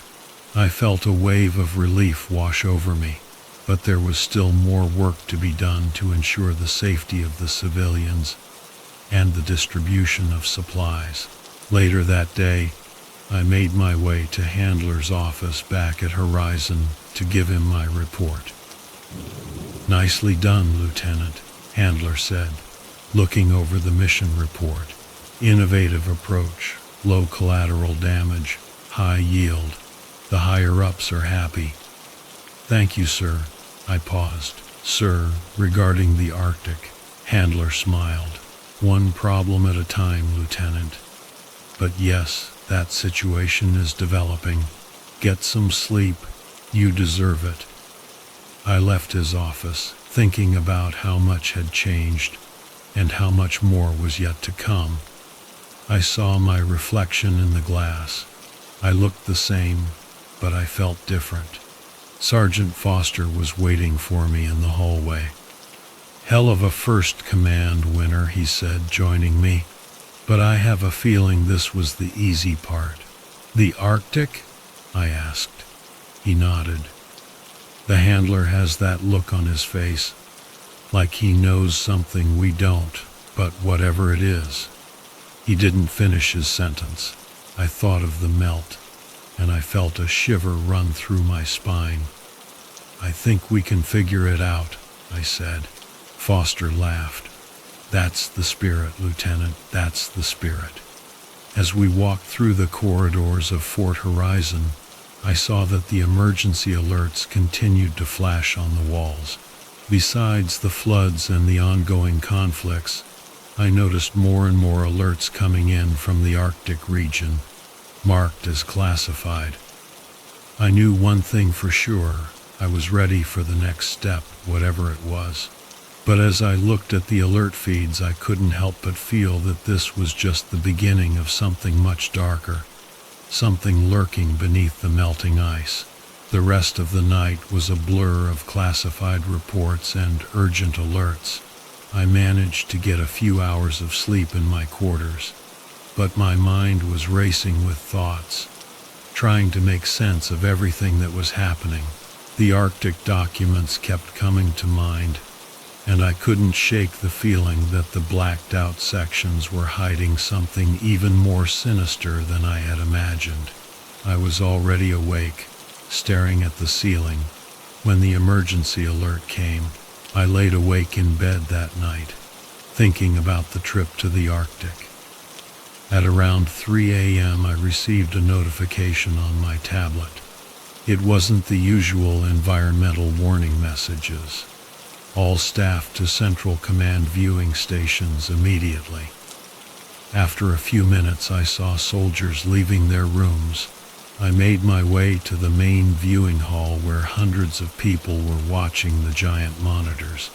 They were showing a live feed from Paris. Is that the G7 summit? I heard someone ask behind me. It was. But something was wrong with them. They all looked like they were in a trance. President Winter came up to the microphone first. Due to the unprecedented worldwide circumstances, he said, we have decided to cede control of our countries to the Global Peace Alliance. The others started to whisper to each other. Sergeant Foster came up to me.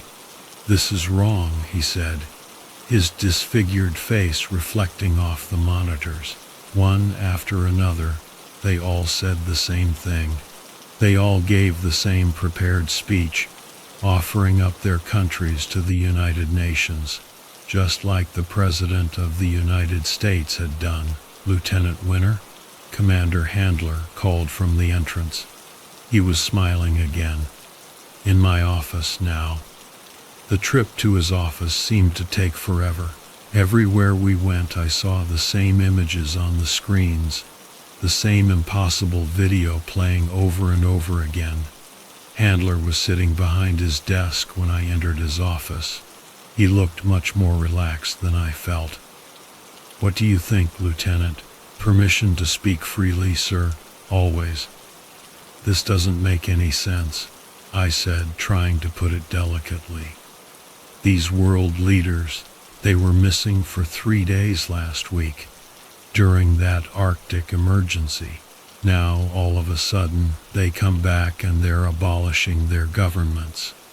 He smiled a bit wider now. Yes, what else? Something's wrong with them, and sir, I mean no disrespect. But what is the truth? Why does it keep coming up in restricted files? The room felt colder all of a sudden. That's above your pay grade, Lieutenant. Just do your job. Things are different now. We need to adapt. But sir, you're dismissed, Lieutenant. The mess hall was buzzing with activity later that morning. People were talking in hushed whispers, and I grabbed a coffee and sat down with Foster and some of the other officers. They're saying the generals were swapped out. A lieutenant muttered.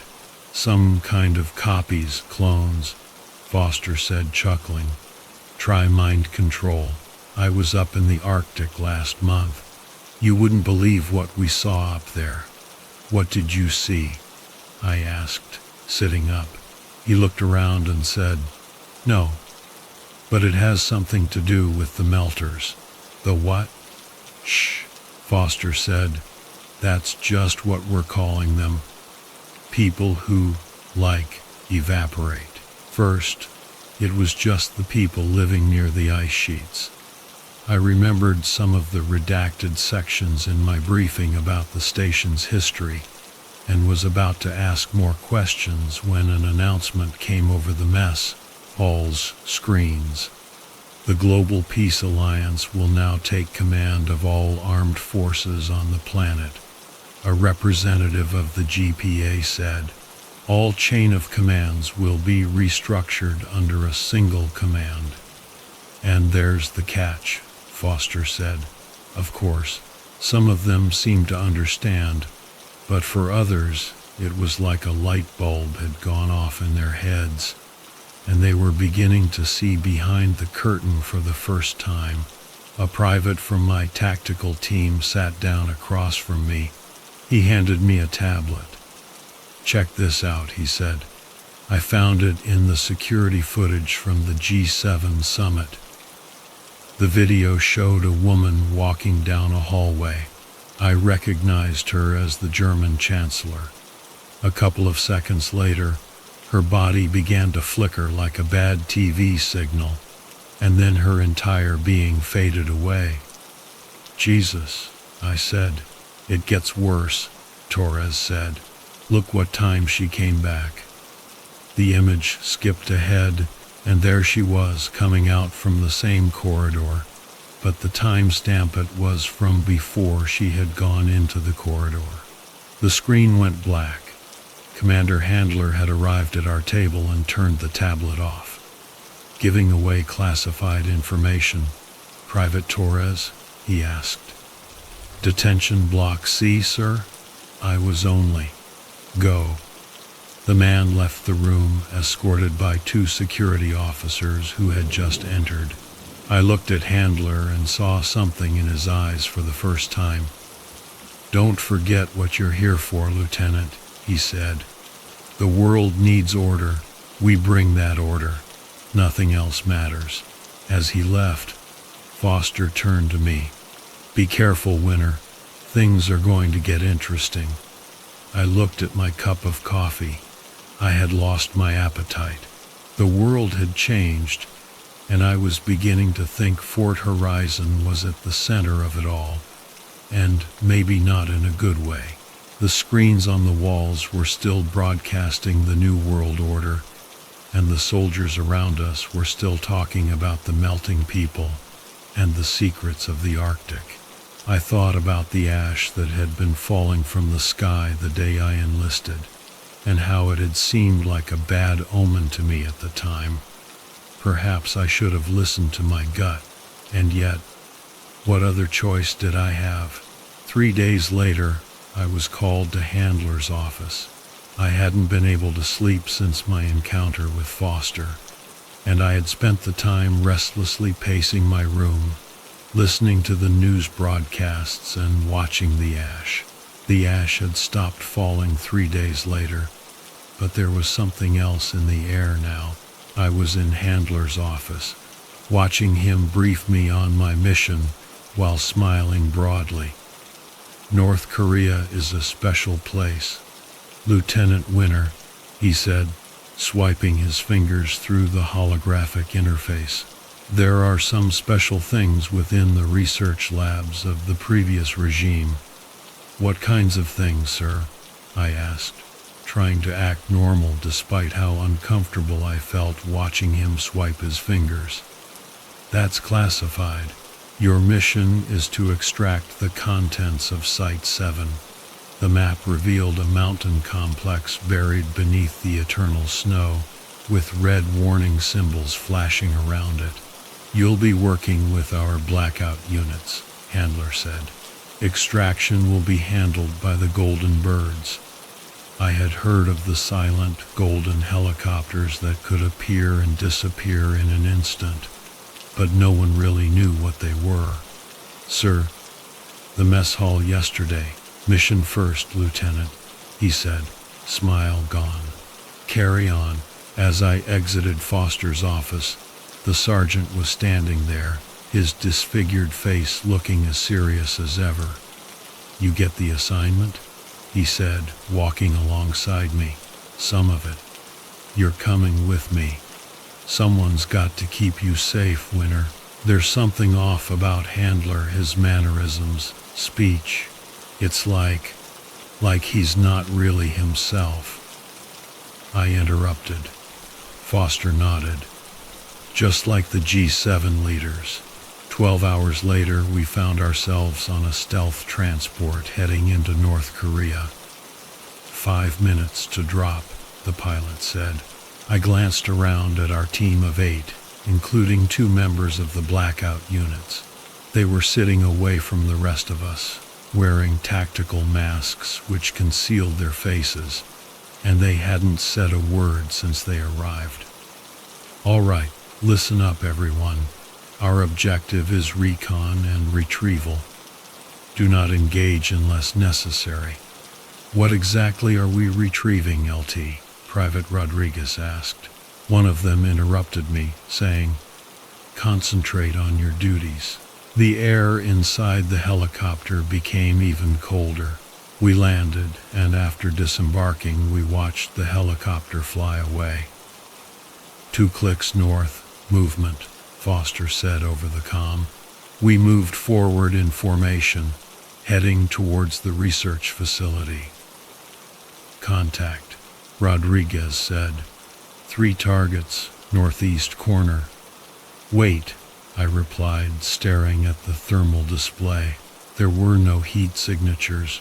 One of them suddenly stepped forward. "Let him go," I said. "Let him go." They didn't listen to me and continued to head towards the facility. Gunfire rang out from multiple directions, and I realized it was an ambush. "Contact," Foster called out. Multiple hostiles surrounding us. Everything happened so fast. Suddenly, there were tracer rounds flying through the air and bullets hitting the snow around us. I threw myself to the ground and fired back. "Rodriguez, how we doing?" I asked over the radio. "Nothing." "Rodriguez, do you copy?" He's gone, Lieutenant," Foster said, his voice strained. "Just gone like the rest." I heard one of the men screaming. It was Private Winter, no relation, and saw him stumbling backwards, dropping his weapon. "Oh God," he said softly. The faces are." He was about to say something else, but then he just disappeared. "Retreat," I shouted. "Rally Point Charlie, fall back." There was no sign of the blackout operators. As we retreated, I saw people running in the woods, but they weren't quite right. And then I heard the sound of helicopters. 3 of them were coming from the east, the golden color of their hulls glistening in the morning sun. "Extraction team," Foster said without confidence. I saw helicopters land in a clearing up ahead, and children emerged from them, barefoot and half naked, their eyes glowing golden. "Lieutenant Jenny Winter," one of them said, sounding like a dozen voices at once. "Commander Handler sends his regards." "Move back," I shouted. "Move back." We backed away into the forest as another round of gunshots went off. When we reached the backup rendezvous point, half of our squad was missing. Not dead, just gone. We were airlifted back to Fort Horizon. The 4 of us who survived sat in silence the whole way back. There wasn't much to say. Handler was waiting for us when we got back. "Congratulations, Lieutenant," he said, handing me a tablet. "You've been promoted." I looked at the screens of my tablet. I had been promoted, but the cost of that promotion had been the lives of every other soldier in my unit. "Sir," I began. "What was that outside?" "Those kids are confidential," he interrupted, "as is the rest of what you witnessed this evening. You got that?" I nodded, feeling Foster's eyes on the back of my head. "Okay," Handler said. "Go to sleep now, Lieutenant. You deserve it." As I turned to leave, I overheard him speaking to someone under his breath. The Golden Children performed just as expected. Initiate Phase 2. Back in my quarters, I stared out the window at the sunrise over Fort Horizon's walls. The new rank insignia felt like a badge of shame. I couldn't shake the feeling that we were on the wrong side of something much larger than we understood. My tablet chimed with a message from Foster. "Meeting 0200, North Maintenance, Level C. Come alone." I deleted it immediately. Whatever was happening, whatever Handler and his golden-eyed children were planning, I knew one thing for sure. We weren't fighting to save the world anymore. We were fighting to save humanity, and I wasn't sure which side Fort Horizon was really on. The next couple of days, I didn't sleep much. Foster's meeting had confirmed my suspicions. The Golden Children weren't human, not anymore. I spent every waking moment digging through classified files, trying to piece together the truth. But eventually, my exhaustion caught up with me, and I drifted off into a restless sleep. I was in my room, watching the sunrise for the 3rd day in a row. I hadn't been able to sleep since the mission in North Korea. Every time I closed my eyes, I saw Private Winter dissolve into nothingness, and I could still hear his scream in my ears.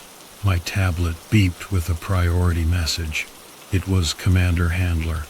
"Briefing Room Alpha, 10 minutes, he said. "Bring Sergeant Foster." The call ended. I went to the door and found Foster already standing there.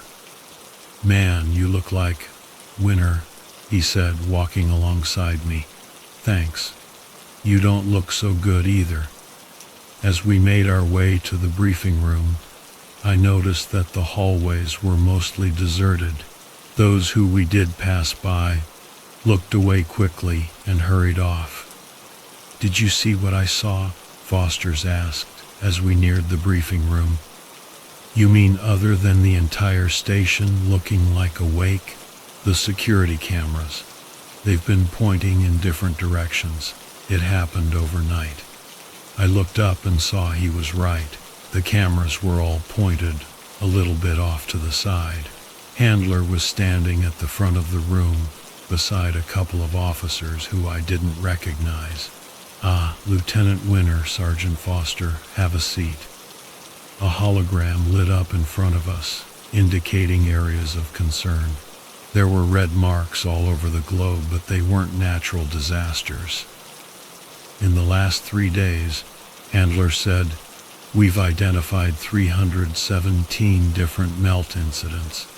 The screen cut to security camera footage from a subway station in London. A man stopped in his tracks, turned, attacked a stranger, and then vanished, leaving only his clothing and briefcase behind. "Christ," Foster whispered. "As I said," Handler continued, "they become violent, and then they disintegrate. Nothing left, no body, no residual molecules." "Sir," I said, "is this a weapon?" "That would be good," Handler replied, "because we know how to handle biological weapons." The officer in charge took a step forward and said with an odd voice, "This is something else." Foster moved his hand closer to his gun. I felt the same urge. "We've had intel," Handler said, "that there's a document, one that explains all of this, how to end it." The image changed to a facility located deep inside the Ural Mountains. "The document is in the possession of a person named God," Handler went on, "and your job is to get it back." "God?" I asked incredulously. "It's a code name, of course," Handler answered, but his look said otherwise. "You depart in 6 hours. The details will be sent to your tablets." Sir," Foster started, "about the North Korea mission, the Golden Children." "That's confidential, Sergeant." Handler's words were sharp. "You're dismissed." Once we were in the hallway, Foster pulled me into a janitorial alcove. "Winter, it's not right. Everything is wrong. Those cops in there, their shadows were wrong." I had noticed the same thing. The melters, the golden-eyed kids, now this God person. I shook my head. "What is really going on here?" "I don't know, but I'm pretty sure Handler's in on it. I think it's affecting him. Haven't you noticed the way he walks? It's like he's some sort of robot, Winter." Then I got the notification about our mission. I read through it, and my stomach dropped. "Foster, check this out. The rescue team, Golden Children," he said, catching up on the text. "Like North Korea. We can't go with them. Rodriguez, Winter, you saw what happened to them. What do we do, LT?" "We could go in, but proceed with caution. I had a feeling this God person might have some information for us that Handler didn't want us to hear." "You're talking about mission deviation." "I'm talking about survival." I looked at my watch. 2 hours, Armory. Only bring people you can trust with your life. Foster nodded. "Not many." I returned to my quarters and began to prepare. There was something very wrong happening here. People were going missing, and it looked like our commanding officers were in on it, whatever it was. My tablet dinged, and I picked it up to see I had received another email from the anonymous person with the letter G. "The truth is in the ice. Trust no one who doesn't cast the proper shadow. G." I deleted the email and looked out the window, seeing the sun had risen. Long shadows were being cast on the ground. I saw people on the base walking around, and a shiver went up my spine. The truth is in the ice, I said, recalling the Arctic briefings that had kicked all of this off. Wherever we were headed in the Urals, it seemed to be the beginning of something far more sinister than any of us had bargained for. A few hours later, after some intense, secretive planning and a few white lies to some higher-ups, we were on a transport headed for the Urals. We were flying toward our destination now, and I couldn't see anything out the windows. It was pitch black outside, and we'd been in the air for hours, maybe 6 or 7. It was hard to tell. We'd crossed several borders, but those didn't matter anymore.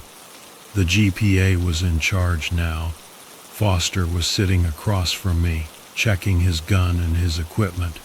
There were 4 other soldiers with us, all of whom we'd selected because they were trustworthy, and because they cast shadows. 2 minutes to drop, the pilot said over the comms. All right, I said, looking at my squad mates. We need to get in and get out. If the Golden Children show up, retreat to our secondary positions. No unnecessary risks. And what about the document? Martinez asked, shaking her rifle out. Only if it's safe to do so. I have a feeling God won't let us leave without a fight. The transport landed in a clearing full of dead trees. We stepped out into the freezing cold. Contact, right side. Yu's voice crackled in my ear. 400 meters. I looked toward the forest in the distance through my binoculars. No one there. The abandoned military base was right in front of us.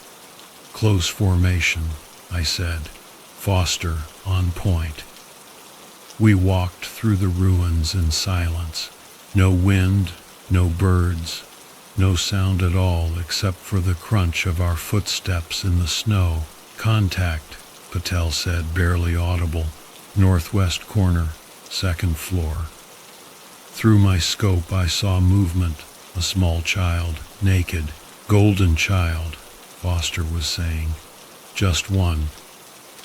Never just one, I was saying. Retreat 2.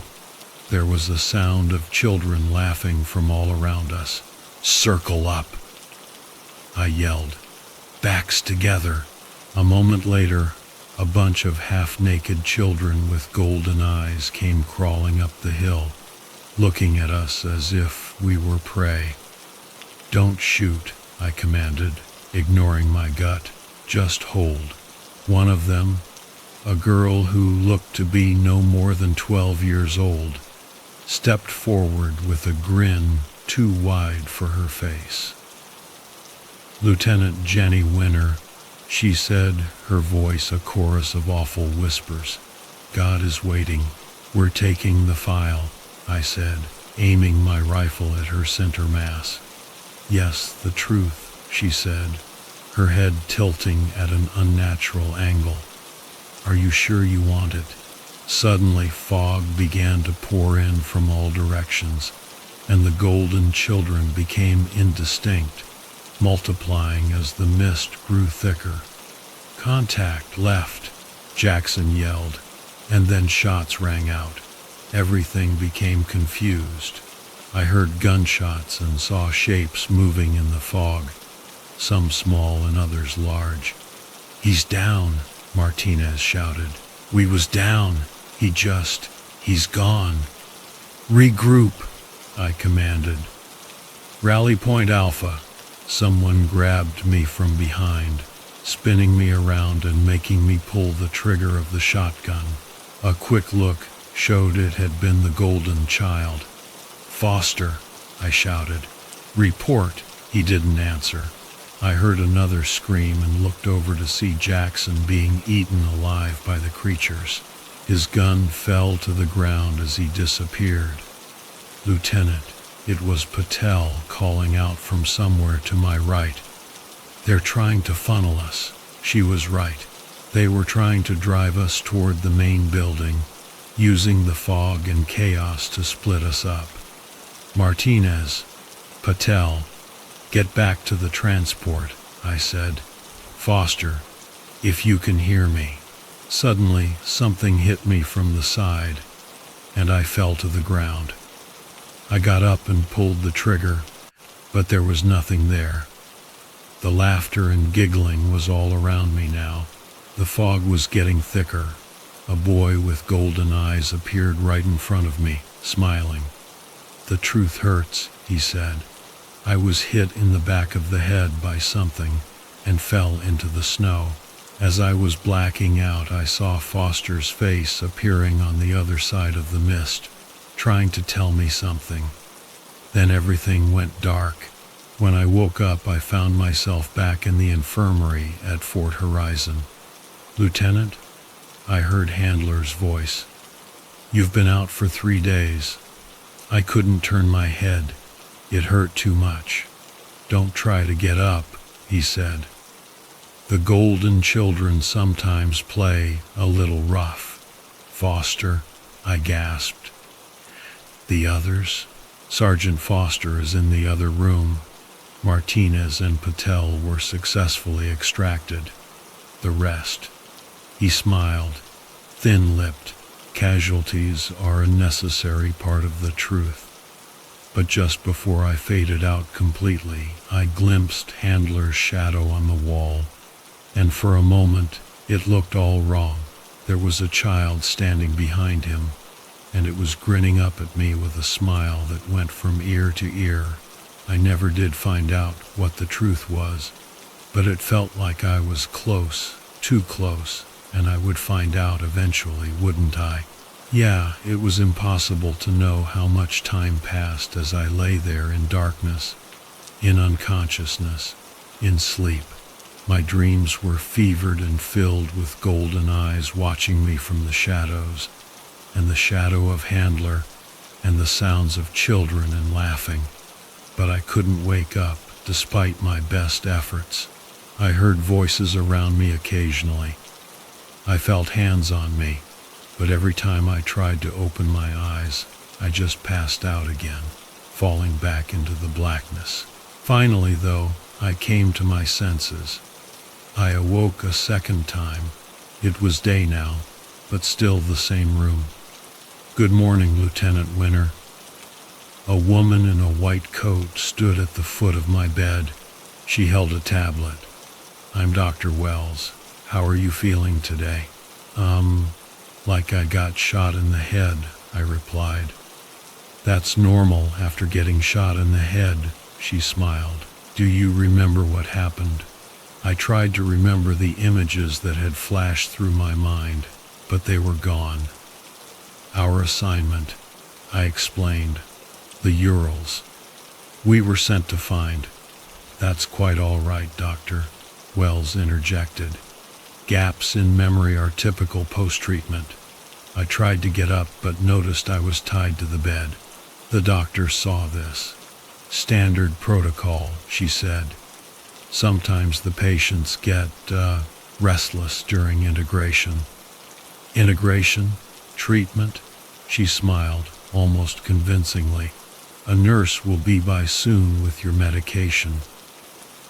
When she turned to leave, I saw her shadow on the wall, and it looked completely normal, as if she were a person. Something about that struck me as significant, but I couldn't quite put my finger on it. The nurse who came in wasn't my relative either, despite having my last name. She was very efficient and injected something into my IV. What is that? I asked. A little something to help with the transition. With the healing, she said, catching herself. I could see people being wheeled past my door, their faces blank and their eyes staring off into space. Lieutenant? The voice asked. It was Private Martinez. She was standing at the door. They said I could come see you for a few minutes. Martinez, I replied. What happened? Where's Foster? She looked over her shoulder at the security camera. "You are recovering nicely," she said, then leaned in, whispering, "This isn't the same base. This isn't the same people." Before I had a chance to answer, a therapist showed up. At least, I assumed he was a therapist. "Visiting hours are over," he said. "Lieutenant Winter is going to be needing her rest." She nodded, turning to go, but before she did, I caught her saying quietly, "Watch the shadows." For the next few days, I was subjected to intense psychiatric evaluations.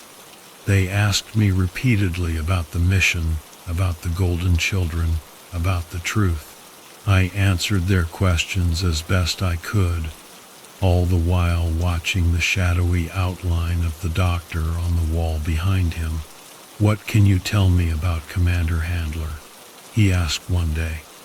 "Why, just your experiences with him. What do you think of him? Anything that sticks out?" I thought of Handler's jerky movements, his fake smile, the way his shadow didn't seem to follow him quite right. "Nothing unusual," I lied. "Interesting," he scribbled a note on his tablet. "And the document you were sent to retrieve?" "I don't recall any document." He smiled, as if that was a relief to him. "Good," he said. "That's good." I gazed out my window at the base staff going about their business, but there was something about the way they moved that seemed off, as if they were merely pretending to be busy. A few days later, Sergeant Foster knocked on my door. He looked a little more nervous than usual. "Winter," he whispered, "back, you look good." "Foster, what do we see out there?" He looked at the camera and then sat down on a chair next to my bed. "Technical difficulties, lack of oxygen, hallucinations." But his face said something else. "And the golden children?" "There are no golden children," he said, like he was quoting something. "There's no God. There's only the Global Peace Alliance." Suddenly, a nurse entered with my pills, and Foster got to his feet. "Get well soon, Lieutenant. We need more good cops out there." But no sooner had I taken the pills, I heard Dr. Wells talking to someone outside. "Assimilation is going smoothly. Subject is compliant with the mental reprogramming. Excellent." Multiple children spoke in unison. "It is not yet time for the truth to be revealed." Tight. I lost track of time. Sometimes I woke up and saw the golden children standing at the foot end of my bed. Other times I saw the staff doing their work, and sometimes my restraints were loosened, and I found a note on my chest saying, "The ice is thawing. The truth will be free." Remembering is good. Snow began to fall outside, or maybe it was ash. It was hard to tell in the dark. The following weeks went by in a blur. I have no idea how long it took, but by the time they thought I was ready to go back to work, it was early spring. I was still hallucinating from time to time, but at least I was able to think more clearly. It felt good to get out of the medical wing. A few days later, I was discharged from the medical ward. It was impossible to tell exactly how many days, though, since time still felt a bit off. It wasn't raining anymore, and some of the snow, or ash, had melted away, leaving Fort Horizon looking cleaner than ever. I put on my dress uniform, which felt a bit unfamiliar to me now, and went to see Commander Handler. He had moved into an office in the new Central Command on the top floor. I took the elevator there. As the doors opened, I was greeted by a sight that was very different from the usual GPA style. "Lieutenant Winter," Handler said, words imbued with an unnatural weight. "Welcome back to the Force." He was standing by the window, his face obscured by the gray light, a large golden cross around his neck, casting a shadow that made no sense. "Thank you, sir," I said.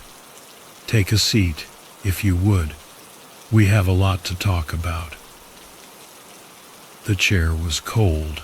Handler walked over to his desk and sat down behind it. His uniform had changed from the standard GPA garb to something more elaborate. "You've done very well," he said, with the same mysterious smile. "The seals were well maintained." "Seals, sir?" "Between knowing and not knowing," he gestured to the desk. "Between knowing and unknowing." I could remember the dreams, but only parts of them. A pair of yellow eyes, the sound of children laughing. "Sir, the mission was a success." He cut me off. "The truth is protected." "What truth?" I blurted out. "What is this all really about?" His grin grew a bit wider still. "We're keeping the peace, Lieutenant. The new peace. Haven't you noticed? Improvements. No more nations. No more wars. No more." He paused. Pointless questions. The cross on his chest glowed with an eerie brightness, and his shadow seemed to dance behind him with a will of its own. "With respect, sir," I said, clutching the arms of the chair as if they could anchor me to reality, "I think I deserve some answers. What happened to my team? What are the Golden Children? What?" "Careful, Lieutenant," he said, his voice resonating in a way that made my teeth hurt. "Some questions open doors that cannot be closed." I saw the melt. I continued, "I saw what happened to Private Winter, to Jackson. You saw what you needed to see." Handler stood up, his movements uncanny and fluid. "Your role in this new world order is too important to be tainted by recollections." "My role?" He pressed a button, and one of the walls turned into a large screen. I saw my own face on the screen. There were posters of me, news articles, propaganda. I was depicted as some kind of messiah. "The people need heroes," Handler said, "symbols of light for the new era." "But I muttered. It's not about what's real, Lieutenant. It's about what we say is real." I stood up. "This is wrong, all of it. Whatever you are, whatever you're planning." "Jenny," he said, using my name for the first time, "you're special. You've been chosen to take on a very important role. Don't ruin it by thinking about things that will only bring you pain." The cross on his chest glowed with a bright light, and for a second I saw the truth. "You're dismissed, Lieutenant," he said, his voice back to normal. "Some things are better left buried." The descent was quick. As soon as I got back to my quarters, I saw that the walls were covered from top to bottom with propaganda posters, the same ones I had seen in the office. My face was everywhere, smiling, looking happy, proud, and strong. It made me sick. I received orders through my tablet to give a speech to the rest of the base personnel the next day. It was already written for me and talked about unity, purpose, and truth. I looked out through the window and saw how the people outside were marching in perfect harmony. Their shadows were beginning to blend together. A message popped up on my tablet. It was from F. "The ice continues to melt. Choose your truth carefully, F." I looked at my reflection in the window. Which version of me was the real one? The one on the posters or the one with the doubts? I looked up and saw the white sky. Was it real, or was it about to be painted by someone else's truth? The following 3 days were blurry. I delivered the speech as ordered. My voice echoed across the parade grounds, and thousands of empty eyes looked back at me. At night, I looked for more messages from F, but nothing ever showed up.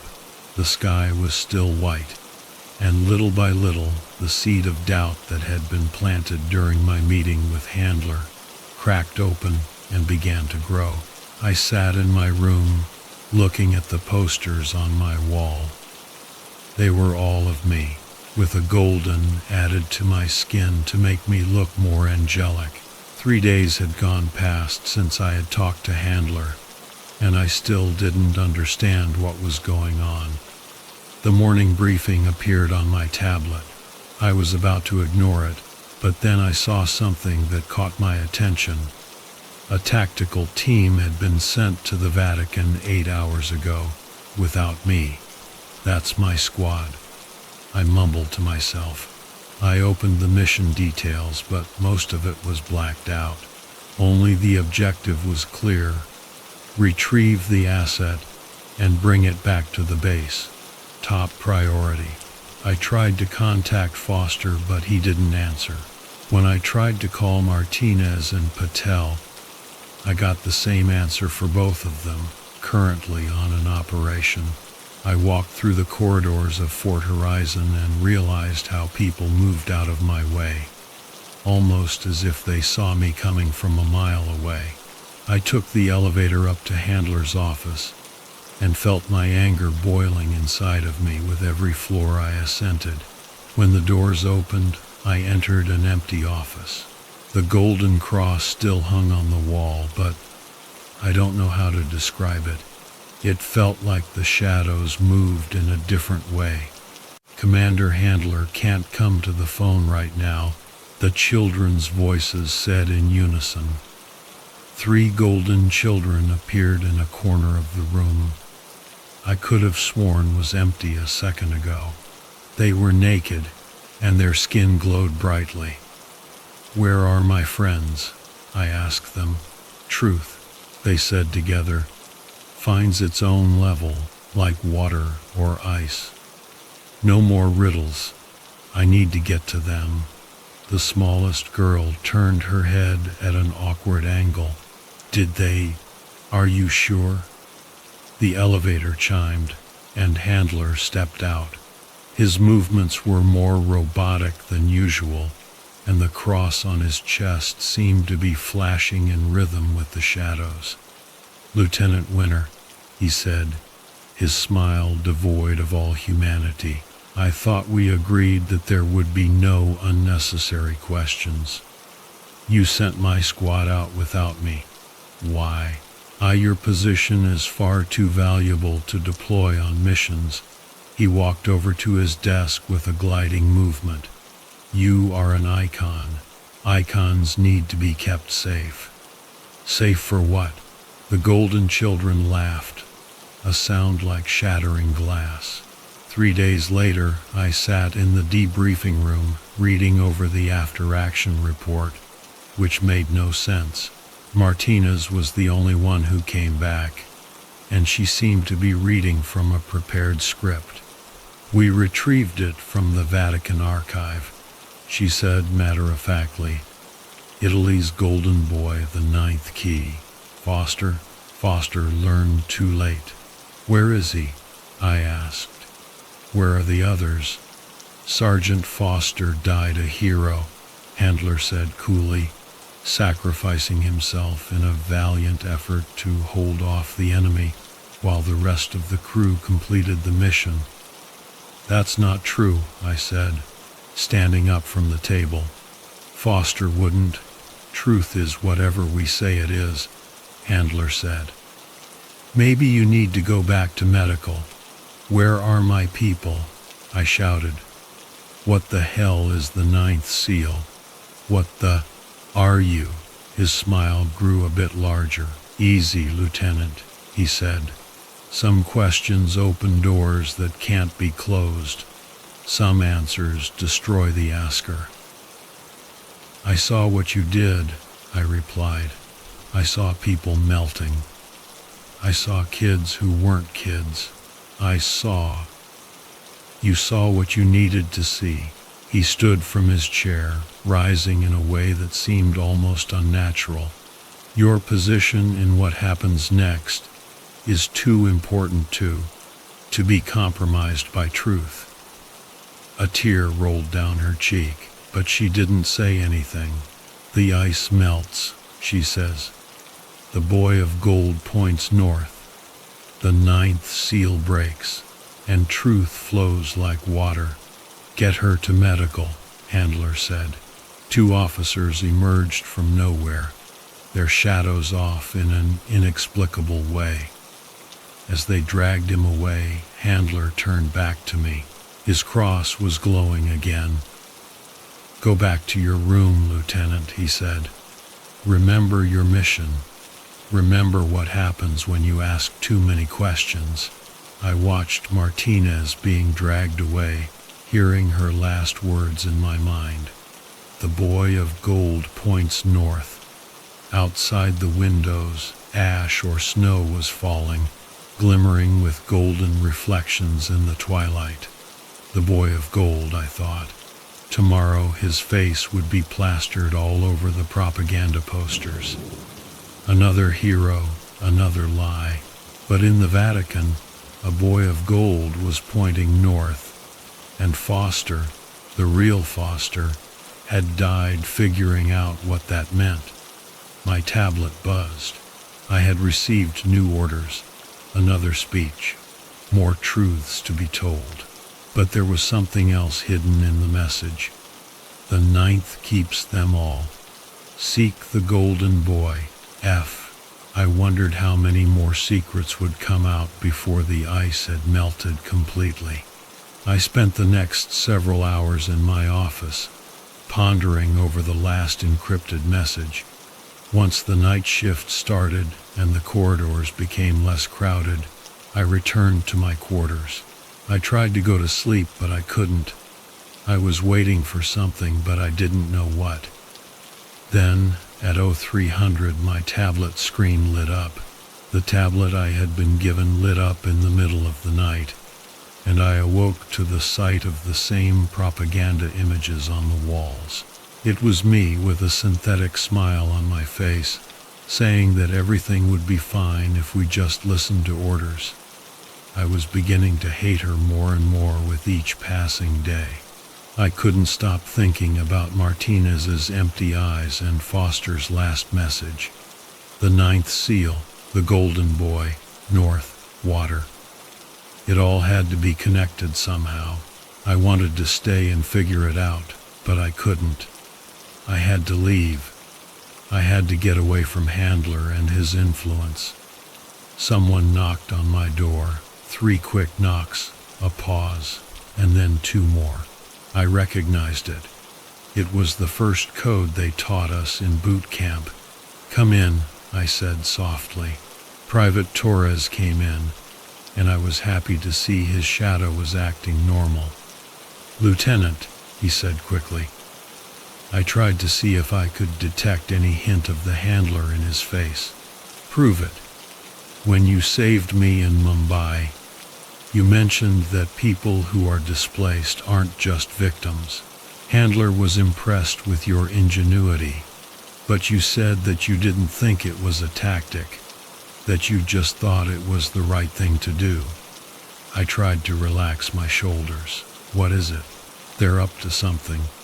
The golden children, they're all over the place. And I saw Martinez in medical. She's not Martinez anymore. I know. I looked out at the ash snow. I can't stay here, Torres. Not anymore. That's why I'm here. He reached into his coat and retrieved a small parcel. New ID, travel passes, some crypto. Some of us still have a heart, you know. I looked down at the documents. They were convincing. The face on the ID was my own, but slightly changed. Not wearing a uniform. Jenny Winner is too high profile, Torres explained. But Jenny Chang, she's just a tech consultant looking for a job in the Southern Hemisphere. New Zealand? He nodded. No GPA. It's mostly self-governed, although they don't tell people that. The same networks work there. We both heard the sound of footsteps approaching in the hallway and froze. The sound of boots went past us in unison. You need to leave, I said. The more you know about what's next, the more trouble you'll be in, Lieutenant, he said, unsure. Whatever's happening, whatever they're doing with the seals and the golden boy, watch yourself. Some answers are worse than questions. I gave him a hug before I left. Stay human, Torres. You too, LT. You too. I waited until the next shift began and snuck out of my room, wearing civilian clothes. I made my way out of the base, trying to avoid being spotted. Maintenance request? The guard asked, his voice still robotic. Site 7 maintenance, I repeated, mimicking the monotone voice of the assimilated staff. He nodded and gave me the keys to a GPA transport. I tried not to look too eager as I walked over to it. Every minute of that 20-minute drive felt like a lifetime. I kept waiting to get stopped by handlers' people or by golden children, but it never happened. The cargo transport was fueled up and waiting for me on the runway. The pilot was another contact of mine. Maintenance check, I said, holding up the fake credentials I'd taken from Torres. Right, the pilot said. I'm headed to Auckland. Just a delivery. I made my way into the back of the transport and hid amongst the cargo, thinking I'd be able to make my escape in this way. But then, a few minutes later, I heard Handler's voice over the radio. Attention, all outbound flights. Security measures have been heightened. Please prepare for a golden child inspection. Understood, the pilot said easily. However, I am on a bit of a schedule. Medical supplies for Auckland. There was a long pause. Proceed, Handler's voice said finally. But record all incoming passenger manifests. Roger. Command. Launching now. After a 9-hour flight, we landed, and I was picked up by someone else. Good luck, he told me before heading back out into the night. A couple weeks later, I found myself on a remote beach on the South Island of New Zealand, watching the sunset. A small cabin built into the hillside was my new off-grid home. Still, I kept a tablet with me, receiving encrypted messages from the network. They told me that the golden children were making more and more appearances and that more people were beginning to convert to Handler's new way of thinking. A statue of a young boy had been erected in Rome, and its golden arm was pointing north. I deleted the messages, but they stuck with me. Whatever lay beneath the ice, it wasn't over yet. I realized that I couldn't hide from this thing forever, but I tried to put it out of my mind for now. I took a deep breath of fresh air and looked out over the ocean, trying to remember what it was like to be human again. The sun had disappeared below the horizon now, and I could see my shadow stretching out behind me in the moonlight. It was just a normal shadow, I was glad to see, and there was no ash falling from the sky. The weeks turned into months, and I got used to my new home on the South Island. I lived off the land, fishing and hunting, and occasionally going into town for supplies. My cabin was hidden in the forest, and I rarely saw anyone else. I kept to myself and didn't draw attention to myself. It was a beautiful sunset over the ocean when I finished writing on my tablet. It's been around 6 months since I escaped Fort Horizon. I live in a small cabin on a cliff overlooking the Tasman Sea. I feel safe here, but for how long? As I have done with every entry, I encrypted today's file with a special program given to me by Torres. I wanted to make sure someone would find it if something happened to me. I don't think Handler will be able to decrypt it. They cast the wrong shadows. I received a notification from the network. The Golden Boy moves, the text read. Rome was just the beginning. Check the ice sheets. I checked out satellite photos of Antarctica. The ice was melting away much faster than anyone had ever anticipated, and I could see something shimmering underneath it, and it looked golden. Just then, I got a call on my emergency line. Chang? It was Torres. Chang, can you hear me? Yeah, I hear you. What's up, man? Martinez broke out of medical. She's all messed up, but before they grabbed her, she told me to tell you about the ninth seal. Said you'd know what it meant, that I went over to the window and looked out at the darkness. What did she say? I asked. The boy points north because south is where the truth flows.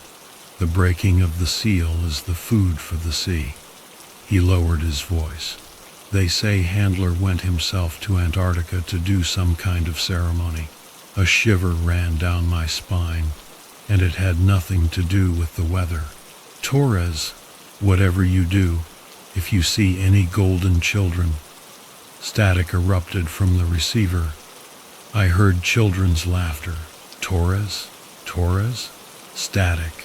I went through my evacuation routine. The go bag was already packed, a habit from Fort Horizon.